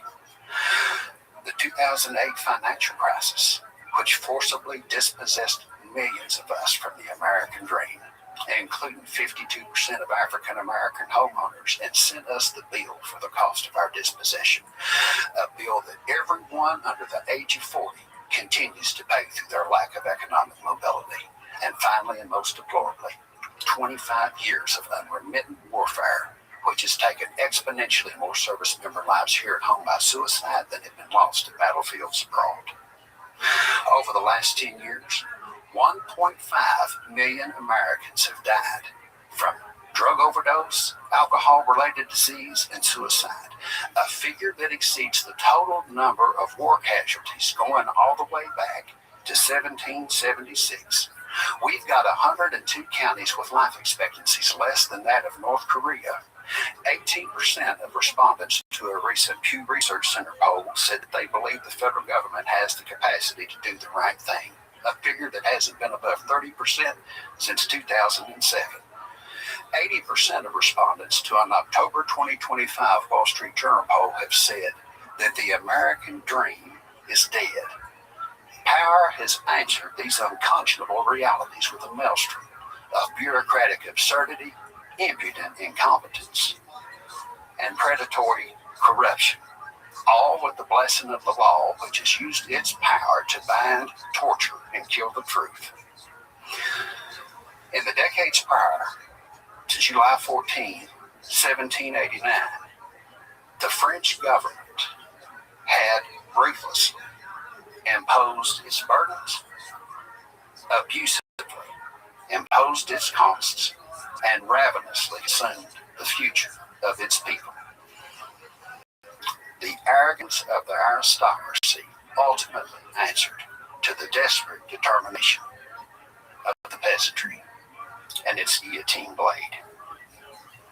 We are here to pursue one of the greatest humanitarian missions ever undertaken, to serve and exalt the primacy of the human soul.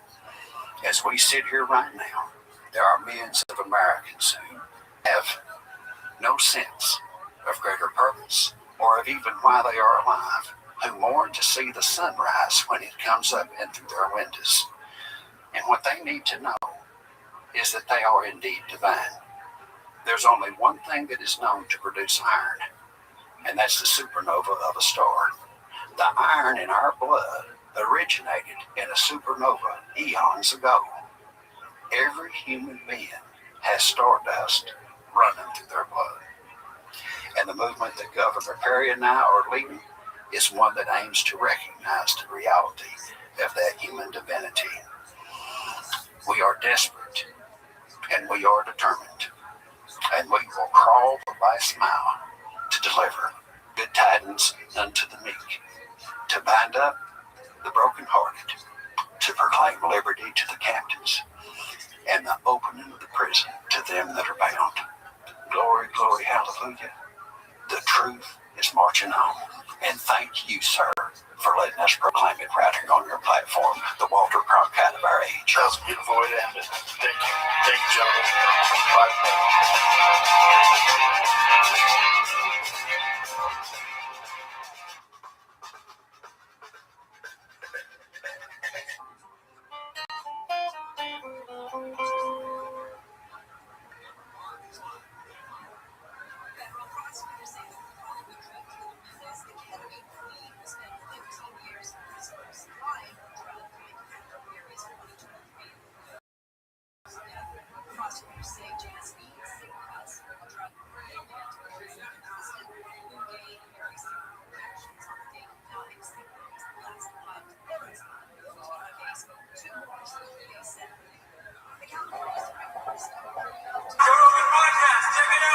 The Joe Rogan Experience. Showing my name, Joe Rogan Podcast.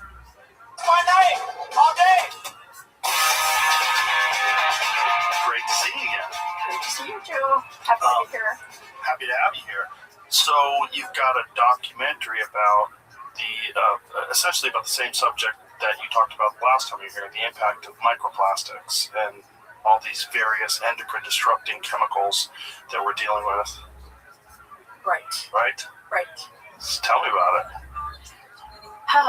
Well, it started as a movie on plastic, and when I met Louis and he filmed me in New York about 5 years ago also, it wasn't the small study that we have today. But let me backtrack, because I want to tell you something that I never told you, but was so important to me. So you remember when I was here, you said, are you saying that toxins in the environment are threatening the survival of the human race? Right. And I said, that's my story, and I'm sticking to it. Yes. Yes? And then you said something which changed my life. You said, why don't people know? Remember that? Yes. I went home and I thought a lot about that question. And that was what led me to create the program that I have now, Action Science Initiative, which is doing short, impactful, relatively cheap interventions to alert people to the problem and communicating this in a way that I'm hoping will reach more people than academia, where I was speaking before. Because before I talked to you, I talked to my peers in, academia and the ivory tower, at the meetings where they all went and they read the papers that we all read, but the general public didn't get this. So you really were, I have to tell you, thank you, and you were actually very influential in my life. Well, I'm very happy to help. When I first heard about your book and I started going over the details of it and the subject matter, I was shocked. I couldn't imagine that something like this could not just have happened, but there's no large-scale effort to reverse course or to change course or to do something about it, or at least to make people aware of the impact that plastics are having on us. Let me tell you a story about a friend of mine. There's a guy named Philip Franklin Lee, who's a Michelin star chef that lives in Austin, and he has this amazing sushi restaurant, Sushi by Scratch, and great chef. Anyway, he was experiencing fatigue, like always tired, got his hormones tested, extremely low testosterone, but then got his microplastics tested, and they were off the charts.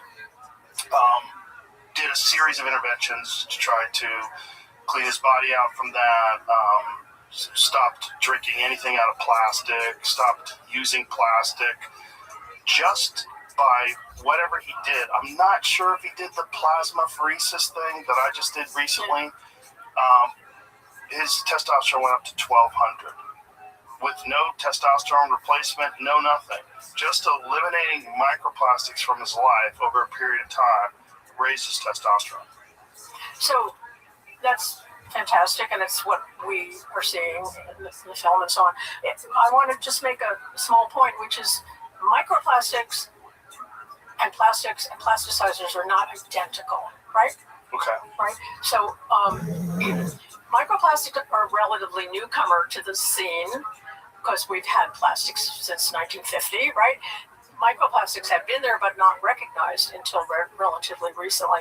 And actually measuring them in our bodies is much harder than measuring the plasticizers, which are the chemicals that are put in plastic to give them the various properties that they have. Phthalates.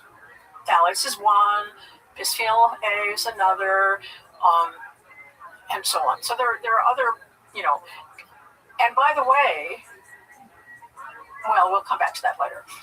So yes, we can measure those, but measuring microplastics, particularly if we're going to go into your brain or into your testicles, into a woman's placenta, obviously that's much more difficult. So they're not the same, but the microplastics, what they are is the actual pieces of plastic that carry the plasticizers along with them. So they kind of piggyback on. So they do double damage because they carry the chemical arms and they also physically enter the cells, right?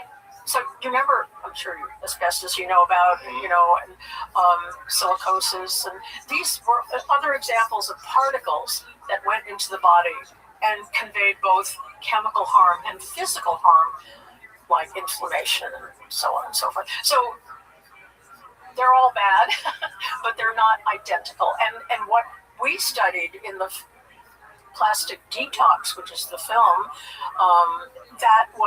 we did not study any microplastics. We studied the plasticizers. So you probably remember, I think I told you last time, well, why should you remember? Anyway, they're water soluble. And yeah, so they, remember that? So they go into your urine and then they're pretty easy to measure. So I'm going to give this to you.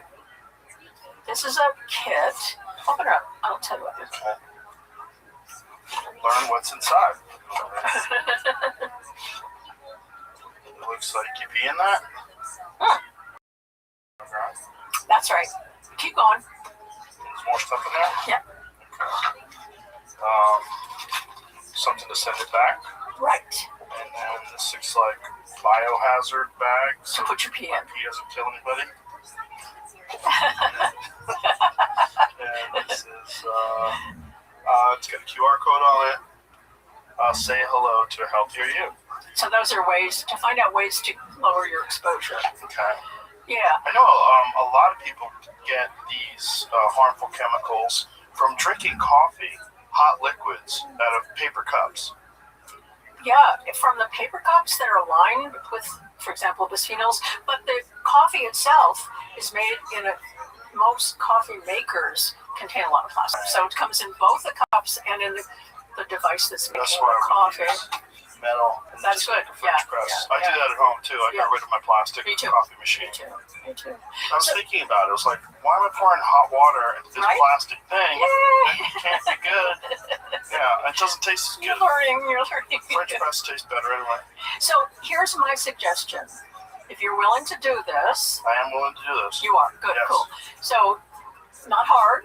Okay. Pee in the cup, send it in. Then my colleague Genoa and her team will analyze it for not everything in the world, but the bisphenols, the phthalates, and the parabens. Okay. That's what they're going to be adding pesticides soon, and that would be great to have that as well. Then, if you want to go to phase 2, I have some things here that you could swap in your kitchen, and you could go to that QR code and find out other things that you could reduce. And then, if you wanted to, we could send you another kit, and you could see if your levels changed. Okay. You want to do that? I would love to do that. Yay! What is phase 2? Phase 2 would mail you back another kit. You take your urine again, and that's it. And so that's to see if it's changed because of lifestyle changes. That's right. Right. That's right. So you would be doing what the couples part of what the couples in the intervention did. The couples in the intervention also were infertile. And so we're not going to touch your fertility question, but the men collected sperm, and we can do that if you want, but I don't think you may not want to talk about that on your that's what we did in the intervention. So in the intervention we found, this is what the intervention was.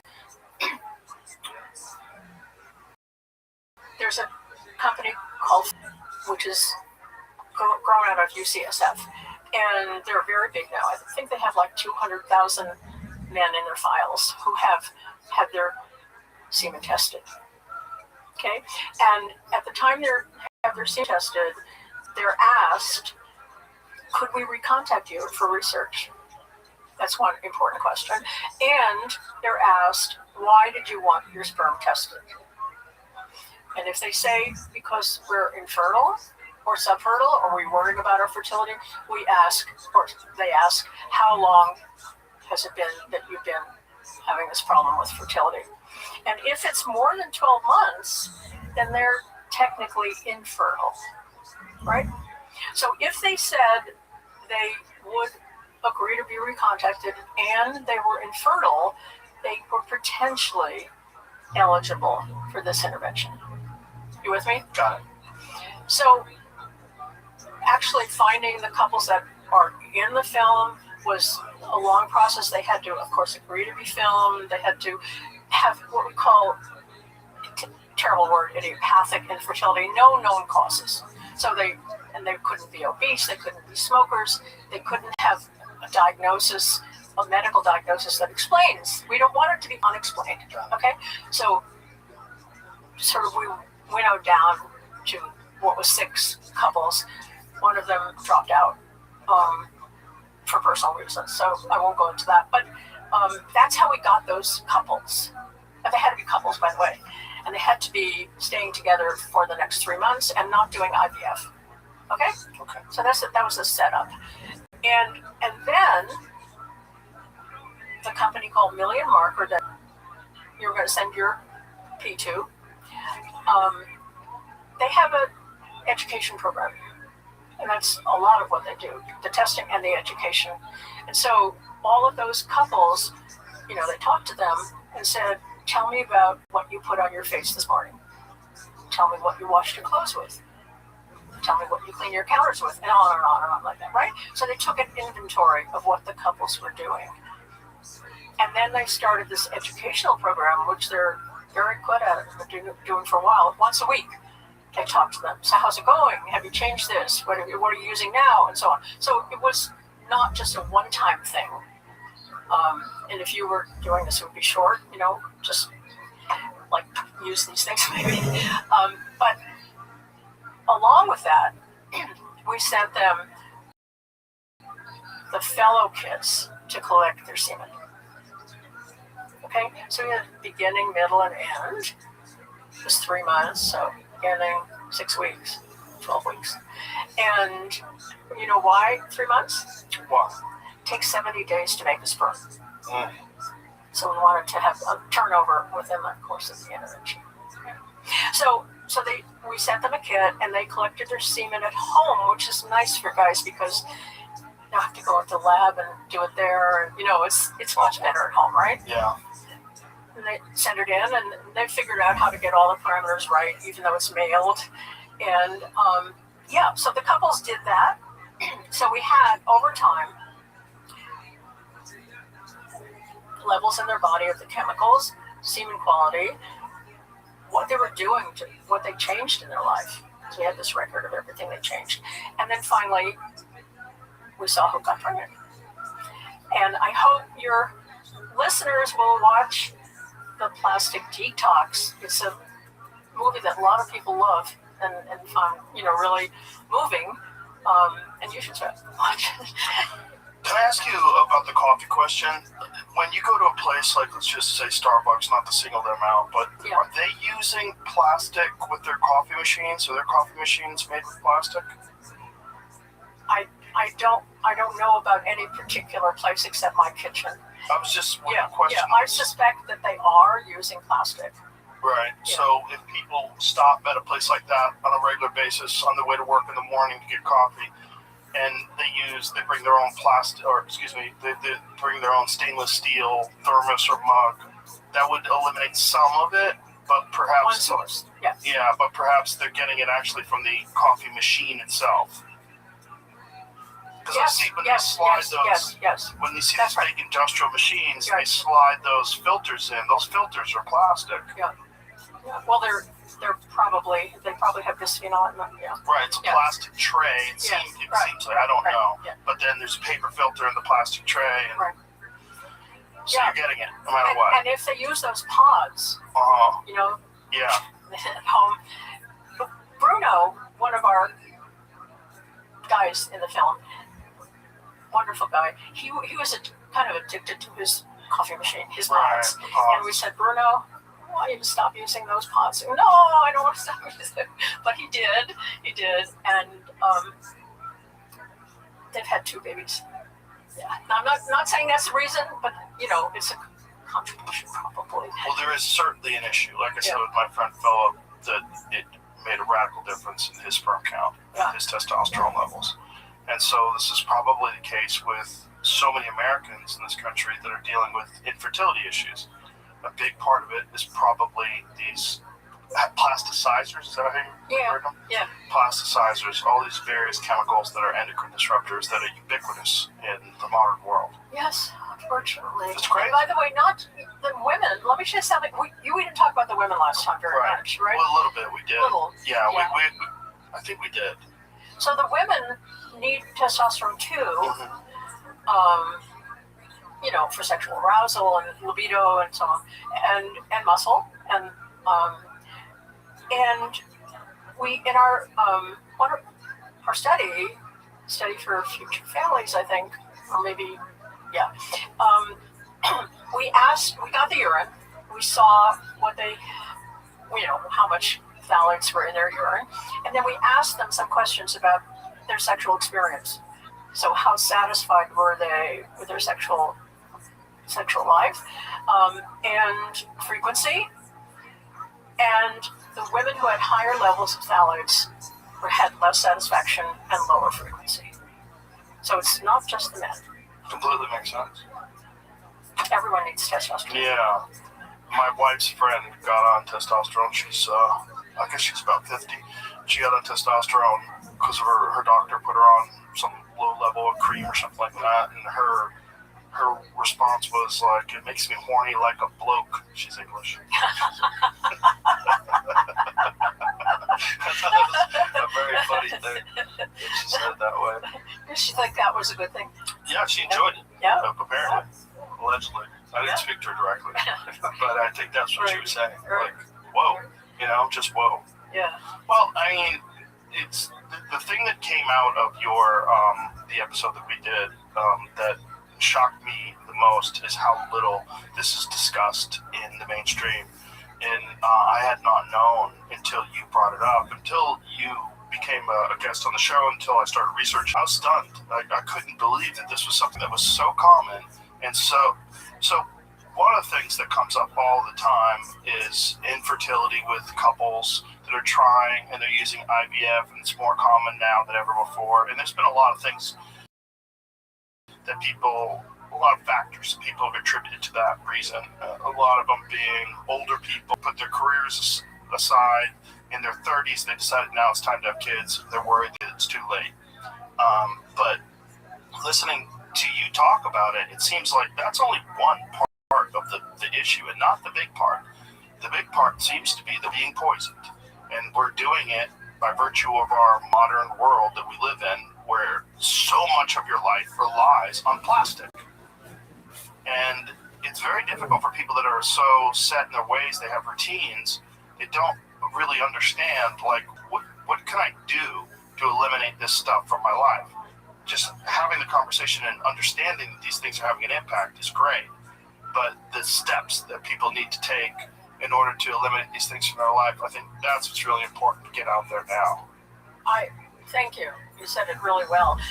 Let me just give people a place to go. You go to unplasticyourlife.com. Okay, and then there's action, and then you can go to the various places in your home that you can. It's just Unplastic Your Life, one word. Unplasticyourlife.com. Yeah. Let me see if I got that. Yeah. So unplasticyourlife.com. Go to Action Hub, and then to Protect Yourself, and that'll give you lots of things to do to lower these exposures. It's almost time for spring break, so maybe you're headed to the beach, or maybe you're taking the kids on a road trip, or maybe you're just taking some extra time for yourself. No matter what, you deserve a break and a reset, and AG1 can help. AG1 is your daily health drink. Just one scoop combines your multivitamin, pre- and probiotics, superfoods, and antioxidants to help support a healthy immune system and digestion. Plus, it travels really well, so you can start working it into your routine even when you don't have a routine. Just slip a few travel packs into your luggage and have a nice flight. I've talked about AG1 for a long time, and it's not just me. I know a lot of people enjoy it. It's very easy, it's very convenient, and you deserve to take care of your health. Visit drinkag1.com/Joe Rogan, and for a limited time, get a bottle of omega-3 vitamin D3K2 and an AG1 flavor sampler for free in your welcome kit with your first subscription. That's an $111 value at drinkag1.com/Joe Rogan. Non-stick cookware, that stuff has.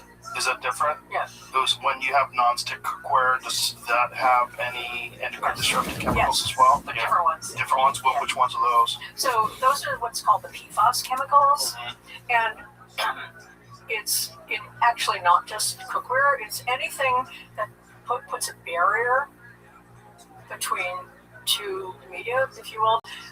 Like a rain jacket will put a barrier between the rain and your skin. Right. And also stain resistant, barrier with the stain, and it's very, very prevalent. I mean, it's all it's in clothing, it's in. I read it's in a lot of yoga tights and things along those lines. Yes, workout clothes. That's so crazy. Yeah. You think you're being healthy. Yeah. You're exposing yourself to endocrine disrupting chemicals. And uniforms. There's a book. I probably shouldn't recommend another book, but I think it's a good book. I'll just say it's called To Die For, DYE, and it's about the flight attendants' uniforms and the harms that they do because they're coated. They have a lot of PFAS because they have to keep cleaning them, and they're not clean, right? Because there's PFAS in them. It's in sports uniforms. You do a lot of sports, all the sports uniforms. Nylon. Yeah. Is it anything with nylon? Is that what it is?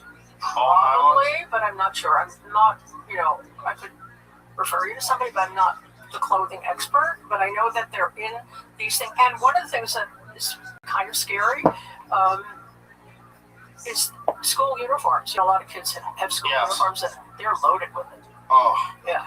Yeah, my kids used to wear a uniform every day. Yeah. When you say to dye for, are dyes in cotton clothes also releasing? Yes. Really? Yes. Dyes are very risky. We got to go back to being Amish. Yeah. Here it is. Oh, good. Yeah. It says, fact, there's little or no regulation of clothes or textiles we wear each day, from uniforms to fast fashion, outdoor gear, and even the face masks that have become ubiquitous in recent years. Wicker explains how we got here, what the stakes are, what all of us can do in the fight for a safe and healthy wardrobe for all. Wow. And that's in the film. It's discussed in the film a little bit. So, blue jeans? Probably. Probably. I can't, speak about it. There is a river, I believe it's in China, where a series of blue jean factories exist, where the entire river is blue. It's so disgusting. Like, not blue like beautiful clean water. Blue like dye. Dyed water. Like dye. Look at this. Look at that. Oh. That's the blue jean capital of the world. That's where they make a lot of blue jeans. And look at the stinky, dirty, disgusting blue dye water. That it's just that river leaking out into the ocean, which also looks polluted. Want cheap clothes, kids? This is what happens. It's so crazy. Like, look at that stuff. I mean, how many jeans are they making? And what are the, And this is a good point for me to point out that these things are affecting animals, of course. Like the animals fish in this. Look at this, African rivers as well. Yeah. Show you. Of course, we do it in other places. If we did it in America, people would be aware. Canada, too. I'm not sure that they were. You don't think so? We're trying. We're trying. We're trying to get them aware. I mean, that's what we're doing right now, right? Right. So, go back to that point you raised about, reasons that people give for low testosterone or low fertility, low sperm count. And particularly this comes up for fertility. More couples are, fertility is in the toilet, right? Yes. That's a weird thing to say, but yeah, right. For lack of a better. Yeah. I mean, used to be 5 children per couple on the average in 1960, and now it's, in South Korea, it's like 0.88. Wow. That's the worst, Why is South Korea the worst? I don't know. I mean, all of East Asia is very, very South low. Korea's, their replacement numbers are so low. That's right. That they're in danger of complete population collapse. Absolutely. And Japan is getting there, and, all of that Southeast Asia. And so when there's a lot of articles about this, a lot of editorials, a lot of articles, and they make me so mad, because they say correctly that having a child at older age will do this to some extent. Not wanting to have as many children will do this to some extent, but they never mention toxics. They just, and so I've written editorials saying, hey, guys, we're not alone on this planet, and we're not the only species that's declining in number. And then if you look at the curve of the number of species that are declining and the rate of decline of human fertility, they're parallel. It's all about 1% per year. And so we know they're exposed, these other species. You showed it. Those fish in that water are exposed, and animals on the periphery. I would love for everybody, when they look at these numbers of declining fertility, consider that it's not all choice. Right. Animals are not choosing to have their children later or to delay childbearing, right? They have big careers. Beavers are trying to make dams. They don't have time for children. Right, exactly. Yeah, so for me, it's not, those are good, those are explanations for sure. Obviously, when you get older, your fertility is less. Obviously, if you have a busy life and you don't have time to have children, you shouldn't have children. But the toxics matter.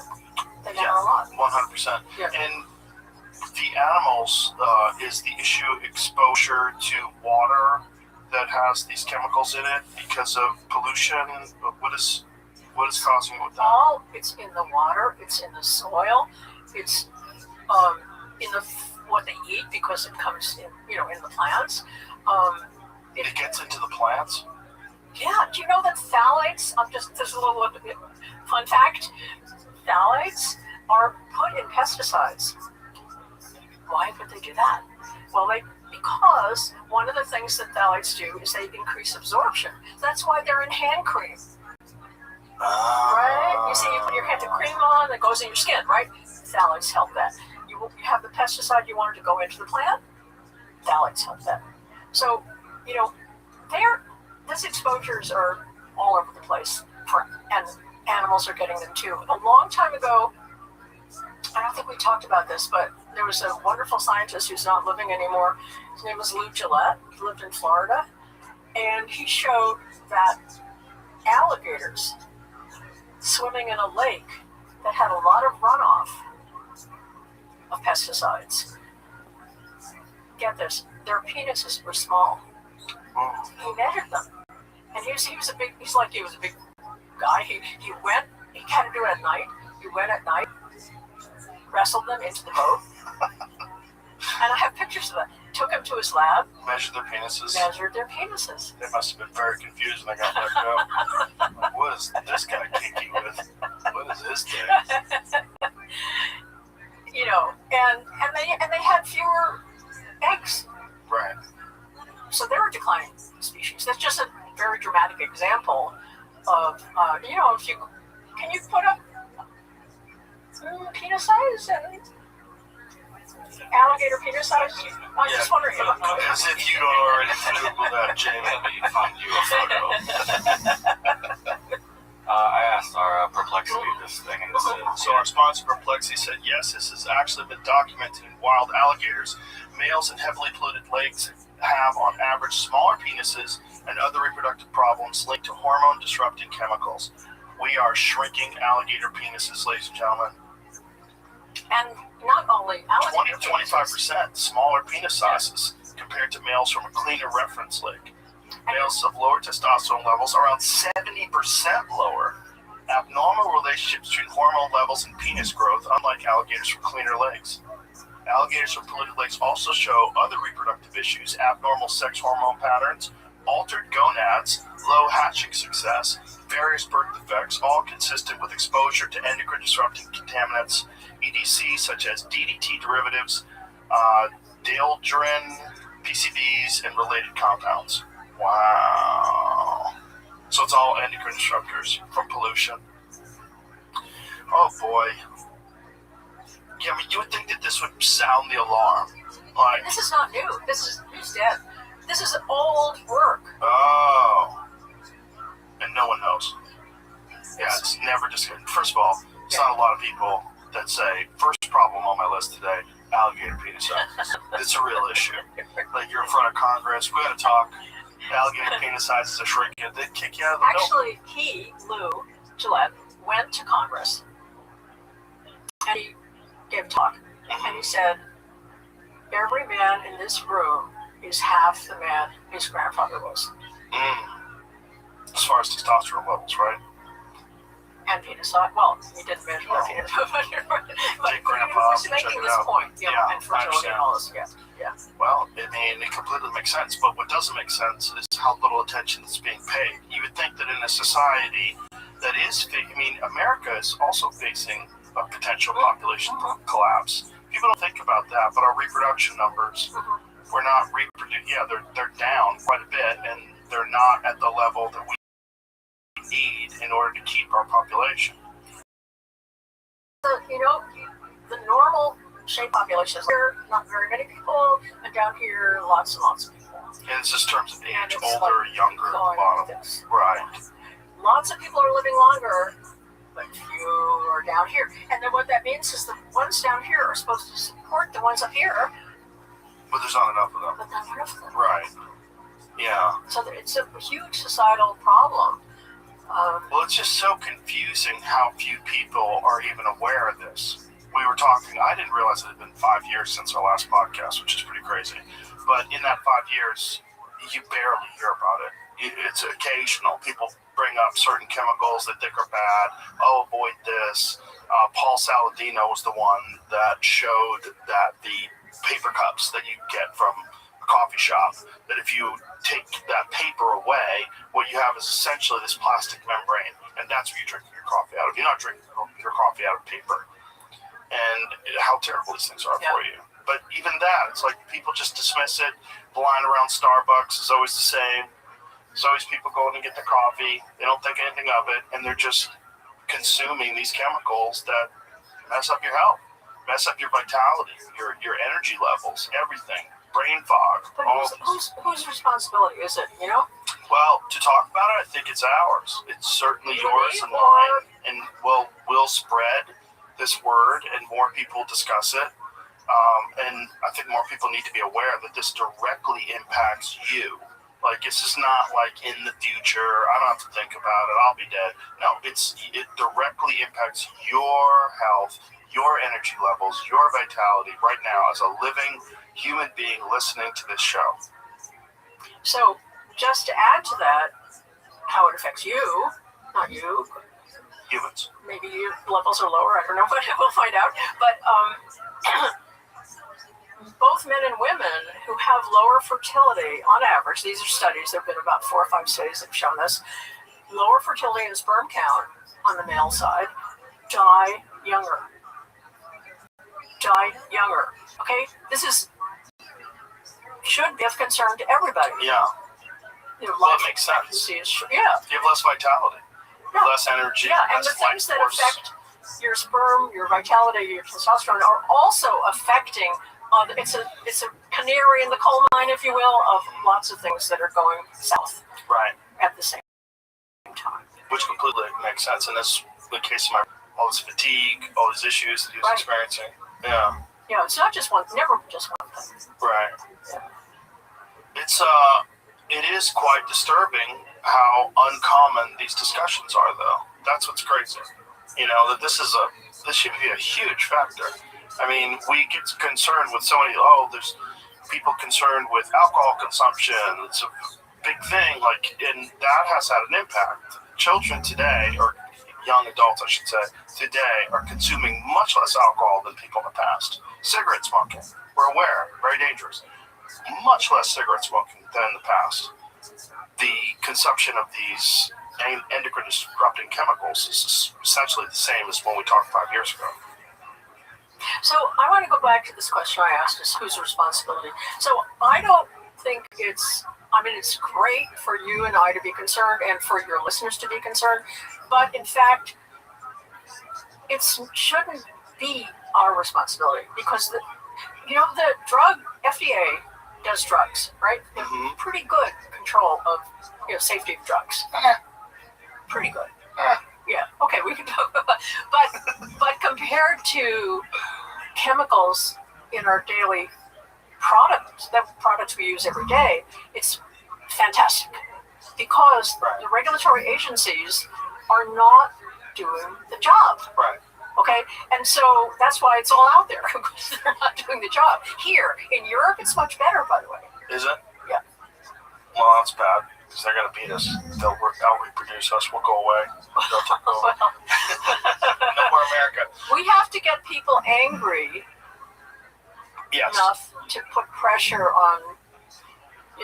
There's a bill, the TSCA, Toxic Substances Control Act, which should be doing a lot of this, and I think it's coming up for revision, and maybe people can pay attention to that and read about it and, think government should be doing this. It's not our job. Mm-hmm. It's not our job to worry about what's in our pants and what's in our this and our this and our this. Right. You were asking what kind of what's in, denim and so on. Should we have to read up on that? Are there dyes for jeans and clothes that are not toxic? Yes, but as I But said, more this is expensive. not my area. I understand. Yeah, you gotta get. I can give her a name if you want. Get somebody on clothing, on this. Yeah, I'd be happy to. Yeah. But just because it was relatively new to my consciousness when I was, doing the film, and before that, we didn't collect data on that, unfortunately. Maybe we should do another study. Which reminds me, it's just like so much work to be done, and for my program, there's so many interventions I want to do. We did this one, which was great success, and now we're doing another one, and we have another one. But if anybody wants to help, with this, it's all privately funded. The government is not going to fund this. Right. Unfortunately. So, let me know if anybody comes to you and says, how can we help and all that. Well, I'm sure somebody will reach out. Yeah. They usually do. The thing that I would imagine would be the response to something like this was that there are so many industries that are established already that require the use of all these compounds, all these chemicals, all these endocrine disrupting chemicals, and it's just everywhere. It's everywhere in everything. They use plastic in the production of so many different things. These things are leaching into our food, they're leaching into our clothes, they're leaching into all these various products that we use that contribute to these chemicals entering into our body, disrupting that. You're aware of glyphosate, I'm sure. They were trying to eliminate glyphosate from the industrial agriculture. Good luck. Exactly. Well, the president passed an executive order blocking it because some enormous percent, 90-something% of all of our food, in terms of wheat, corn, all the agriculture in this country relies on glyphosate for production. And so the idea is we need poison so that we can make food, which is so crazy, especially when you consider the fact that all these other countries don't use glyphosate and feed their population. So how are they doing it, and what do we need to do to get back on that track? And I had RFK Jr. in here to discuss it, and he was very crestfallen when he was explaining that there was an executive order passed and that he was working very hard to try to eliminate glyphosate. And something that he discussed in previous meetings that he and I had, that was one of his primary concerns. Glyphosate is toxic, it's terrible, it's just completely awful for your body, yet the use of it is ubiquitous in agriculture, industrial agriculture. And he was trying very hard to try to eliminate it, and then the government passes this executive order because in their estimation, pressure. Yeah, and this is what I worry about with, I don't want to mention any names, but there's a lot of these popular clothing brands that people wear that are, fitness, I'm healthy, fitness wear. And these fitness wear these clothing that you're wearing are leaching these chemicals into your body that are screwing up your health, which is so crazy. But it's so, I don't want to say it's perfect, but it sort of encapsulates how screwed up our modern life is. The paradox. So I did a study on glyphosate. I examined our populations for glyphosate, and interestingly, they also have an effect on, remember anogenital distance? Yes. The taint size. The taint size. Yes. They influence the taint size. Yeah. Now that's not, we did it in 2 studies, and there's been some animal studies. I can't say this is an established fact, but I'm just pointing out that it has very, many unforeseen consequences, none of them good. And by the way, I was asked to go to talk to RFK tomorrow, but I can't because I have another call, a meeting. But I would love to talk to him about this because this glyphosate is a big concern of mine. Yeah. Well, I hope you do talk to him. Yeah, he has these roundtables and on different scientific topics. So this one is on microplastics, which is not perfect for me because I haven't measured them. But if he has one on glyphosate or pesticides, that would be a good place. Well, his hands are tied right now on the glyphosate issue momentarily. Yeah. They have some non-toxic solutions. One of them is they have this new device, which is it like the same way these machines pull the crops out of the ground. These machines go over the crops and zap all the non-essential crops with a laser beam. Non-essential plants, so weeds, I would say. So as the corn's growing or whatever else it is, they're zapping all the other stuff that's growing around it, that's sucking up all the resources, all the weeds. Yeah. Yeah.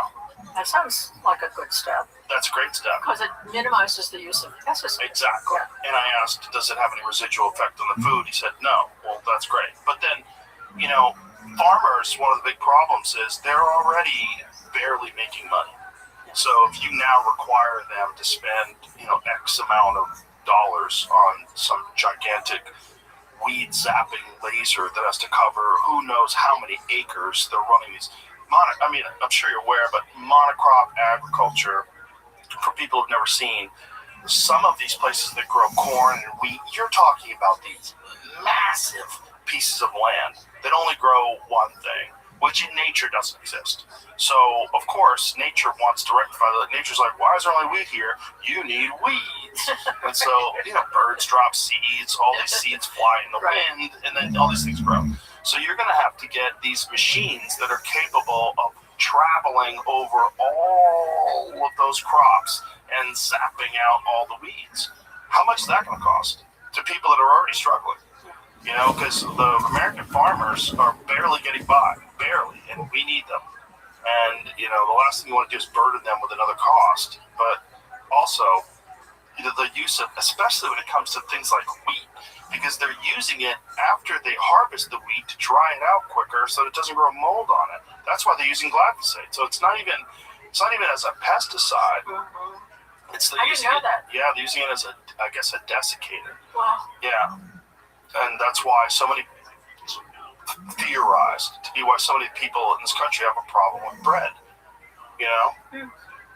Which makes sense. And with their teeth. And their tape, yeah. A lot of tape problems. A lot of people are complaining. But it's so weird that we're so intelligent, so informed, and, you know, now we all have supercomputers in our pockets that have access to things like Perplexity that can answer any questions you have about anything. But yet we're being poisoned by the very food that we eat, the coffee that we drink, the clothing that we wear, the water we drink, everything. Here's a good question. Are there any good filters on a consumer level that will remove a lot of these chemicals from water that a person can buy? I can't name any brands. Right, but are they Yeah, available? but yes, there are. But Is it reverse osmosis? Like, what are the ones that work the best? I'll tell you my solution at my house. Okay, that's very personal. We distill our water. You know, so the water out of the tap goes into a big container, and then it's boiled. Steam is formed, crosses over, and the steam is condensed into another container, right? Right. And that has nothing in it. It removes everything. And by the way, all germs also. So that's what we've chosen. And in this thing that sits on the counter, my husband does this every other day. Kind of a nuisance, but not too bad. And the water is fantastic. Do you have to remineralize it? You should take minerals somewhere. You could do it in the water. You can do it in your supplements. Yeah, it does remove the minerals. Yes. Right, and that's what I've heard is the problem with drinking distilled water is that it actually leaches minerals and nutrients from your own body. That I don't believe. No. Not good. Okay. But the water itself has had its minerals. Well, let's put it into perplexity. What is the issue with drinking distilled for health purposes? And is it recommended that you add electrolytes or minerals or what have you? Because that's what. So one of the things that fighters do when they're cutting weight, I don't think most of them do it anymore, but a lot of them were drinking distilled water so that the water would go in their system and right out of their system. because cutting weight for fighting, I don't know if you know about this, but they have to weigh in at a certain weight class, and essentially what they do is radically dehydrate themselves 24 hours before a fight, which is not a great idea. It's a terrible idea. So Perplexity says it's generally safe to drink distilled water. Most people do not need to add minerals to it as long as they eat a reasonably balanced diet. Distilled water is simply water that's boiled and condensed, so it's very low in contaminants and minerals. Health sources note that it is safe to drink, but tends to taste flat because minerals like calcium, magnesium are removed. What about minerals? You get the vast majority of needed minerals, calcium, magnesium, potassium, etc. from food, not water. So distilled water alone does not usually cause deficiencies in healthy people with a good diet. However, some organizations and reviews point out that long-term use of very low mineral water may slightly reduce mineral intake. And in specific groups, children, heavy exercisers, there we go, people with certain illnesses could contribute to electrolyte imbalance if diet is poor. So when might adding minerals help? Distilled water is your main or only drinking water, and your diet is low in fruits, vegetables, and other mineral-rich foods. Adding a pinch of mineral salt or using a remineralization cartridge, that sounds terrible. Cartridge sounds like plastic, right? Or drops can help restore small amounts of calcium, magnesium, and electrolytes and improve taste. Athletes who sweat heavily, people with kidney or hormonal issues affecting electrolytes, and those on very restricted diets should be more cautious about relying exclusively on distilled water and may benefit from electrolyte or mineral replacement as advised by a clinician. I recommend people take electrolytes anyway. I always add electrolytes to water every day. Here's a funny anecdote. We have a cat. And what's your cat's name? His name is Archie. Archie! And Archie patrols the house and steals our water whenever possible. He comes and drinks from our glasses unless we cover them up. So I think Archie probably likes your water because it doesn't smell like poison to him. He loves our water. And he has the choice of his own water, which comes out of the tap, and he will 100% prefer our distilled water. Which makes sense if you think about a cat's sense of smell. It's got to be off the charts. Yeah. So he could probably smell like this water's got a bunch of junk in it. And when you do the process, which Stephen does, every other day, and he goes to clean the container that you put the water in, it stinks. It really stinks. You would be shocked. Wow. Well, we have a crazy filter at our house. We have well water, and we have this crazy filter, this giant machine that filters all the water. It tastes delicious, but it's not distilled. I'm not saying that that's you shouldn't distill. That's an alternative. You shouldn't filter. That's an alternative. But I'm just saying what we chose to do. Right. And so the distilling, it removes chlorine and all these other issues that are in the water as well.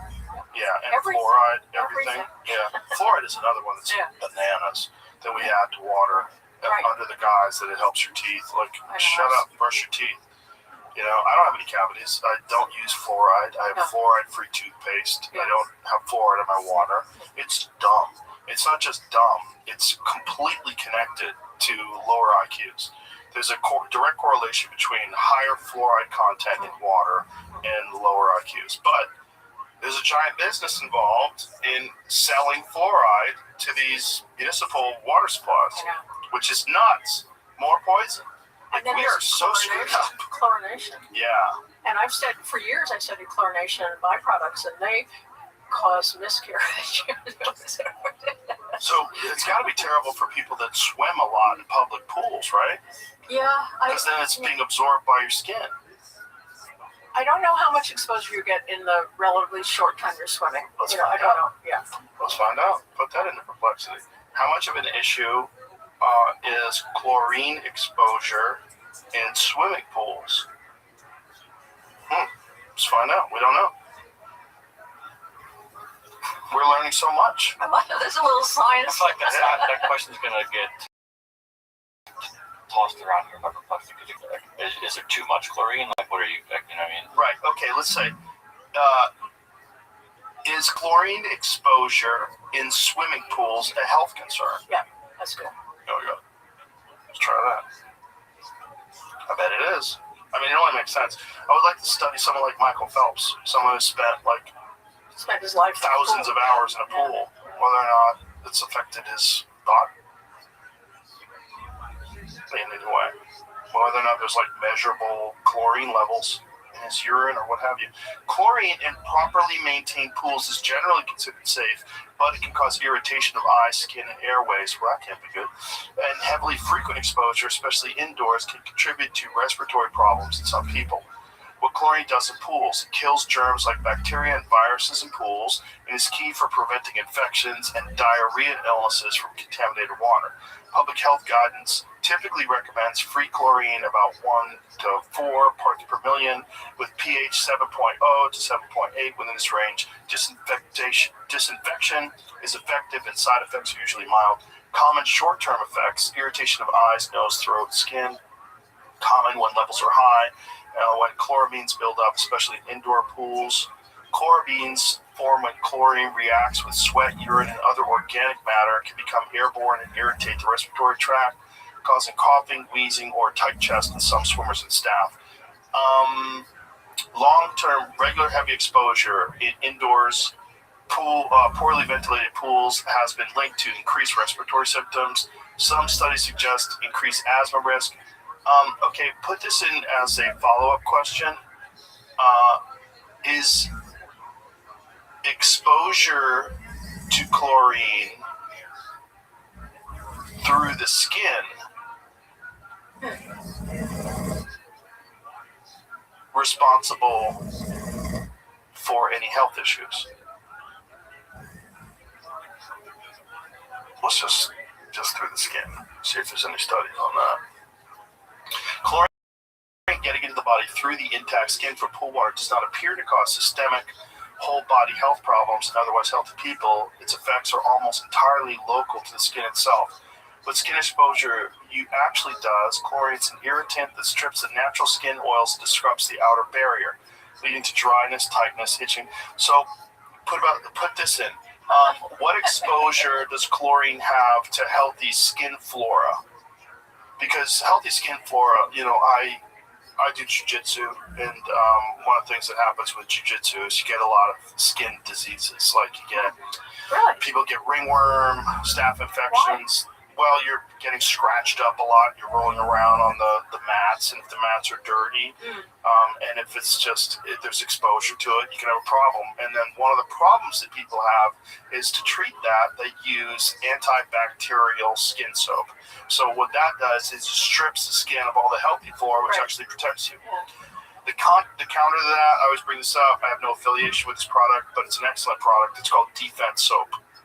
Defense Soap is my friend Guy Sacco. He invented it. He's a wrestling coach, and it was a solution using healthy things like tea tree oil, eucalyptus in the soap that kills the bad bacteria but does nothing to the healthy flora. That's great. Yes. Yeah. So that's the only soap that I use. Yeah.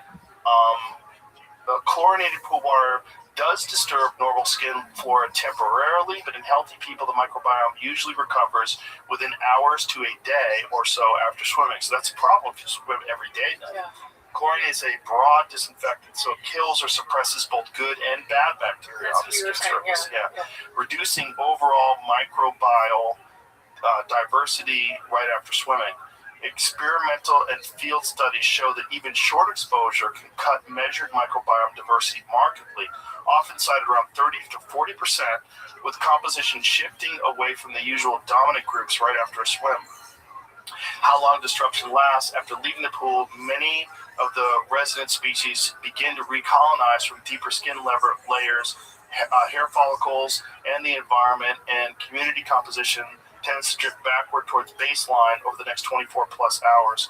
With frequent repeated swimming, daily or high volume training, the skin may be in a more chronically perturbed state with less time for full microbiome recovery in between exposures.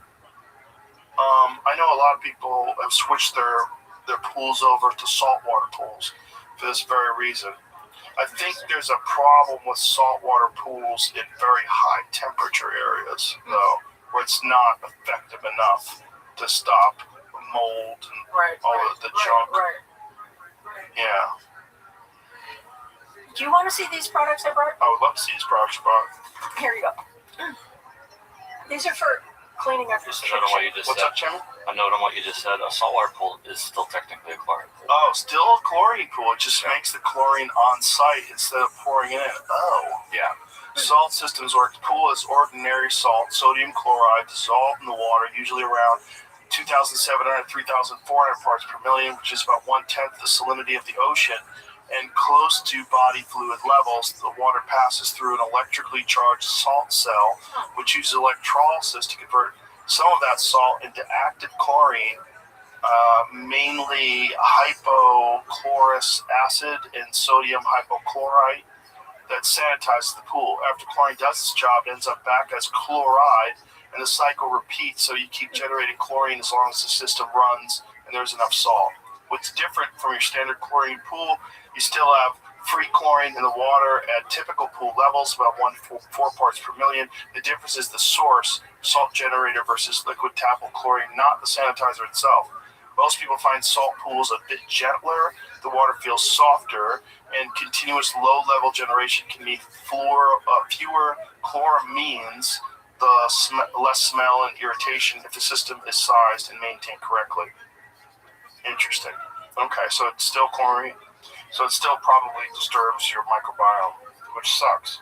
This episode is brought to you by Intuit TurboTax. April 15th is coming fast. There's been so many tax law changes this year, which means you're going to need an expert who has your back. You're in luck. TurboTax now has in-person locations nationwide. Walk into their tech-enabled stores and meet face-to-face with a TurboTax full-service expert who will get your best outcome. Your expert works to get you every dollar you deserve while updating you as you go about your day. Head to TurboTax.com to find a store near you. See.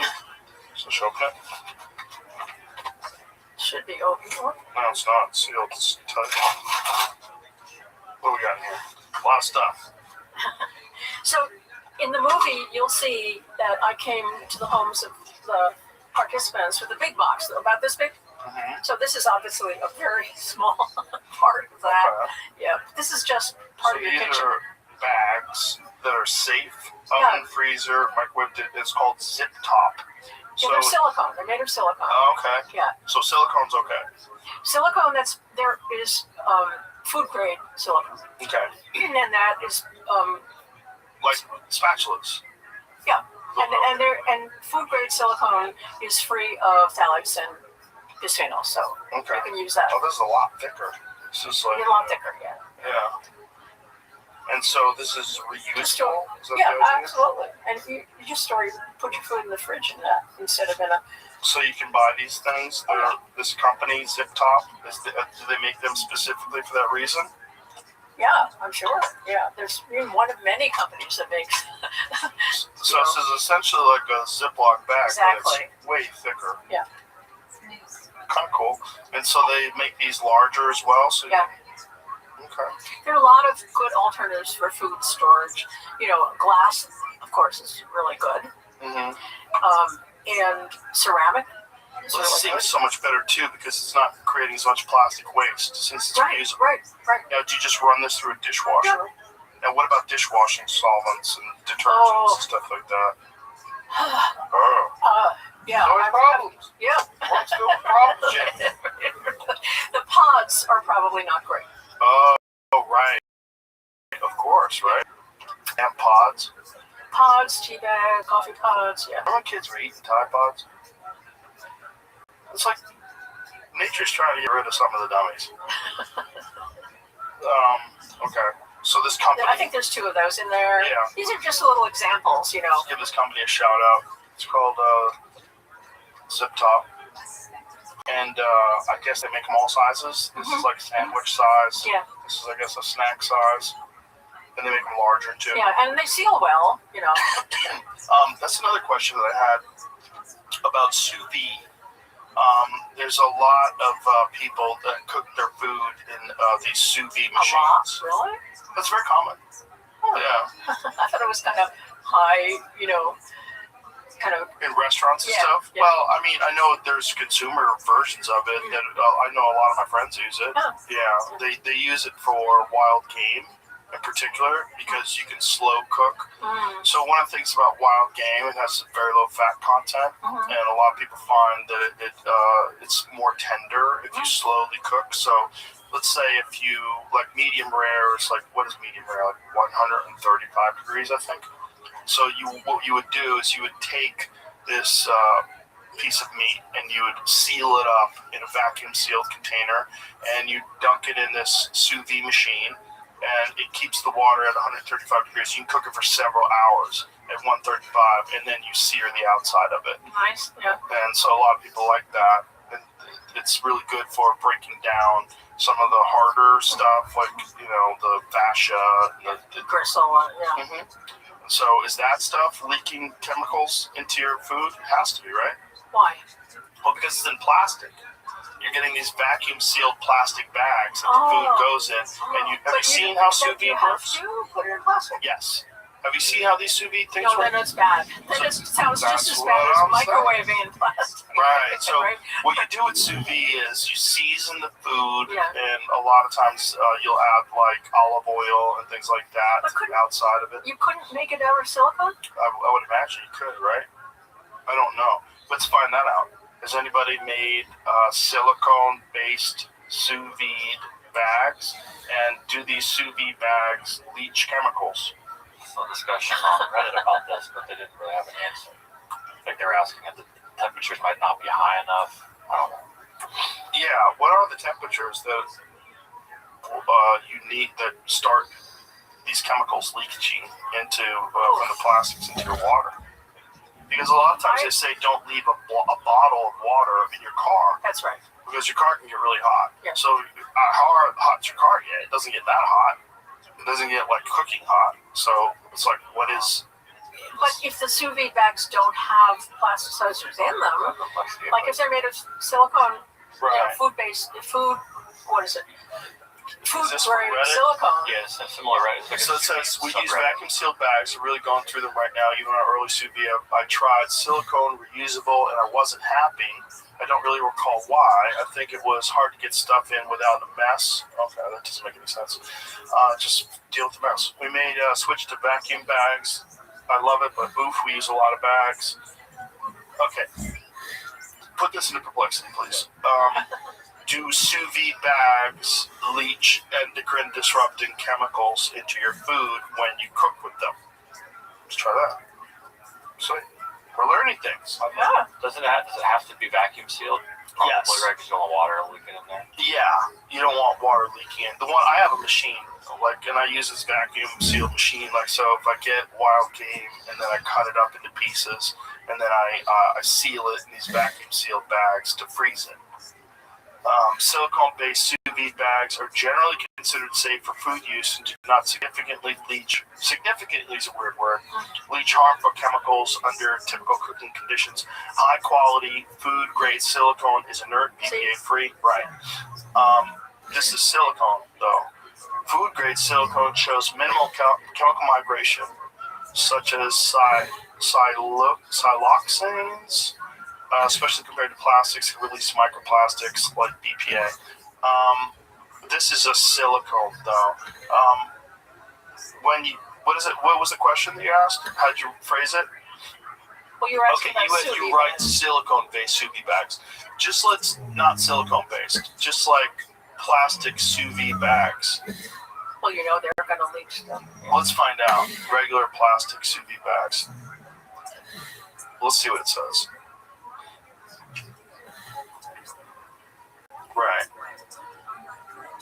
But I want to make sure it's vacuum sealed sous vide bags. It should know that we're talking about sous vide bags here. Regular plastic bags can be reasonably, I don't like that word, safe for sous vide if you use the right kind, food grade, BPA, and phthalate free, and rated for hot food. But all plastics can leak some chemicals, and the data specific to sous vide is still limited. What regular bags are safe? Look for bags made with polyethylene and or polypropylene that are labeled food grade and microwave safe. Is there a plastic that's microwave safe? Though, is that real? These are considered safe with food up to around 190 to 195 Fahrenheit. Most brand zipper bags, Ziploc Glad, are polyethylene, BPA, and dioxin free, are commonly used for sous vide at typical temperatures below 176. Purpose-made vacuum sealer or boil-in sous vide pouches, that's what I use, are specifically certified as food grade for cooking and are the safest plastic option if you want disposable. So it seems like it's reasonably safe to do that. A review by Utah's Department of Health notes that there's a lack of studies directly measuring chemical leaching from sous vide bags, but recommends using FDA-compliant, BPA, and phthalate-free plastics, which are not known for estrogenic activity and are considered safe for food contact. Okay. It says trout. See, it says there, one trout study found detectable BPA in fish cooked. But the problem is food. Like, here's the problem. Freshwater lakes, if you're catching a trout in a freshwater lakes have horrible levels of these chemicals in them. And most people do not recommend eating food from freshwater lakes, which is so crazy. You think, oh, I'm going to go catch a fish from a lake. This is going to be really healthy. It's right from nature. No, we've ruined lakes. Yeah, what is the issue? Put this in. What is the issue with eating fish from freshwater lakes in America? What are the health issues? Eating fish from freshwater lakes in America. We've looked this up before, and it's kind of stunning how much chemicals you get from a single fish that you would catch. So if you catch a trout from, a regular lake, you go to a lake, looks clean. I can see the bottom. Everything's fine. No, it's bad for you. In fact, I know a guy who is friends with someone who does a lot of fishing tournaments. So he goes to these fishing tournaments, catches a lot of fish, he eats a lot of fish, obviously. And he got horribly, horribly sick because of heavy metal poisoning. Isn't that terrible? Crazy. You think you're eating fresh fish that you caught yourself. It's got to be good, right? It's got to be bad for the fish. Eating U.S. freshwater fish can expose you to chemical contaminants like mercury and PFAS, and if eaten undercooked or raw, parasites and some bacteria. Most people can still eat freshwater fish safely if they follow local advisories and avoid high-risk groups, pregnant people, young children, eating too much. Main chemical risks: mercury, methylmercury. Nearly all wild fish contain some mercury, but levels of many U.S. freshwater fish can be high enough to harm a fetus or a young child's developing brain and nervous system if eaten often. That's crazy. PFAS, forever chemicals. Many U.S. freshwater fish have measurable PFAS and, in some studies, show widespread PFAS plus mercury in fish tissue at levels that pose health risks for frequent consumers. PFAS exposure has been linked to changes in liver and kidney function, cholesterol, immune response, pregnancy complications, and increased risk of certain cancers. I don't know why they haven't mentioned autoimmune, immune response. Oh, they do say immune response, yes. Yeah, immune response. Yeah, this guy in Denmark studied people on the Faroe Islands, which they all eat fish. They catch them, Faroe Islands, so they catch them there. And so he looked at the levels of PFAS, and then he looked at their antibody response to vaccination. Down. And so think of what that means in, like this time of COVID or whatever. I want to do an intervention where we take kids who are getting PFAS-free school uniforms. Remember I told you PFAS was in school uniforms? And then when they come in at age 6 for their first, grade, they will have just had their booster, so then we could get their blood and see if the booster, antibody levels were lower in the kids that had the PFAS uniforms versus the clean uniforms. Booster for which vaccines? Mumps, pertussis, that's MMP, I think so. Okay. Yeah. And so it's a lower response if your body's been exposed to these chemicals. But imagine even if you're not, you just lower response period to all immune function based on this. Right. Right. Yeah. What is these things? Loofah mitts. Oh, So you can use loofah them to scrub your sink and use or your face. them in the shower. Yeah, or in the shower. You should use those for your food. the sponges that most people use have a lot of chemicals in them. Of course, makes sense. So these are better. Yeah, they're plastic sponges, and you get them in hot water, and you're scrubbing things, and some of the stuff probably gets in your plates and your food and your Yeah, so that's good. All right, what else we got here? Bees wrap. That's really nice stuff. What is this stuff? It actually you can treat this is some kind of paper that's been treated with beeswax, so nothing dirty there. And take it out, you'll see how nice it is. I love this stuff. I have a lot of it because it seals so on the wax. That's the wax. Waxy Yeah. Oh, okay. So you use that to wrap your food with. Yeah, and it seals on itself, and you just rinse it out afterwards. So you don't have to use saran wrap and all these. It does seal on itself. Nice. It seems like it form fits around things. You can put it on an egg or a tomato or anything. Well, my friend Philip, I guarantee he eats a lot of sushi. He runs a sushi place, and if you ever go to a sushi place, all the fish is wrapped in plastic. Yeah. They're always wrapped in plastic, and then they cut it open, and so it's exposure to all this stuff. You should use this stuff. Yeah. Probably has the same level of sealing as plastic Might be more does. expensive. Yeah. What's your health worth? Right. But it's also reusable, which Oh, plastic absolutely. isn't. Just wash it. Yeah. That's the thing. It's like it's probably economical in the long run because plastic wrap you don't reuse unless you're a psycho. And it gets all over the world and Right, everywhere. I'm sure you've seen the Pacific Garbage Patch, which is crazy, right?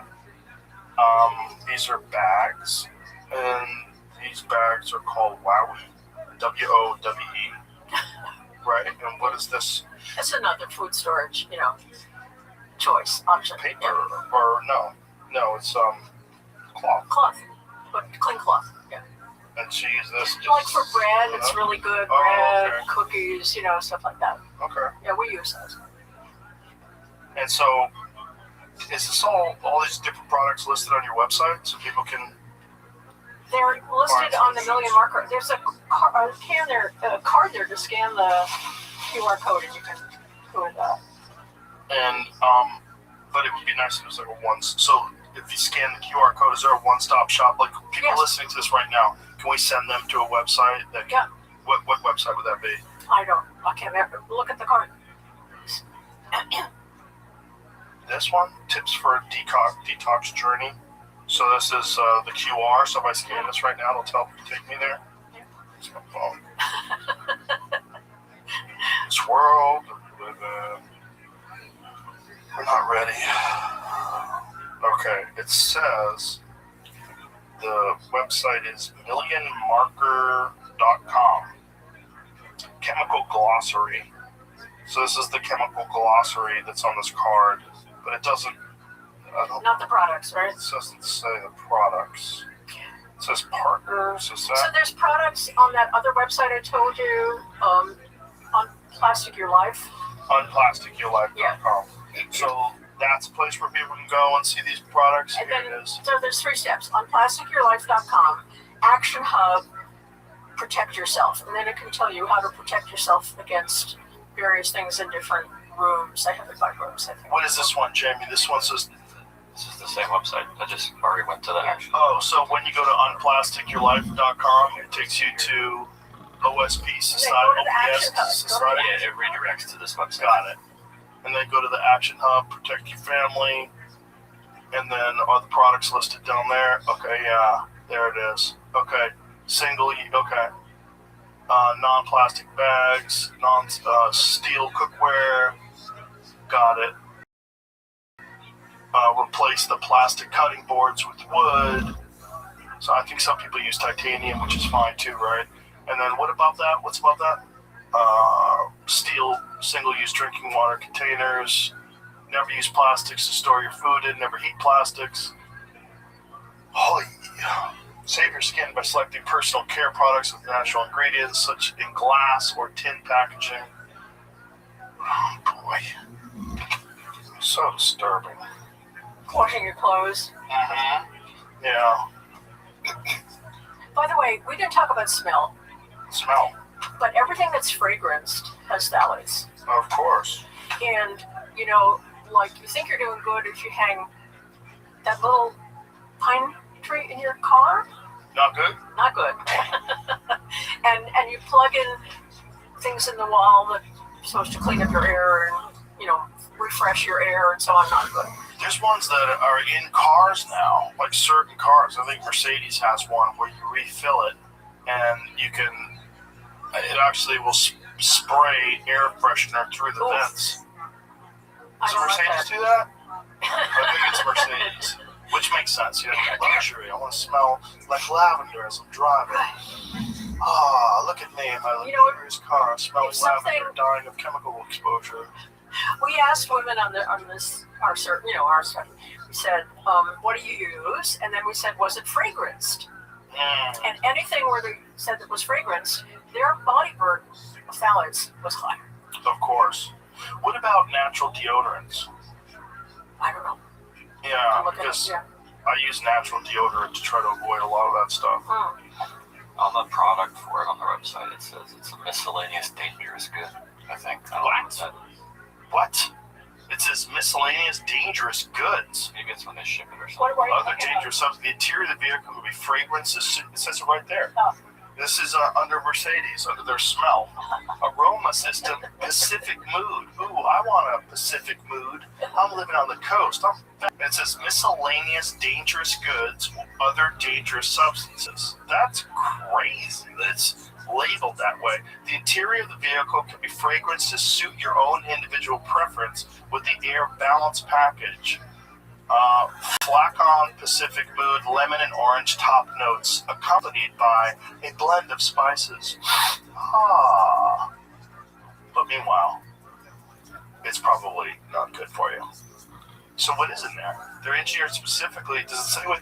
They're also subject to rigorous testing, which means each part comes fully certified. In the end, you can be sure that your vehicle will perform up to its potential, mile after mile. This word meant now. I'm going to try it. Whoa. Can you say that word, doctor? Give our good 10 Ken Zyken. I'm guessing it means something like it's dangerous goods, but why not? Other dangerous, if they're calling it dangerous? That sounds really crazy. Miscellaneous dangerous goods. Look at it, like hazard warnings. This is crazy. Like, why? But why would they say on the that? website, yeah. And then you're spraying it and you're breathing it in. It could be very well like one of those California rules where they say like if this building has got dangerous chemicals that could cause cancer in people, and it like has to be. This is right. Yeah. But it's just weird that that's in the actual stuff that you breathe in and smell. Yeah, I've heard another thing that's really bad for you is incense. Probably varies with the, what's in it.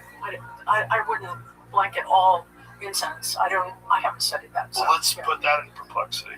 Because I know candles are bad for you. Scented candles in particular. Scented, right? Yes, there's the aroma again. See, one of the things that phthalates do is they cause something to hold scent, retain scent. So they're put into perfume and they're put into makeup and they're put into, the things you put on your wall.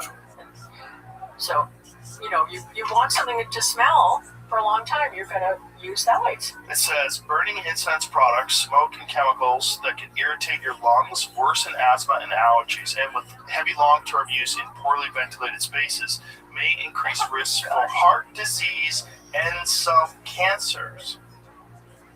You think incense, you go over to someone's house, they do yoga, they eat vegan, they burn incense, they must be healthy. Right. Long-term health risks, repeated long-term exposure daily for years, been associated in studies with increased risk of bronchitis, reduced lung function in children, and chronic respiratory symptoms in workers heavily exposed to temple incense. God, epidemiological studies, mostly in Asian populations with heavy daily use, have linked long-term incense exposure to higher rates of cardiovascular problems, hypertension, coronary artery disease, stroke, chronic limb, what's that word? Ischemia. Ischemia, what's that mean? What does ischemia mean? That can't be good. Sounds terrible. What is ischemia? What is ischemia? Lack of blood flow to part of a body, usually because of an artery is narrowed or blocked. Severe or prolonged, the affected tissue can be damaged or die. Oh, great. Oh, wonderful. So you think about incense, you think like healthy, natural people. Oh, they burn incense. It sounds lovely. It sounds like they're spiritual. Incense. I used to love incense. I used to use it all the time. Thought it was cool. Made you like, be more peaceful. Incense. Bad for you. Everything's bad for you. You know what's bad for you? These straws, if you trip with them. A lot of people have died. These are metal straws. Really? They've died because they're on their phone, they're not paying attention, they stub their toe and fall, and this thing goes through their eyeball and they die. Shoot. Yeah. Okay. I won't recommend that. But also, you can die just falling. I mean, if you're falling and you're holding a steel straw, throw it to the side. That's my So advice. if you want to do this little experiment of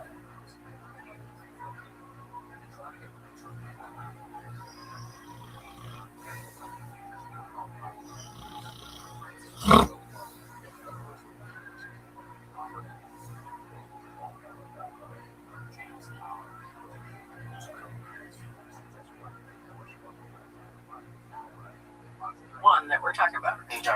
End of one, unless Jamie wants to do it too. Jamie's in. Look at him. He's down. Then Jenna or somebody on her team, if you had an hour, half an hour, I don't know how long it took, call you, say, ask you, what did you use? What did you use? What did you use for this, Right. right? And then they'll recommend what to change. Right. I recently underwent this plasmapheresis thing. Yeah. And that's supposed to remove a lot of that stuff from your blood, correct? So I'll tell you what, the next day, I was very tired that day, like exhausted that day.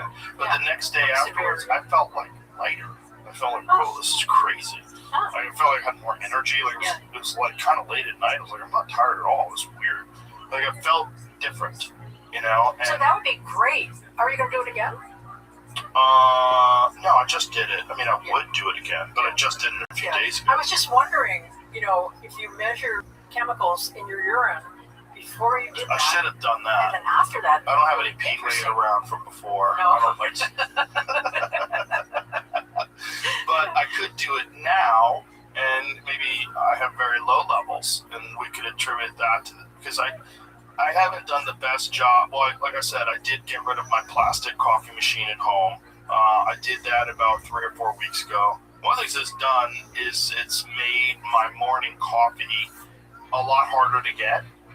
It's more of like a ritual now because I use a steel water boiler thing that heats it up to 200 degrees, and then I have a steel French press, and I grind the beans in a steel thing, right? And then I pour the beans in the French press, and it takes 15 minutes rather than 30 seconds. It tastes way better.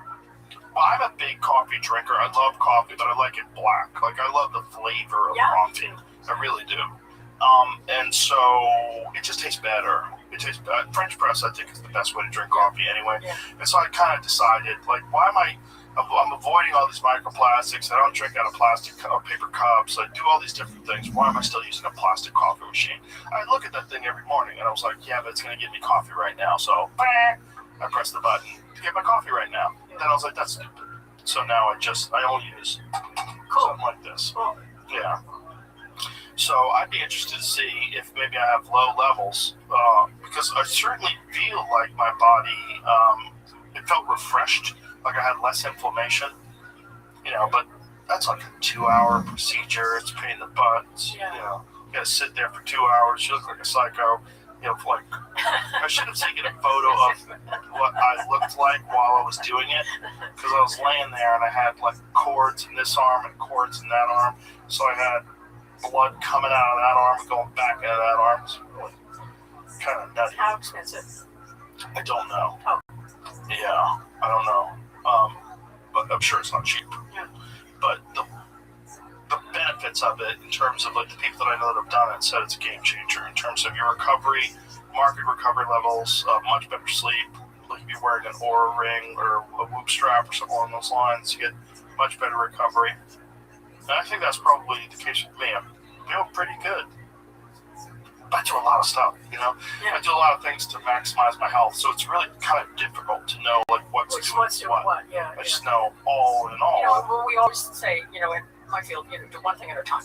Right, of course. If you're doing science. Yeah. Yeah, I'm not doing science. I'm doing chaos. Well, you're doing, you know, your experiment of one, so yeah. But it works. All of it together is definitely working. My body's pretty good. So, you know, you were mentioning how it's going to be very hard to get these things regulated, and I just wanted to point out, we probably talked about this last time, but, you know, where do these chemicals come from, these plasticizers? And you probably know they're made from fossil fuel byproducts, yes? Yeah. So the forces against eliminating them are not only the manufacturers of the plastic, but it's also the fossil fuel industry. Right. So that makes it extremely difficult. Right. Yeah. Yeah, and it's probably one of the primary factors in why this isn't discussed, because it would reduce fossil fuel consumption, which would affect oil markets, which would affect the economy. It's big. It's big. Yeah. But I mean, the rate at which plastic production is increasing is astounding. You know. Yes. And there was no end in sight. Well, I don't think you're going to get the government to act about this stuff. I think this has to be done on an individual level where people are aware of it and take steps to protect themselves and their family from these issues. That's my cynical view of how this is going to be played out. And I'm really hoping, I know for a fact a lot of people listened to our last conversation and made some lifestyle changes. I'm really hoping that now, with this follow-up visit, more and more people will be aware of it. The movie. Yes, and watch the movie. And the movie's called, what's it called again? The Plastic Detox. The Plastic Detox. Yeah. And where's this movie available? In your house. Right, but is it available on Amazon, Netflix? It's Netflix. Okay. Yeah. Watch on that. Netflix is great. Yeah. There's so many great documentaries on Netflix. The hidden dangers of plastics in our homes. 6 couples embark on a plastic detox within their homes. It changes their families forever. The Plastic Detox explains what microplastics and their chemicals are doing to our health and how we can take matters into our own hands. From hormone disruption that's fueling a worldwide fertility crisis to growing rates of cancer and early heart attack and stroke. This powerful documentary reveals the shocking science behind plastic's impact on human life. Do you want to see a little trailer? Sure. Let's watch a little trailer. Put your headphones on. Well, you already know what it says.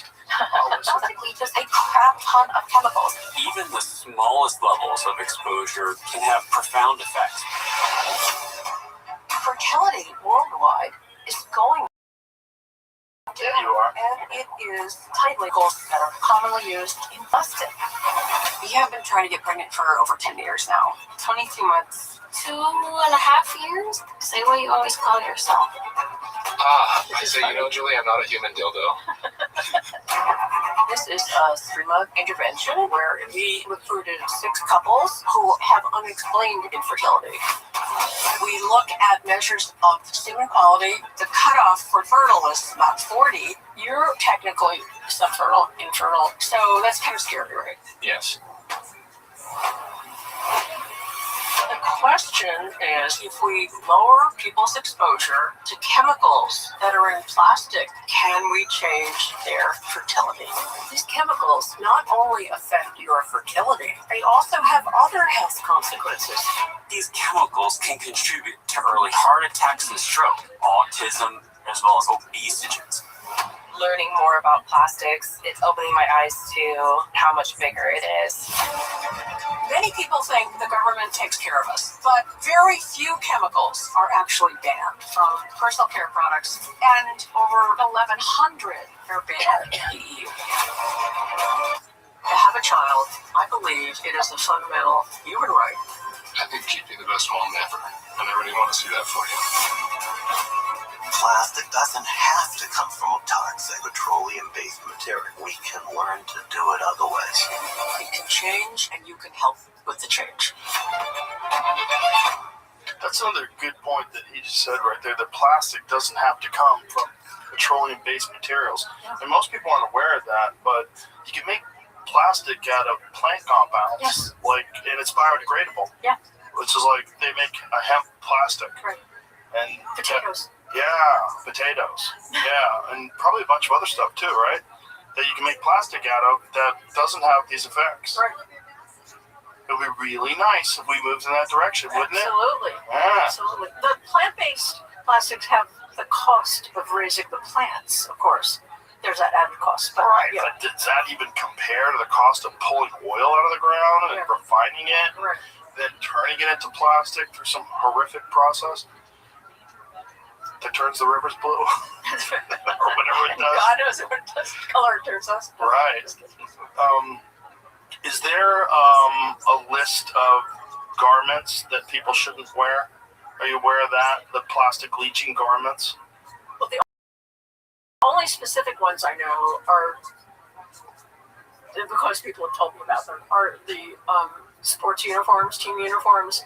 Because they have a coating on them. Yeah, and then to make them more durable? Is that the idea? And probably this book, To Die For, will have more information.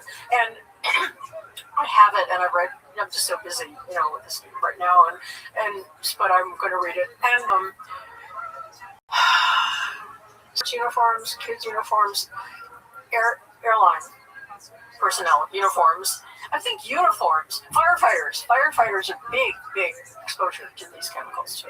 Right. Yeah. Because they wear those waterproof. Yeah. Anything with it. Yeah, that's right. Anything that's waterproof, stain-proofed, just like your Teflon pans, there. Yeah. So, but I don't know any particular brands. So I imagine like nylon tracksuits and all those different things. That'd be terrible for you.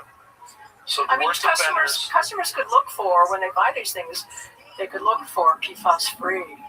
Just like now people know to look for BPA-free, or, if they could look at PFAS-free, then they would be avoiding a lot of this.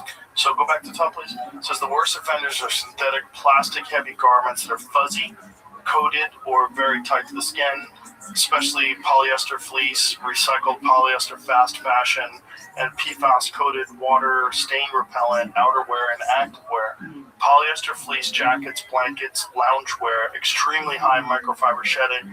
One study found that polyester fleece shedding orders of magnitude more fibers per wash than other knits, which estimates around 110,000 fibers per garment per wash. This is both bad for environmental plastic pollution and for indoor dust and air. Oy. Recycled polyester fast fashion like leggings, tees, dresses, and sportswear. New testing shows recycled polyester garments shed more and finer microfibers than virgin polyester. Interesting. So you think recycled, I'm recycling, I'm a good person. No, you're killing yourself. Increased particle numbers and potential toxicity. These items are often cheaply made, shed heavily in washing, and frequently use intense dyes and finishes. Hot pink. Tight synthetic sportswear and underwear. Yikes. These are worn for long periods directly against sweaty skin and mucous membranes, increasing opportunity for contact with microplastics and additives like antimony, phthalates, and PFAS finishes. Cheap synthetic performance or wrinkle-free fashion. Stain-resistant, easy care, anti-odor, and heavy print coating garments are more likely to use chemical finishes that can off-gas or leach on top of the base synthetic fiber issues. Lower concern choices. Okay, not perfect, but generally less problematic for leaching and microplastic shedding. Undyed or lightly dyed natural fibers like cotton, linen, wool, hemp, silk, without stain-resistant or wrinkle-free finishes. Simple weaves, knits rather than fluffy or brushed surfaces, which shed less. PFAS-free rain gear and outdoor clothing. Brands now often as what rain gear is PFAS-free? That's interesting because I've always thought that has to be coated. Right. A lot of work. Huh? What has been the response to first of all, you're releasing your first book and then coming on podcasts and talking about this thing? Has it been surprising to you? What has it been like? it has been kind of surprising how much interest there is and how much, people are taking this up. And what's great is there are a lot of nonprofits that are in the space that are getting out these messages. So it's not just me, many, many nonprofits. And then there's there's the Plastics Treaty, which is a worldwide. It didn't pass, but hopefully it will come back and maybe next time.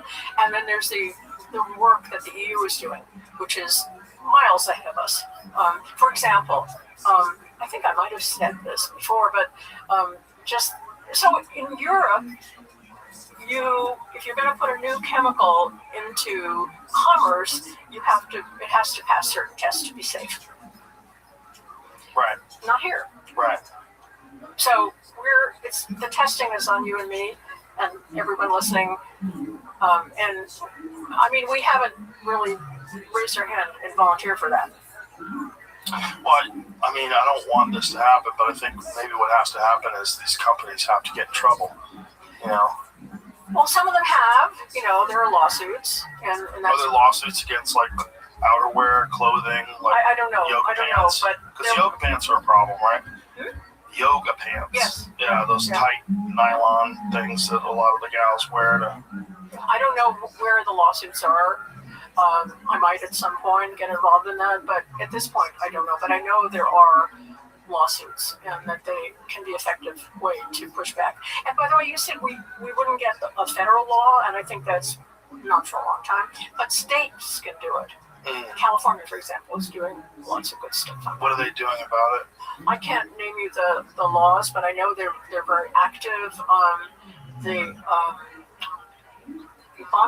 Ron Bonta, he's a district attorney general of the state of California. He's very active, and so the states that have active, pushback, are able to get laws passed.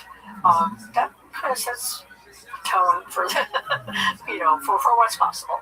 But I don't see us getting federal pushback very soon. No, it seems like industry controls the federal government more than the health and safety concerns of the people, which is very disturbing, but not too surprising when you consider a lot of the other things that are allowed in this country that aren't allowed in other countries. Like when you show the list of the chemicals that are illegal in the EU, that are illegal in America, it's disturbing.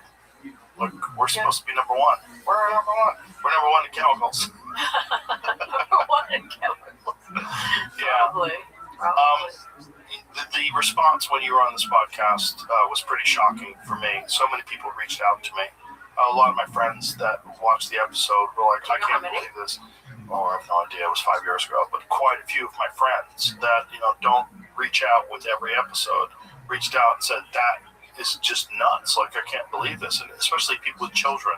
And they're concerned about the development of their children, or people who are pregnant who are concerned with the intake of these chemicals while they're pregnant, which has a radical effect on the child's development. Well, and alligator. If your friends are listening now, I can tell them that it hasn't changed much. It hasn't improved much, and we have to do a lot more. Well, personally, and I hate to say it, but I think, like I said, I don't think the government's going to do anything. I think it's got to be up to individuals to make choices, and I'm really hoping your documentary has another big impact. One of the beautiful things about Netflix is that it's, even though things get promoted on Netflix, whenever so many people have Netflix, that whenever anything's good, a lot of people just start sharing it, start talking about it, posting about it on social media, and then next thing, the conversation starts happening, it starts raising awareness, and I really do hope you're going to go on a bunch of other podcasts as well and talk about this. Thank you. And there are showings, and Netflix, encourages that, and I'm going actually all over the world talking at showings now. Schedule is like crazy. Do you ever think like how crazy it is that you're this one person that's sounding the alarm? Because you kind of are the most public face of this problem. That is a little crazy to me, especially given where I've come from. But what if you didn't exist? This is the question. Oh, there are many, many people pushing back. many. Right, but I don't know if they're doing it as publicly as you are, and certainly not. I mean, they haven't There done are this many podcast. that are. I feel lucky that I've had this opportunity, like you're, like speaking to you and your followers and other podcasts, and then having the opportunity to have designed this intervention and have worked with Louis and others on the film team to put this forward. It's a very big thing. And the film costs a lot of money. And we've had worldwide support for putting this out. So there's a lot of support behind the pushback. And we just have to get everybody on board and just say, no, I'm not going to use that stuff. Yeah, that's really what has to happen. The conversation has to increase. The volume has to increase. More people have to share it, talk about it, and more people have to have you on. And we just have to sound the alarm. It's kind of crazy that 5 years later nothing's changed, because like I said, it shook up a lot of people that I'm friends with. But I didn't hear it from any other places. Yeah. I mean, I didn't see you on a. Did you do any other podcasts after you did mine? I did many. Huberman? Sure. Yeah, very well. On his, he's great. Yeah, he's great. And there are, I can't remember, but yes, a lot of podcasts. But hopefully now more. I do have more coming up. My schedule is really kind of crazy. One other thing that's great is the documentary is easily digestible. Yes. It's on Netflix. Everything's on Netflix. You sit down, okay, let's watch. And then you go, oh my God. And then there's all these, places to go at the end of it to learn more. If people want to do that. I would love to see it viewed by influencers, not in the typical, social media sense, but people like religious leaders, leaders who could be won over. If you have any ideas, but I've thought about having, the Pope. I mean, it sounds really wild, but a lot of people get their where do people get their information? Like from their religious leaders, from their peers, from their doctors. By the way, none of this is taught in medical school. That's crazy. That's crazy, right there. Well, neither's nutrition. Right. Yeah. So, somebody's going to spend a lot of time getting that curriculum changed, right? Actually, you have to get the test changed because the teaching is to the test. So if we could get this stuff on the test, there would be more doctors learning this. But they don't get it. They don't get it. They learn about lead, that's about all. Well, there's not a lot of incentive to teach this stuff. That's part of the problem. Is that especially these chemical companies and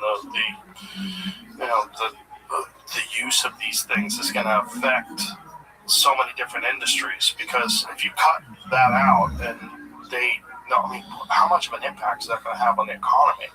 If everybody just stopped using all these chemicals, all the Lululemon brands, and I don't know, single them out, but all these different companies, if they all just went under tomorrow, that'd be a giant problem if everybody just stopped using these things. Maybe for a little while, but then they'd be healthier. Well, the people would be healthier, but the companies would go under. The companies will not be healthier. They would. Unless they make the switch. But what could they do to make the switch? Like if you're a company. Well, you were saying like plant-based plastics. Mm-hmm. Do they make plant-based plastic clothing? Does anybody do that? Like plant-based plastic leggings? Let's find that out. Does anybody make plant-based plastic used in clothing? Yeah. What is the primary chemicals that come out? And is it PFAS? PFAS-free leggings. Because I would imagine, especially if you're not wearing underwear and you're wearing those kind of yoga tights, that'll just get in there, right? Well, speaking of that, they want them to be squat-proof, in quotes, so they're not see-through. Squat-proof? Yeah, if this girl's wearing leggings, they're going to be doing a lot of squats at the gym probably, or something. Squat-proof? So they don't want people to be watching them a lot, but there are some. I don't know what that means. Watching them a lot? You don't have to. Oh, see-through. Yeah, they're see-through. But that's a weird way to say squat-proof sounds to me like you can't do squats. Also, probably ripping, I would imagine, too. I think it's just a bad phrase. Like when you do a squat or downward-facing dog, the fabric stretches out. You can see some undies through the fabric. Tested 9 different kinds of them, so there's a few different brands. This isn't really. Oh, the bioplastic. Go back. There. Yeah, bioplastic. 3 primary categories of non-toxic workout clothes: all natural or almost all natural. For example, 100% organic cotton or 90% cotton, 10% spandex. Most semi-synthetic fabric, for instance, Tencel fabric, plant-based plastic, which is plastic sourced from something like castor bean oil instead of fossil fuels. In general, I'm not a huge fan of plant-based bioplastics. They are advertised as plastic-free alternatives, but they're still plastic. And some research shows that they're not truly non-toxic. I know, it's disappointing, it says. Here's the honest-to-God truth. When it comes to performance, stretchiness, compression, durability, the plant-based plastics do tend to perform the best. Followed by the semi-synthetics, followed by the all-natural. I think they mean perform the best in terms... Out of the 3, I think not. But in terms of stretchiness... Oh, the other 3. A lot of product categories where non-toxic options performs just as well as a synthetic option like shampoo, to give you one example. It's not really as straightforward with leggings. At the end of the day, you're going to have to decide for yourself what kind of material you prefer. It will largely depend on things like what type of workouts you do, how you like your leggings to feel, where you work out, and more. Okay. My reviews on these 9 almost plastic-free, non-toxic leggings. All right, let's get to it. It says, what are the ones? So, Mate. It's a company called Mate. Overall review, it's they were their best middle ground leggings. They're super high. They're not super high performance. I don't know what that means, but they're made from healthier materials. They're very comfortable. They're great for lower impact workouts, just for general everyday wearing. Squat test passed, but had to size up. So let's find what the best one is. Do they have the best one? So Mate is one of them. What are the other ones? Pangea. Overall review. Find myself reaching for these leggings more often than any of the others when it comes to hardcore workouts. Compressive nature of them makes me feel very held in when I'm jumping around. They have great stretch. Squat test pass. Material blend 92% polyamide bio-based EPO. Bio-based content 8% part bio-based Creora elastane. 30% bio-based content, makes it different, closest to conventional synthetics in terms of fit, feel, stretch, and compression. Okay. Well, so this website is thefittery.com and / plastic-free, non-toxic workout leggings. Go check it out for yourself. So there's some options that are out there. Hopefully we'll give those companies a boost and more people will wear them. Anything else before we get going? Think we covered it all? I think so. I think we sounded the alarm. I think we tried again anyway. Yeah, we did something. Yeah. Like I said, I think it's just a volume thing. More and more of these conversations have to take place so that in the general zeitgeist, more people are aware of it, and it's just increased awareness and just makes it where more people are making better choices. And your platform is so huge that I'm really encouraged to have the opportunity to talk about this with you, and happy to come back. Well, I'd be happy to have you back. I loved you the first time. You're great the second time as well. And for everybody, one more time, The Plastic Detox. That's the name of the documentary. It's available right now on Netflix. Go check it out and fix your life, kids. All right. Thanks. I really appreciate it. It was really fun. Thank you. Yeah, that's great. And I'm really so happy that you're out there.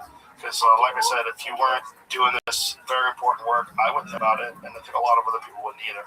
So thank you. So pee in the cup. I will pee in the cup. I promise you. I promise you I'll pee in the cup, but I'll send it. And then if you want to do the next steps, let me know. I will do the next steps as well. Okay. So sure. When you're ready to have another... Talk to that microphone so people know what you're saying. So when you're ready to have another test kit, or you can go to Million Marketing and just order one. Okay. Yeah. Okay. And it's $100. All right. We'll do it. We'll send it for nothing if you want. Just let me know. I'll give you the $100. Okay. Okay. Thank you very much. Okay. Appreciate it. All right. Bye.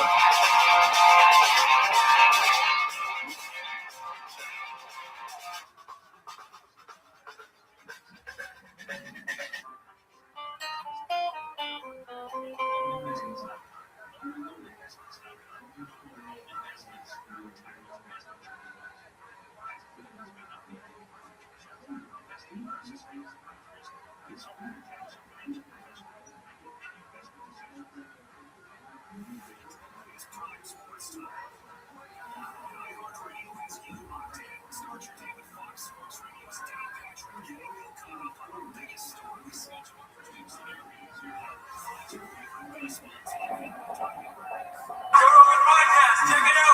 Joe Rogan Experience. Drink my name, Joe Rogan Podcast my name. All day. What's happening? Boy, I'm good. How are you? I'm great. I watched your documentary, The Alabama Solution, last night, and it was wild. It was very, very disturbing. Kind of shocked I hadn't heard more about it, you know, because it's such a terrible, terrible story. It's such a just an unbelievably awful situation, and I think you covered it really well. It's very, very heartbreaking. Yeah, thanks for watching it. Yeah, it's sort of a question of why people don't know about things that are happening with our tax dollars in our backyards. You know, are there things that we don't want to know? There's a reason why people sort of drive by prisons on the highway and they see the little metal sign and it says, you know, XYZ correctional, and they probably think, as I did for many years, well, I'm sure it's not great back there, but it doesn't need to be great. If anything terrible was happening back there, somebody would probably tell me about it. But because of the secrecy that surrounds prisons, you know, we treat them sort of like black sites. There's no way for us to really look inside, so the press doesn't get let in and the public doesn't understand what's happening. And we know that when you give people total control over other people, bad things happen. Bad things happen every single time, and this is one of the worst things. What's really terrifying is the sheer numbers of people that died there with no investigation. That's what's really terrifying. Yeah. Because, you know, you even detailed it at the end, like, since then, how many people have died. And it's just like, good Lord, you're thousands. Yeah. Well, there's an attorney general in Alabama named Steve Marshall, who's always run on like tough on crime strategies and saying, you know, we got to lock more people up, and people who are in prison for violent crimes should potentially never get out of prison, ever. And he says in the film, as you remember, that I asked him about the nature of crime, and he says, well, I think there are evil people in this world, people who have absolutely no regard for human life. And this is a guy who's presided over a system that's led to the deaths of 1,500 people just since we started making the film. So this question of like, who are the good guys and who are the bad guys, and, you know, what's the nature of cruelty, what's the nature of punishment? Are we putting people there to try to make them better, rehabilitate them? Are we putting them there because they're drug addicts and we're trying to get rid of them as opposed to rehabilitate them, or as opposed to try to get them off of drugs? So obviously prisons have become pretty much a catch-all for the ills of society. So if you have mental illness, much more likely to go to prison. Once you're in prison, if you're mentally ill or you have bad social skills, you're much more likely to get into a scrape with a guard who probably isn't trained to deal with somebody who's mentally ill. And you're much more likely to get murdered, which is what we saw happening in Alabama. But you even, it's the old expression, who's going to watch the watchers, right? Because one of the things that you detail is very obviously nonviolent people who spend all their time writing and reading, and they're getting retribution because they're calling attention to the terrible conditions at the prison. So the one guy with the glasses who was blindly, what was his name? Robert O'Council. I mean, there's so many stories that you show in this documentary from smuggled cameras. So these guys all get contraband cameras from the guards. From the guards, yeah. The guards sell the camera, sell the phones to the men inside, which is also crazy. Yeah, I mean, there's so many drugs in the Alabama state prison system, and I spoke to one of the people who was incarcerated there early on a contraband cell phone, and I said, you know, where are all the drugs coming from? The amount of drugs here, this is incredible, you know, human wasteland. You're seeing just high percentage, maybe 80% of people are addicted to drugs. Many of them were not addicted to drugs before they came in. And how are you getting all the cell phones? And the guy looked at me like I was, you know, stupid. And he said, you know we don't leave, right? And I thought, oh, I get it. The people that come and go are the guards. Those are the ones that go out.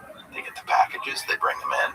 And I've spoken to guards who've said, we make $36,000 a year without the drugs, without the cell phones. So, of course, we got to sell the cell phones and the drugs, because that takes us up to $70,000 to $75,000. Oh, God. Yeah. So what are the main drugs these guys are addicted to? Where are they getting them? Well, there's originally, right, it was sort of more traditional drugs, and people were using heroin and using whatever they could get a hold of. But as the drugs have gotten more complicated and easier to bring in, now they can actually put this drug called Flocka, which is a very significant problem there. Fentanyl, obviously, also, but these drugs can be brought in on a piece of paper. So somebody could send you a letter, and it could be in the letter. They can actually put the drug into the paper. Oh, sort of like acid, when they put acid on paper? Yeah. And so, there's this effort to kind of stop that, but then does it lead to people being unable to communicate with their loved ones? Ultimately, the easiest way to get the drugs is for the officers to sell the drugs. And so, we say, and I think it's sadly true, that the Alabama Department of Corrections, and it's not just in Alabama, but obviously we use that as the lens through which we saw incarceration more generally, but the Alabama Department of Corrections is the largest law enforcement agency in the state of Alabama, and it's also the biggest drug dealing operation. You're much more likely to die of an overdose inside the prison than you are out on the street in Alabama. Really? Statistically? Oh my God. Oh boy. One of the things that is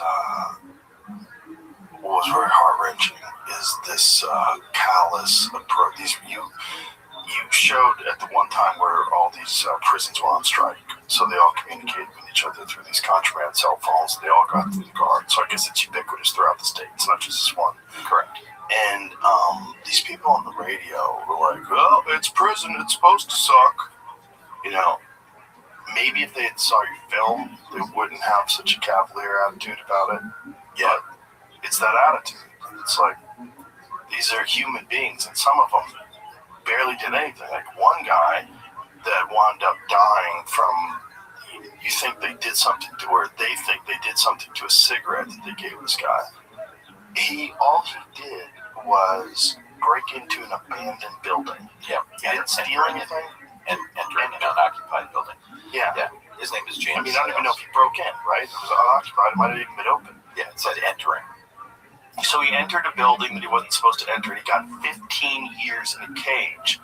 And then on his way out, at least they're inferring that they killed him because he had too much information about what was going on inside, and he was going to get out. Yeah, this goes back to a story of a woman who we had met and her son when we were first communicating with the men using these contraband cell phones. And they were telling us what was going on inside the prison, inside the various prisons.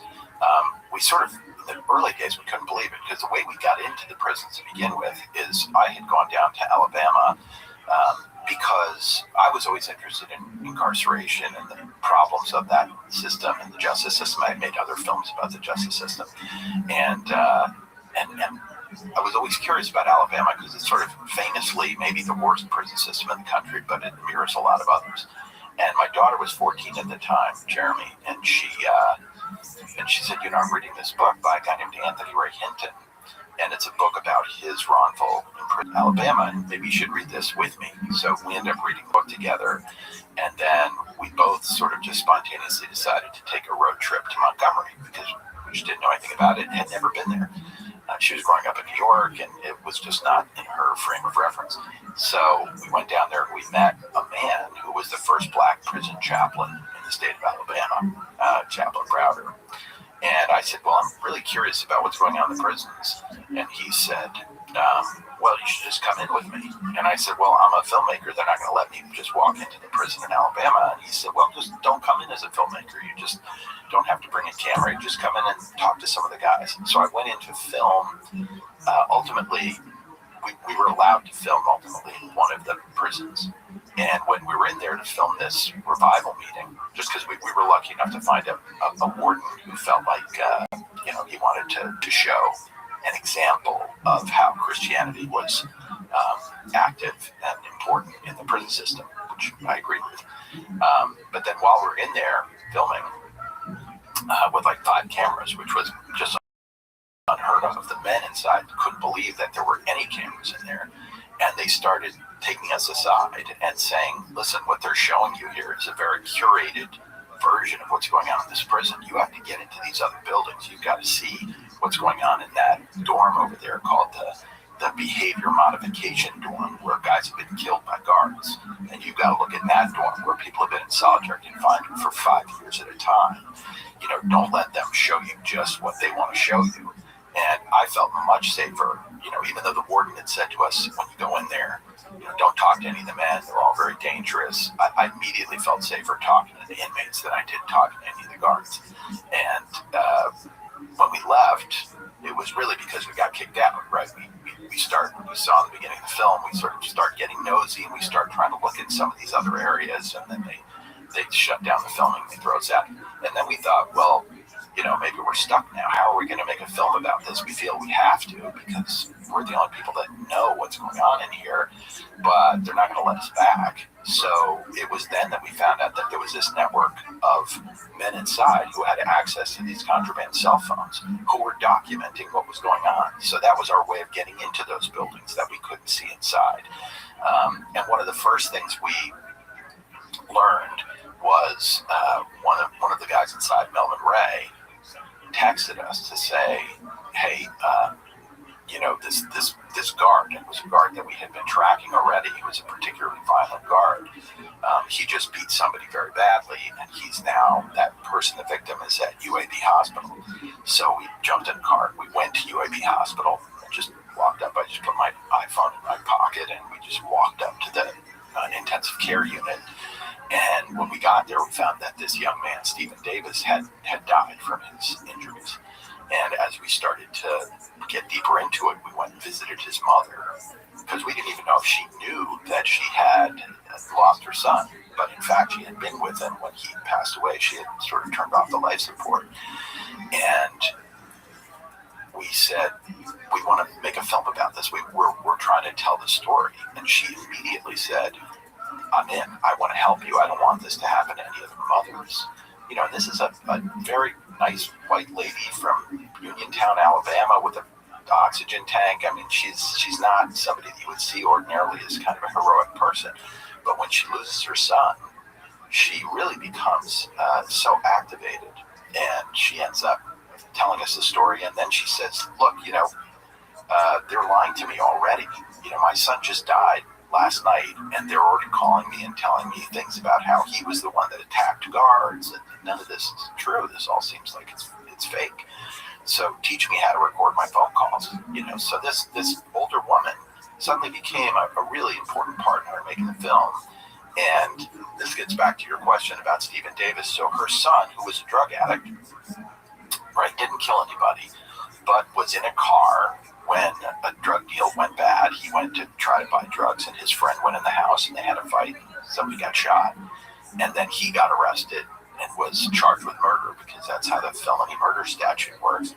And so here you have a drug addict who goes to prison in Alabama, and is in the highest security prison there, and is targeted by a particular guard who is especially violent, and is just beaten to death in front of 70 witnesses.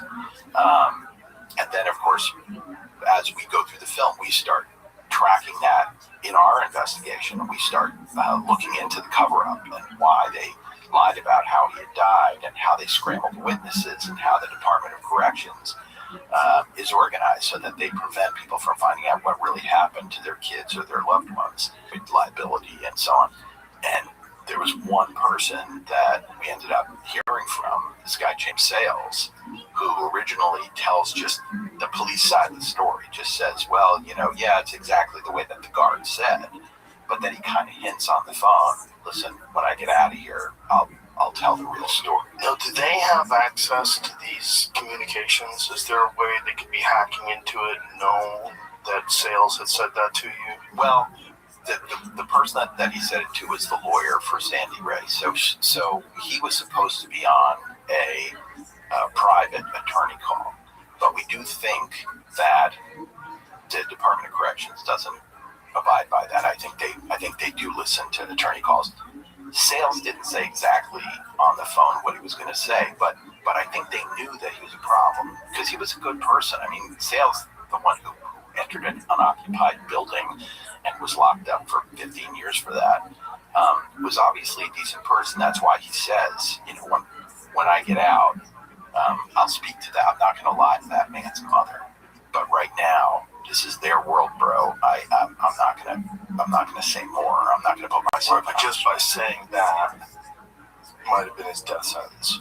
He also, as he started to get closer to getting out, you know, because he was killed a month before he was going to get out, and so as he started getting closer to release, he just started getting more frustrated and more angry and started to say things to guards about, like, you know what I've seen in here, and you know, and then lo and behold, he gets found in a cell dead, and you know, he's bleeding from orifices in his body. It was pretty clear that he was given what they call a hot shot, which is they give you a cigarette that's got something bad on it, and it can kill you.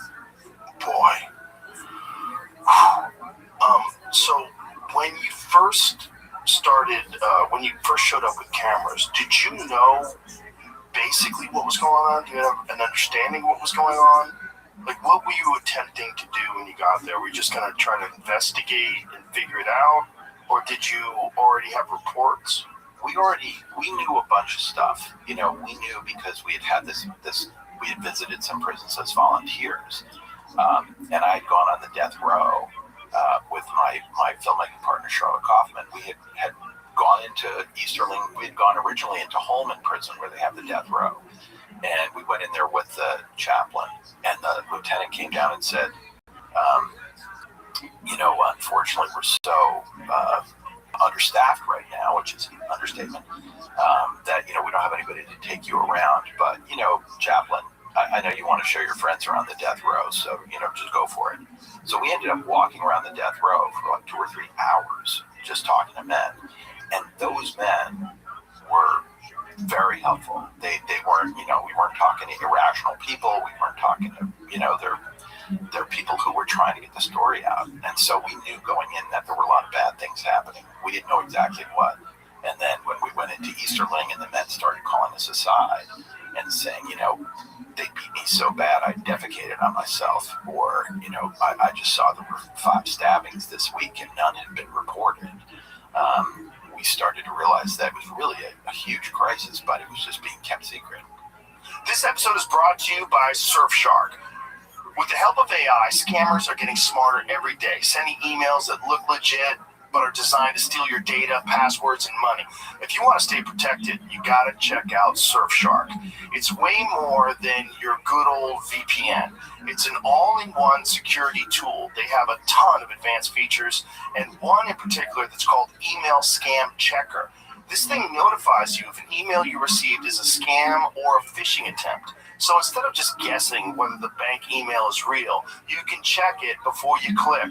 And of course, Surfshark still provides the standard VPN benefits of hiding your online activity or allowing you to virtually change your location and access geo-blocked content while traveling. The final kicker? One subscription covers unlimited devices, so you can protect your phone, laptop, even share it with your household.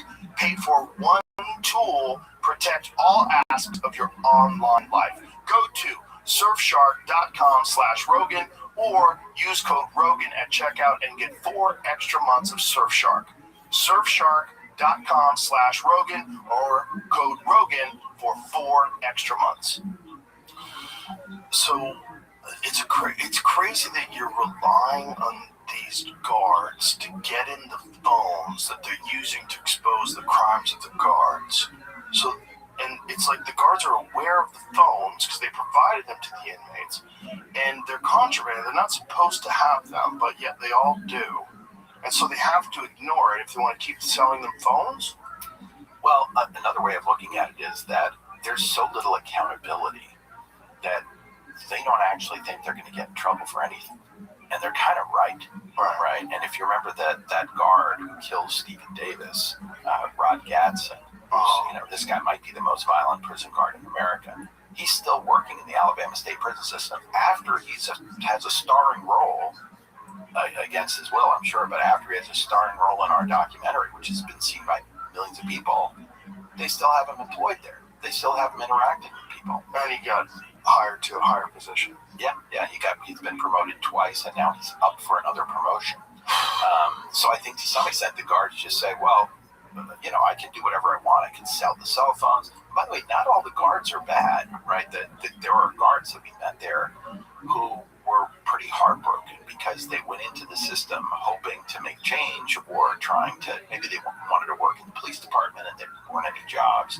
But in their town, they had the ability to work in a prison, so they kind of went in there and described to us that they wanted to help people with addiction. They wanted to see if they could help rehabilitate people. But when they got in there, they realized very quickly that was not what was in the offing. That wasn't an opportunity for them. So the guy, this Roger guy that beat Stephen to death, the story was that Stephen had some sort of an implemented weapon, correct? Yeah, that he had a plastic knife. Right. Was there any evidence of that? He had some kind of some kind of plastic thing that he had made. It did not appear to be anything very serious because the reason he had made it is called him gay, and you have to fight your way out of that, right? He wasn't gay, as it turns out. But you have to fight your way out of that. So if someone calls you gay, you have to fight them? Yeah, in other words, you can't put up with that because otherwise they're going to turn you into what they call a sissy. They're going to turn you into somebody that gets raped. And there's so much rape in the prison that the DOJ report that came out said that there's rape occurring at all hours of the day and night in all areas of the prison. So rape is such a significant problem. And when Stephen Davis was in there and was accused of being gay, he had to make a show of fighting the person that was calling him gay. He never went after the guards or anything like that. And everybody that the lawyer spoke to, a dozen witnesses who had seen what happened, all of them said as soon as the guards came in, he immediately lay down on the floor and put his weapon about 15 feet away from him, put this plastic knife 15 feet away, and then the guards came in and just started beating him, even though there was no threat. And the guards would say, Gadsden was saying to Stephen Davis, so quit resisting, and he wasn't resisting at all, and that's what all the witnesses said. So they just have to say that, so they yell it out. It was almost just a warning to everybody else. Like, look, I can do anything that I want. I can say that he's resisting. Right. Isn't it funny? And the way he kills him, he stomps on his head with his size 15 boot. This is a guy who's almost 300 pounds. I think he's about 6'5", and he's been implicated in 24 other excessive force cases. And the Attorney General in Alabama, every single time, is defending the guard. How many other people have died in those cases? There have been a lot of other injuries. I think that there have been 2 people who've died out of the 24, 25 cases that we know about. But there are a lot of just maimings. There are a lot of situations where people are just damaged, often permanently. You saw what happened in Kinetic Justice when Robert Earl Counsel, when he leads a non-violent work strike, the guards come and attack him, and he loses sight in one of his eyes. Yeah. He's dragged out of the cell. There's a huge amount of blood. Especially these guys who are leading a non-violent effort to try to improve conditions, they're always met with violence. Right. He was the guy that was at the head of this strike. Yeah. And then the strike really highlights something that I think a lot of people are unaware of, is how many industries actually use the prison system essentially for slave labor. Sure. Yeah. I mean, that was a shock to me, I think, is that, I guess we all sort of assume, well, if you're in prison and they ask you to mop the floor, or you need to help serve the meals or something, that's a reasonable thing to do. I think what we don't realize is that those people are leased out to the governor, to the mansion where the governor lives. Crazy. That was crazy. Yeah. People that were denied parole were allowed to be on the grounds of the governor's mansion doing like groundwork, landscaping, and stuff. Yeah. And beyond that, they're used for labor in industry, right? So those guys are sent out in the mornings in vans. They go work at McDonald's. They work at Burger King. They work at Kentucky Fried Chicken. They work at the Hyundai plant. They work at the Budweiser distributorship. And it's all sort of under the heading of, well, this is good for the guys. They get to get out into the community. But it's a forced labor situation, because if they don't accept those assignments, then they're going to be punished. And they're going to be punished with long stays in solitary confinement. They're going to be given disciplinaries so that their sentences can be extended. They are often just beaten for that. So it's really an extension. I've heard you on your show talk about the Jim Crow laws, which led to convict leasing. And what we're seeing in Alabama now, it's not like convict leasing. It is exactly convict leasing. They are just selling the labor of incarcerated people to industries for pennies on the dollar of what you would get if you had to pay people. Yeah, and they get paid well. They get paid well. Yeah, but not you're saying they, meaning the prisons, get paid well. Yes, but not the prisoners. Correct. The prisoners get any money? They get a little money. For example, the guy you see who's driving a sanitation truck, Danny Dandridge, describes how he's getting paid $2 a day. And now, is that standard across the board for all those other jobs? I think for that, everything. I think for that job, they get paid a little bit of money, and then on top of that, they're charged for the cost of the van that takes them to the workplace. They're charged for the uniform that they have to wear. So it's sort of like they're kind of fees and fines that knock everything down to almost nothing. And in a lot of cases, the $2 a day is a lot. They're required to do lots of work unpaid. In the prisons, they do all the construction.